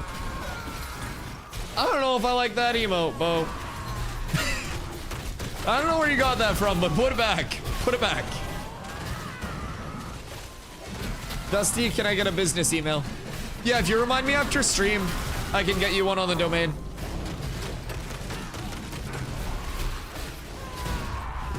Since you're officially employed now. Why, are you gonna put it in your YouTube bio for like business inquiries? You know what you should do, low-key, Carla? You should make like kind of a portfolio of both like thumbnails and stuff like that you've edited, and like, you know, videos that you put together, like short snippets of your favorite parts.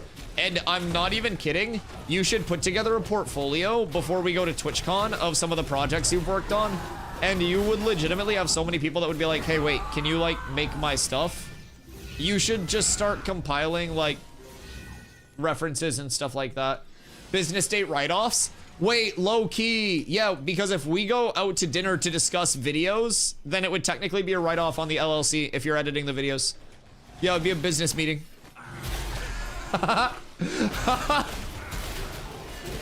Crazy. Yeah, but no, unironically, you should start putting together a portfolio. Because you've already done thumbnails for me and Drew. You're gonna start getting edits in. We have shorts to edit. We have long forms to edit. Like, could be really solid. Could be really solid. Also, boys, the video is pinned up at the top chat if anyone does want to go check it out. Okay, so I don't think I've made actually professional stuff. So you have to realize nobody else is a professional that's just doing it for Twitch. Like, most people that are doing it for Twitch are doing it themselves. And you don't realize how many people would just be like, wait, you'd edit a video for like 20 bucks? I'm down. Source, I used to pay 20 bucks a video because I had a good editor. Like, you could most definitely get yourself at least solidified doing it on the side with any sort of input whatsoever. There are so many streamers in so many communities that, especially like once you're known for like having knowledge of that stuff, like having an editor that understands like the type of content that you're making, for example, an Ashes editor that plays Ashes, right? The New World editor that plays New World, like stuff like that. That can make a big difference in the videos as a whole. All right, Mr. Bohongles, do we have another tank? All right, Wall, you're tanking for a sec. Boys, if you're wondering when can play when game out, I have the answers. This poll's scary. All right, so basically, this is a question. This is a graph. This is a phoenix. With that being said, right now, we are in Alpha 2 Phase 2. That started back in December. It continues until May 1st and beyond. The Alpha 2 Phase 2 servers will remain up unless there is a reason for the development team to wipe them.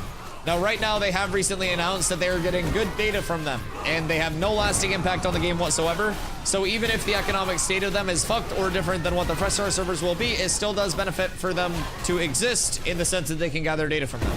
So there is going to be very minimal wipes to character data itself. So I am, oh my God, dude, Rowan is juicing the drops today. We just got another Rowan drop, and he's dropping double blue out the ass. Holy shit. What'd I roll there? Oh, I rolled an 81 on the fragment. Oh, shit. Oh, shit. Oh, no. Slacker rolled an 88. Dasher, congrats. Congrats. Okay. So, basically, what we have here, Alpha 2 Phase 2. That started back in December, goes until May 1st. That is a current phase that we are in. Now, with that, it is Thursday, Friday, Saturday, Sunday, and Monday uptime. Tuesday, Wednesday downtime. It is $110 to start playing in between now and May 1st to become familiar with the game, systems, classes, and controls, stuff like that. Exclamation classes if you have no idea what the classes are. Exclamation crafting if you're a crafter looking to learn. Wait, we just got a purple. Oh, we got a purple treasure map. Oh, Poggly Wogglies. Oh, we got a purple treasure map. Oh, shit. Okay, sorry. Sorry, I keep getting distracted. That's so pretty. Look at it. All right, so anyways, basically, it is $110 to hop in now in between May 1st. Become familiar with everything. Exclamation classes if you want to check out the classes. Right now, base classes are in. It is Thursday, Friday, Saturday, Sunday, and Monday. Wait, sorry, I just went back. I was looking, I relapsed because somebody needed the map, and I was like, wait a second. So I just relapsed. Okay, sorry. Base classes. There are 6 base classes in the game right now. It is tank, fighter, ranger, mage, cleric, and bard. Rogue is the next one coming up on the 27th, right? And then from there, we have Summoner coming in last in Phase 3. Right now, it is only the primary archetype. We also have the secondary archetype, which will be added. Wrong cassette! Dude, my brain mentally went back. I saw a need roll, and I was like, huh?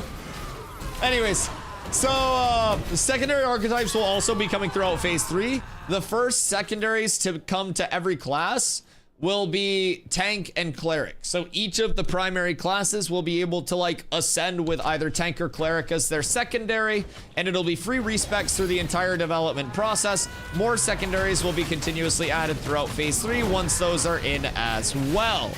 So, Denture starting on May 1st with those fresh start servers. It is $100. It is a $10 difference. If you hop in now, you do not have to pay the $100. Either of these packs get you access. Yo, Autumn, thank you for the hydrate. Either of these packs get you access for the entire development process up until launch. When the game does launch, you get $15 1.5. Yo, Giellis, thank you so much for the follow. I appreciate you.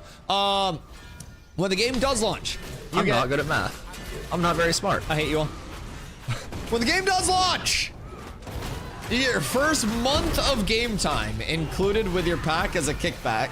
Now, on launch, there will be a $15 a month sub, 1.5. Or need self-heals. Please help me! No box cost, no DLC cost. Just the $15 a month to play the game. Pussy! Thank you for the gifty. In addition to that, they're testing the ADHD. They're testing me. This is a test. You won't distract me. You won't break me. I'm mentally unflappable, mentally unstoppable. In addition, you also get $15 in the in-game store on launch. The in-game store is no pay to win, no pay for convenience, transmog only. There is no impact whatsoever on like your power as a player from that. So, $15 in the in-game store. Your first month of sub time included in these, $30 worth of kickback. With that being said, the best part, as a potential playtester, either of these packs come with a 90-day period from your day of purchase where if you're not happy with the playtest, you think you may burn out, you want your 110 or 100 back to spend on gifted subs instead, you can get a full refund regardless of how many hours you have played. Very important to keep in mind. It is a no pressure situation where if you're not enjoying it, you can simply opt out. You can wait for development to hit a point where you are excited for it. You see that kind of like, aha, I love this. And you can hop in when you're ready. So it is overall, in my opinion, one of the safest like playtesting opt-ins that exist. If you do end up liking it, 2 to 3 years is the estimated launch time in most people's minds. We have phase 3 starting May 1st. Probably a year to 2 years here. My guess is right around a year and a half to 2 years on the back end of that. And then we have 2 shorter betas, and I'm guessing we're gonna be right around 2.5 to 3 years to launch. But when we do launch, the game is gonna be ready. It's not gonna be broken. It's not gonna be absolutely just incorrect across the board, you know, flawed gameplay loop and everything like that. Intrepid is making sure across the board that everything is prepped and ready to go. 2 to 3 years, 10 years ago. So in terms of like what happened to set back the dev process so long, you have to remember that they like ported entirely from UE4 to UE5. And with that port, the general consensus, I'm not on the inside or a game dev, but the general consensus is that that port basically reset most development state to like ground zero. So a lot of what they've done with the current state of everything has more or less been done over the course of like the last 3 to 4 years since support to UE5 started. So a lot of what I've tried to do as just like, you know, someone that tries to stay informed that's not 100% educated on all of those topics, I try to read as much as I can from as many sources as I can and try to like combine the things that are like, you know, across the board realistic. And they did port from UE4 to UE5. And like with that port, from what I've gathered, is that development, like I said, was basically just kicked down across the board. And what they did with that though was get kind of like that first rep in. And what they've done with the alpha as well is think of a pyramid, right? Instead of New World, where they tried to build a skyscraper and just like base foundation and then up, more vertical progression, they have this wide base of like horizontal gameplay loop progression that encompasses this large area. And as they build upon that through development, the layers that they need to implement to like support the game become thinner and thinner so they can do finer things at the top, right? So instead of like all of these ambitious systems needing like all of that support and not having it, the support's like already there for it. So by the end of phase 3, Intrepid is trying to have Ashes feature complete. Hey, good day. Before we go into the betas. So that way, by the time betas are up, it's more a matter of like polish and all of that shit. Oh, multiple friends. Good day.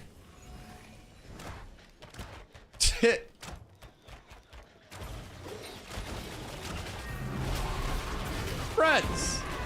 But yeah, so Ashes, like Ugans, have ogres. Wait.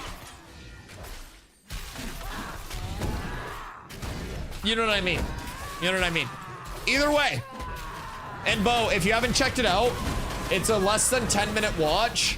I would absolutely recommend checking out my video over on YouTube. It's 9.5 minutes, breaks down all of the changes that are coming in the 27th patch, and then some of the more like long-term changes too that we're getting in between like now and P3.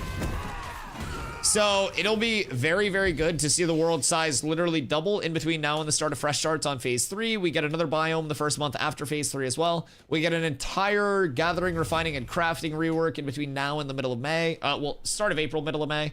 So it really is just this insane time to be in Ashes, like, and a lot of their base framework seems to be in the spot where it's like no longer just emphasizing that heavy backend and getting the servers playable and the game playable and stuff like that, right? The playtest is in a very fluid and stable state, in my opinion, as a player. And it's more of like seemingly a time to just implement. And that's what it really feels like as a player, is it's just you get content, you get content, you get content. COVID also changed a lot of developers' plans, both AAA massive teams and small teams like Intrepid was. That's very fair. Yeah, that's very fair. And I mean, if the time is right, like they were probably starting to plan out their UE5 port like through COVID, no? So yeah, I mean, I could definitely understand that causing a wrench in things too.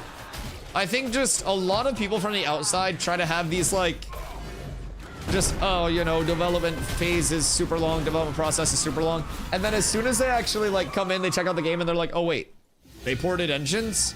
Oh, they basically had to restart? Oh wait, everything looks really good for that then. Yo, what up, Grunch? Hope you're having a great weekend, my friend. Was gonna try the game out on phase 3 in May, or should I just wait till beta or something? So I personally have been enjoying a lot of my experience in the alpha so far. It's a period of, like I said, not only heavy implementation, but like heavy bug fixes across the board. So the playtest does feel entirely different in like the best way comparatively to when it started, like back in December and shit like that. A lot of the pain points have been fixed, addressed. There are still like remaining pain points, but like overall I've been super impressed with it. So with that being said, I think from, you know, a start of like alpha to beta, it really just depends like how late you want to get in on like what your personal expectations are. Like there's no real, you know, one size fits all for an entry into a playtest. It's really just like if you're in a spot where, like Bo just said, retired from New World, thank God bless your heart, but looking for a different MMO to play, right? If you're looking for something that can present that, like, that long-term, I grow with the development of this, I see this grow before my very eyes, I provide input on the systems that are important to me and have that input heard by developers that value that input, right? And you want to be a part of that core community that helps build up the base of that MMO, then Ashes may be a really good fit. If you're willing to tolerate some bugs, some inconveniences, some systems that are being hashed out, then, like, it's a really fun playtest to be a part of. The community feel is amazing, and everybody from the casual players to the most competitive players are very excited about the future of the game, right? So, like, with that being said, I think getting in at phase 3 with a 24/7 server uptime and everything like that is going to be a really good chance for a lot of people. You'll have a ton of new levelers, a ton of new communities coming in, new content creators coming in, large content creators coming in. So there will be a ton of opportunities for players there. And throughout phase 3, we'll see most of the remaining systems that are not currently in the game, that are intended to be there for launch, make their way into the game. So I do definitely think there's a lot of value in getting in phase 3. If you were kind of like between that or waiting till later, especially if you're wanting to kind of like be here as the playtest continues to grow and evolve and the game like shapes up more and more. A little wordy, but long story short, I have almost 600 hours since December, and I have a lot of fun still every day. But if there's anything like specific system-wise that you're curious about, I try to do my best to stay up to date on like when systems are expected and stuff like that. So if there's something across the board that you haven't like seen in Ash's content so far that you're looking for, just let me know. More than happy to clarify whenever it's coming, or expected at least. Absolutely recommend playing in phase 3. It'll likely save you $40 to $50, so wait until beta, but won't be worth the wait. Oh yeah, and with phase 3 expected to have so many things in between now and then, man, the biggest thing visually is like, people are like, oh, how has development really been moving? What have we seen that's different from like the outside looking in? Because you see like the desert rework, you see the expansion, but other than that, phase 2, you're not really like noticing from an outside in casual perspective what's really changed. And in between now and May 1st, the playable map is doubling. We've got the tropics as a whole biome coming at the end of this month. We've got the Jundark, which is the jungle down here, coming at the end of the next month before phase 3. So like instead of the map being what it is in game now, keep in mind that it's going to be this entire area. So we'll have all of this playable. And hopefully there's a little area that we can sail around here too. So they maybe do this baby build out here. I think that would be really nice to include. Turn the wall around to here. Let us sail all of this. So the map is legitimately in between now and the start of phase 3 going to double in playable size. And so if you're someone who's been following Ashes for a while, for a couple years, whatever it may be, and you're like, oh, where's like the visual expansion? That's where it is. It's next 3 months. After phase 3 launch, we also get a biome the first month after that launch as well. So the map is just, it's exploding. It's starting to really expand really rapidly. And the implementation of content, we're hitting that phase where it's like new content, new content, new content. And it's honestly, I think it's going to be hard for people to keep up with like doing all of the new content that comes out. I think phase 3 and in between now and phase 3 is really when people start to feel like the dynamic feel of Ashes and that kind of like long-term replayability. That was my reason for waiting. The server's only being up for certain times. When my buddies bought in, pushed me off, but if they keep them up for phase 3, I'll definitely. Oh yeah. So you got that 2-day downtime right now, Tuesday, Wednesday, and then on phase 3, they do go to that 24/7. So there'll still be like some downtimes, right? With any live service game, there's always going to be a downtime for patches, shit like that. But yeah, they're going to do their best to keep servers up like as close to 24/7 as they can for us, which I'm pumped for, man. There's so much to do right now. The 2-day downtime is nice. Yeah, no, I absolutely agree. I absolutely agree. I don't necessarily like hate the 2-day downtime. I mean, I do hate the 2-day downtime because I'm someone who likes to like, I'm not even gonna lie, I would love to make Ashes content just 7 days a week and stream 70 plus hours of Ashes. I stream 10 hours a day, man. Like, I fucking love making content for this game, and I just want to make as much as I can and get the game out to as many people as we possibly can. And I don't know, man. I am excited for May 1st, though. Like, I love everything they're doing with the downtimes, and like, I hate it because I want to play more. But I do love how much they're doing. They're making content, though. If people aren't making content, 2 days downtime's great. Fair, fair. I mean, unless you're not committed to the cause. Are you gonna take 2 days off when the game's out? Are you gonna get laid when the game's out? No. Prepare yourself. Embrace it early. Start streaming. I heal? Wait, who heal? Crow heal? How do healers feel? Bo, clerics are fucking nutty already. Absolutely necessary within groups, and also like one of the easiest classes to find groups for, and also one of the best classes to solo level currently. Clerics are insano style.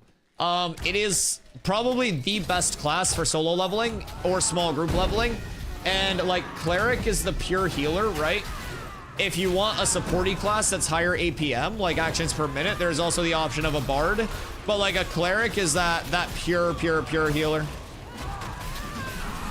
And you always need more clerics. Now, in addition to that though, with it being a pure healer, you also have a lot of good damage options.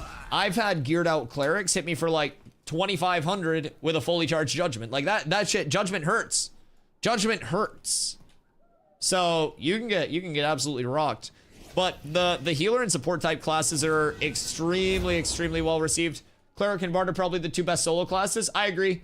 Bard has infinite sustain, and Cleric just has that heal, man. Bards are super fun and very flexible. Yeah, you can literally run a Bard so many different ways. And with free respecs in alpha as well, and like the remainder of playtesting, you'll be up tremendous. If I buy the pack right now, it will let me in instantly. I mean, you'll have to download. But yeah, so if you buy Alpha 2 Phase 2, then that's the 110 pack. That's the Wave 2 key. And if you haven't made your account yet, you can click on that link to make your account.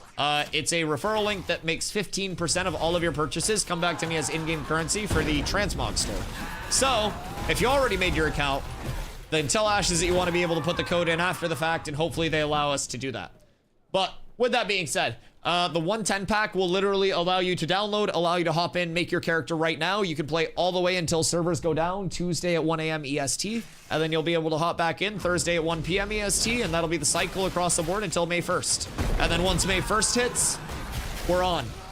And keep in mind, if you play right now, you got a few days until the downtime, well, a couple days until the downtime, and then as a new player, you're also going to have a fuckload of people going back to re-level, including me. I'll be going back to re-level a rogue too. So, you start now, you get kind of familiar your first couple days, and then you're going to see so many low-level players running around after the next downtime that you're like, what the fuck is going on? So honestly, if you're a new player, this is probably the best time for you to get up to max level before Phase 3, become familiar with it and stuff like that. Because if you want to be one of the people like us who start to take Phase 3 a little bit more seriously in terms of PvP, try to scale up, this will allow you to see like the leveling, the gearing progression, like all of that across the board, so. By the time, yeah, we can probably unstuck.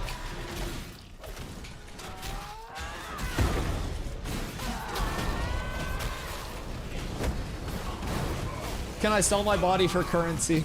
You get a referral link when you create your account. It's like no fucking content creator exclusive or anything like that. So in terms of the in-game currency, again, that's just transmog only, no pay to win, no pay to progression. And then there's also like, you know, the actual in-game that you use, which is gold, silver, copper. So that's not the store currency. The gold, silver, copper is like your actual currency.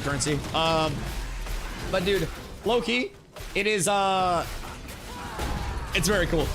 It's very cool, the structure of the stores. So I'm very excited to have an MMO where there's not even a level of pay for convenience. Like even New World had their like proficiency tokens and like gathering tokens and stuff like that. None of it here.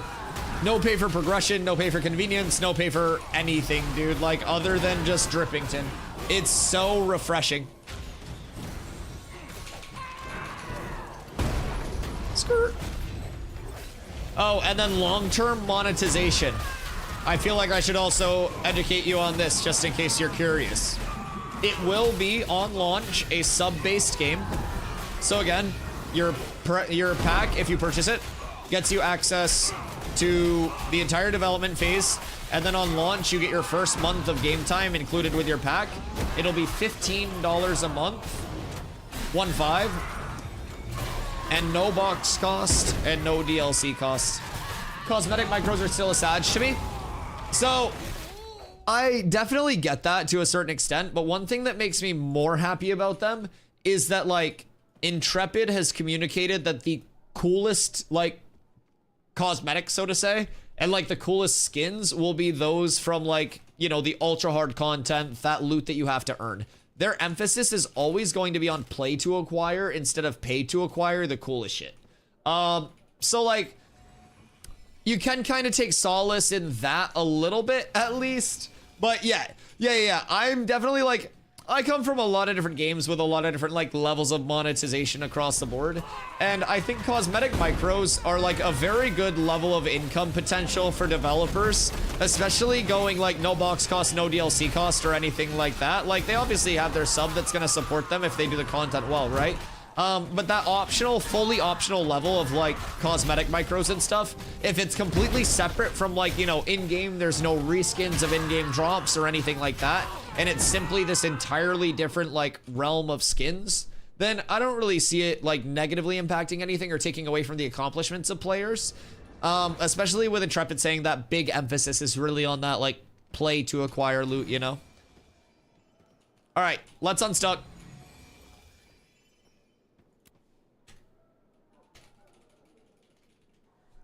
That was a good farm. We hit Forge, we hit Steel Bloom relatively successfully as well. I don't even know what we have saved up for Glint from that, but that was good, man. Decked out Bard, Stomp, most classes in PvP still. Oh, Bards are real good. Bards are real good. If I move my Ashes stream premiere up, do I get Dusty support? What do you mean stream premiere? Just start fucking streaming. Unless you have, like, fucking 50,000 average viewers, you don't need to do a stream premiere. Just start fucking streaming. I'll support you if you make good content. I'm not gonna support you just because you asked for it, though. I'm a nice person, but I'm also a realist. I support the content creators that work the hardest and put the most effort into their content. You could literally offer to, like, cash at me for raids and stuff, and I'd be like, if I don't like the content, I ain't supporting it. So, I mean, honestly, if you want Dusty support as a content creator, not that I'm like this fucking mountain mover level of content creator, right? But start streaming, invest yourself in the community and the content. And if you're someone that's here long term for Ashes, I am someone who very much wants to raise, like, every other content creator up with me as I go. And so, if you're dedicated to Ashes, you're putting a lot of time in over here. I send my raids out to Ashes streamers. It's that simple. I don't go out of directory. I support the people that are going to be here building the community that I'm also trying to build. So, that's my advice. That's my advice.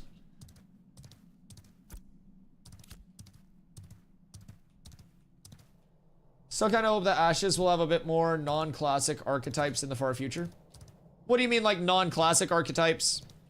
So, a lot of the depth and complexity of, like, the non-classic Tarvo comes from the cross-classing. So, like, your non-classic archetype is going to be, like, your total class output with the primary crossed with the secondary, making everything that non-classic, you know, feel. So you have that kind of fighter merged with a mage to give you that very, very unique blend of the two. But you also have the less common things, like a fighter merged with, I don't fucking know, a cleric or a bard. So there'll be so many things, like a fighter bard spell sword is what it's called right now. That may very well give, like, monkey vibes, like not monkey like ooh, but like monk vibes, where it's like you're up in melee range and chilling and, like, doing those melee range buffs and proximity buffs. So I think there will be so many different unique feels with that. But I think, like, everyone always says that as well, and it's like, the classes right now feel like boring. And I'm like, well, they're supposed to kind of be that traditional, like, boring class. In addition to that, while they're not meant to be like boring, like unboring to play and lacking identity, we're also less than halfway through the entire ability tree being dropped. Like, we have level 26 to level 50, we have more stam tree augments and stuff like that that'll bring customization, and then we have the secondary class system all the way on top of that. So there are so many things that are still like going to add to that uniqueness, and I think that's where you'll really start to feel those like unconventional combos across the board personally. How do their cosmetics work? You said it's transmog? Yeah, so their cosmetics will simply be a skin that you slap on top of your current armor or mount that has no implications on like the power scaling. So even in the realm of like a mount skin, if your mount is a base level horse with base level horse health, movement, armor, jumping power, all of that stuff, right? Then you will retain the stats, the speed and everything of that base level horse, but you'd be able to change like the aesthetic of it. Now, the store mounts will probably be very different than the earned mounts. Like I doubt you'll just be able to like pay $5 for like the most expensive, like illustrious animal husbandry acquired mount, right? Plus, the animal husbandry made mounts are going to continue to become more and more unique because animal husbandrists that own a freehold and have a farm will be able to breed different types of animals together to make very, very unique crosses of mounts with unique attributes, unique stats, and everything. So all of their true incentivization for like the super rare, super hard to acquire items are like play to acquire. We can breed animals. You can make animals breed with each other. You do not breed the animals, Bojangles. No, Tarvo, don't entertain him. The animals breed with the animals, Bojangles. The animals breed with the animals. The animal husbandress just watches from the closet. Make sure it's all going well.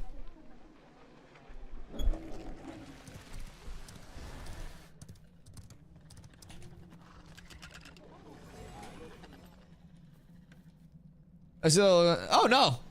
No. I mean, I don't necessarily think you're asking for a handout or anything like that. I mean, that'd be my same response to anybody, man. What I always tell people is that it's like Ashes is a huge community vibe, right? So across the scene, it's like if you're in the Ashes scene, not only myself, but other content creators would also throw support. Like, it's not like every content creator just always throws their raids over here to me because I may be sitting like temporarily #1 in the directory until someone larger gets here. Like, there's always going to be a larger streamer. There's always going to be something out there, but it's that big community vibe, man. And a lot of the reason why people have chosen to share their communities with me is because I'm always here, like very committed to Ashes and working hard to further this entire scene. So Ashes is really an example of like, if you dedicate yourself to the community and give to that community, you will definitely see a return on that and a lot of support from a lot of people, and not just myself. It's very important to realize that it is one of those, like, you know, it's very close knit. It's a lot of much smaller content creators currently that all want to support each other and like bring each other up. And if you're here to be a part of that, then it's a really fun thing to be a part of. But yeah, that's step one to becoming a part of the Ashes community, is just throwing up streams in the Ashes community, you know, man. Cat with abs is absolutely S. Yo, Hobo Collider. Is that like two that like get pushed together? Or are we talking like the scientific collider that like spins particles and shit? Yo, Chronix, thank you for the follow as well. I appreciate you. But no, I mean, I didn't take that as asking for a handout for anything or anything like that. I didn't take anything negative from that, brother. Don't stress. Don't stress. All love. But yeah, I would just recommend very simply, if you're interested in streaming Ashes, stream Ashes. It's a great thing to stream. Great community. Very supportive community. Just be willing to answer a lot of people's questions. Some people may have critiques of the game. Some people may have concerns. And I think it's important to hear people out on those things and kind of like be open to the things that they may, you know, be critical of early on. It's not a perfect playtest. It's never going to be a perfect playtest, and it's never going to appeal holistically to every single person in the world. So I think as a whole, as a content creator for Ashes, some people in the past have been like very controversial in terms of like how they respond to things. They've been very confrontational with viewers as well. And so across the board, I think it's important to kind of like be in a spot as a content creator where you like taking on those difficult situations where people are like, well, this fucking sucks. This game's a scam. You're like, well, what do you think is a scam about it? Like, and then you hear them out and you're like, oh no, like this is, you know, this part of it, like this is why this is a general belief or whatever. So if two hobos were to collide at a fast enough speed, could we create a hobo hole?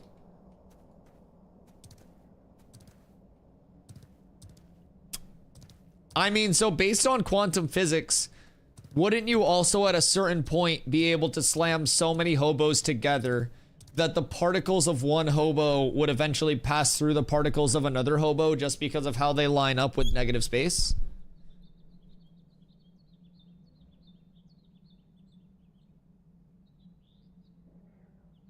Interesting. You got me thinking now. Any hobos in the chat? Want to do a little science?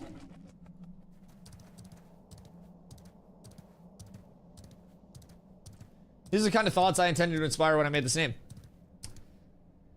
Yeah, because it's like... theoretically, if you slapped your hand on your computer desk enough times, eventually your hand would phase through your computer desk because of how all of like the little tiny baby particles and stuff would add up. No diddy.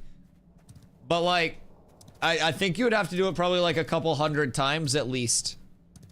I don't really know what the RNG is on that, but the vast majority of existence is open space. Yeah, and humans are also technically donuts because you have a continuous hole going from your mouth to your butthole and you're just built around that negative space.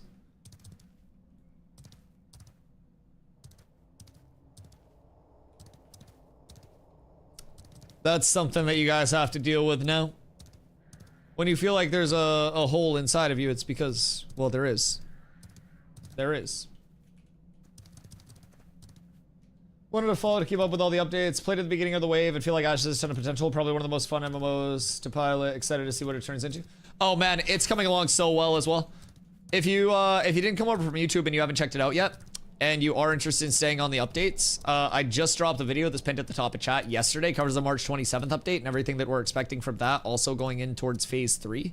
So a ton of progressive content that is going to completely change how everything looks, man. I just wouldn't call it negative space. I think physics people hate that.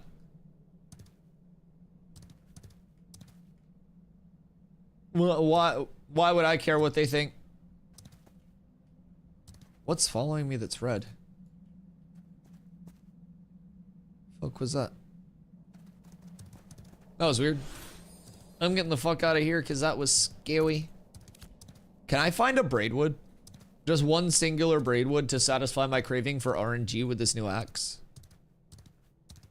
I would do sickly things to stumble upon like a couple braidwood. Just maybe 2. Or maybe like, I don't know, a couple willows or something. Surely something can be worked out here. I just want like a full garden of braids. This isn't looking too good. This isn't looking too good. We're in Larchville now. You getting access to PTR tomorrow? No, I don't have PTR access. I'll just be kind of like staying tuned to what's happening during the testing period and getting notes from people on things.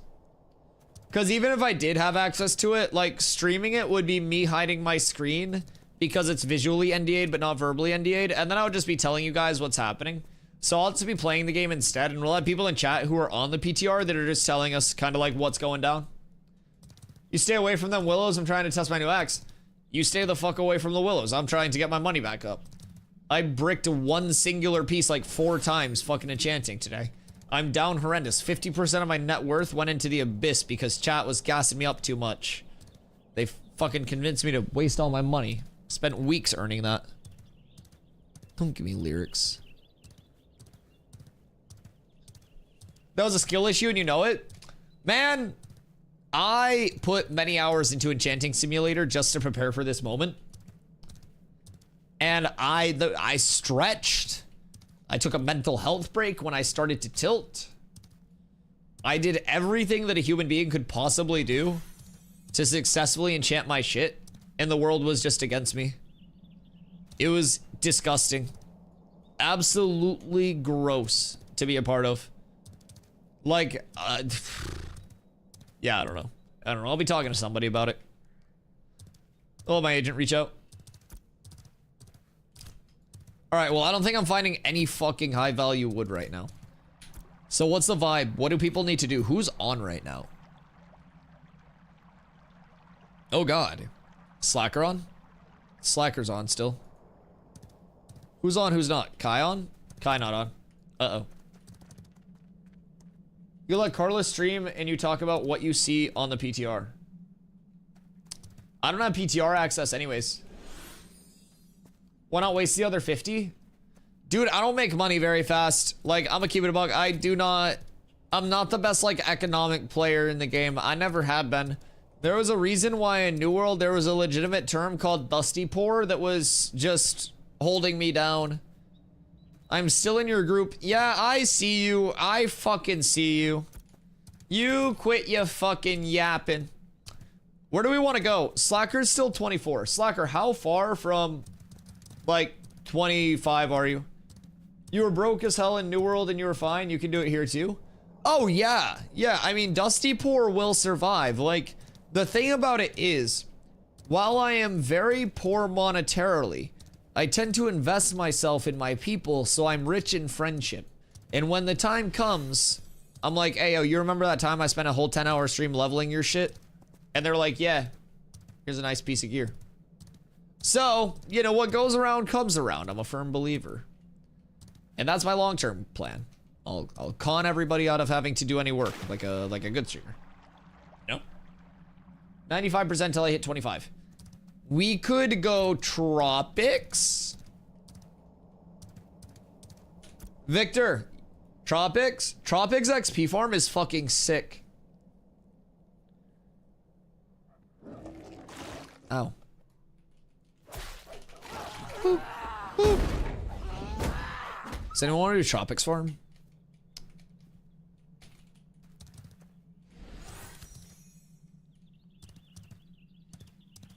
Buy friends? Well, so it's kind of like buying friends, but I don't have the money to buy friends, so I buy them with my time.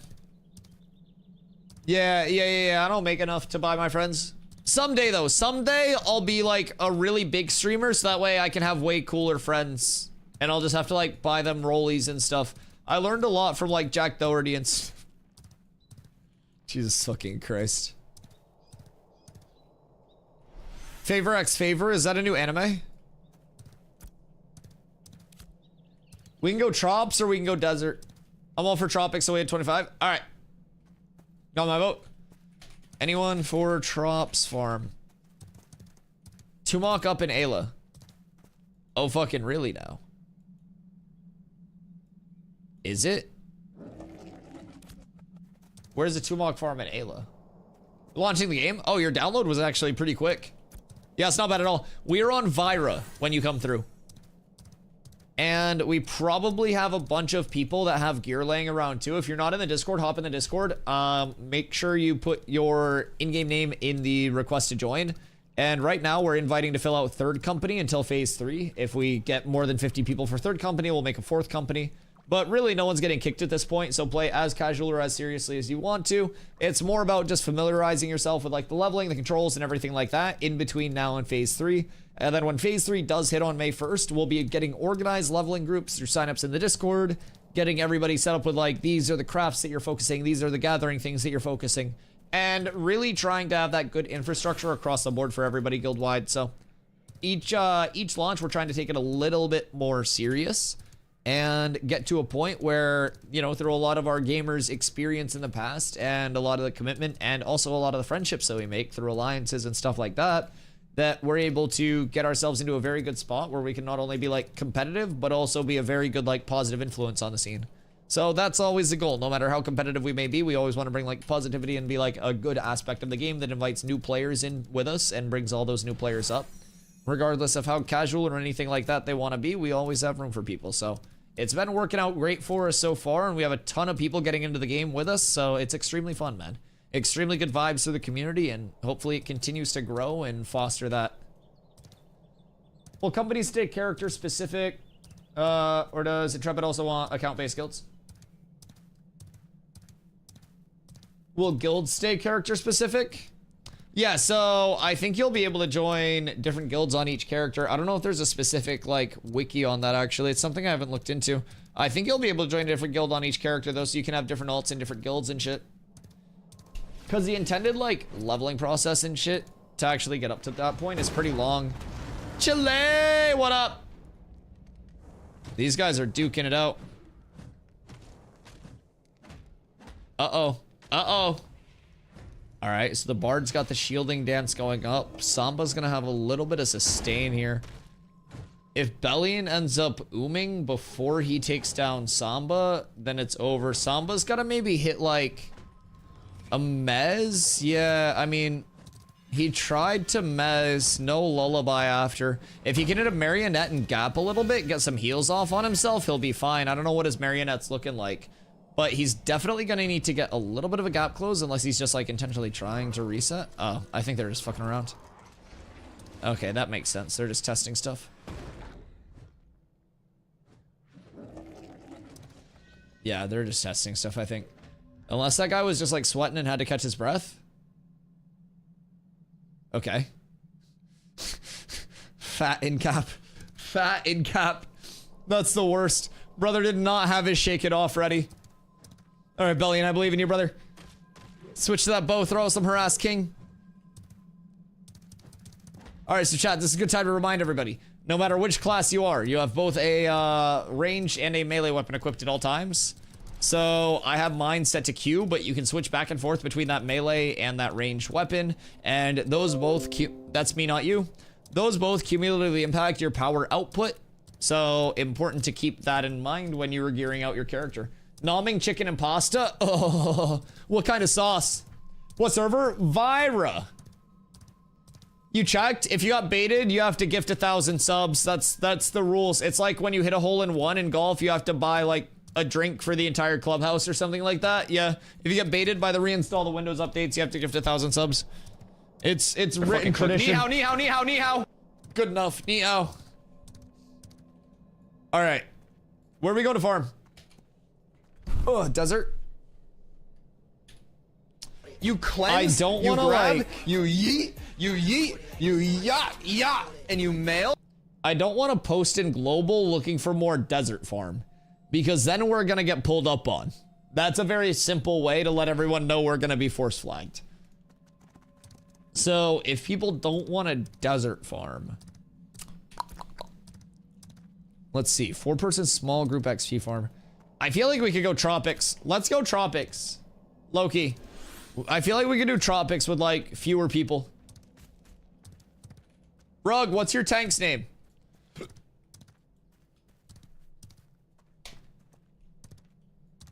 I'm broke. You lose all your monkey bucks? / invite Rug. I am tanking carp. Tanking carf? Come through to the tropics. Don't be a hoe. What if you did that? Little lizard farm in the trops? Anybody have alts that need XP that want to go to the tropics to farm for a couple hours? A little trip? We're going on a trip in our favorite rocket ship.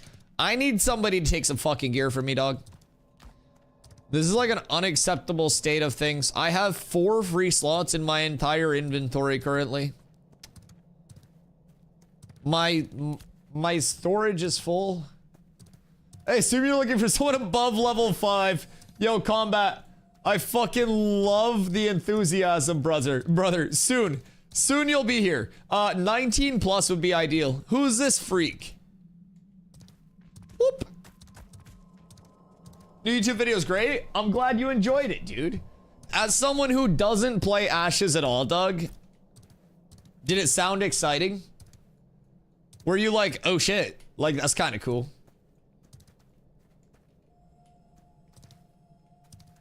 That's the hope. I want people who are like on the outside of it to be able to watch it and just be like, oh wait, It's actually kind of sick. These are cool systems. Yeah, anyone 19 plus, by the way, can come through for these. I think it'll be 19 plus will be fine. Maybe 20 plus will be better, but yeah, I'd say right around there. What is everyone's favorite level 3 slur? And that's where we go to party chat only. Alrighty. 19 and a half? Pull up. Yeah, come through. We can meet up over in Halcyon, and then we'll run over from there. If anybody wants to come through, just shoot me a DM. You guys are more than welcome. Now, just be aware, we are going into the lawless zone. So that's gonna force flag us up, so there is always a chance that people pull up on us, so we gotta be on the lookout. We may die out there, but that's something we're prepared for. The XP is really good. It's real good. But there is always that chance for PvP. So if you're not willing to duke it out if it does happen, then stay the fuck calm. Or just be ready to duke it out. Still to get my main to 25. Well, that was your main, Christian. Bring it through. It is time. The tropics are insane XP. Good glint. Good drops, depending on where you're at.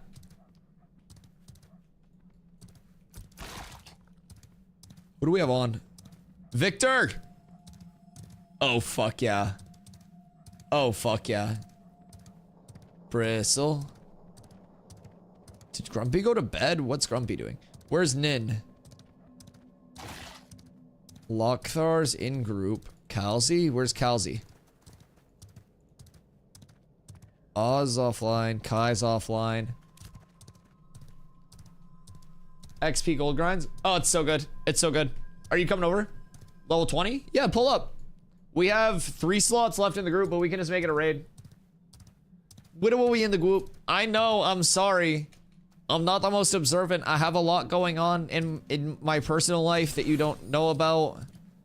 And I think it's rude of you to assume that I have the time to keep track of all of that stuff. I live a very busy life of waking up every day, smoking a bowl. And because of that, I tend to Walmart manager. Hey, wait. My local Walmart doesn't have Heinz baked beans. Do you know why? Like the British ones. Is he actually a Walmart manager?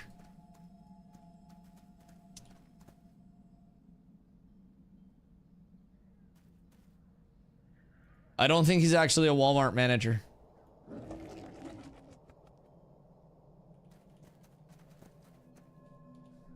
I don't think he is. He has no answer for me.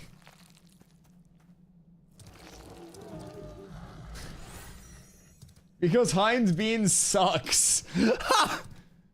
I mean, I need a can of them for the sub goal.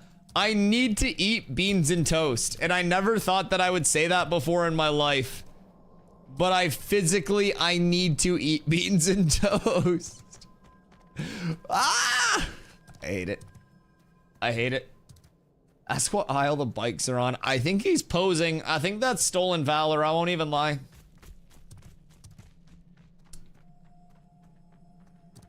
It's actually not terrible. What, beans and toast?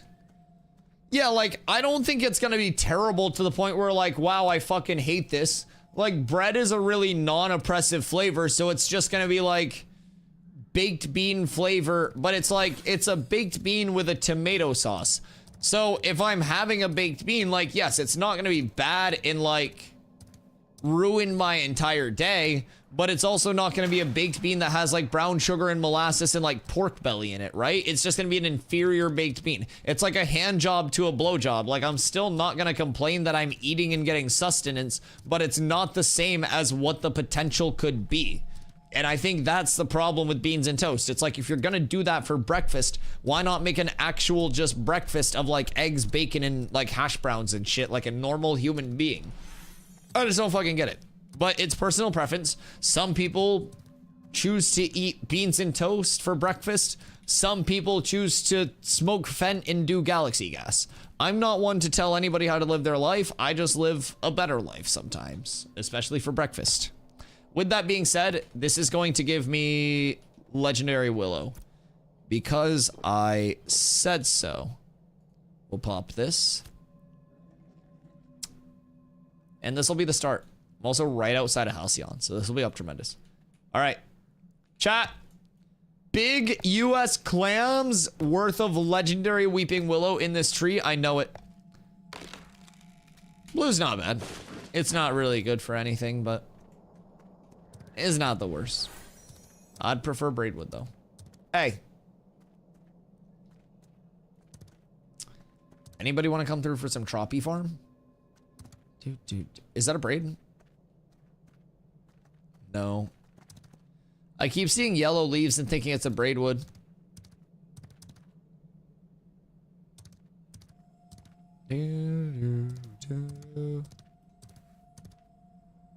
Where shall I go? I should probably go drop these off before I die with them. I still haven't found a willow. You just looking in the wrong places then. So right now, a lot of willow and braidwood, once the server is actually up for a while, they're kind of like found and reserved, so to say, because wood and like honestly all gatherables right now, they just spawn at the end of their respawn timer period. So it's like this completely controllable area where it's just like, I hit this, it's like high rarity. I come back the appropriate amount of time later, it's gonna respawn here, I hit it again. So you can legitimately like hold down an entire node just from that current system. And I break this down in my video as well, but they have changes coming in starting in April and over the course of like that month and a half following April 1st, where they'll actually be implementing 3 patches to really deal with that. So nodes will have a larger area that can respawn, that they can respawn within. They'll respawn at a different rarity, at a different time throughout the respawn window. And again, they won't respawn in the same place. So it's going to add in a lot. Plus, Ashes has a survey pylon system where you will be able to conduct like different types of surveys. Oh, I guess I have like epic willow here already. And from those surveys, you can gain data on like what is going to spawn, when it's going to spawn, what's currently cut down, what rarity things will be before you start chopping. Ika. Hey. I bet you want to come to the tropics. Aloha. Meow. Meow. It's like being run at by a bull.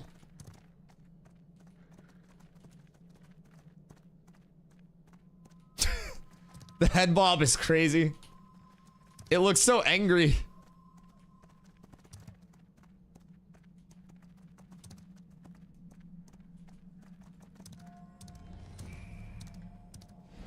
Just looking to snipe some unless it's from a guildie.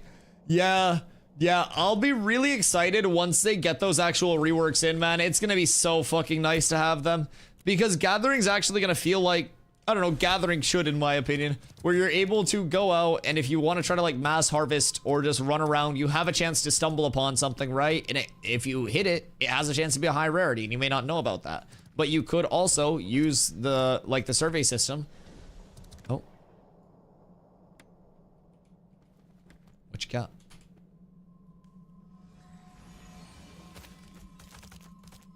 None crazy. Not worth it. I'm out.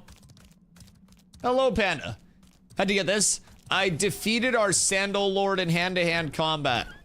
And by defeated him in hand-to-hand combat, I mean I've died to him 4 times and killed him 0 times. I've died to an unreleased weapon twice. I've died to the Ancient One, a raid boss. And one day, I was just out in the desert, and a bunch of ducklings started spawning around me. And I got smited after. Listen to all this whining. It's reminiscing.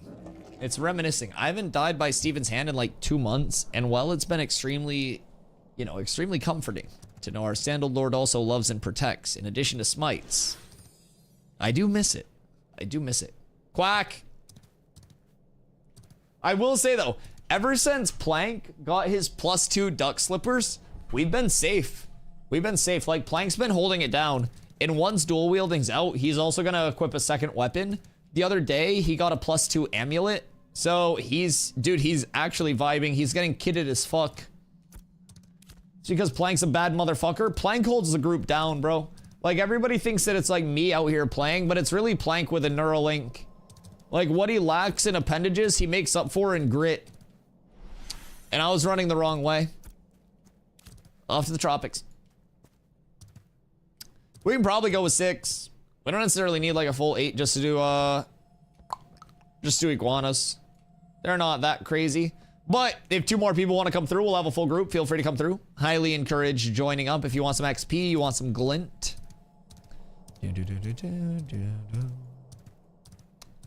Also, yes, this is a Bardcore Rickroll. You guys are getting Rickrolled right now just by beautiful melodic instruments. No one ever notices, but yes, we have a Rickroll worked into the daily playlist. It's just, it's beautiful. It makes me emotional sometimes. Like, a lot of people think I cried on stream yesterday because everybody was gifting subs. I was just thinking about the Bardcore Rickroll and how beautiful it is. Is that Braidwood, or am I coping? I'm coping. Wait, is that Braidwood? No, I'm coping. Fucking seeing mirages now. Man's gonna see Braidwood in his dreams? Yeah, I'm probably gonna see some in your mom's room later when I hope you're having a good night, dude. Thank you for your comments. I appreciate you being here.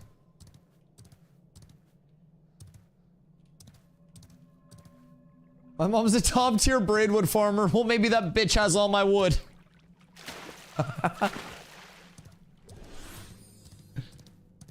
Winstead and Mira are at war, so if you're sitting in either place, be careful. I appreciate that. I appreciate that. Thank you. I am a Sunhaven citizen because the Sunhaven cloak is absolutely disgusting for any, like, melee or fizz users. But yeah, definitely be careful with that. Envious is on the server.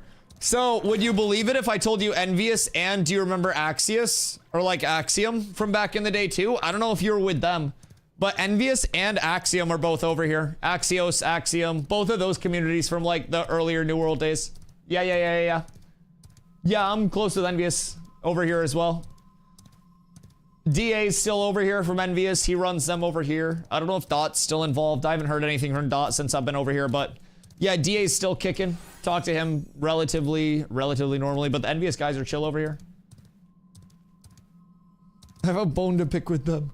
Well, they're strong. They've been here for multiple phases, so they have a knowledge gap, a gear gap, and a skill gap.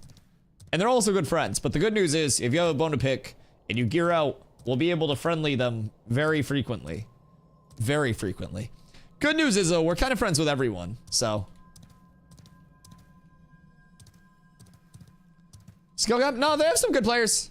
They do have some really good players. But with that being said, like, a lot of things are required from playing the game a lot, right? And so I am excited to see more communities come in, more like people become familiar with the systems and hopefully build out the competitive base more. But yeah, definitely with the game being early, it's definitely, I think it's extremely valid to say that there's a skill gap with people being much more familiar with the systems and shit like that. I think it's absolutely fair to say that. And I say that as someone that's like not entirely caught up to that skill gap with anything familiar with the systems, just anything across the board. But, you know, I'm making my strides too. I think it's entirely possible for people to catch up as it is. People are only human. But yeah, I think it's definitely fair to give respect where respect's due. Like, they're one of the more powerful guilds in the game right now just because of how hard they've worked. And I'm not here to like diminish anything from any of those guilds that are in a good spot. Well, it may be something that, you know, over time they see people come in and match them and people catch up to them. I think for right now, they put in a lot of work to get to the spot that they're in. Same thing with a lot of other guilds and probably deserve, you know, a little bit of props for that.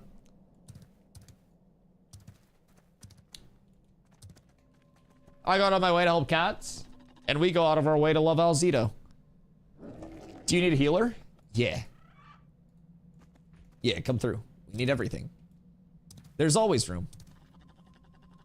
All right, we have one more slot if anyone wants to come through. We got 7 right now. How do you copy pasta so fast? Jesus Christ, Lock. Lock dropping fucking bars over there. Are you getting Taco Bell tonight? No, so I didn't get Taco Bell last night. I got Subway while I was out meal prepping today. Not like out meal prepping. I meal prepped. I picked up 7 footlongs, baby. No, so I went to the grocery store today and ran out to get like all of my meal prep stuff for the week because grocery store sales refresh every Friday in my app. So I added a bunch of new shit to the app, got beef roast and stuff like that. Potatoes, some ice cream and shit like that because ice cream was like 98 cents per one of the little tubs. So yeah, I got all my shit on sale, saved a ton of money, grabbed sugar for my coffee as well. But when I was on the way back, I got a footlong from Subway. So that was kind of like my spend out for the week. I don't know. I try not to like eat out at all more than once a week. And even with Subway, I did the code for the $6.99 footlong, so it's $7.55. So that's pretty chill. Subway's decent. Yeah, and like, so for the price, if it's just menu price versus menu price, I think Jersey Mike's is a far better product than Subway. But a Jersey Mike's Giant is $17.77 after main state tax. So a Subway footlong, they always run a $6.99 footlong code in their app. $7.55 after main state tax. $10 and what, 22 cents cheaper, some bullshit like that. So yeah, it's basically like 2.5 footlongs for the price of one Jersey Mike's Giant. And so like price considered, it's a Subway choice every time that I want to, you know, get something out. It's just, it's relatively okay for you, all things considered. I get the chicken bacon ranch, so it comes with like rotisserie chicken on it, cheese, bacon. I load it up with veggies, lettuce, tomato, cucumber, spinach, banana peppers, jalapenos. And then I just switch out the sauces. So today I did ranch, chipotle, and sriracha. And then I do salt, pepper, and the sub crunch, which is like fried corn that they put on it that fucking slaps. And then you can like switch out the sauces as you want. So you can do like sweet onion sauce if you want to go that route. There's so much you can do with it. So I think that's a high value eat out all the time. So yeah, I'm not getting Taco Bell tonight. I need to eat the rest of my last meal prep, which was like, I just pan-seared some chicken breast and shit and did like potatoes, carrots, onions as like a baked kind of like medley type shit. So I just got to clean up the rest of that tonight. So tomorrow I can start my roast because I'm seasoning up a roast and shit like that. I have potatoes, carrots, onions, again, classic. I'm gonna throw all that in the pressure cooker and then I'll just cook that up in the morning before stream, have myself some food before stream, and we'll be vibing. Eating and listening to this is making me hungry. I love that. I love that. Yeah, I mean, dude, low-key, Subway's not bad for fucking $7 and some change. It really isn't. I throw it in the mobile app, and then I go pick it up. I walk in, and they're like, yo. And I'm like, order for Dustin. And they give me my order, and I walk out, and it's $7, and everybody that's standing in line is paying like double that for all of their food.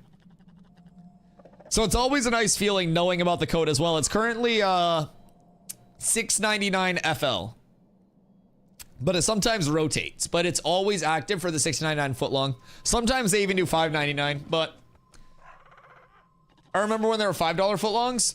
Me too, man. Me too. Snores. What up, Rusty? I too remember the days of a $5 footlong, but hear me out. We still get the satisfaction a little bit because code FL699, if you save up the reward points and you log in, you save up 400 reward points and then you get $2 off your order. So it makes it a $4.99 footlong because you can stack them up. So once in a while, if you order semi-frequently, you end up getting the $5 footlong back. It's a little bit of nostalgia, and I'm not gonna lie, the $5 one always tastes just a little bit better than the $7.99 one, man. I'm gonna keep it, or the $6.99 one. Like it tastes better. Rusty, what you doing tonight, brother? You can always just live off seeds. I do, dude. I have enough seeds to live off of. I have so many seeds right now because of Smack and Pack. Best yet is buy one, get one free with the $2 off. Buy one, get one free with the $2 off. Yeah, but wouldn't a chicken bacon ranch be like still $14, $15?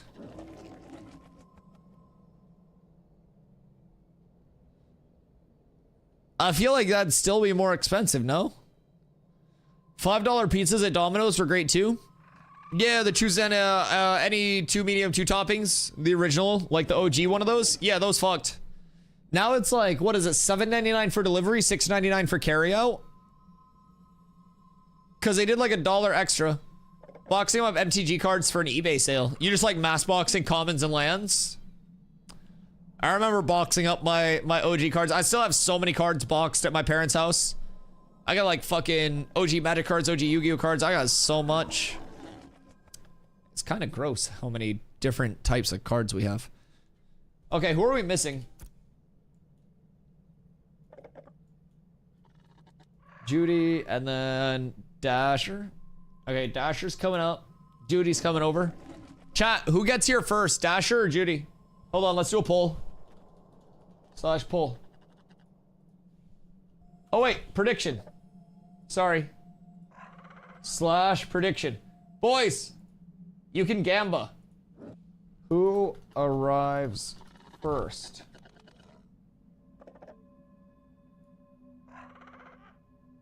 We have Judy,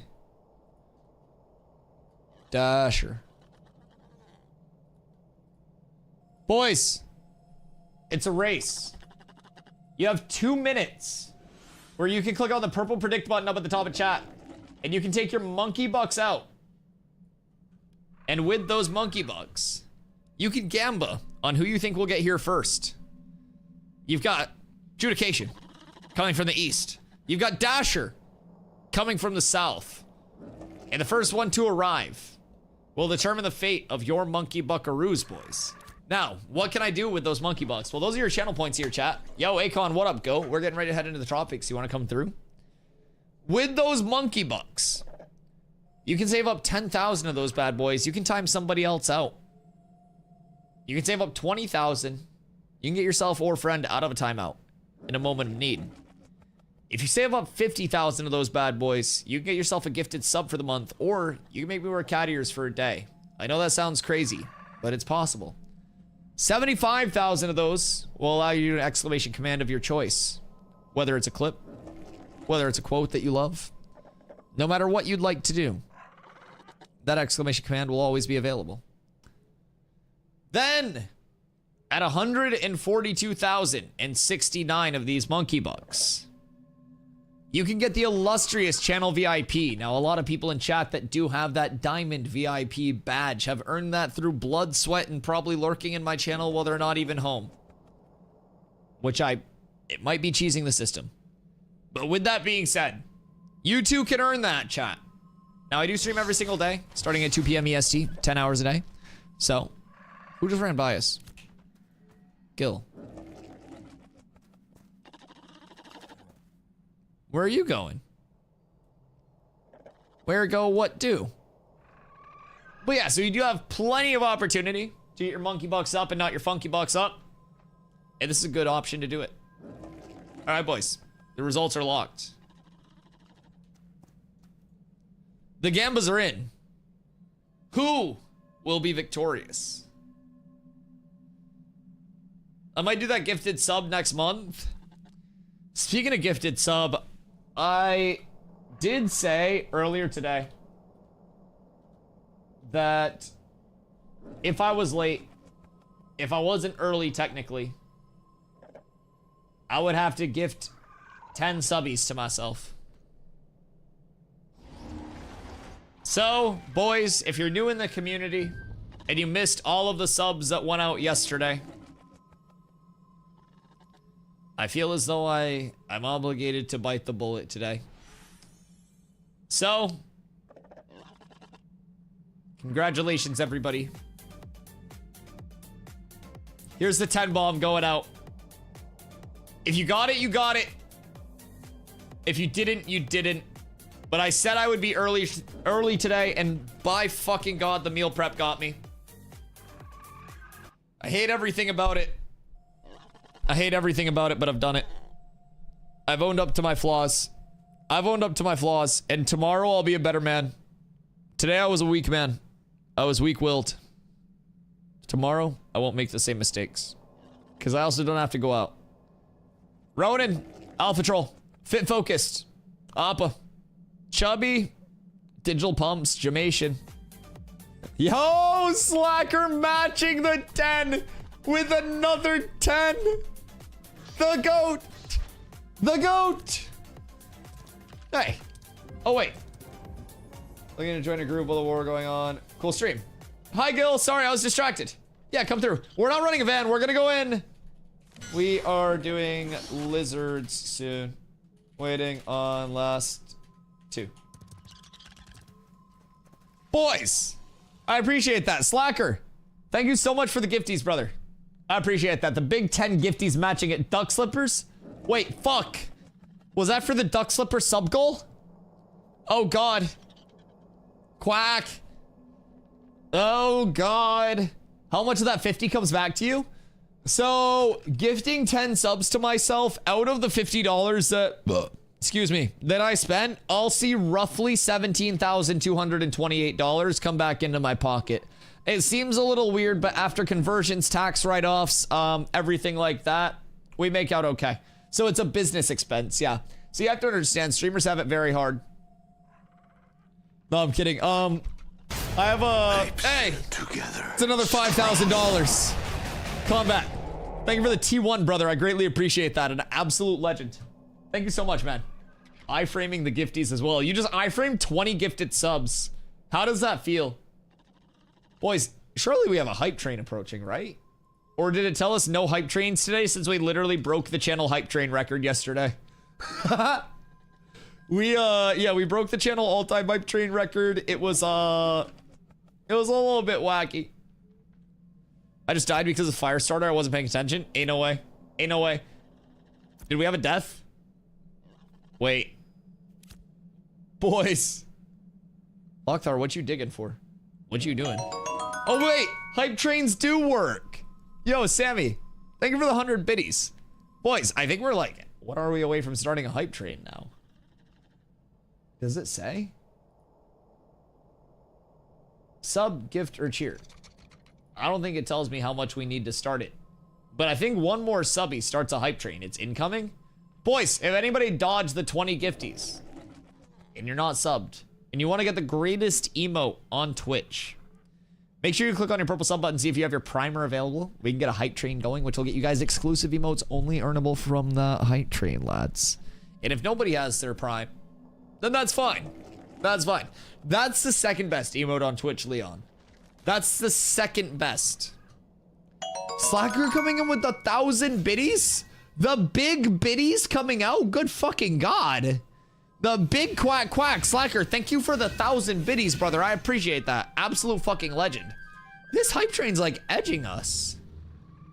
What the fuck? Wiping out the big bits. Yeah, Slacker comes through with 1,000 biddies, brother, and it doesn't even hit the hype train. I swear to God, Twitch turned the difficulty up. We went up in MMR with last night's hype train, man. They're putting us in the pirate software lobbies now. They expect us to have that, like, fucking level 150 hype train. Slacker coming in with a gifty. Dude, it didn't budge. Holy shit. Slacker, thank you for the gifty, dude. It literally didn't budge. That's crazy. Denied by the hype train. What the fuck? I've never seen that before. So 10 gifties, a T1, 1,100 biddies, and another gifty, and the hype train still doesn't kick off. Fuck this hype train. Bro, it's not even a golden kappa. Holy shit, they turned up the difficulty. It wants more blood. Blood for the blood god. Blood for the blood god. That's crazy. What a hype traineroo, boys. Good fucking gravy. Slacker out here. Slacker the GOAT. We appreciate Slacker.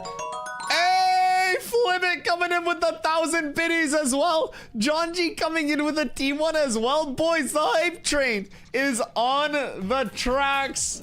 Choo choo. Boys. Oh shit, wait, we spawned at level 5? God damn. This ain't even a level 1. We just spawned at level 5. Holy shit. I woke Hoof and Stomp. Hoofsy's probably eating like carrots and celery somewhere. Yo, I appreciate you guys. Thank you for the gifties. Thank you for the biddies. Thank you for all the love. We got the level 5 hype train going for the community boys. Exclusive emotes going out to all the contributors of that hype train. And I greatly appreciate all the support, man. Thank you guys. Thank you, thank you, thank you. We're not doing anything too special. We're just chilling here right now along the way, waiting for these goobers to get here. There's no way. What am I witnessing right now? What am I witnessing right now? Am I witnessing collusion? There's no way. Wait, is it coming down to a photo finish? Chat, we've got them coming into the last straightaway. The 2 racers. It looks like as of right now, Dasher has dashed ahead. We've got a very, very hotly contested final 50 meters. We've got Dasher holding off Judication. Dasher giving everything that he has. Judication trying to dig deep, trying to find that last push. Will it be Dasher? Will it be Judication? Can he hold off? Dasher, Judication! They seem to have both fallen. Oh my god, Judication breaks an ankle. They're both out of control. Who's it going to be? Is it going to be Dasher? Is it going to be Judication? Will it be? Judication wins it!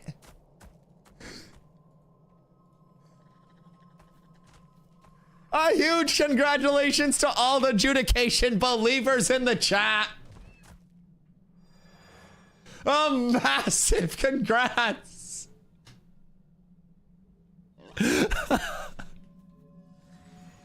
What the fuck just happened? There's a flag on the field. We need an instant replay. We need an instant replay of it, chat. Who do we think? Who do we think doesn't void it out because there was collusion? If there is, listen, we're a community-based company. We're a small startup with slight acid reflux. Do we believe a refund is needed to maintain the ethicality of this environment? We want all bets to be respected. A bet is a bet and a scam is a scam, no refunds. Fair, fair. They should fight to the death. See, that's something I could get behind. If it helps, I'm Judy and I voted against myself and lost all my monkey bucks. Okay, yeah, fuck it. Yeah, okay. It's settled then. It's settled. Judy takes the dub, boys. The big Judy W. That's why they were throwing? He bet against himself. He lost it all. He lost it all. Is that a duck doing the gritty? You uncultured fucking swine. That is the gritty goose. What the fuck do you mean? That is the gritty goose.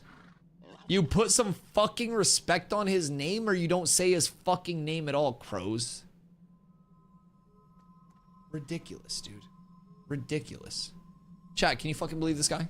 Can you believe this guy not respecting the fucking gritty goose? Insane.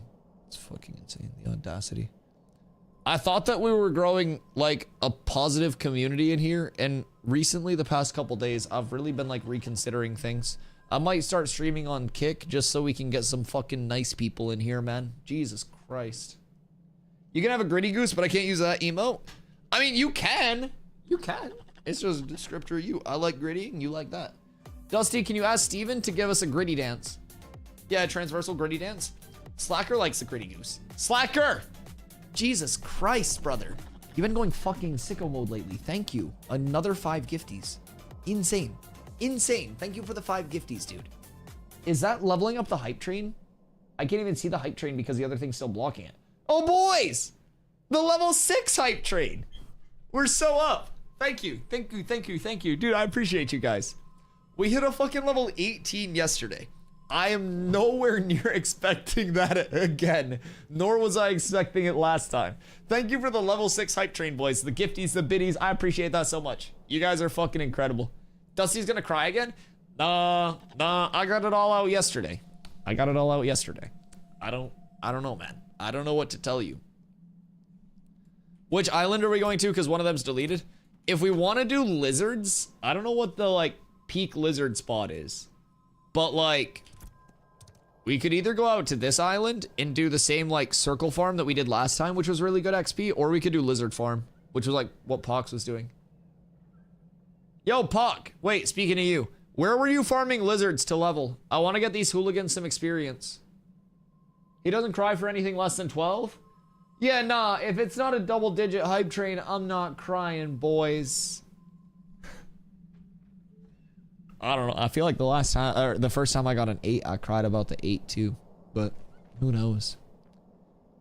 Just reallocating my alcohol purchases into Dusty's booty emotes out. Listen, man, listen. That's good. I'm helping your liver long term.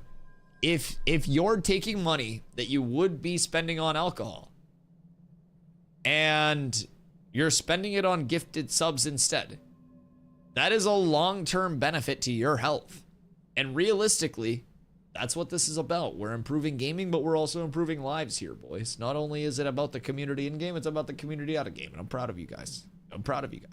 You're saving money being here. Exactly.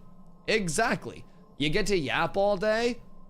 You get to choose who you respond to. It's pretty chill. Stabbers are bad for healers. Choppers are bad for you. Basically, run around the northern part and then down to the salt flats in your mid. You gather 10 to 15 lizards and kite circularly. You run around the northern part. Like this area? Start with smaller groups, get the fuel. Interesting. Who just zipped by me? No, that's valid. That's valid.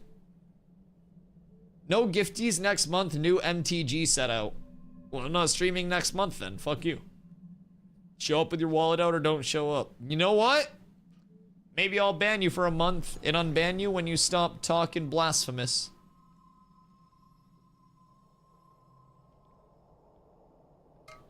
Sammy, thank you for the hydrate.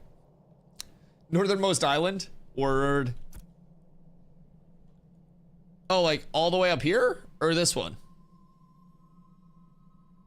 Which northernmost island? Right where you all are around right now.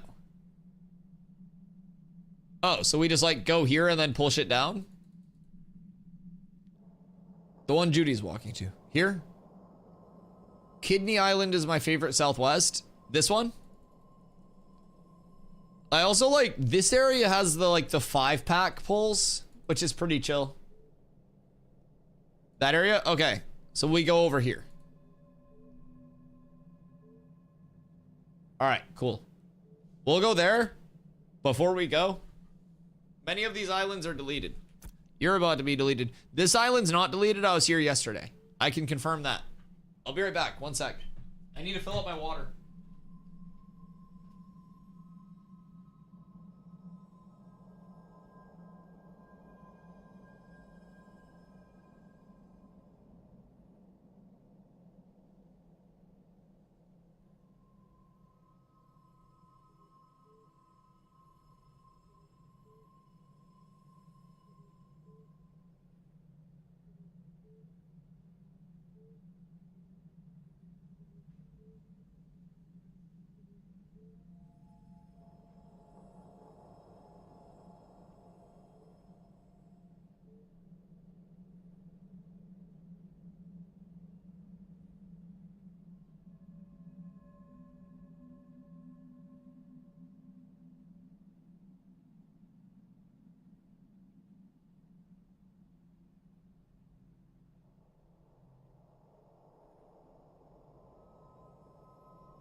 Not only are your mothers hot, but they're also very respectable.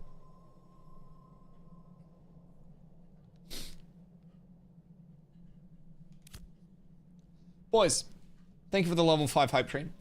I do appreciate you guys.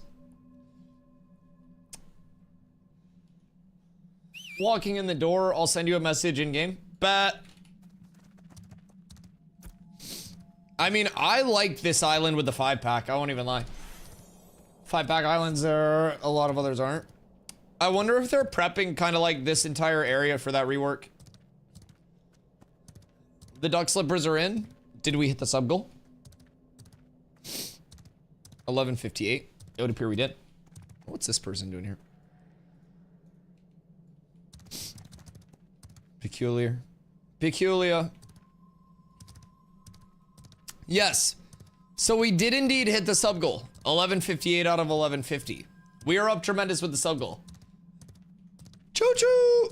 Cat with abs is absolutely S tier. Yo, Mr. Blackzilla, what up, go? Appreciate the follow. Thank you, thank you.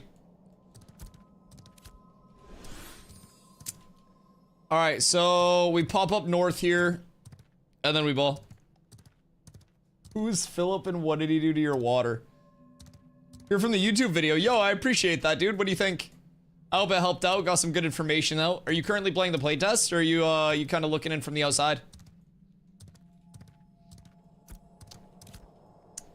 So, is this island... That's that island, right? Oh, no, that's...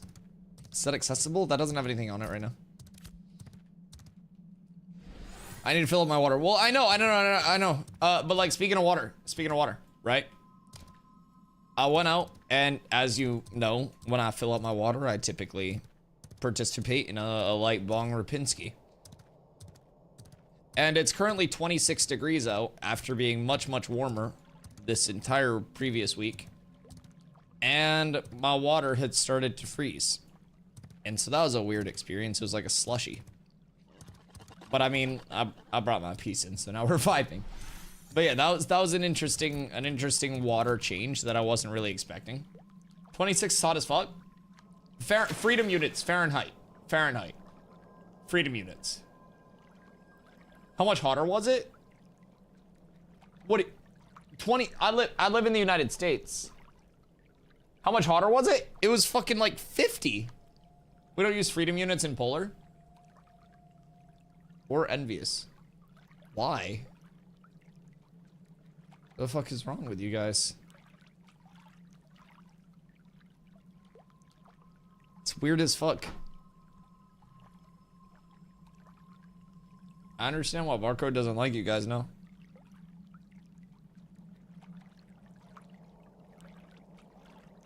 We're multinational. Okay. And that doesn't mean that you just have to go into, like, the worst system. Metric is objectively better, we're big dumb. You shut the hell up. Counting by 12s is way more efficient than counting by 10s.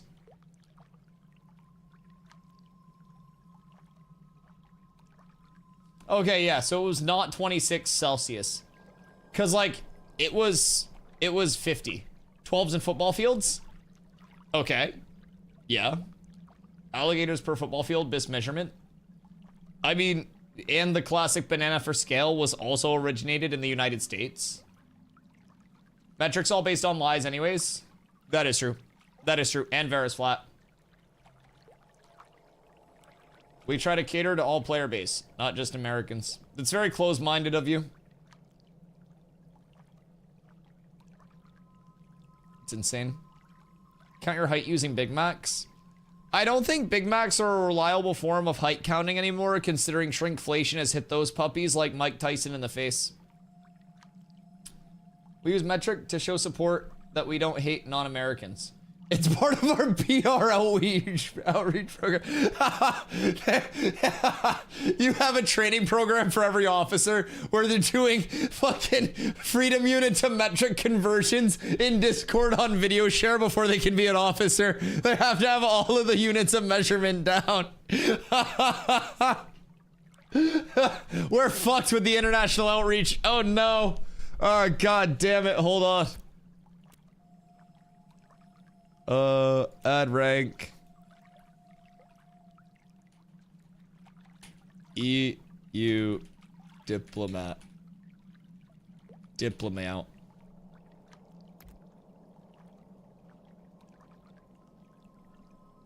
Oh, fuck. Uh-oh.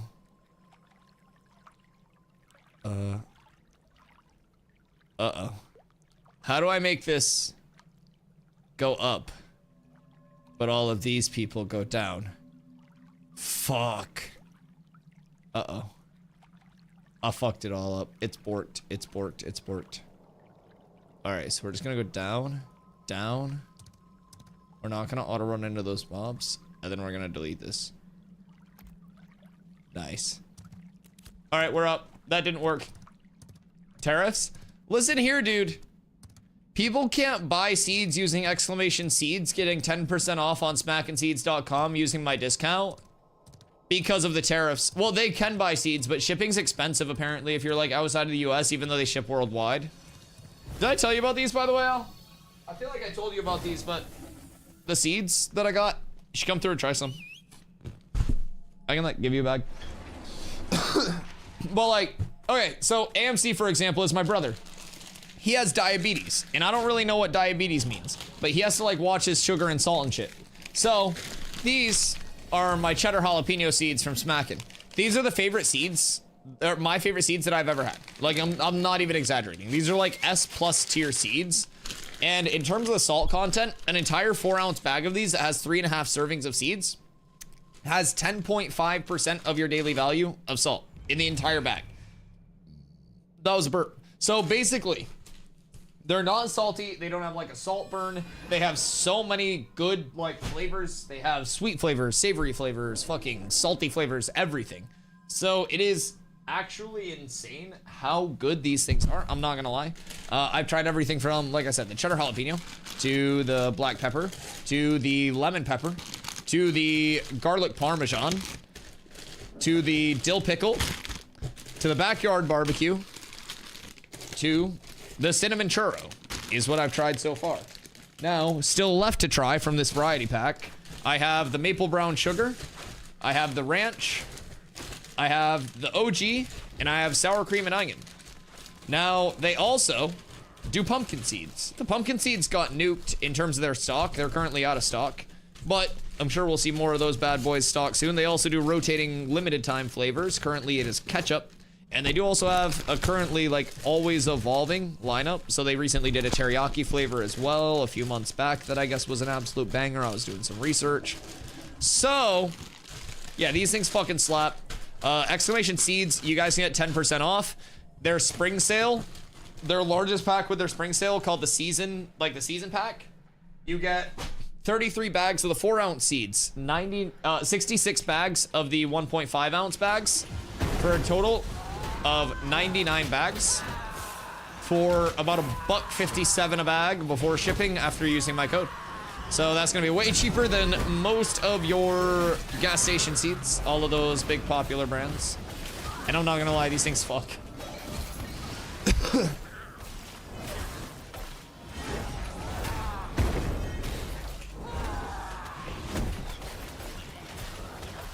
Yeah, man.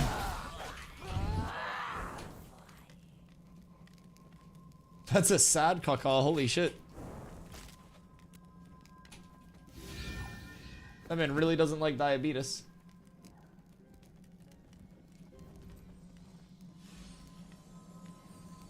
I think that's a morbid take, dog. I don't know if that's from like a personal interaction thing or anything, but sheesh.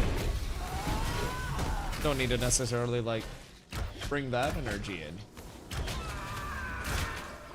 Yo, what up, Type D? How you doing, brother? Hope you're having a great night out there.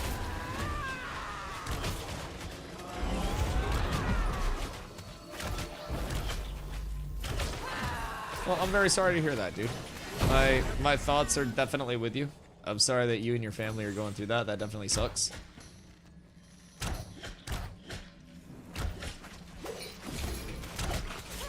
Happy Judy noises.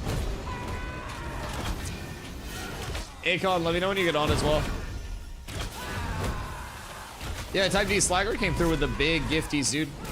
We greatly appreciate that. After having a level 18 hype train yesterday, we also had a level 6 just now today, man. Just from hanging out. We got a lot of new friends coming in from the video and stuff. So we put a ton of info into that video. We put a ton of work into the video as well to get it out. And we'll be doing monthly update videos for the large patches, just like that one, as like a recap of what we got, as well as what we can look forward to in the future. So really excited to keep making those. So.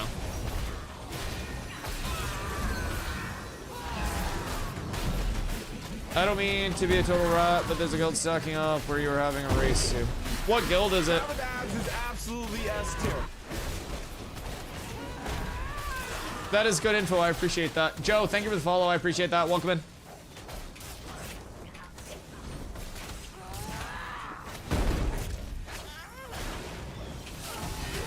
Running from 11 to 13 and 1 Harmon Hill Sash. Pretty sick. Oh yeah, oh yeah. I mean, now that you're 13 as well, you can go into Oakenbane nice and easy. Nice and easy. Step away to all. Come back and this guy's still streaming. Yo, what up, Block? How you doing, man? I stream right around 10 hours a day, dude. I love streaming. I got a great community to stream to. We got a lot of people here who just very much love gaming. Oh, you must have missed my message. Oh, Flick. Invite. Lit. Dawnfire. I don't think that's anybody that we've like fought with before.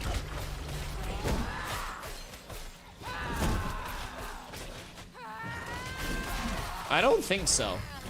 Oaken's nice. Dude, Oaken is one of my favorite like XP grinds in the entire game. I think that shit is not only like so fun, but so well done in terms of its layout, in terms of how many different like farming options there are.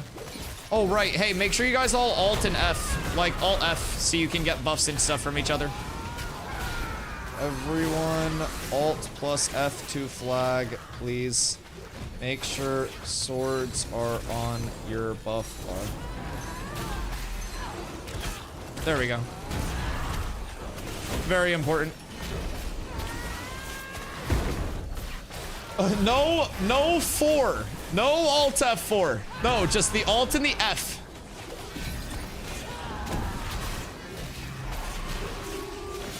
Someone's getting fucking stabbed.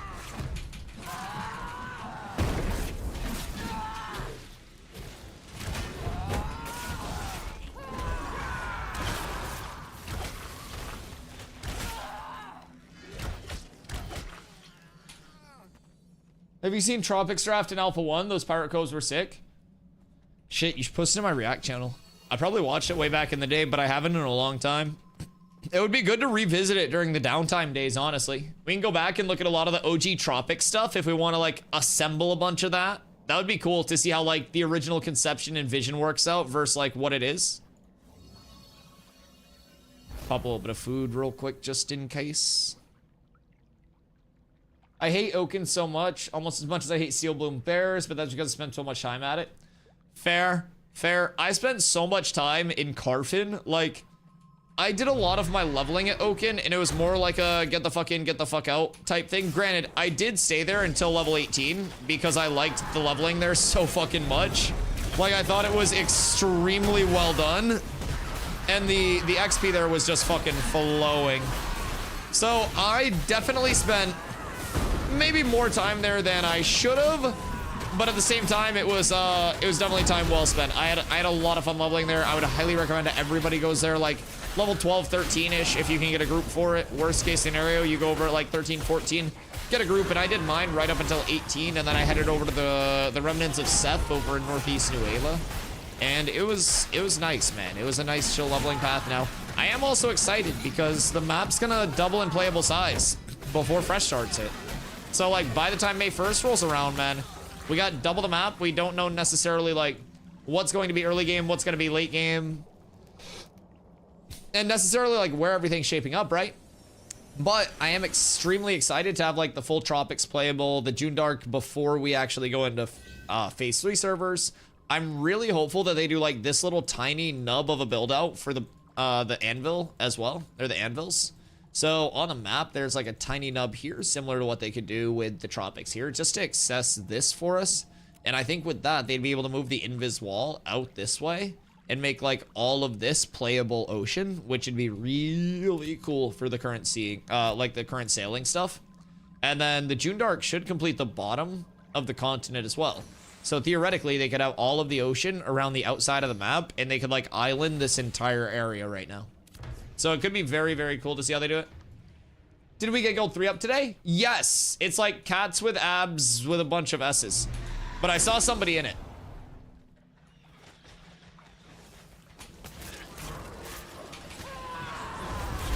Yo, what up, Romo? I just hope they add more content. What are you excited for them to add the most?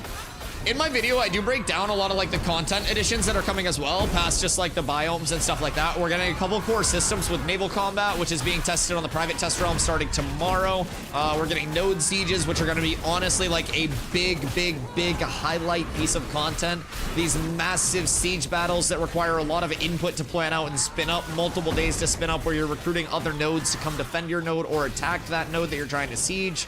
And then you have the level of like the cooldown after, so it's you want to make sure that you're executing and you're like on point for that, because if you siege a metropolis like on full launch, not only will you need the same amount of resources as it would take to upgrade to a metropolis to siege it, but then if you fail that siege, it's also a 6-month cooldown before a 60-day cooldown. Jesus Christ. It's node level times 10 days. So it's a 60-day cooldown before a metropolis can be sieged again. I don't know where 6 month came from. I just pulled that out of my fucking ass and my brain combined. But yeah, it's a 60-day cooldown on a metropolis before it can be sieged again. 30-day on a village, which is the current mid-tier that we have now. So node siege is going to be massive in terms of like the gameplay loop, in terms of that big highlight, like culminating moment for like server progression and relations and stuff like that. If anyone's in 3, send me an invite. Chat, do we have anyone in Cats 3 on? By chance? Or is it just alts? Wait, Mr. Metacrow's kicking around somewhere, right?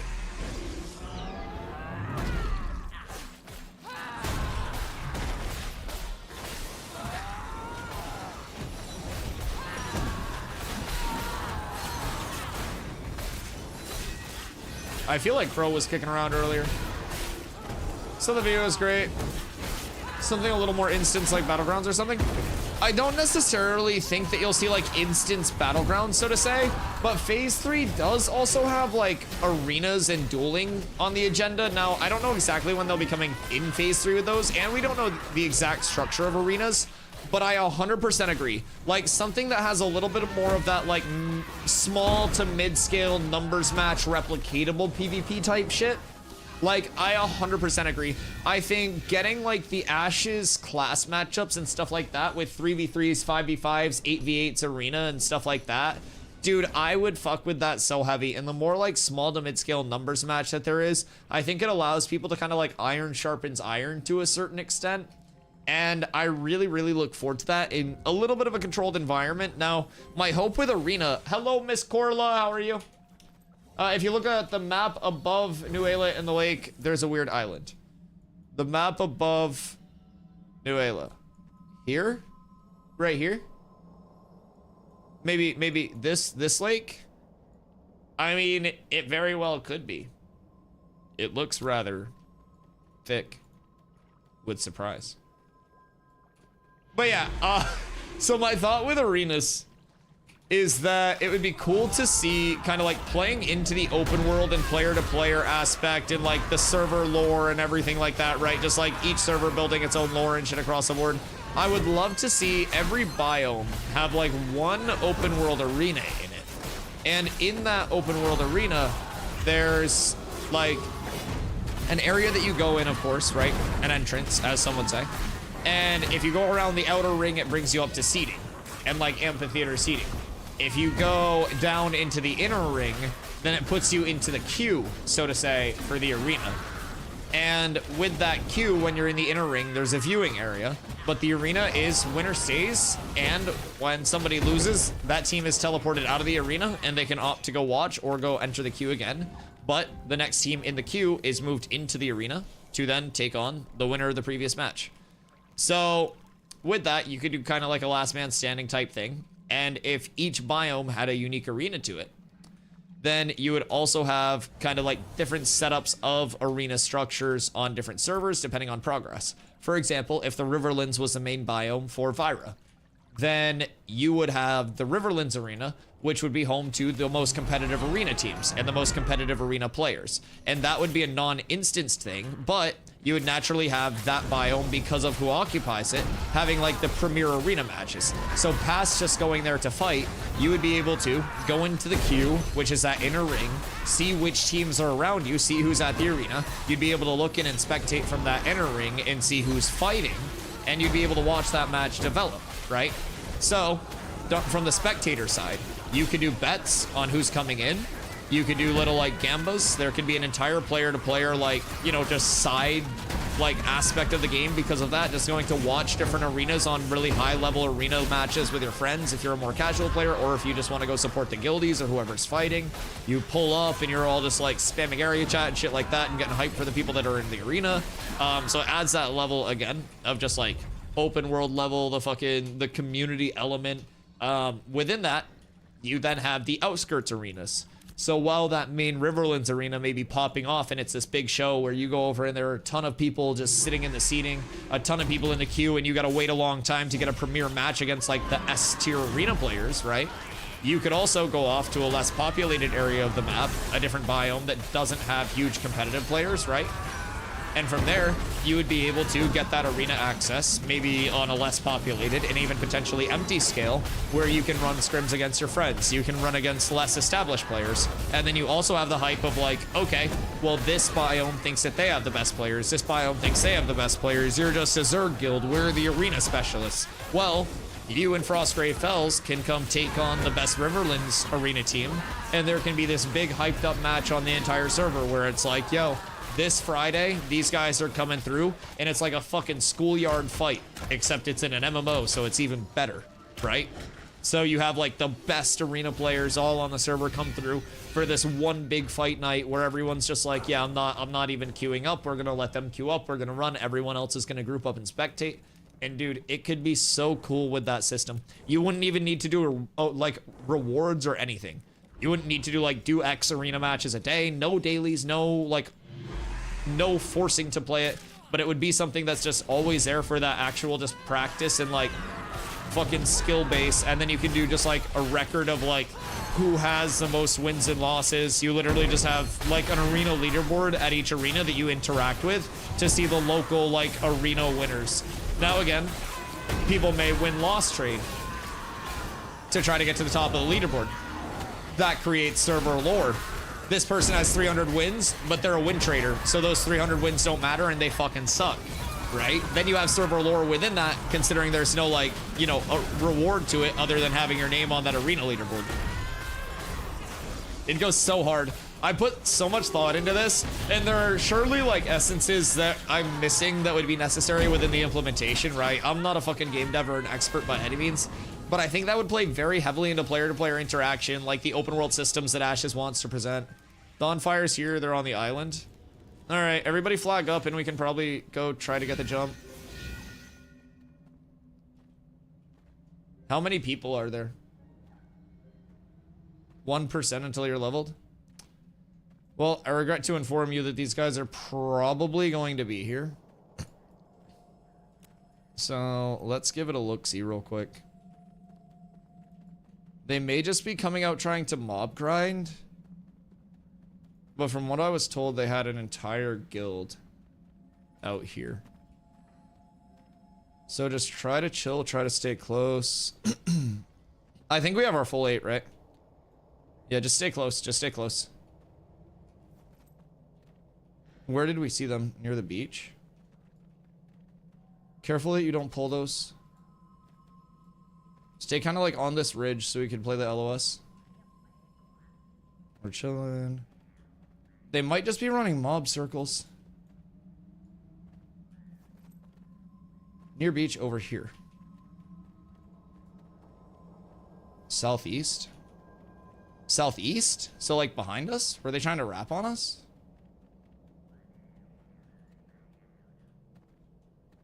Or are they farming?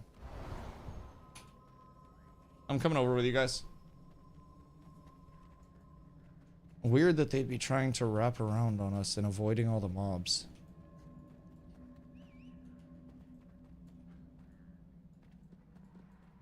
See, how many is it? We need to find their we need to find their healers.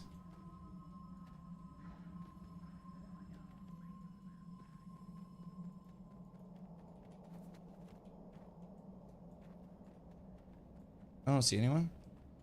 I mean, Akon said he saw them, and someone said that they saw them grouping up earlier too. They're not hitting any mobs. Are we just like Scooby-Dooing each other around the island? I think they dipped. Were they trying to do something cheeky, like fucking pull up or something? That's so weird. So they were on the island. What the fuck is going on here?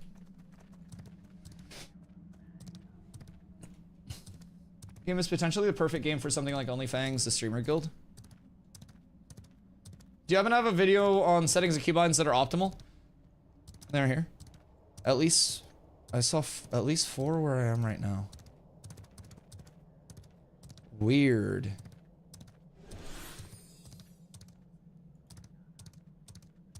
Is they're just sitting in the water? If we get SEAL Team 6 by an entire guild, then fucking props to them. I'll give them all of my glint.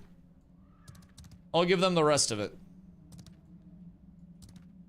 I don't think they're over here, dog.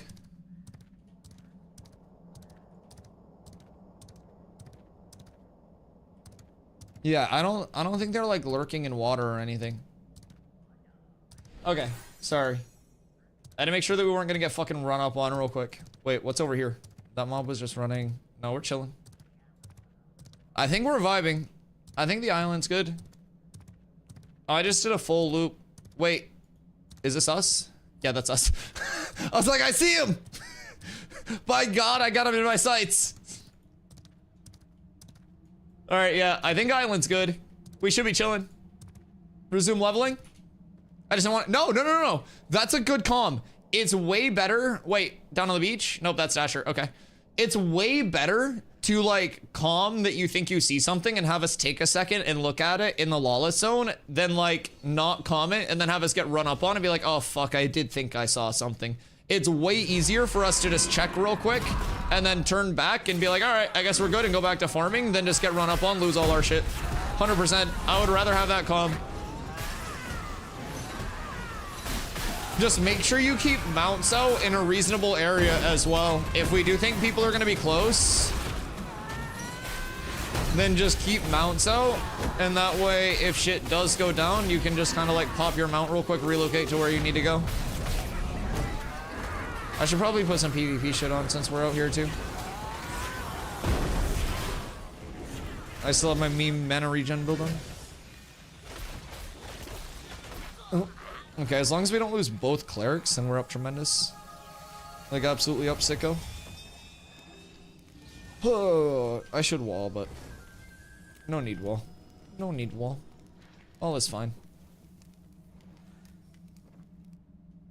Alright, I think we're vibing. Mobs look like groups from afar. They really do. Honestly, I don't think it is. Way too many grief guilds and streamers. For now, at least. I don't really think, like...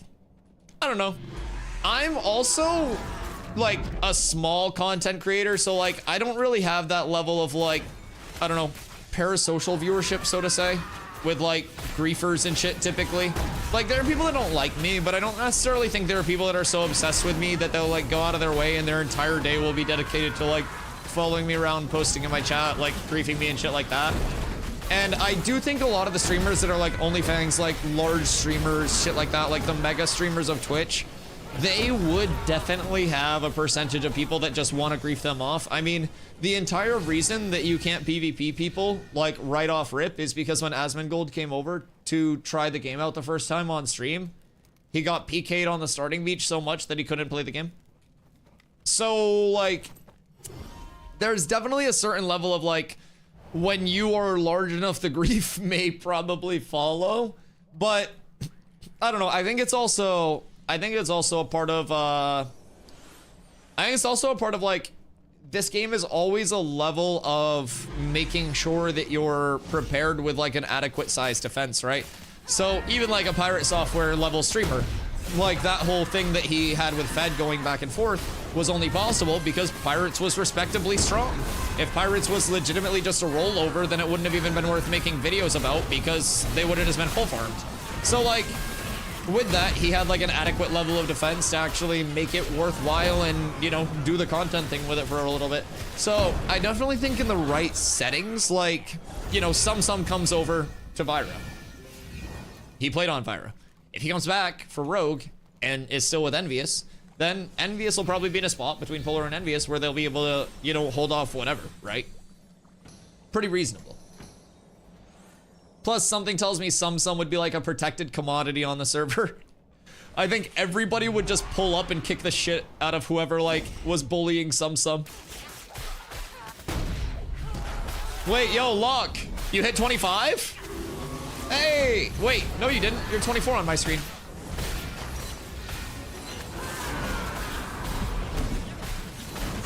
Or was that your level 224? Nah, your stream is lagging. I'm 25. Well, it's not my stream, it's my game. What do you mean?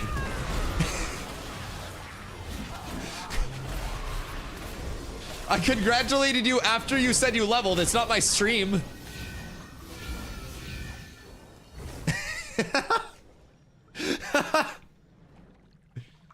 Maybe it's just like the actual, hold on. Oh, there it is. Congrats, dude. Now you get to start playing the game. Oh, hello, Puck. Sorry, did you answer the iguana question?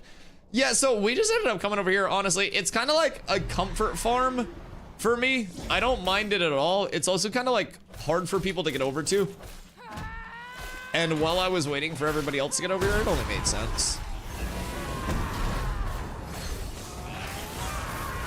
And it's a nice controllable, like, we're always moving around it. We're always thumbing, making progress. So it's a nice feel.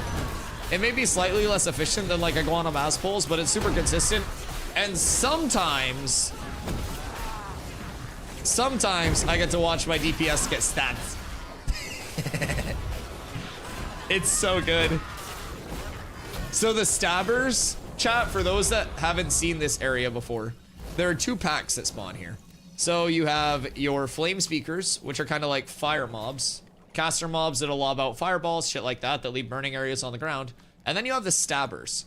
The stabbers, well, they stab. They target someone, threat drop, look at them, and even if it's far away, stab, stab, stab, stab, stab, stab, stab. And it is fucking hilarious to watch as a tank. Absolutely hilarious. Steady, if you're the only ones here, what's the XP per kill? 0 for me. Lockthar, how much XP per kill were you getting?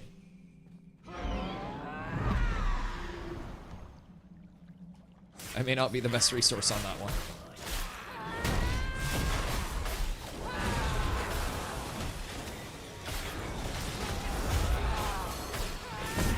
Like 2K? I feel like it should have been more than 2K. That man was not looking at his XP. He just made up a number. I guarantee it. 2,800. That's not bad though. I mean, I guess 10K a pull. And like worst case scenario, you can vendor the goblin mass. You can sell them on a player market for like fucking 50 silver a pop.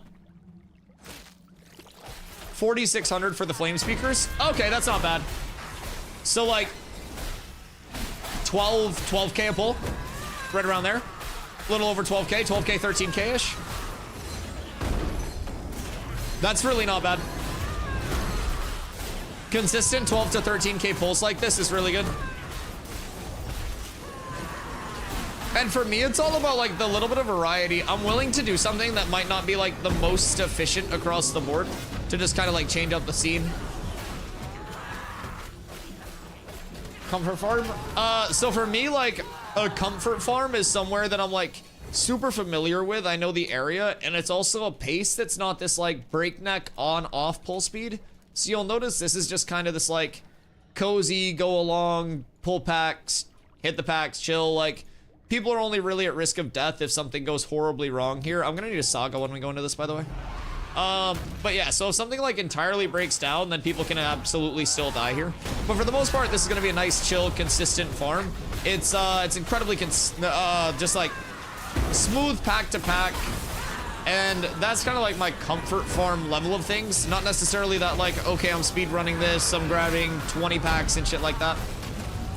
But there's a time for everything. Like on leveling, it's not gonna be much about comfort farms. It's gonna be about like trying to extract as much as we possibly can from an area. And right now it's just nice, it's this nice little kind of like chill rate of clear. Good glint farm, good everything. I wonder what I am actually at for glint. Not the craziest.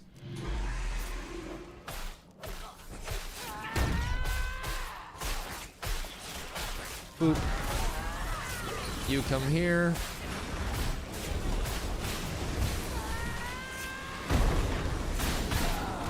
I don't know if that just missed or what, but...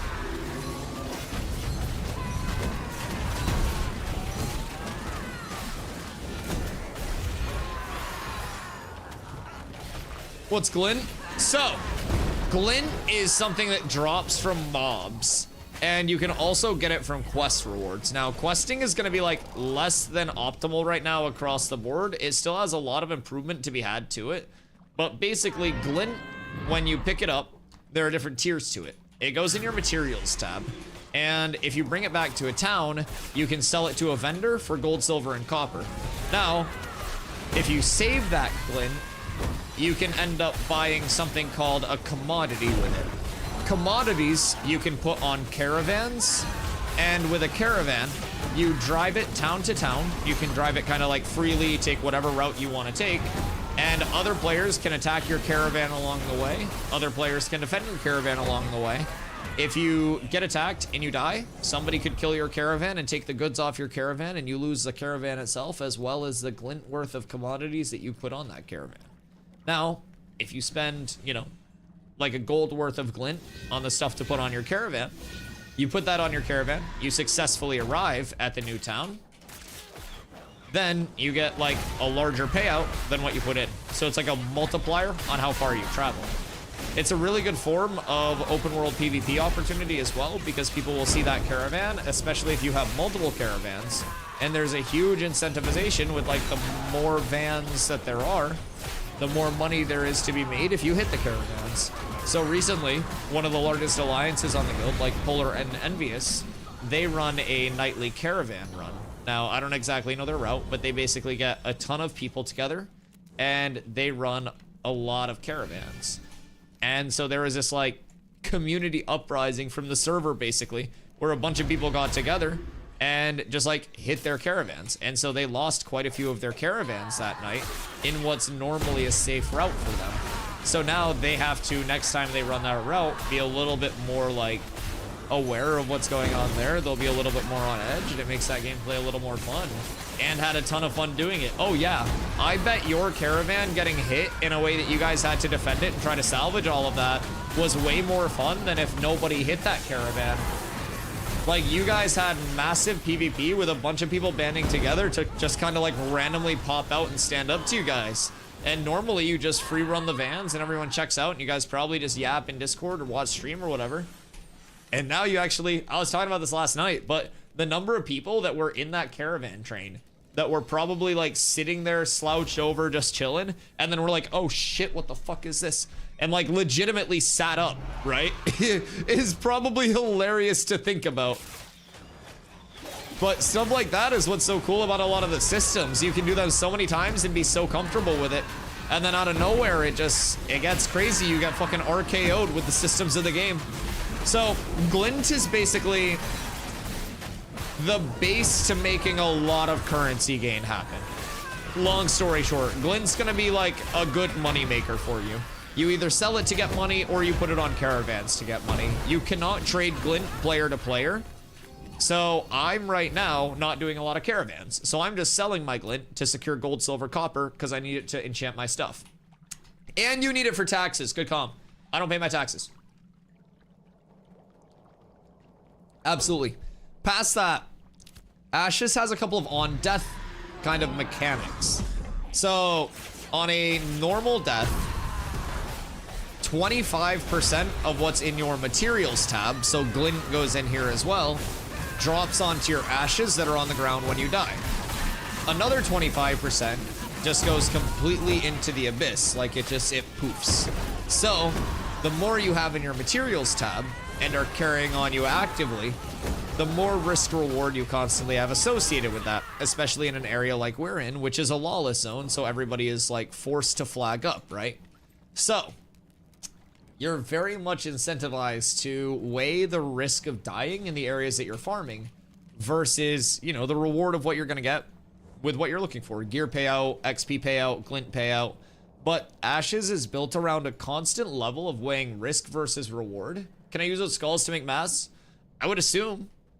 Yeah, I mean, I haven't checked the, like, mask crafting recipe. Hold on, I actually got one. Goblin mask, Goblin skull, bluebell bolt, and raven feather. Yeah. You want those skulls? Oh, you can use those. Oh. Cool. Can Goblin mask roll plus int at any level? Go get it, Dusty. If you think I have room for that, you're on Fen. Oh wait, that's a material tab, isn't it? I don't really care that much. It's wisdom gear. Like, unless it rolls int at a certain level, then it's not really that crazy. Blue? Nah, blue's just whiz. Blue's whiz, double waterfall.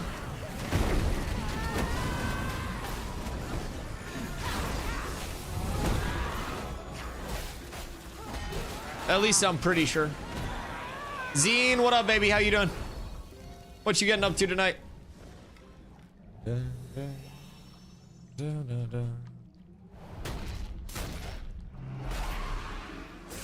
Yeet. Doing pixel art. Oh, dude, I fuck with pixel art so heavy. Wait. Yo, pixel art goes crazy. Yeah, I actually follow like multiple pixel art artists. Some of them do like pixel art animation and shit. Kanko heard pixel art and just fucking came out of the woodwork. From indie games to pixel art, Kanko's here for it. Mars and I have been making pixel art the last 2 days for emotes and points. Oh, that's huge. Yeah, pixel art animation is so fucking cool. Show Carla DustyWhy. I don't know, she probably somehow is already familiar with pixel art. Dude, I love pixel art. That shit's so cool. I've been in love with that for so long. Pixel art, like coloring and shading on animation, can be like so hit or miss in terms of how good it looks, but if it's done right, oh, it's nice. It's nice. What you doing, Victor? Other than healing me. Do you not like pixel art? You shut up, you're a nerd. I used to make Minecraft skins and sell them to people on OG Instagram. That's huge. The actual grind. My man could add fashion designer to his resume. Fashion designer at Mojang. Yay!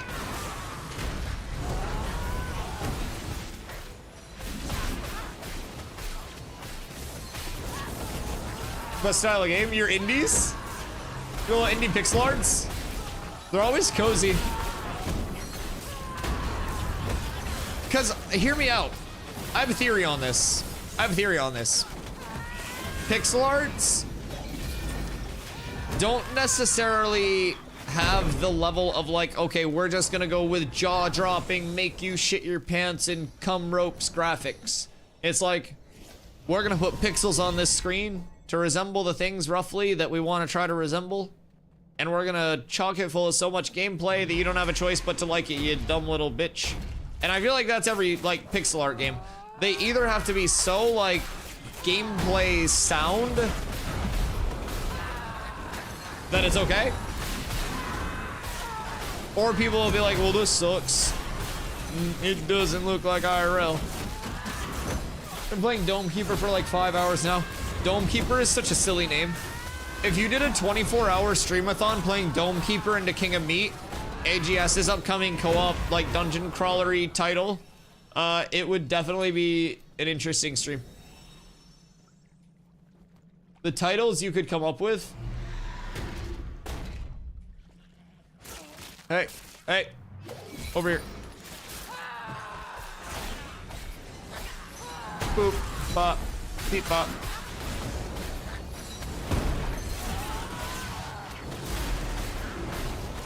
All right, this is so chill. I love this farm. I'm hitting hard as shit too. We got some enchanting done today, boys. We're nowhere near done though. We're nowhere near done. I should put a bolo out on some crafting mats. I need to get my polished tin armor pieces made. It's like the last big thing that I need is a couple of those. Some nice rarity polished tin pants and belt. Ooh, we'll be up. We'll be up. Play Realm of the Mad God. Great bullet hell pixel game. Kind of like a top-down spin your character type pixely game.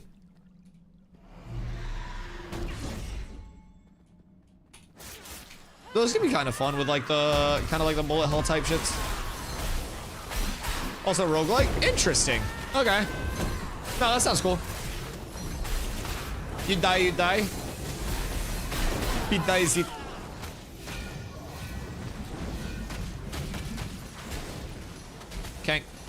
Can't go. Wait. Crow? Crow? Who cursed me?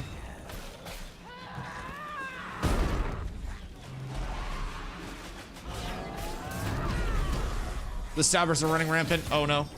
Oh no. Oh, it's so bad. Oh, it's so fucking bad. Oh, that's not good. Oh, that's not good. I think people just got stabbed from Narnia. Oh, that's so bad.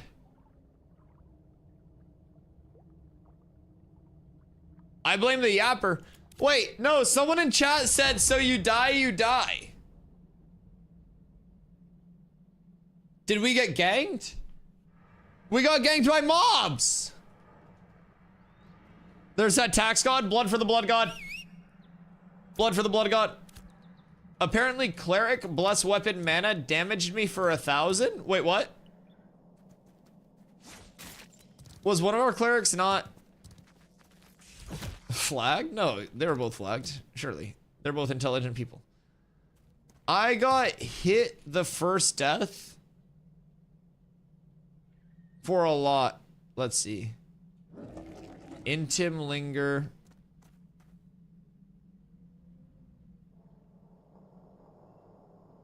Was it here? Crit. Intim auras. Kickflip. Deliverance crit. Exited combat, lethal. Oh yeah, I just got full bursted. It was burns and it was like fucking 5k worth of kickflips. Oh wait, that was the recent one. Gosh darn it.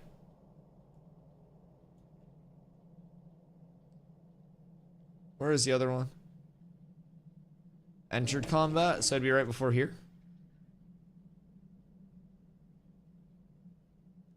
Gosh darn it. Oh wait, lethal.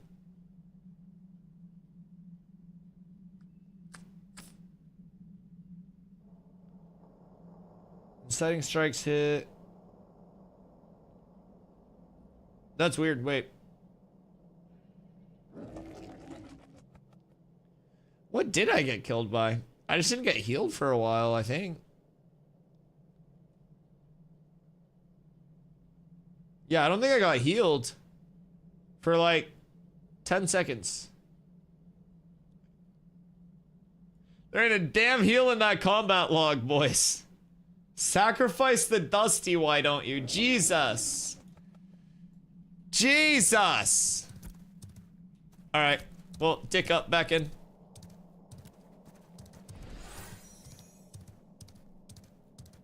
Sacrifice the goat. Hey, you guys. Hey, you guys. It's the PvP you don't see. Nah, that's devious. Bribery is the PvP you don't see. Walked out of Winstead Gates to find a braid. And are you able to hit the braid yet or no? Because I still haven't seen a braid since I got my axe. I won't even fucking lie to you. I haven't seen a single goddamn braidwood. You cannot. I hate everything. You walk out of Winstead and find a braidwood. I get wiped. We're not the same. We're not the same.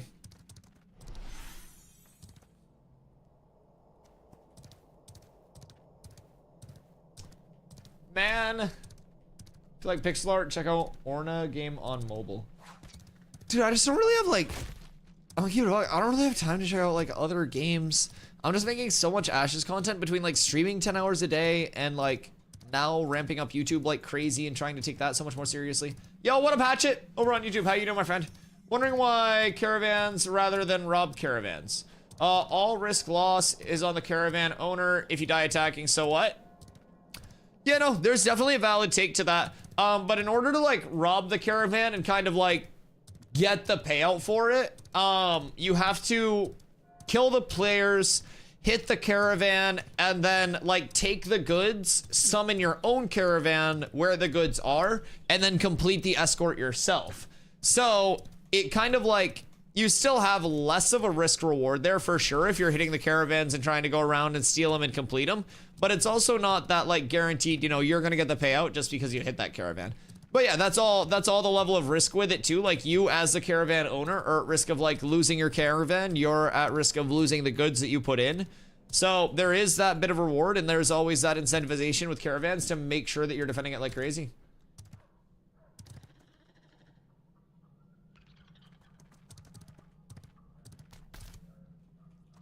Node war possibly screwing up my Carf group again? What node are you a citizen of? All our Glint? Yeah, our Glint got fucked. It's okay though. It's okay, we also got fucked. We just repair, we go gain. I also didn't have a shield on, so that might have been why I got nuked. I'm out of storage. Look, I have 3 inventory spots, man. I hate this. Yo, what up, Mad Hat? I didn't know you're playing Ashes. I played phase 1. Oh, well, welcome back in, brother. Good time to come back in.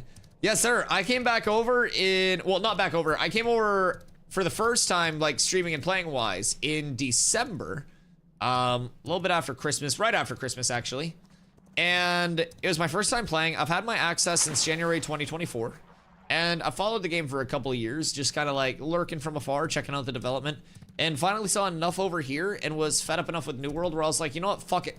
I'm trying it just for one night. I'll just put the tip in. And as soon as I put the tip in, the Gorilla Grip Coochie that is Ashes of Creation's gameplay loop fucking sucked me in. And now I'm locked in for 18 years paying child support to this goddamn game. It's so good. It's so good. I now play it 10 hours a day. I just put out a YouTube video regarding the March 27th patch and a bunch of big changes that we have coming to some very core systems, including gathering, refining, and crafting in between April and midway through May. So those will be impacting the fresh start servers coming with phase 3 as well. So yeah, man, I've been loving Ashes. Your eyes are red? Shut the fuck up. Your butt's red. Your butt's red.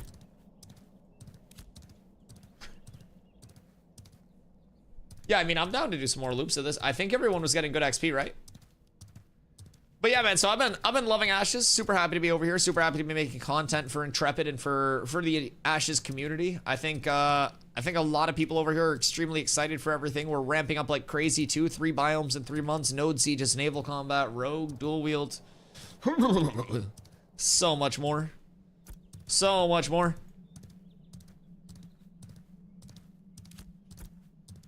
You gotta go to bed soon. Nar. Nar. Hey. Hey. Hey. What up, baby? Mr. I. Fordington. Ooh, woo. Coming in with the 15 months. Thank you, brother. Thank you. Thank you. Thank you. I appreciate that. How you been, baby? Are you joining us? Is it time? Good day. Oh, wait. I'm still flagged. Global toxic as fuck. I don't even read global. I'm gonna keep it a buck. How many people are we losing and how soon? Not yet. New World sucks. Give up on it. The dream's dead. The game's dead. It's all dead. Too deep into my collar arc. Oh god. Oh, you sweet summer child. That's so horrendous. Guild. Who's on that would want to come farm? Do I see a hoofs? Oh, is everyone yapping about the node war?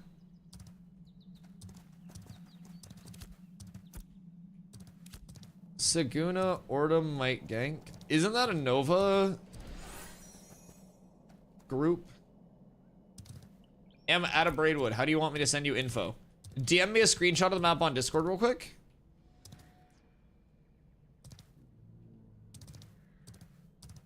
Yeah, or just post it there.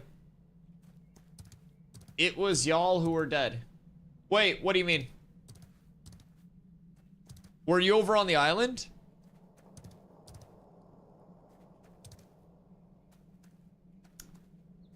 I think I just got to the point where I can't play MMOs anymore. I love PvP, but I don't have the patience to organize a bunch of people anymore. Yeah, no, I feel that. I feel that. Especially if you're not really, like, in a spot where, like, a social sandbox MMO is going to appeal to you. Like, it's definitely not something where people should just force themselves into Ashes and be like, I'm definitely going to love this. But with that being said, like, if you're not in a spot where, like, but yeah, like, if you're in a spot where you don't want to organize things, you can always join a community that does have that level of organization with it. And a lot of that kind of, like, goes away from your level of input personally. And so we're kind of doing that with Cats, where we try to organize for a lot of people and help out across the board. I gotta go over and grab this braid real quick. Fuck, it's so far away. Fuck! It's fine. I'm not gonna go grab it. Post it in the guild Discord if you're in there. I think you're in the guild Discord, right? Just something to say hi. Ford, I love you. You're amazing. You're beautiful. You're handsome. Thank you for the 15 months, brother. Hey, you should go watch my YouTube video and tell me what you think of it. Tell me if you get some good info out of it. We worked hard to record it. We think it came out very good. The community's liked it so far, so. They've been yapping for an hour. Global chat? Well, so this is basically how PvP works right now. Link it. It's pinned at the top of chat. But yeah, so essentially, PvP right now, because every mayor of a tier 3 node or higher has a flying mount, they just sit in the sky and they like PvP globally in chat while their guilds fight. The force meta is what usually kills MMOs for me, but Ashes looks promising due to the hybrid classes. Oh, dude. Ashes is entirely anti-forced meta. Between hybrid classes, micro metas shaping up between, like, different servers individually, between something as simple as, like, micro metas on servers due to different seasonal, like, different parts of the seasonal cycle impacting, like, POI accessibility, dungeon accessibility in certain instances. Certain dungeons won't be unlocked until your server progresses a node in that biome to a certain level to unlock them. And past that, certain, like, dungeons, certain POIs, those can be influenced by what are called story arcs. So a story arc can begin on a server, and when that story arc does begin, it puts a point of interest in a very unique state, where it has, you know, limited time spawns, bosses, loot tables, quests all available to it potentially. And with that, story arcs can end in multiple different ways, which is another really cool thing, because each way that a story arc can end can then influence other story arcs that, like, happen subsequent to that. So if you and I are on different servers, we do the same story arc but end it 2 different ways, then we'll potentially see future story arcs impacted differently that have different loot tables available to them, like different mobs, different bosses, all of that, thus creating a micro meta within the server. You'll have different kind of, like, player preferences and group preferences with guilds, different PvP metas, different PvE metas. You'll also have religious nodes. So if a religious node makes it to tier 6, Metropolis, there can only be 5 fully upgraded nodes, Metropolises, on a map at any given time per server. There are ways to de-level a node, like, out of that Metropolis-y state, but once a religious node gets there, you get a procedurally generated dungeon under your node that presents unique mob spawns, unique boss spawns, unique loot tables that are only available for that node because it's procedurally generated. It's huge. It's huge. Meta's based around gear that's available? Absolutely. Absolutely. And everything will be relative. Large lack of magic damage weapons equals DPS performing better. Yeah, and it's all gonna be relative, man. It's all gonna be relative to like what people are running for their secondaries or primaries, like what crafting recipes are available early on. Like different things will influence a lot. I opened the guild so anyone that's in it can invite as well if not fast enough. Thank you, Crow. I appreciate you. One of my good friends does an Ashes pod. I was playing in their guild, but lots of drama. I did get to poop on Pirate Software a few times though. Oh, was it Fed? You ever see the Voices of Vera podcast? I don't think I have, actually. I should check it out. Are they over on YouTube? I should absolutely check out their shit. I haven't done too much with, like, Linux-based stuff, personally, but would love to check out more content that I haven't seen.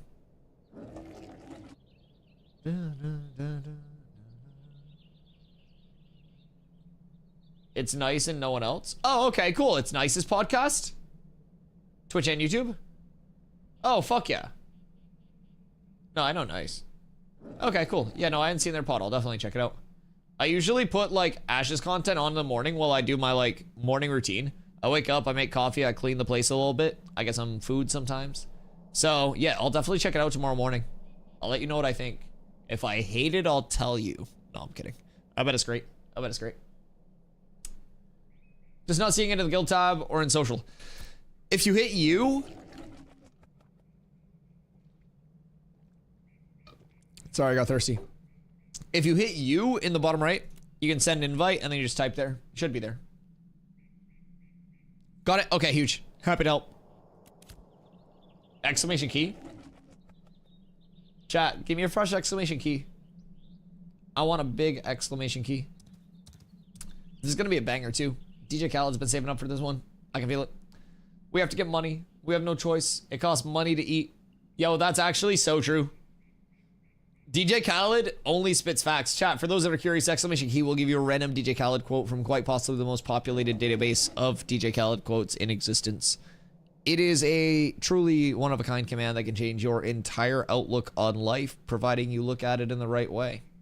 Cocoa butter is a key. There are many keys to life, Quinn. Many keys to life, cocoa butter being one of them. That's absolutely true. Let Meta and I know if anyone needs invites to Cats 3. Boys, does anyone in chat on Vira need an invite to the Cats 3rd guild to level to play with people in to hang out with the community? It is a good time to get invites out if you do need those. And we're more than happy to get them out to you. Hey, Sheps. Would that be you by chance? If you need an invite to Cats, throw your IGN in chat and someone will invite you. I'm hiding to do this. You're a legend. I'm gonna hide and go pee real quick. How's leveling now? In phase 1, it was pretty brutal. Oh, dude, the entire game now compared to phase 1, Mad, is entirely different from what I've heard. Now, I didn't play phase 1, but I watched a lot of gameplay from what I could get my hands on, like a lot of, you know, player reviews and stuff like that, just historically to try to see what was up and educate myself as much as I can. And from what I've gathered, like, everything's different. Even, like, from the start of phase 2, the game feels entirely different. Server stability, like crashes, bugs that actually impact core gameplay ability and shit like that, they're gone. Like, I probably would get yelled at by Steven for saying this, but this feels more like a game that is lacking some content than an alpha playtest. Like, it currently feels like a shallow endgame game because we're at level 25 and halfway through the actual endgame progression. This is just like a leveling point, right? So this isn't supposed to be this super deep, diverse endgame. This is supposed to be simply like a point of progression along the way. Okay, yeah, if we're losing people, we may want to just not go back into the tropics with 3 people if everyone's going to bed.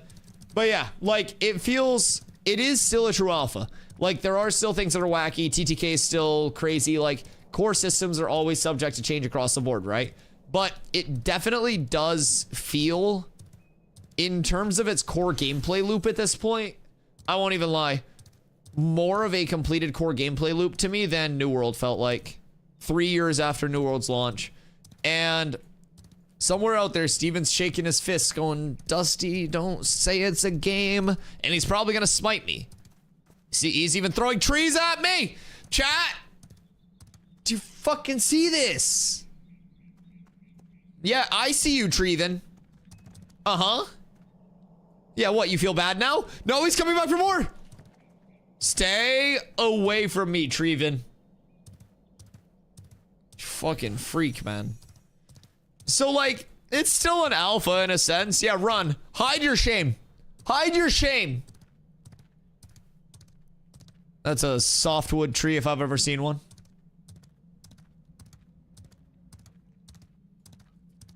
Fucking freak.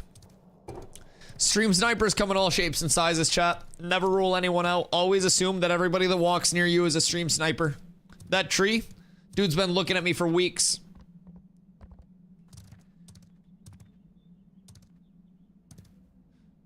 At least that bug still exists. Yeah, some good bugs do still exist. There are still some bangers out there, I will say. But, like, honestly, a lot of the bugs that actually impact core gameplay loop have been resolved. Even things as simple as, like, you know, when I first started playing Phase 2, there was a bug that would occasionally make it so you'd have to log and reform your group. And, like, it wasn't allocating, like, group XP and shit like that, right? So you'd have to log, you'd have to reform your group when you log back in. That was taken out. Server desync, taken out with movement. Like, right now, movement and input registration and shit like that feels so unbelievably crisp between, like, how fast your inputs actually register, like, how fast, you know, how low the actual input delay is. It's remarkably good feeling right now, just over the course of, like, you know, what a game is supposed to feel like. I think this feels far and beyond what I would ever think an alpha would feel like. And we're in the phase now where it's also a point of, like, mass progression coming out in terms of the development cycle. So a lot of their back-end work that they were trying to get the foundation built up on has seemingly been completed in a, like, more or less sense. And so, like, we're starting to get a lot more rapid deployment of content. We're starting to get, like, very, very, very quick fixes to the bugs that do pop up because there are way fewer game-breaking bugs that are that, like, high triage priority. And it's honestly, I'm not even gonna lie, a remarkably clean development process considering I've seen how other games are handling their, like, live service post-launch. It's been incredibly clean to just sit here and watch how they've handled everything from, you know, a player perspective. And it makes me extremely confident in the game long-term and Intrepid long-term as devs.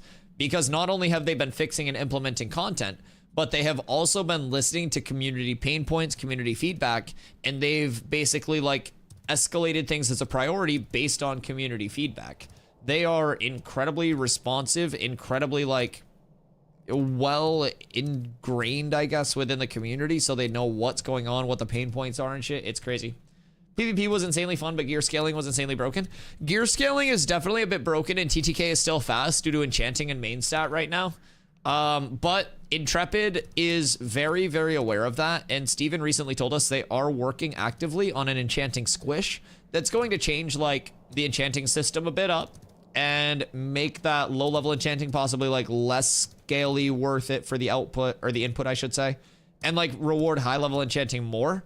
Past that, they've also talked about how crafting's going to reward different, like, rarities of gear in different ways.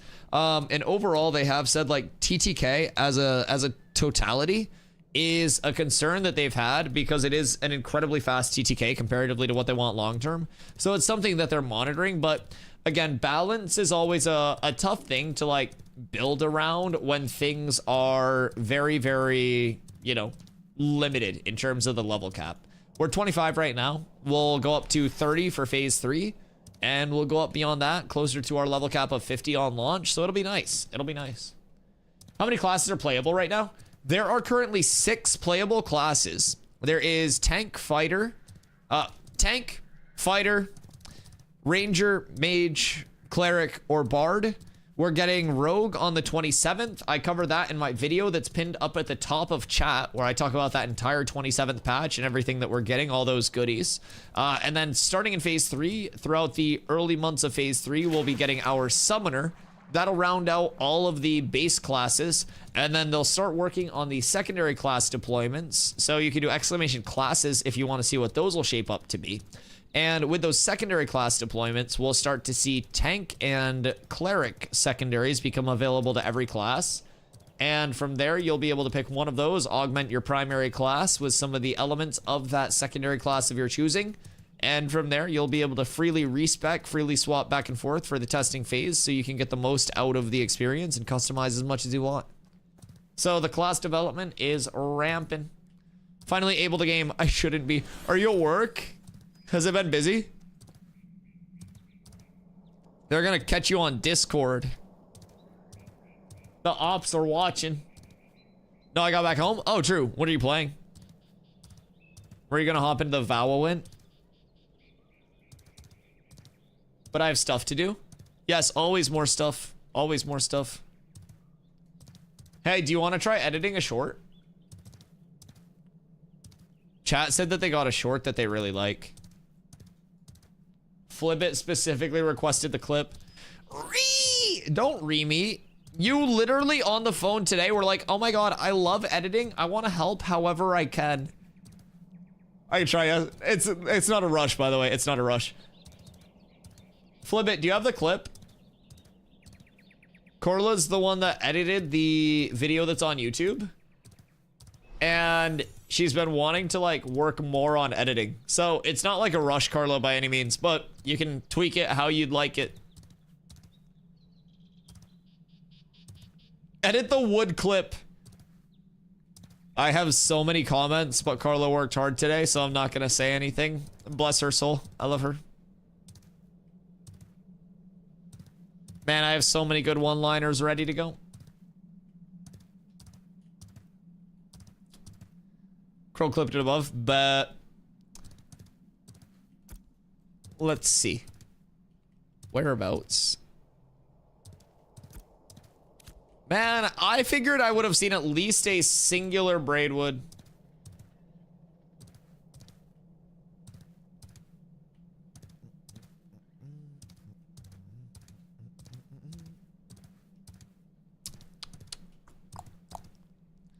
I haven't seen literally a braidwood since I got my axe. I've seen multiple braidwoods a day. Every single day this week. Leading up to today. The culmination of all of the zero work that I put in to acquire this axe. And I don't get a braidwood payoff for this. I had to run all the way to the desert and open a trade window so someone could hand me the materials to make this axe. And you're telling me that I don't get braidwood spawns? Absolutely ridiculous, in my opinion. Blasphemous. Freaking heck. Honestly, I should probably do just some oak and ash chopping, if I'm being completely real. I don't have a lot of, like, bulk to do my refining, and I'm gonna need to make much more money. So I might just do a little yapping. Seems like people probably got off a little earlier today because it's Sunday night, so they might have to work tomorrow, so.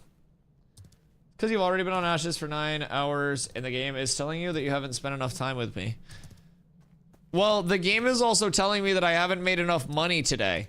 So it's like, do you want me to be poor and with you more, or rich drowning in clams, dollary dues, doubloons, so to say, and with you slightly less while I slave away and you kick your feet up and just casually, leisurely edit that fucking short? It sounds like a nice life to live.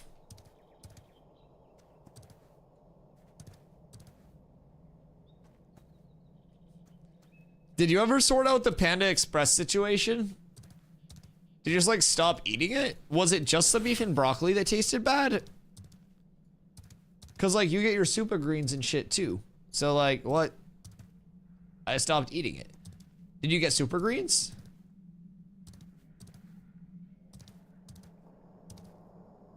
Dub goons. Hey, it's the anvils. What are those trees doing out there?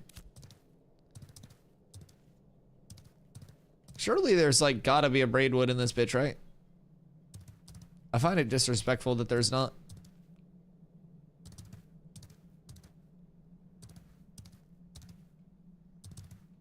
Oh, braidwood! Oh, shit! Absolutely S tier. Grunch, thank you for the follow. I appreciate you. Grunch, you're the lucky charm. Wait. Oh, we're gonna lumberjack off, boys. All right, this is the first one and we're hitting Lego. This is the first one and we're hitting Lego. Ready? It's an adult braidwood, 5 Lego, 5 Lego, 5 Lego. Through the contact. Fight through the pain, DustyWhy. Fight through the pain. 5 Lego, braidwood, for the boys. Please. This is my first braidwood. Green. Green. That's so sad. Savo! Why do you bring that energy in here? I hate you so much. I absolutely despise you. I'm gonna go on your YouTube and downvote every single one of your videos on all 3 of my accounts so that way you get kicked out of the algorithm. Bitch. Fucking bring that green energy in here. As you should. Thank you. Thank you. Chat! You know who wear braidwood! Savo! This is your I make New World videos. I get enough downvotes already. Jesus Christ. I mean, my bruiser build guides never got downvotes. I'm just saying. I'm just saying. Another one. Another one.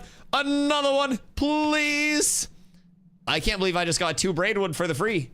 This is Insano style. This might be the farm. Boys, is this it? Is this the one? Is this the Lego? Green. Damn. All right, next. These guys been out here for a little bit though. Damn, that was not the Lego. I'm like edging the map right now. At least it's 10 of the same rarity.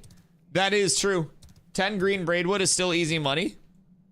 How much is green going for? Who's out here? Pad me.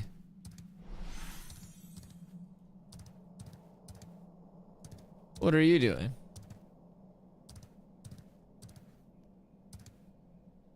Chat, the Riverlands doesn't exist. This is my last Ashes of Creation video. 99 full copper. Ain't no way you just tried to tell me that braidwood is good money and told me that it sells for 99 copper. You're about to cop my nuts on your forehead. King with the 28 watch streak? No, I appreciate you, King. You can't just celebrate your own days, though.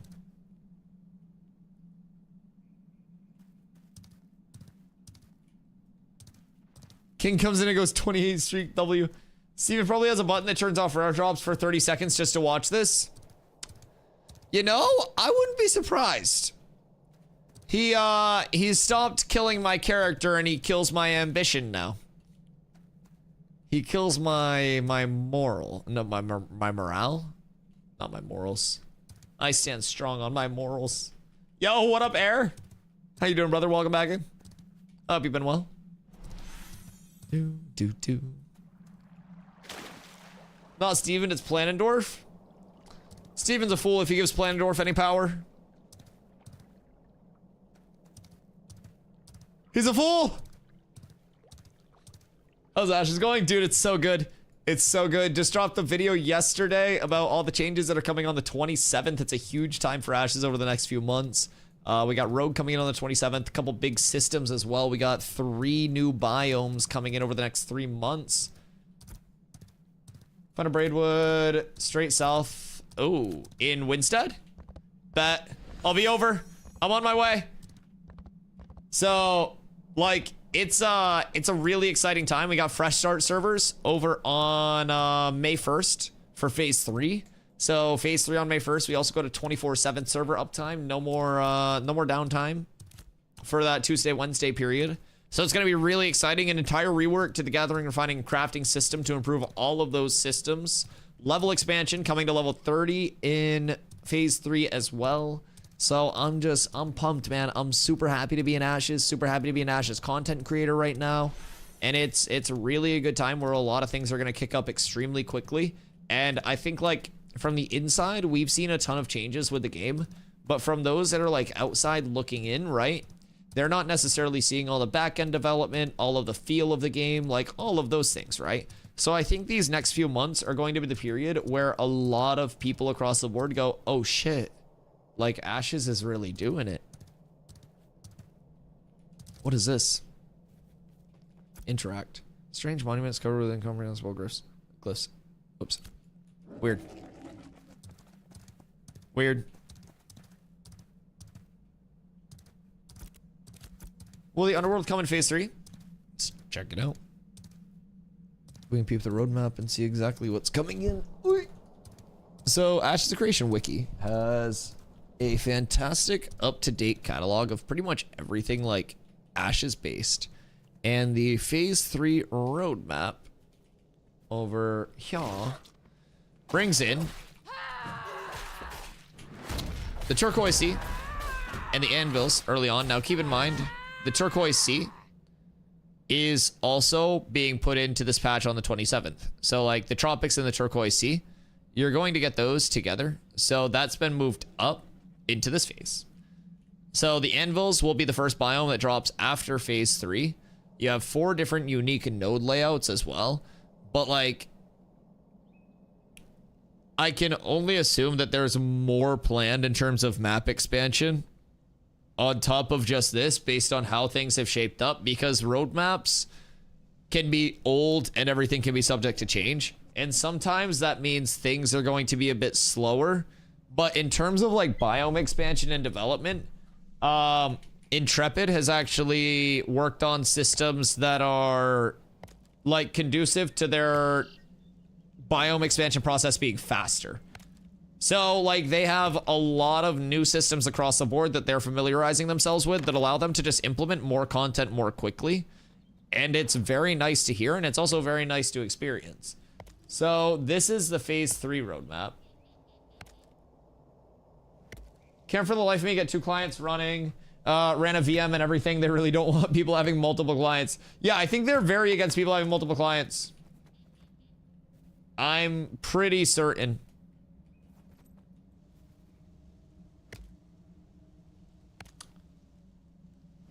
Aerial combat? Yeah. Underwater combat, instance content. So basically, instance content is something I'm really excited for. Now, people may just say like, oh, instance content, like that's going to take away from Ashes, right? And a lot of instance content would, and it would be bad for the game based on the systems. But the way that the instance dungeon content is going to come into Ashes is a very cool system. Typically, 80% of your dungeons will be open world. And with that, you know, you'll have that competition for things across the board, whether it's mobs, whether it's boss spawns, name mobs, whatever it may be, right? And with the instance dungeons, that's going to make up roughly 20% of your dungeon content. And with those, you'll use the time up to the first boss to kind of like calibrate the dungeon, right? And once that first boss goes down, the dungeon calibrates for the remainder of that dungeon proportional to like the performance of your group. So if the rest of the dungeon calibrates higher, you perform better, it's harder, you get better rewards. If you calibrate lower, then you get worse rewards and your dungeon's easier. So that dynamic like difficulty scaling and reward scaling to the instance content provides a lot of replayability. And if you're someone who's very serious about using that as a way to like try to get higher rarity drops, not have to go the crafting gathering route for your drops, then that can be a very, very, very good like gameplay loop for people to go about their drops in another way. So if you fake being bad, it's easier and worse loot. Yeah. Yes, you can still complete it, but you probably like, we don't know all of the systems and how all like of the scaling will work across the board in terms of like how rarity's impacted and stuff. But like, if you fake, you know, to a certain extent being bad, like you'll probably get the minimum difficulty calibration, right? And you'll use your kind of like your time in there to get a worse reward. So it probably won't be worth it. You won't be able to spam dungeon instances. I do hope that they don't put a lockout or anything on like instanced content. I will say anything that feels like a core gameplay loop energy mechanic kind of feels bad. It would be like telling people that they can't gather after a certain amount of gathering.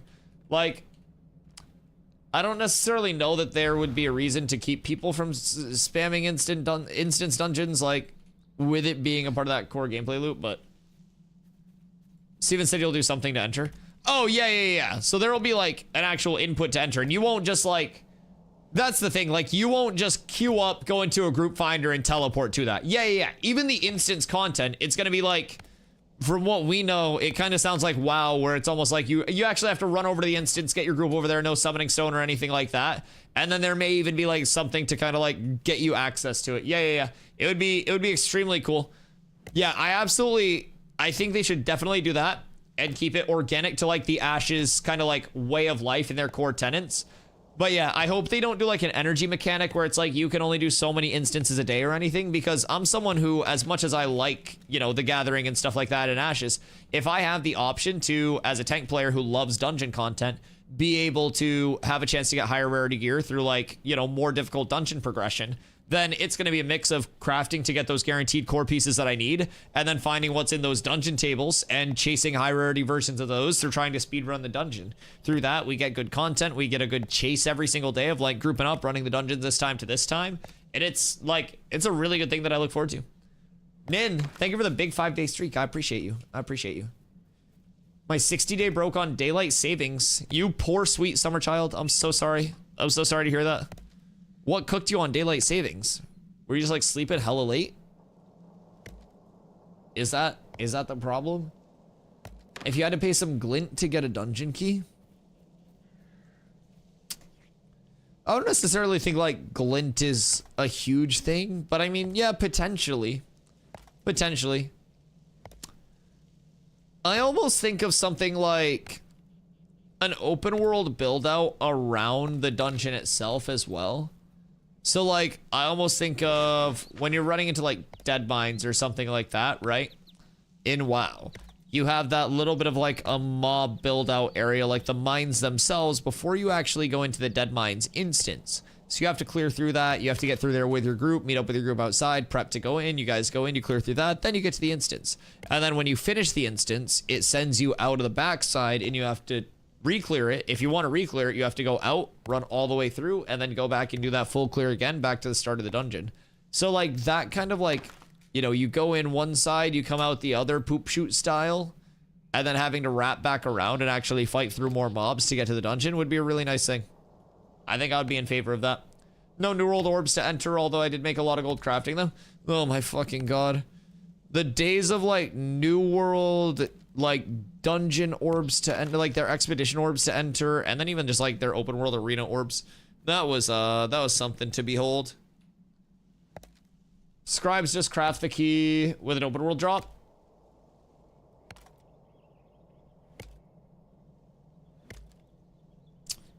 Are you just biased to scribes? Is that what I'm gathering here?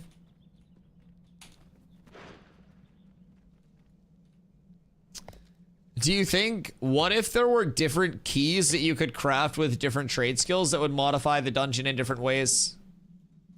I know that may be getting a little too complex with everything, but, like, an armor smith key could bias things towards certain drops or some shit like that. Now, I do kind of like that complexity is a thing in Ashes systems, but, like, say you have an armor smith key and it biases the loot table towards, like, armor drops, or influences the loot table differently than, like, a weaponsmith key would. So if you do a weaponsmith key, you would have a dungeon that's biased towards weapon drops. You do an arcane NG key and you would have a dungeon that, I don't know, what the fuck does arcane NG make? Wand drops, focus drops, you could get spell books, energy wands, stuff like that. So you could almost, like, tailor your drop table to what you wanted to go fishing for through these, because everything's going to output stuff. And then even as a scribe, you could have, like, really high rarity, like, scrolls and buffs and shit like that that come out. That could be cool. Drops crafting gear for that profession. Yeah, they could do a lot of customization with that. It'll be interesting to see what they do, but I'm a huge, like, Ashes open world system fan overall, but I'm also a very big, like, good, enjoyable instanced content enjoyer. And if there's good instance content, like I will absolutely do it. Now with that being said, I've been having a ton of fun with Ash's non-instance content as well across the board. The open world feels alive, it feels interactive, like feels really nice. What if the key changed the instance buffs? So I could almost see that being tied into like seasonal cycles and like stuff like that. Like seasonal cycles and story arcs much more than like the controllable key output. I could see influencing that, right? Almost like a mutation modifier on a dungeon, right? But you could also, I don't know, maybe like different rarity keys. I don't know. It depends really how deep they want to go with it, because you could go different rarity keys that have different like levels of modifiers that they put on. You get a buff for increased leather drops in said node. Yeah, that's essentially kind of like what we were thinking in the first place, where like the type of key that you make from the crafting system would kind of influence your drop table to like be biased towards that crafting system. It would be really cool. I just personally, I hope that there are a lot of both like boss mechanics, but also like dynamic environment mechanics in boss rooms, because boss mechanics are a very like, what the fuck are all of these bugged? Boss mechanics are a very like learned thing very, very quickly. Is anyone else's fishing rod broken? Wait, are none of us able to gather right now? Oh no, okay, we're fine. But yeah, so boss like mechanics are a very learned thing after a while, where no matter like how hard it may be, how hard it may hit in the scaling, it just, you kind of get used to it. You can stand in the right place at the right time and avoid a lot of it. But if you work boss mechanics in, scaling boss mechanics with environment mechanics as well, and the environment's always changing and dynamic, that keeps the fight feeling extremely fresh, from like just different like stage settings to different, I don't know, evolving boss mechanics on different difficulties. I just feel like with instance content, no matter how much like dynamic difficulty they try to add in with it, there's always got to be that level of evolution to the mechanics as well as you go up, and not just the arbitrary, like in a lot of games you kind of see this level of, okay, we're gonna make this harder, so the hard mode of this now has 50% more HP and does 45% more damage, and it's just like, oh, what new mechanics did you add? And they're like, what do you mean new mechanics? The fuck do you mean? You expect too much. So I really hope that it truly is like dynamic scaling on the levels of that. Hey, hi, Leon. Hope you're having a good night.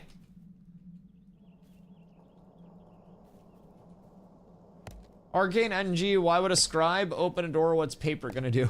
Well, no, like every craft would be able to make like a key.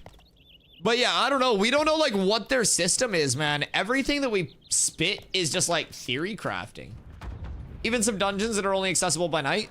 There'll be dungeons that are only accessible during certain seasonal cycles too. And there will also be dungeons that are only accessible during, once a node in a biome hits a certain level of progression, or once a certain story arc is completed. Like, there will be so many things that may make it so it will make it so a lot of servers don't even see the same dungeons, especially at the same time. So that's part of why everything in Ashes will just continue to remain so dynamic. I'm back for the end of stream. Good, welcome back, dude. Did you go to sleep and then wake up and I'm still streaming?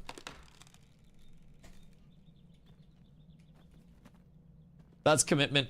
Religious node dungeons too? Oh, don't make me talk too much about it or I'll come through my pants. Religious nodes are my favorite type of node, because not only is it just like a twist on how you would expect to become a mayor, right? So during the religious mayoral process, like the election process, it's whoever's completing the most quests like towards that node at the time. So it's like a grind to get it, right?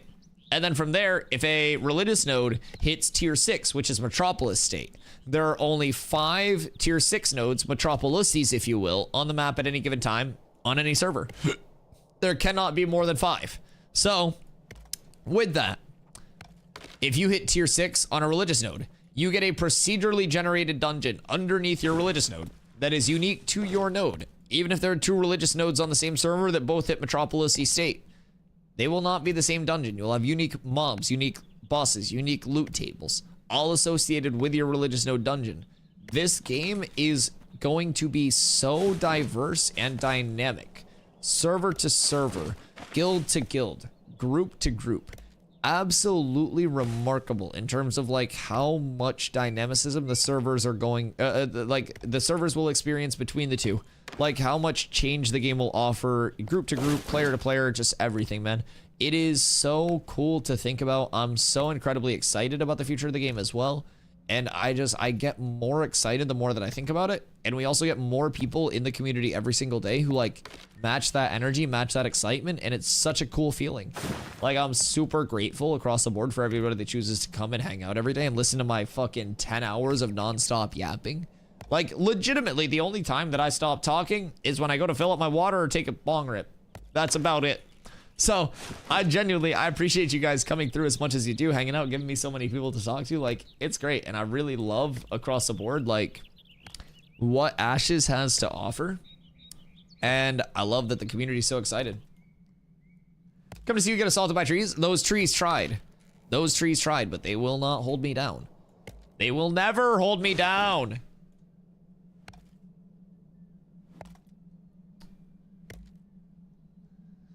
Will nodes ever change their types?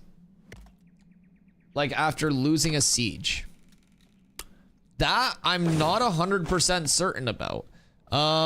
It would be kind of cool to see a way to change nodes, but I also think that like you may see like every node trying to go to a certain type of node at that point. So it may be cool to see like, I don't know, a little bit of a leeway where they can be a certain number of this type of node on the map at max, and you have to go through this massive process to change the node. But it would add another level of just like customizability server to server. Like if you want to have a religious harbor node, you could then acquire a node, go through a massive process before upgrading to potentially completely de-level and lose all of the progression of your node with like a massive input to convert it as well. So your building is going towards switching instead of upgrading. And then maybe that could de-level your node and switch the type. I don't necessarily know though. It's definitely something that they could do a lot with. Oh, Zine, those are cute. I like those. Very nice. Are those even cooking up?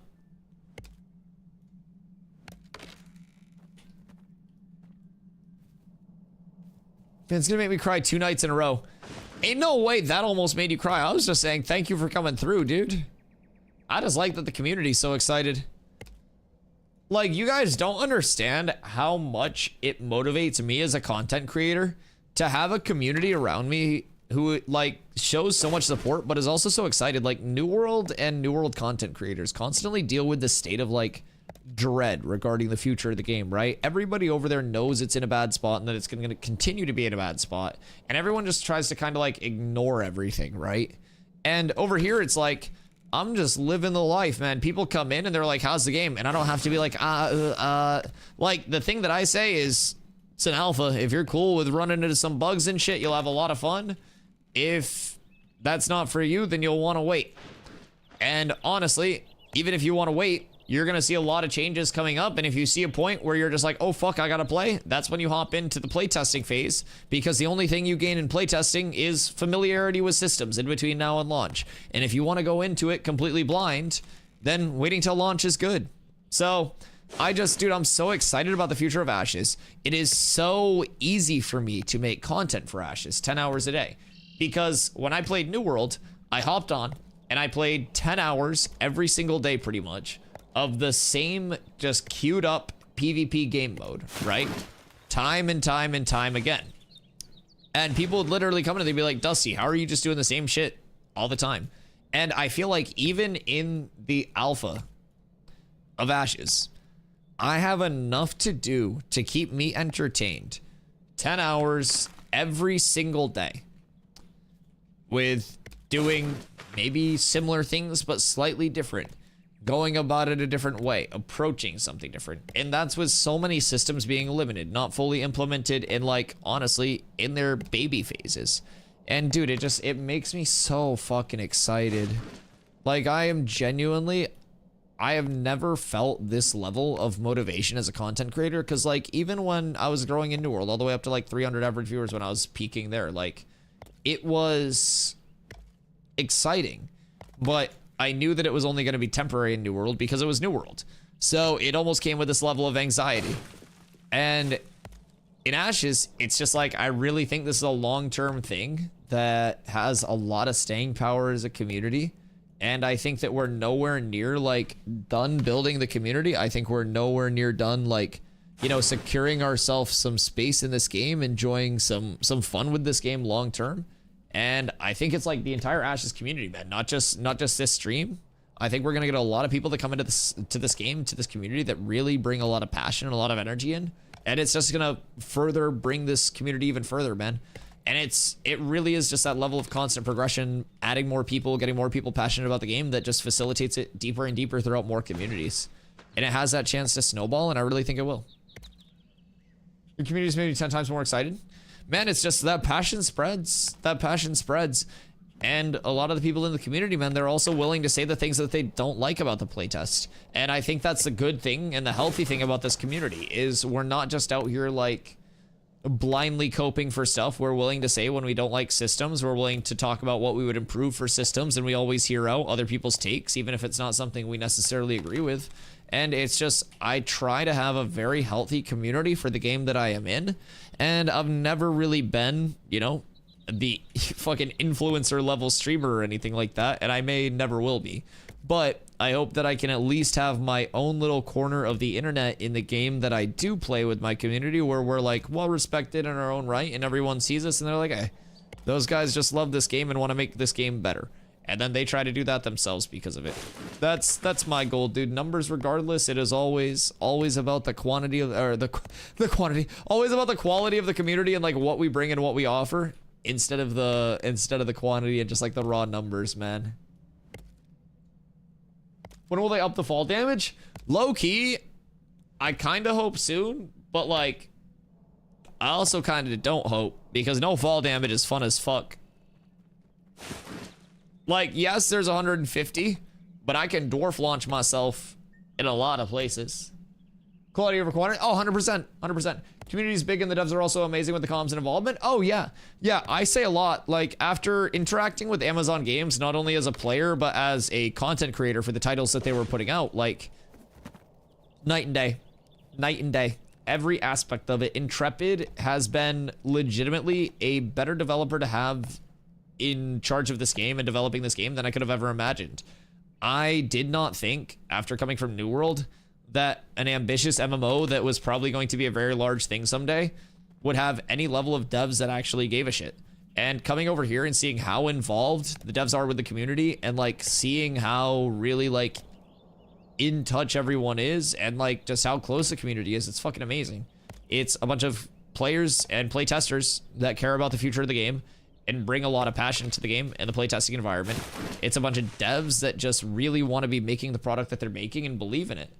And it's so big that they are just genuine people behind it, and they're not that level of, you know, corporate profit turn minded developers. And I've dealt with that before, and it kind of sucks to deal with. Steven's so passionate, makes you realize that's a key to game success.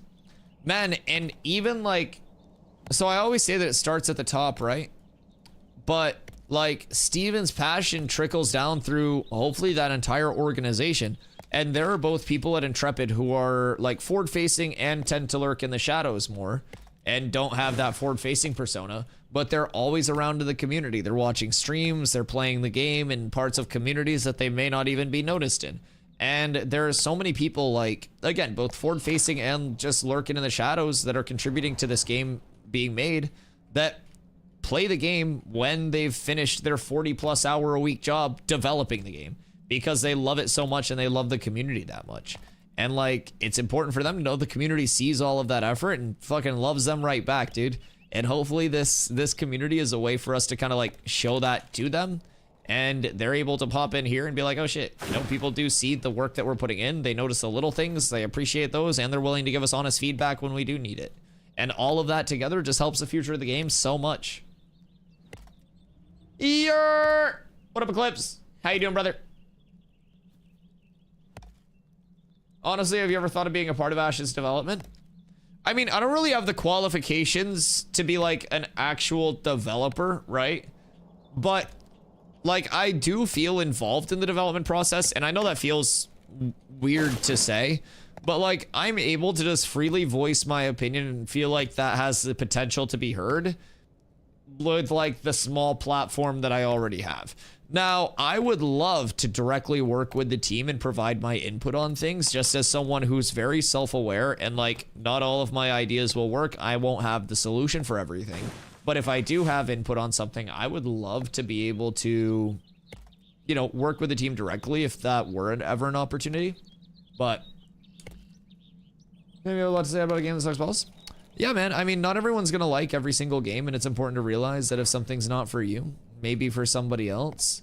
Some people like Texas barbecue. Some people are gonna like Memphis barbecue. Like, it's all important to keep in mind, you know? To each their own across the board. But yeah, I have a lot of fun with it. I love the people that are like making the game. The community's super passionate, super supportive. It's all chill across the board, man. But I hope you've had a great weekend, dude. Fact that does pop into chat often, listen, take notes on what we as a community want and don't want as big wins. Oh yeah, it's massive. It's massive. If you like Memphis barbecue, you're a fucking weirdo and I don't trust your taste buds. Yeah, I'm not a barbecue expert. I don't really know the differences in like the core between each. I'm personally a saucy barbecue to a dry rub barbecue kind of guy. I love a good like messy, saucy, like they bring you like a stack of napkins with the barbecue. But also, I'm just a small streamer. I can't really afford to go out for barbecue and shit, so I look from afar. But bro, I get Instagram reels of smoked meat because that's all I can afford. And those reels, bro. I don't need to go to the hub because I got those. Fuck me. Oh god. Planetord's just the most visible dev. I guarantee you that other devs are lurking and watching people's streams. Oh yeah!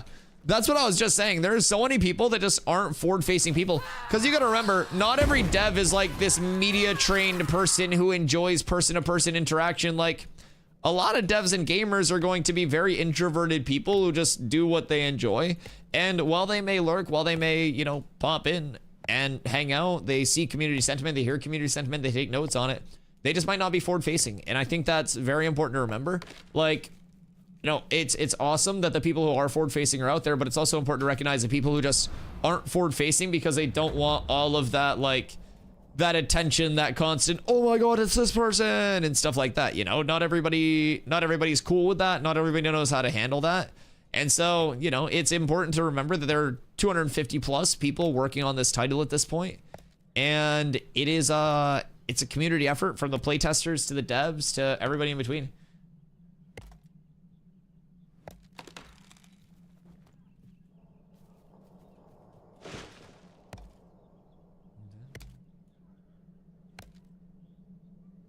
Be a conflict of interest to make money off making content about a game that pays you. No, that would just be sponsored.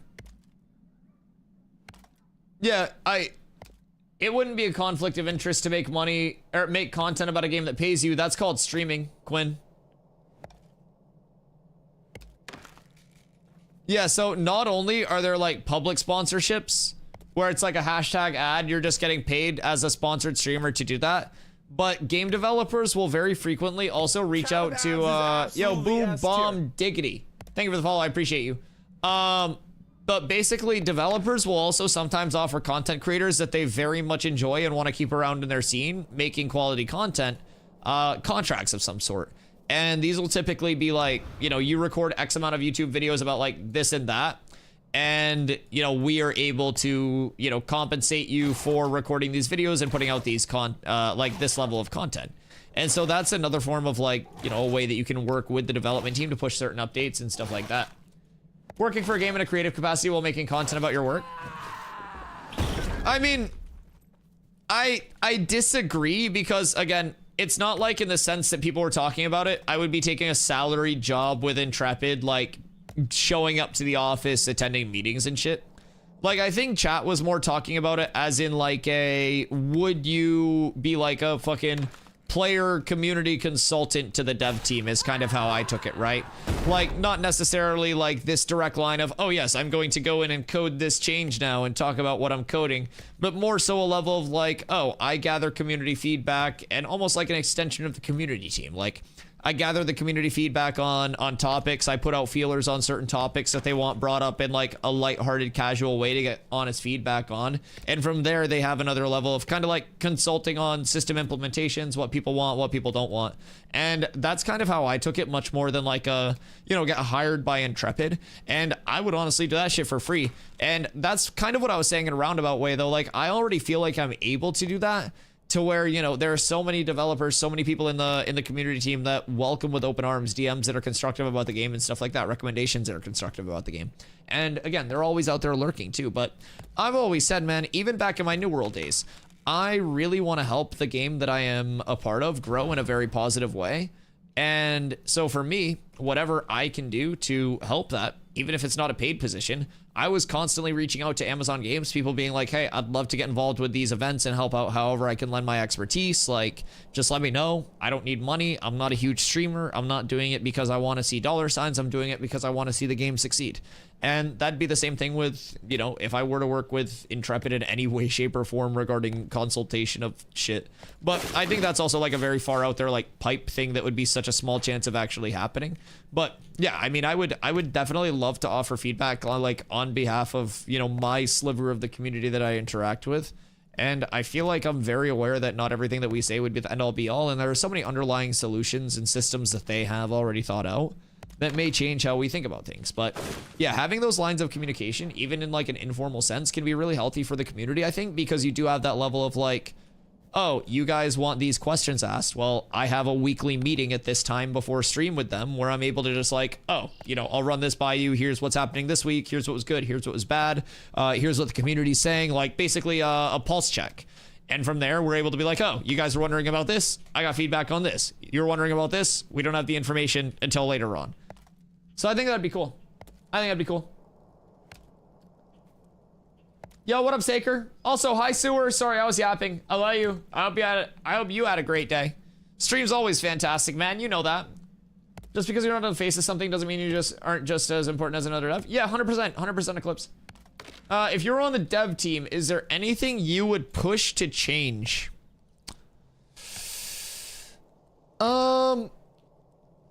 Deviating from what their planned content cycle is, honestly, people ask me things like this a lot, and like, what's something that really concerns you long-term with Ashes and stuff like that? And I know it might sound like a really copy answer, but they're really in tune with the community already, and they have a good sense on most of my personal pain points as well, to where they've also communicated how they'll be going about long-term changes for those and how to address those. And I also have a good long-term kind of like outlook in terms of, you know, this system is bothering me. Is this a temporary bother because of the system or a long-term bother because of the system, right? Is this something that goes away as the map expands or as this system refines and gets tweaks? Like, or is this something that's a core fundamental flaw of the system? Okay, it's a core fundamental flaw. Well, let's figure out what we don't like and, you know, be able to describe that in depth and like, you know, why we don't like it. What's the interaction we don't like? And that's kind of how I try to like go about everything. But with that being said, there aren't really major things that Intrepid hasn't at least like acknowledged and touched on that are just like core game breaking things for me. And that's part of the reason why I'm like so happy to talk about this game in a positive light and the playtest in a positive light, because it really does seem like most of my core gameplay loop issues are being addressed, you know, in the short to midterm, even not even the long term by Intrepid. And a lot of them work themselves out and they're just mild inconveniences anyways. And the ones that are more fundamental gameplay loop issues like gathering, you know, stagnant gathering, taking away a little bit of that like eureka, that discovery, that fun aspect of gathering, that's getting changed April to mid-May. So we're up tremendous there. I think you'd be a huge asset to them. You're very knowledgeable and passionate about the game. I appreciate that. I think at the end of the day, the goal is for the entire community to be like an asset to the game that we're in.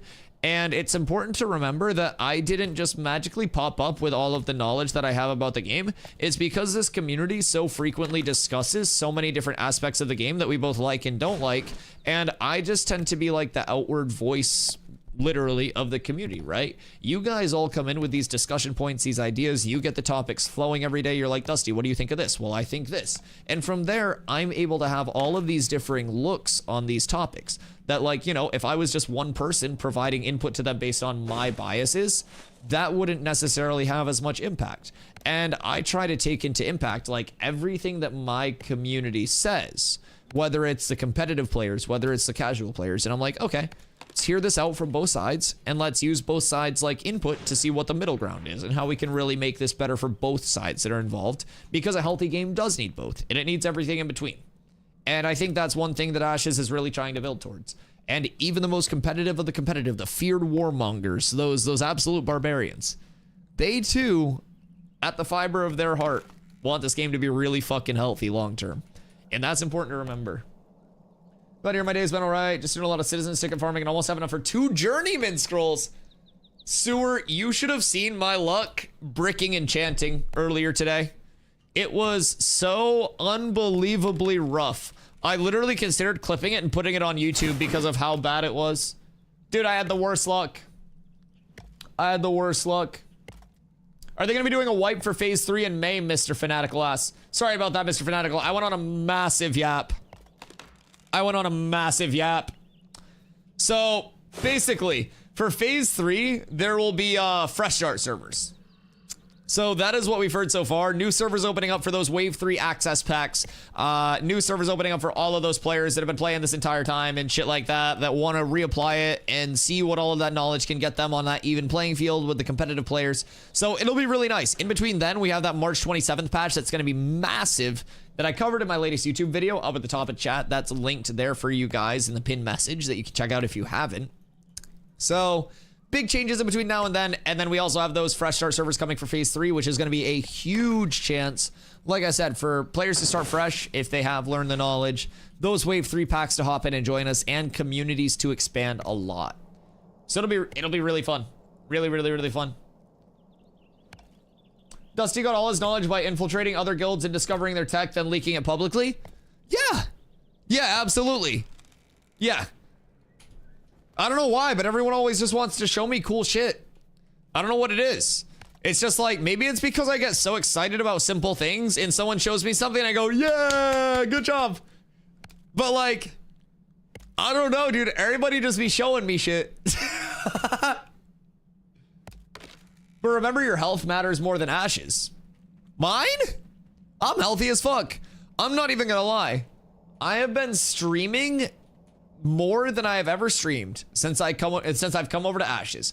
I've been making more content more consistently than I ever have, but I've also been happier than I've ever been. I've been doing more stuff outside of stream because streaming New World, literally, like, it was nice because it was streaming full time and it was living out my dream. But the game itself depressed me, man. Like, it literally made me so sad that New World was in the state that it was in, and I was just gonna have to get on and like convince people to not kind of like walk off of the New World cliff.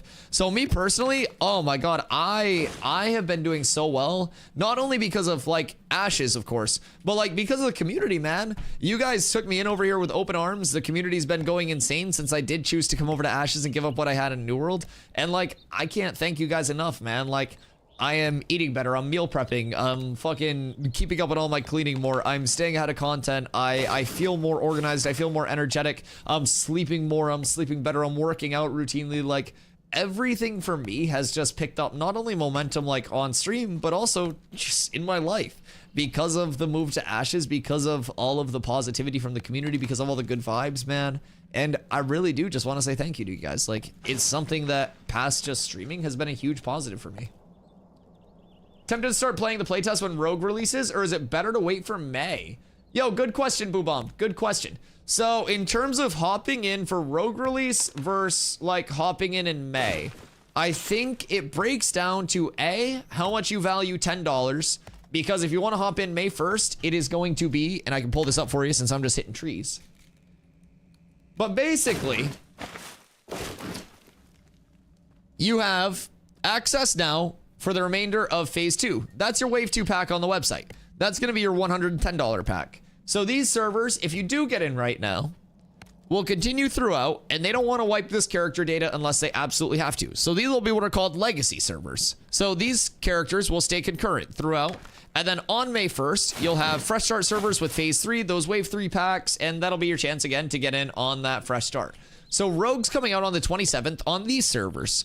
With that being said, if you're a new player and you want to get over to phase 3 and hit the ground running with some information that you've gathered, some knowledge along the way, you may get very good value out of this $10 in the remaining month and few days. And you may get a lot of value out of that knowledge that you gain along the way if, you know, your intent is to be in the more competitive realm of things. So with that being said, like, it's a $10 difference. The only thing to keep in mind is it's Thursday, Friday, Saturday, Sunday, and Monday uptime right now with a Tuesday, Wednesday downtime with those 2 days for the remainder of phase 2. We go to 24/7 live service access on that phase 3 start. So really it just breaks down to like what you're doing in the next month or so, if you want to get rid of this $10 or not, and how much you want to kind of like learn hands-on versus watching from afar in between now and then. Past that, you also get 90 days from the day you purchase your alpha access, where if you're unhappy with the playtest, you see something that you don't like that just really pushes you off, or you're, for whatever reason, just not going to enjoy it up until launch. Anytime within 90 days, with no hours limit, you can refund your entire playtest purchase. Yo, Saker coming with the fucking T1? Thank you, dude. That's so kind. I appreciate that. I appreciate that. Thank you, thank you, thank you. Much love, dude. W Saker. W Saker. So yeah, 90 days, no hours limit across the board, where you can get a full refund if you're not happy with it. I heard a rumor today in actual pirate servers there's going to be a change and the current servers will turn into test servers.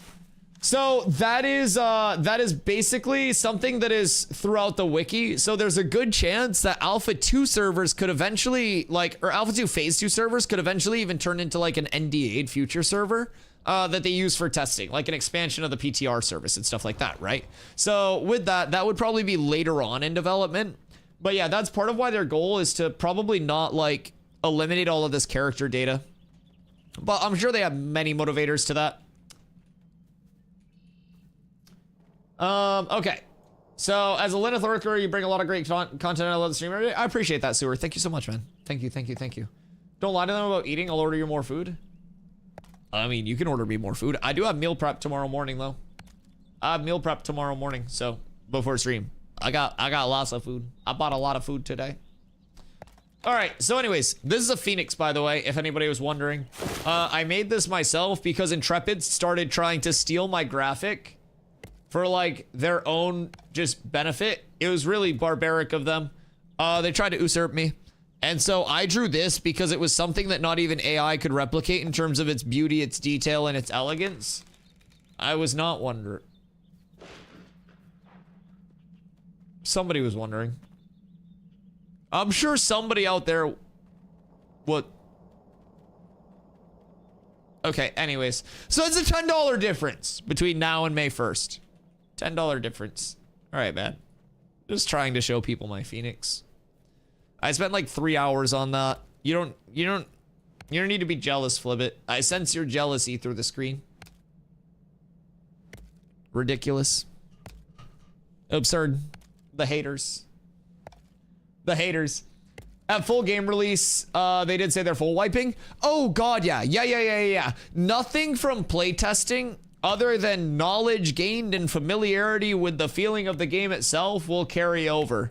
Like the launch of the game is the launch of the game on a fresh, even playing field for every single person. And so that's gonna be really nice. Absolutely S-tier. Yo, Gridbite, thank you for the follow. I appreciate you so much. Very, very important to keep in mind. Playtesting is only playtesting. It is like an echo chamber within itself. So nothing that happens here will have lasting implications on the launch world other than the familiarity that you can gain like with the game itself.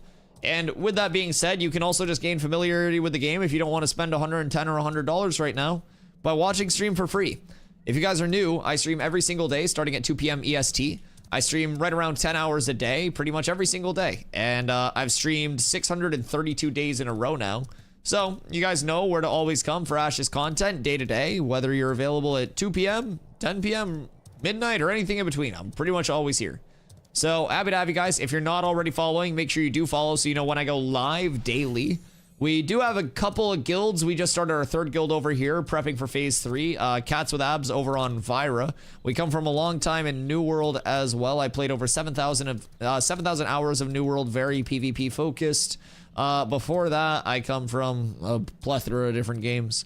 So more than happy to have you guys. If you have any questions about Ashes, feel free to ask me whatever you may be wondering. I am extremely happy to yap your ear off for the next, well, foreseeable part of your lives. And hopefully, if it's your first day here, you guys keep showing up. We have a second day and many more past that. Like I mentioned, I do stream daily, so we're trying to build a very long-term community here through the playtesting environment and beyond that, and build something very special for the launch of this game that does have a really good positive influence on everything. So happy you guys are here. Happy you decided to check me out this evening. And last but not least, if you haven't popped over to my YouTube, checked out the video, shown some love to that, educate yourselves on the March 27th patch and click on the link that's pinned up at the top of chat where you can listen to me yap for another 9.5 minutes when I do end stream tonight. And you can learn all about the changes coming at the end of this month and beyond that in between now and fresh starts. I greatly appreciate y'all. So we did a good bit of gathering. Let's see what our sacks have to offer.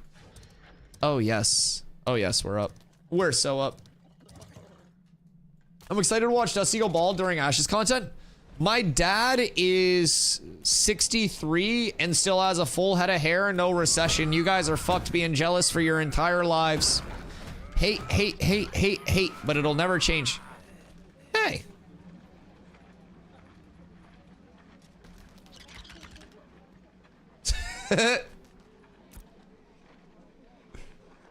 Hi. Crably's so fucking funny. Slaughter somebody. Hi. Fucking hell. What a goober. Oh my god, that's so good. I actually think I have two 250s ready to go. And that's just in terms of what's kicking right now. So let's give it a look-see. I have no larch for fuel, which may be a slight issue. I'm gonna grab a little bit of larch real quick. Balding comes from the mom side of your genetic line. You're coping. Is there transmog? Currently there is not, but there will be.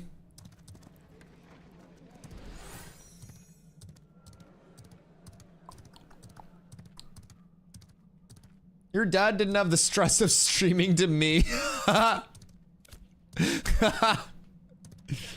Yeah.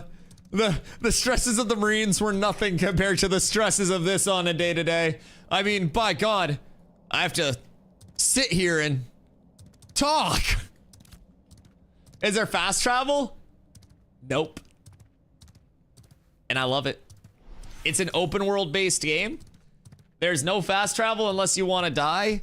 The only fast travel in the game will be a fully upgraded scientific node, which will have a portal to its vassal nodes, which are smaller nodes that help it out.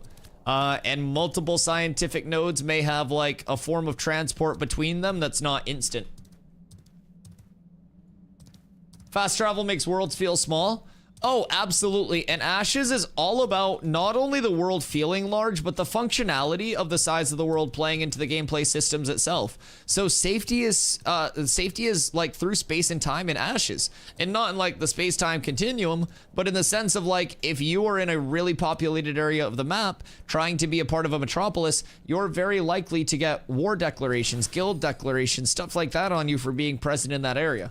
Whereas if you just want to, you know, vibe, you want to chill out, you want to do your own thing, it may be in your best interest to go to a way less populated part of the map and like sacrifice the like convenience of big city life, so to say, and, you know, go around all of those node versus node wars, the sieges and everything like that. And I think it's really cool to see how the functional amount of space in the game will kind of have these like regions shape up on the map. In every different biome, keep in mind, with the entire Ashes map, which is right here. And keep in mind, this is just the overworld. This isn't even including the underworld, which there will be an entire underworld part of the map too. So like, all of these different biomes, all of these different areas, those will have unique gatherables, unique recipes to craft, unique loot tables from the dungeons, unique dungeons, POIs, trash mobs, boss mobs, like traits with beasts that spawn there for animal husbandry to make them feel unique. And like just across the board, everything within the map is meant to make it feel like that living world. You've got more populated areas, less populated areas. You've got server lore of like, these people are in this area, stay away from this area. This is a nice area. This is a scummy area. This is where all the wars constantly are. Like, and all of that just plays into the functionality of the game, past just the aesthetic of having a large map. It's really fucking cool. Oh my god, I just got jumped by a mob and it scared the shit out of me. Past that, the entire ocean like system and the seas, those are all transitable through boats, through the naval combat system, through caravans. And like, as those are added to the game, those will be force flag, like, you know, lawless zones. Those will be, you know, open PvP areas where anything can happen out there. And it's going to be incredibly fun to see how that shapes up. You're going to have naval gameplay. You're going to have harbor nodes having navies where they escort caravans and stuff into their actual node itself. And there's just so much because of all of this. Did they say how many servers there will be at launch? That'll all depend on what things look like at launch. If it's, you know, population based where they have fucking a 10,000 server cap and 20,000 players logging in before the launch and indicators of 20k, then it'd be probably 2 servers, max 3. If it's looking absolutely crazy and in Insano style, then you're probably gonna see way more than that. I think that's all like a relative thing. Distance and time is as much a resource in this game as anything else. Exactly. I despise running around for half an hour to get to the other end of the map. Well, that's the thing, Bo. You're not supposed to, like, feel obligated to run all the way across the map, because keep in mind, on foot, this is a 1,200 square kilometer map. So here to here, just on foot, is meant to be like hours and hours of running. You are meant to like to be a resident of a certain part of the map, and travel is supposed to feel like a real form of travel. It's going to be that like cognitive, well thought out, like, you know, this is the decision that I want to make. I want to definitively go here and stuff like that.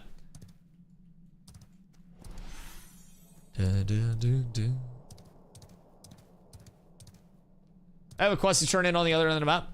Oh, well, quests are going to be something that are constantly refined as well. Quests are still a very, like, early system in terms of being hashed out in Ashes.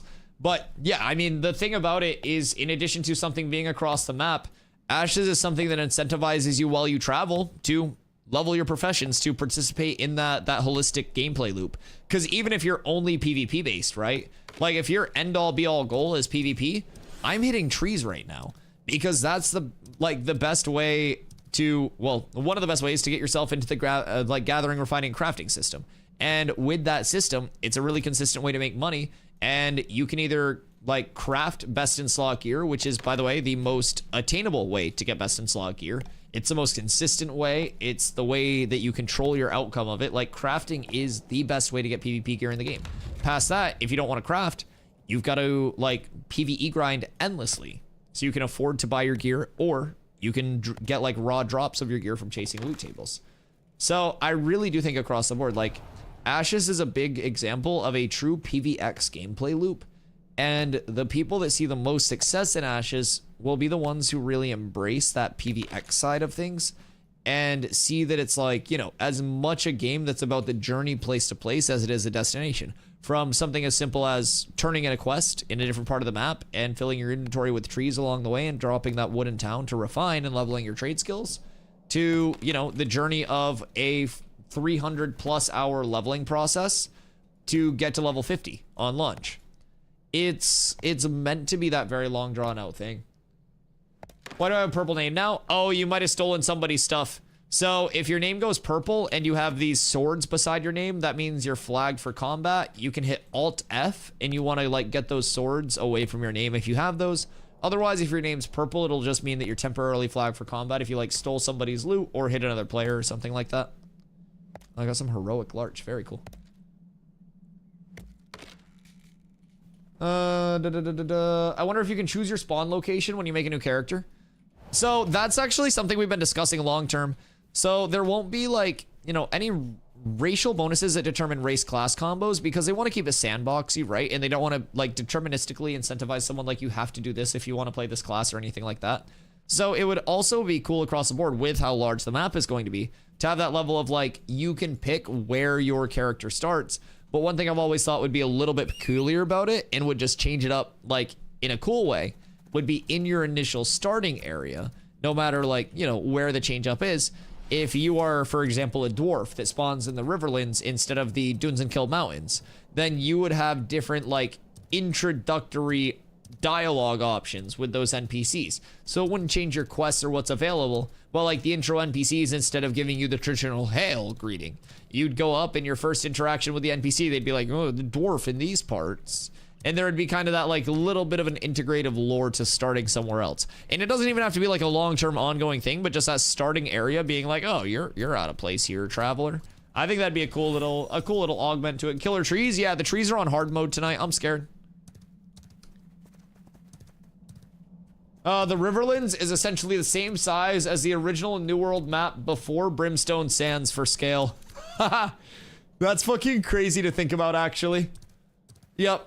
And one thing that New World did to kill all of the, like, feeling of its map being alive is put all of their content in different instance game modes, pulled every single person off of the overworld, and added so many fast travels that you didn't have to go anywhere or do anything. You would just fast travel everywhere. You'd fast travel to every town. You had your houses across the world to recall to that you could just reset for no punishment. Like, you didn't have to run anywhere.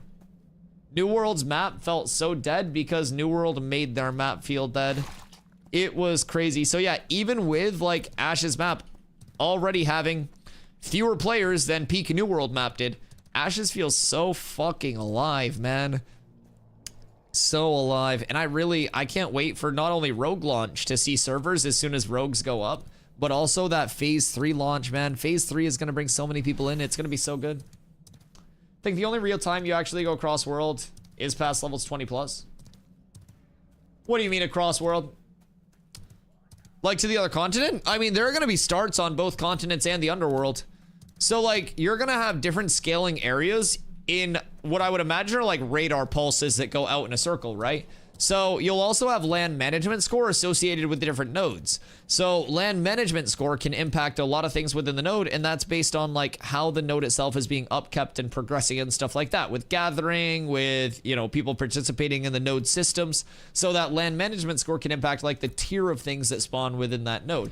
So you're going to see a lot of dynamicism in terms of like where people of different levels are playing throughout that, just based on, you know, land management between all of those systems, between like player actions leading to more conflict in certain areas, player progression, incentivizing players to develop a certain node faster than others. Like, so many things.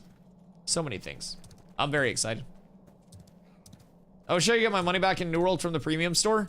If I could get all of the money back that I spent on Fortnite, Dota 2, and New World, I'd be an okay off man. I wouldn't be rich, but... Oh, with how big the map is now, it's pretty even on each side. You can go to places throughout leveling near Jova to 20-ish. Oh, yep. No, that makes sense. That makes sense. Without having to go near Marileth or something. Yeah. No, that makes sense. Where like each area is intended to be able to support like a wide variety. Yeah, we were saying the same thing. I just misinterpreted. No, I got you now. We were saying the same thing. Yeah, absolutely. Let's say I'm in those snow mountains and I want to go do Carfin and I only got an hour to play. I won't be able to do it. Correct. Right. So like Ashes is a game where the amount of time that you have to play directly impacts your gameplay loop, right? And that's one of the good things about the game, in my opinion. And it may put off a certain percentage of players, but I always say Ashes is a game that makes you check your position on the totem pole. If you don't have the time or the input to be a competitive player in Ashes, you're not going to be a competitive player in Ashes. If you don't have the, you know, the resources to put in, if you're not community based enough to get into one of those communities that take it seriously enough, like all of those things will impact kind of like your output in Ashes, your experience with Ashes.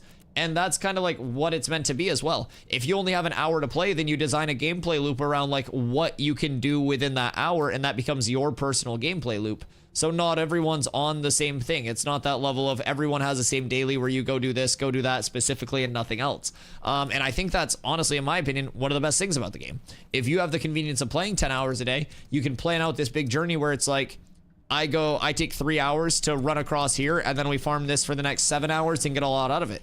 If you're someone that has 1 hour to travel, then you'll plan out an hour worth of travel. And when you do get there, you'll feel that that like larger level of satisfaction because it's within that core gameplay loop as well. So I do think like having to calculate and use your time management wisely within this game, it's a core tenet of Ashes. Like it's intended to be within that, and you actually have to like think about what you're doing just in terms of like resource investment, time investment, and everything in between.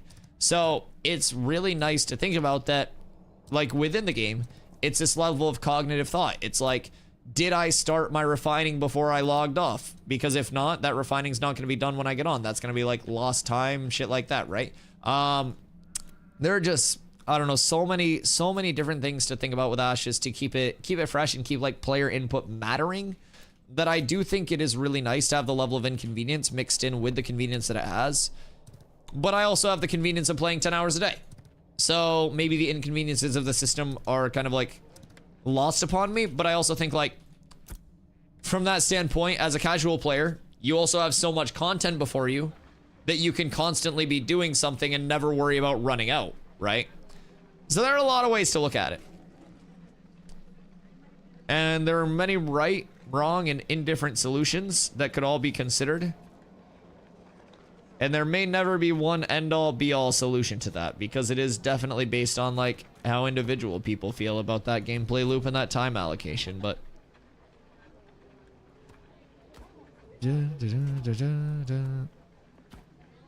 how much do I have here? I have at least 100. So I'm gonna start 100 green, and then we'll be vibing there.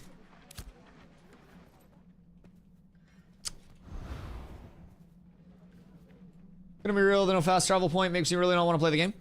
I mean, if non-linearization to the point of not having fast travel is gonna push you off, then honestly, like, you may not like the entire concept of Ashes being that cognitive input of like time management and stuff.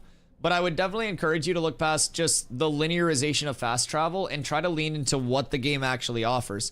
Because if you're feeling the need for fast travel, then you're probably not interacting with the world, the refining system, the gathering system, and all of those things that actually make the gameplay loop complete. And so, like, while there's no intended way to play the game, you're not going to get all of the fun and all of the immersiveness, all of the interaction, and as a result, all of the power scaling, even if that's your goal, without participating in those systems. So, like, a fast travel would detract from so many of those things, so many of those, like, instant pop-ups, so much of the risk reward and stuff like that that's associated with the game, that as you familiarize yourself with the systems more, it can be this initial, like, you know, put off. But once you understand why there's no fast travel and the way it lines up with the rest of the systems, I think it can be a moment of, oh, like, okay, I get it now. Like, this makes sense. All of this dynamic world interaction happens because of that. You know, leveling your professions on the way happens because of that. And it does bring a lot to the game, right? But again, Ashes is a game that across the board definitely won't be for everyone. And I don't think there necessarily is a game that will be for everyone. And so if there is stuff that really like just pushes you off the game, especially in an alpha, then it's important to recognize. Doing quests, level 3 quests, sent me to a 15-ish area. Now I'm too far away from my area and I can't kill anything. Quests, it's an alpha. Like, again, this is one thing that I was talking about when you were thinking about like trying it out, right? It's an alpha, and a lot of the systems that are in, like, it's not a finished game. So questing in particular, I mentioned this earlier too. Questing is in a spot where it was one of the more recently added means of progression, and they're constantly updating it every single patch, and it's dependent on community feedback to actually update that. So if there's a quest that is like out of progression loop or just kind of like doesn't make sense in terms of completion, then you can do /bug and you can kind of submit feedback on that.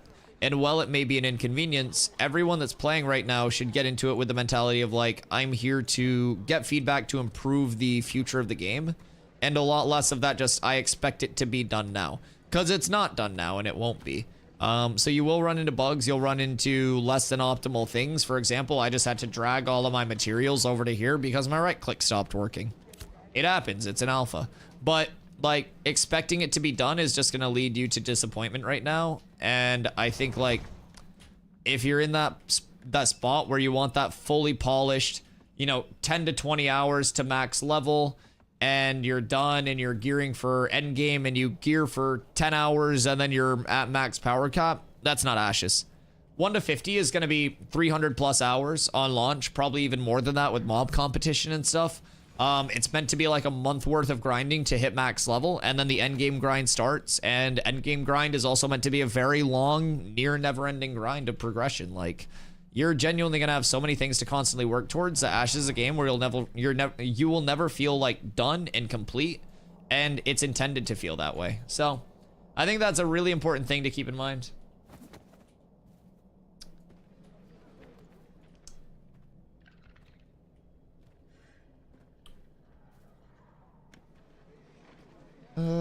Gonna be honest, I want to be a mayor. You will not. It will always be a popularity contest. Streamers and sweat guild leaders. That's absolutely incorrect.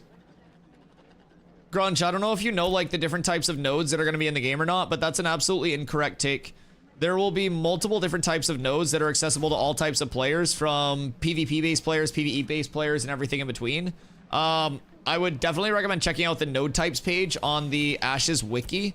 It talks about the differences between economic, scientific, religious, and fucking military nodes, all of the acquisition processes. And keep in mind, there will also be over 80 nodes per server, all of which are attainable by players through the various means. So like,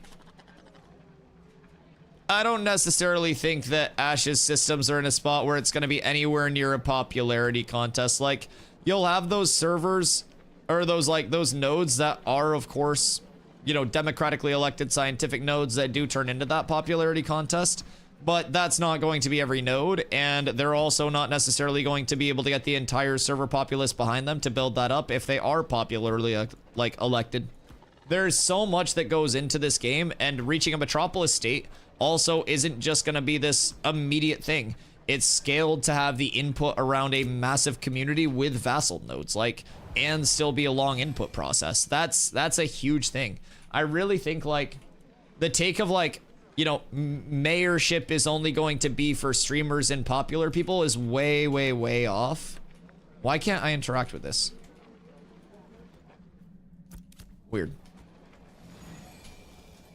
And just like, server borked? Oh. I think the server pooped. Huh. Yeah, the server pooped. Weird. But yeah, there will be like a lot of different things across the board. 1 out of 5 will be a popularity contest, but keep in mind, like, it's not just going to be a popularity contest based on streamer. A lot of the mayors, especially the mayors of successful nodes in the playtest already, are not just streamers. Granted, there aren't a ton of streamers that are actively streaming, but like, there will be popular people like in game as well, who are popular for various reasons.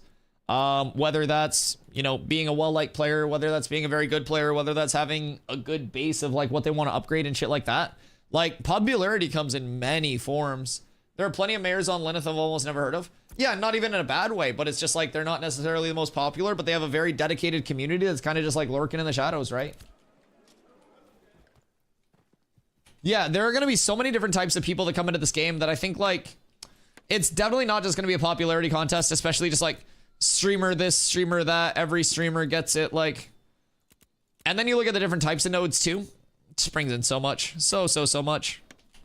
I don't think it'll be a matter of that whatsoever. Okay, all of those are started. We're up tremendous. Streamers and popular people who do become mayor might not enjoy adding all the work on top of with streaming in life. Oh, dude, why do you think I haven't made a push to become a mayor? There were just elections over here. I don't want to be a fucking mayor in an alpha, especially when it's just like, there's no node progression or anything like that. There's nothing like that varies each node. Every node is just like an inconvenience to own right now because you have to plan everything so heavily with the rest of the server. You can't really have any independence or anything. So, I don't know. Across the board, true, but that flying mount's so cool. Well, keep in mind, mayors for Alpha 2 testing get their flyers at tier 3 node level, but on launch, it's only mayors of Metropolis nodes. So it's mayors of Metropolis nodes, and then you have owners of guild castles, and then from there, it's super, super rare drops with very limited lifespans. So it's nice, man. It's nice. Pretty excited. No, it's not even a streamer thing, it's a rep thing. Oh yeah. Really appreciate how clear you paint the realistic expectations for new players. Great job. I appreciate you, Q. Thank you. Means a lot. Means a lot. Alzito just watched the new video. You have baby face. What do you mean I have baby face? The one thing that makes me sad is no matter what, your node can be killed every month. And if you aren't a part of a big node, you're shit out of luck. So, Alzito, node sieges, definitely check into that. Your node won't be able to be decked on every month, especially once you get into that high, like, level of node progression. It's node level times 10 for the lockout days. So a T6 node will be 60 days lockout before it can be, like, decked on again with a node siege. And again, that's if you survive, like, the node siege itself. But there's a spin up that's equivalent to, like, the level of the node per day. So T6 node gets 6 days of spin up. So it's a lot to keep in mind with that system. Okay. It's been a long stream. It's been a late night. It's been a banger. Boys, definitely go check out the new tuber if you guys haven't. If you guys are new here, I appreciate y'all coming through today and hanging out, spending some time in the channel. My name's Dusty. I stream every single day starting at 2 p.m. EST. Let's see. I've streamed 632 days in a row now, and we're getting very, very close to 7,000 followers. So greatly appreciate y'all. If it's your first day here, I hope we have many more days together where you guys come in, bring some good questions in, bring some good discussions and stuff like that. What about node wars, forcing people to flag to heal you on the other side of the map? Like, I'm not at a POI. I'm at a POI, not in a war. Why can I get PK'd without corruption? In terms of, wait, node wars forcing people to flag to heal you on the other side of the map. I'm at a POI. So node wars are meant to be that inconvenience if you're a part of one of those nodes, yeah. So node wars are meant to be that call to arms to come and defend, and if you're a citizen of one of those nodes that's decked on, you're a participant in the node war. So that's kind of like one of the implications of being a resident in a busy node, and if you don't want that level of invasiveness with node wars constantly popping, then you take your citizenship to like a lesser populated, lesser decked on node. That's a part of the intended core gameplay loop. So you would want to be a citizen of a node that gets decked on less. For example, I'm in Sunhaven. I've had one node deck in the past month. But yeah, stuff like that. Got to think about it like that. Boys, I'll be back 2 p.m. EST tomorrow. I love y'all. I appreciate y'all. Go send Zine some love for me. I'm going to get food. Chill with Carla. Peace.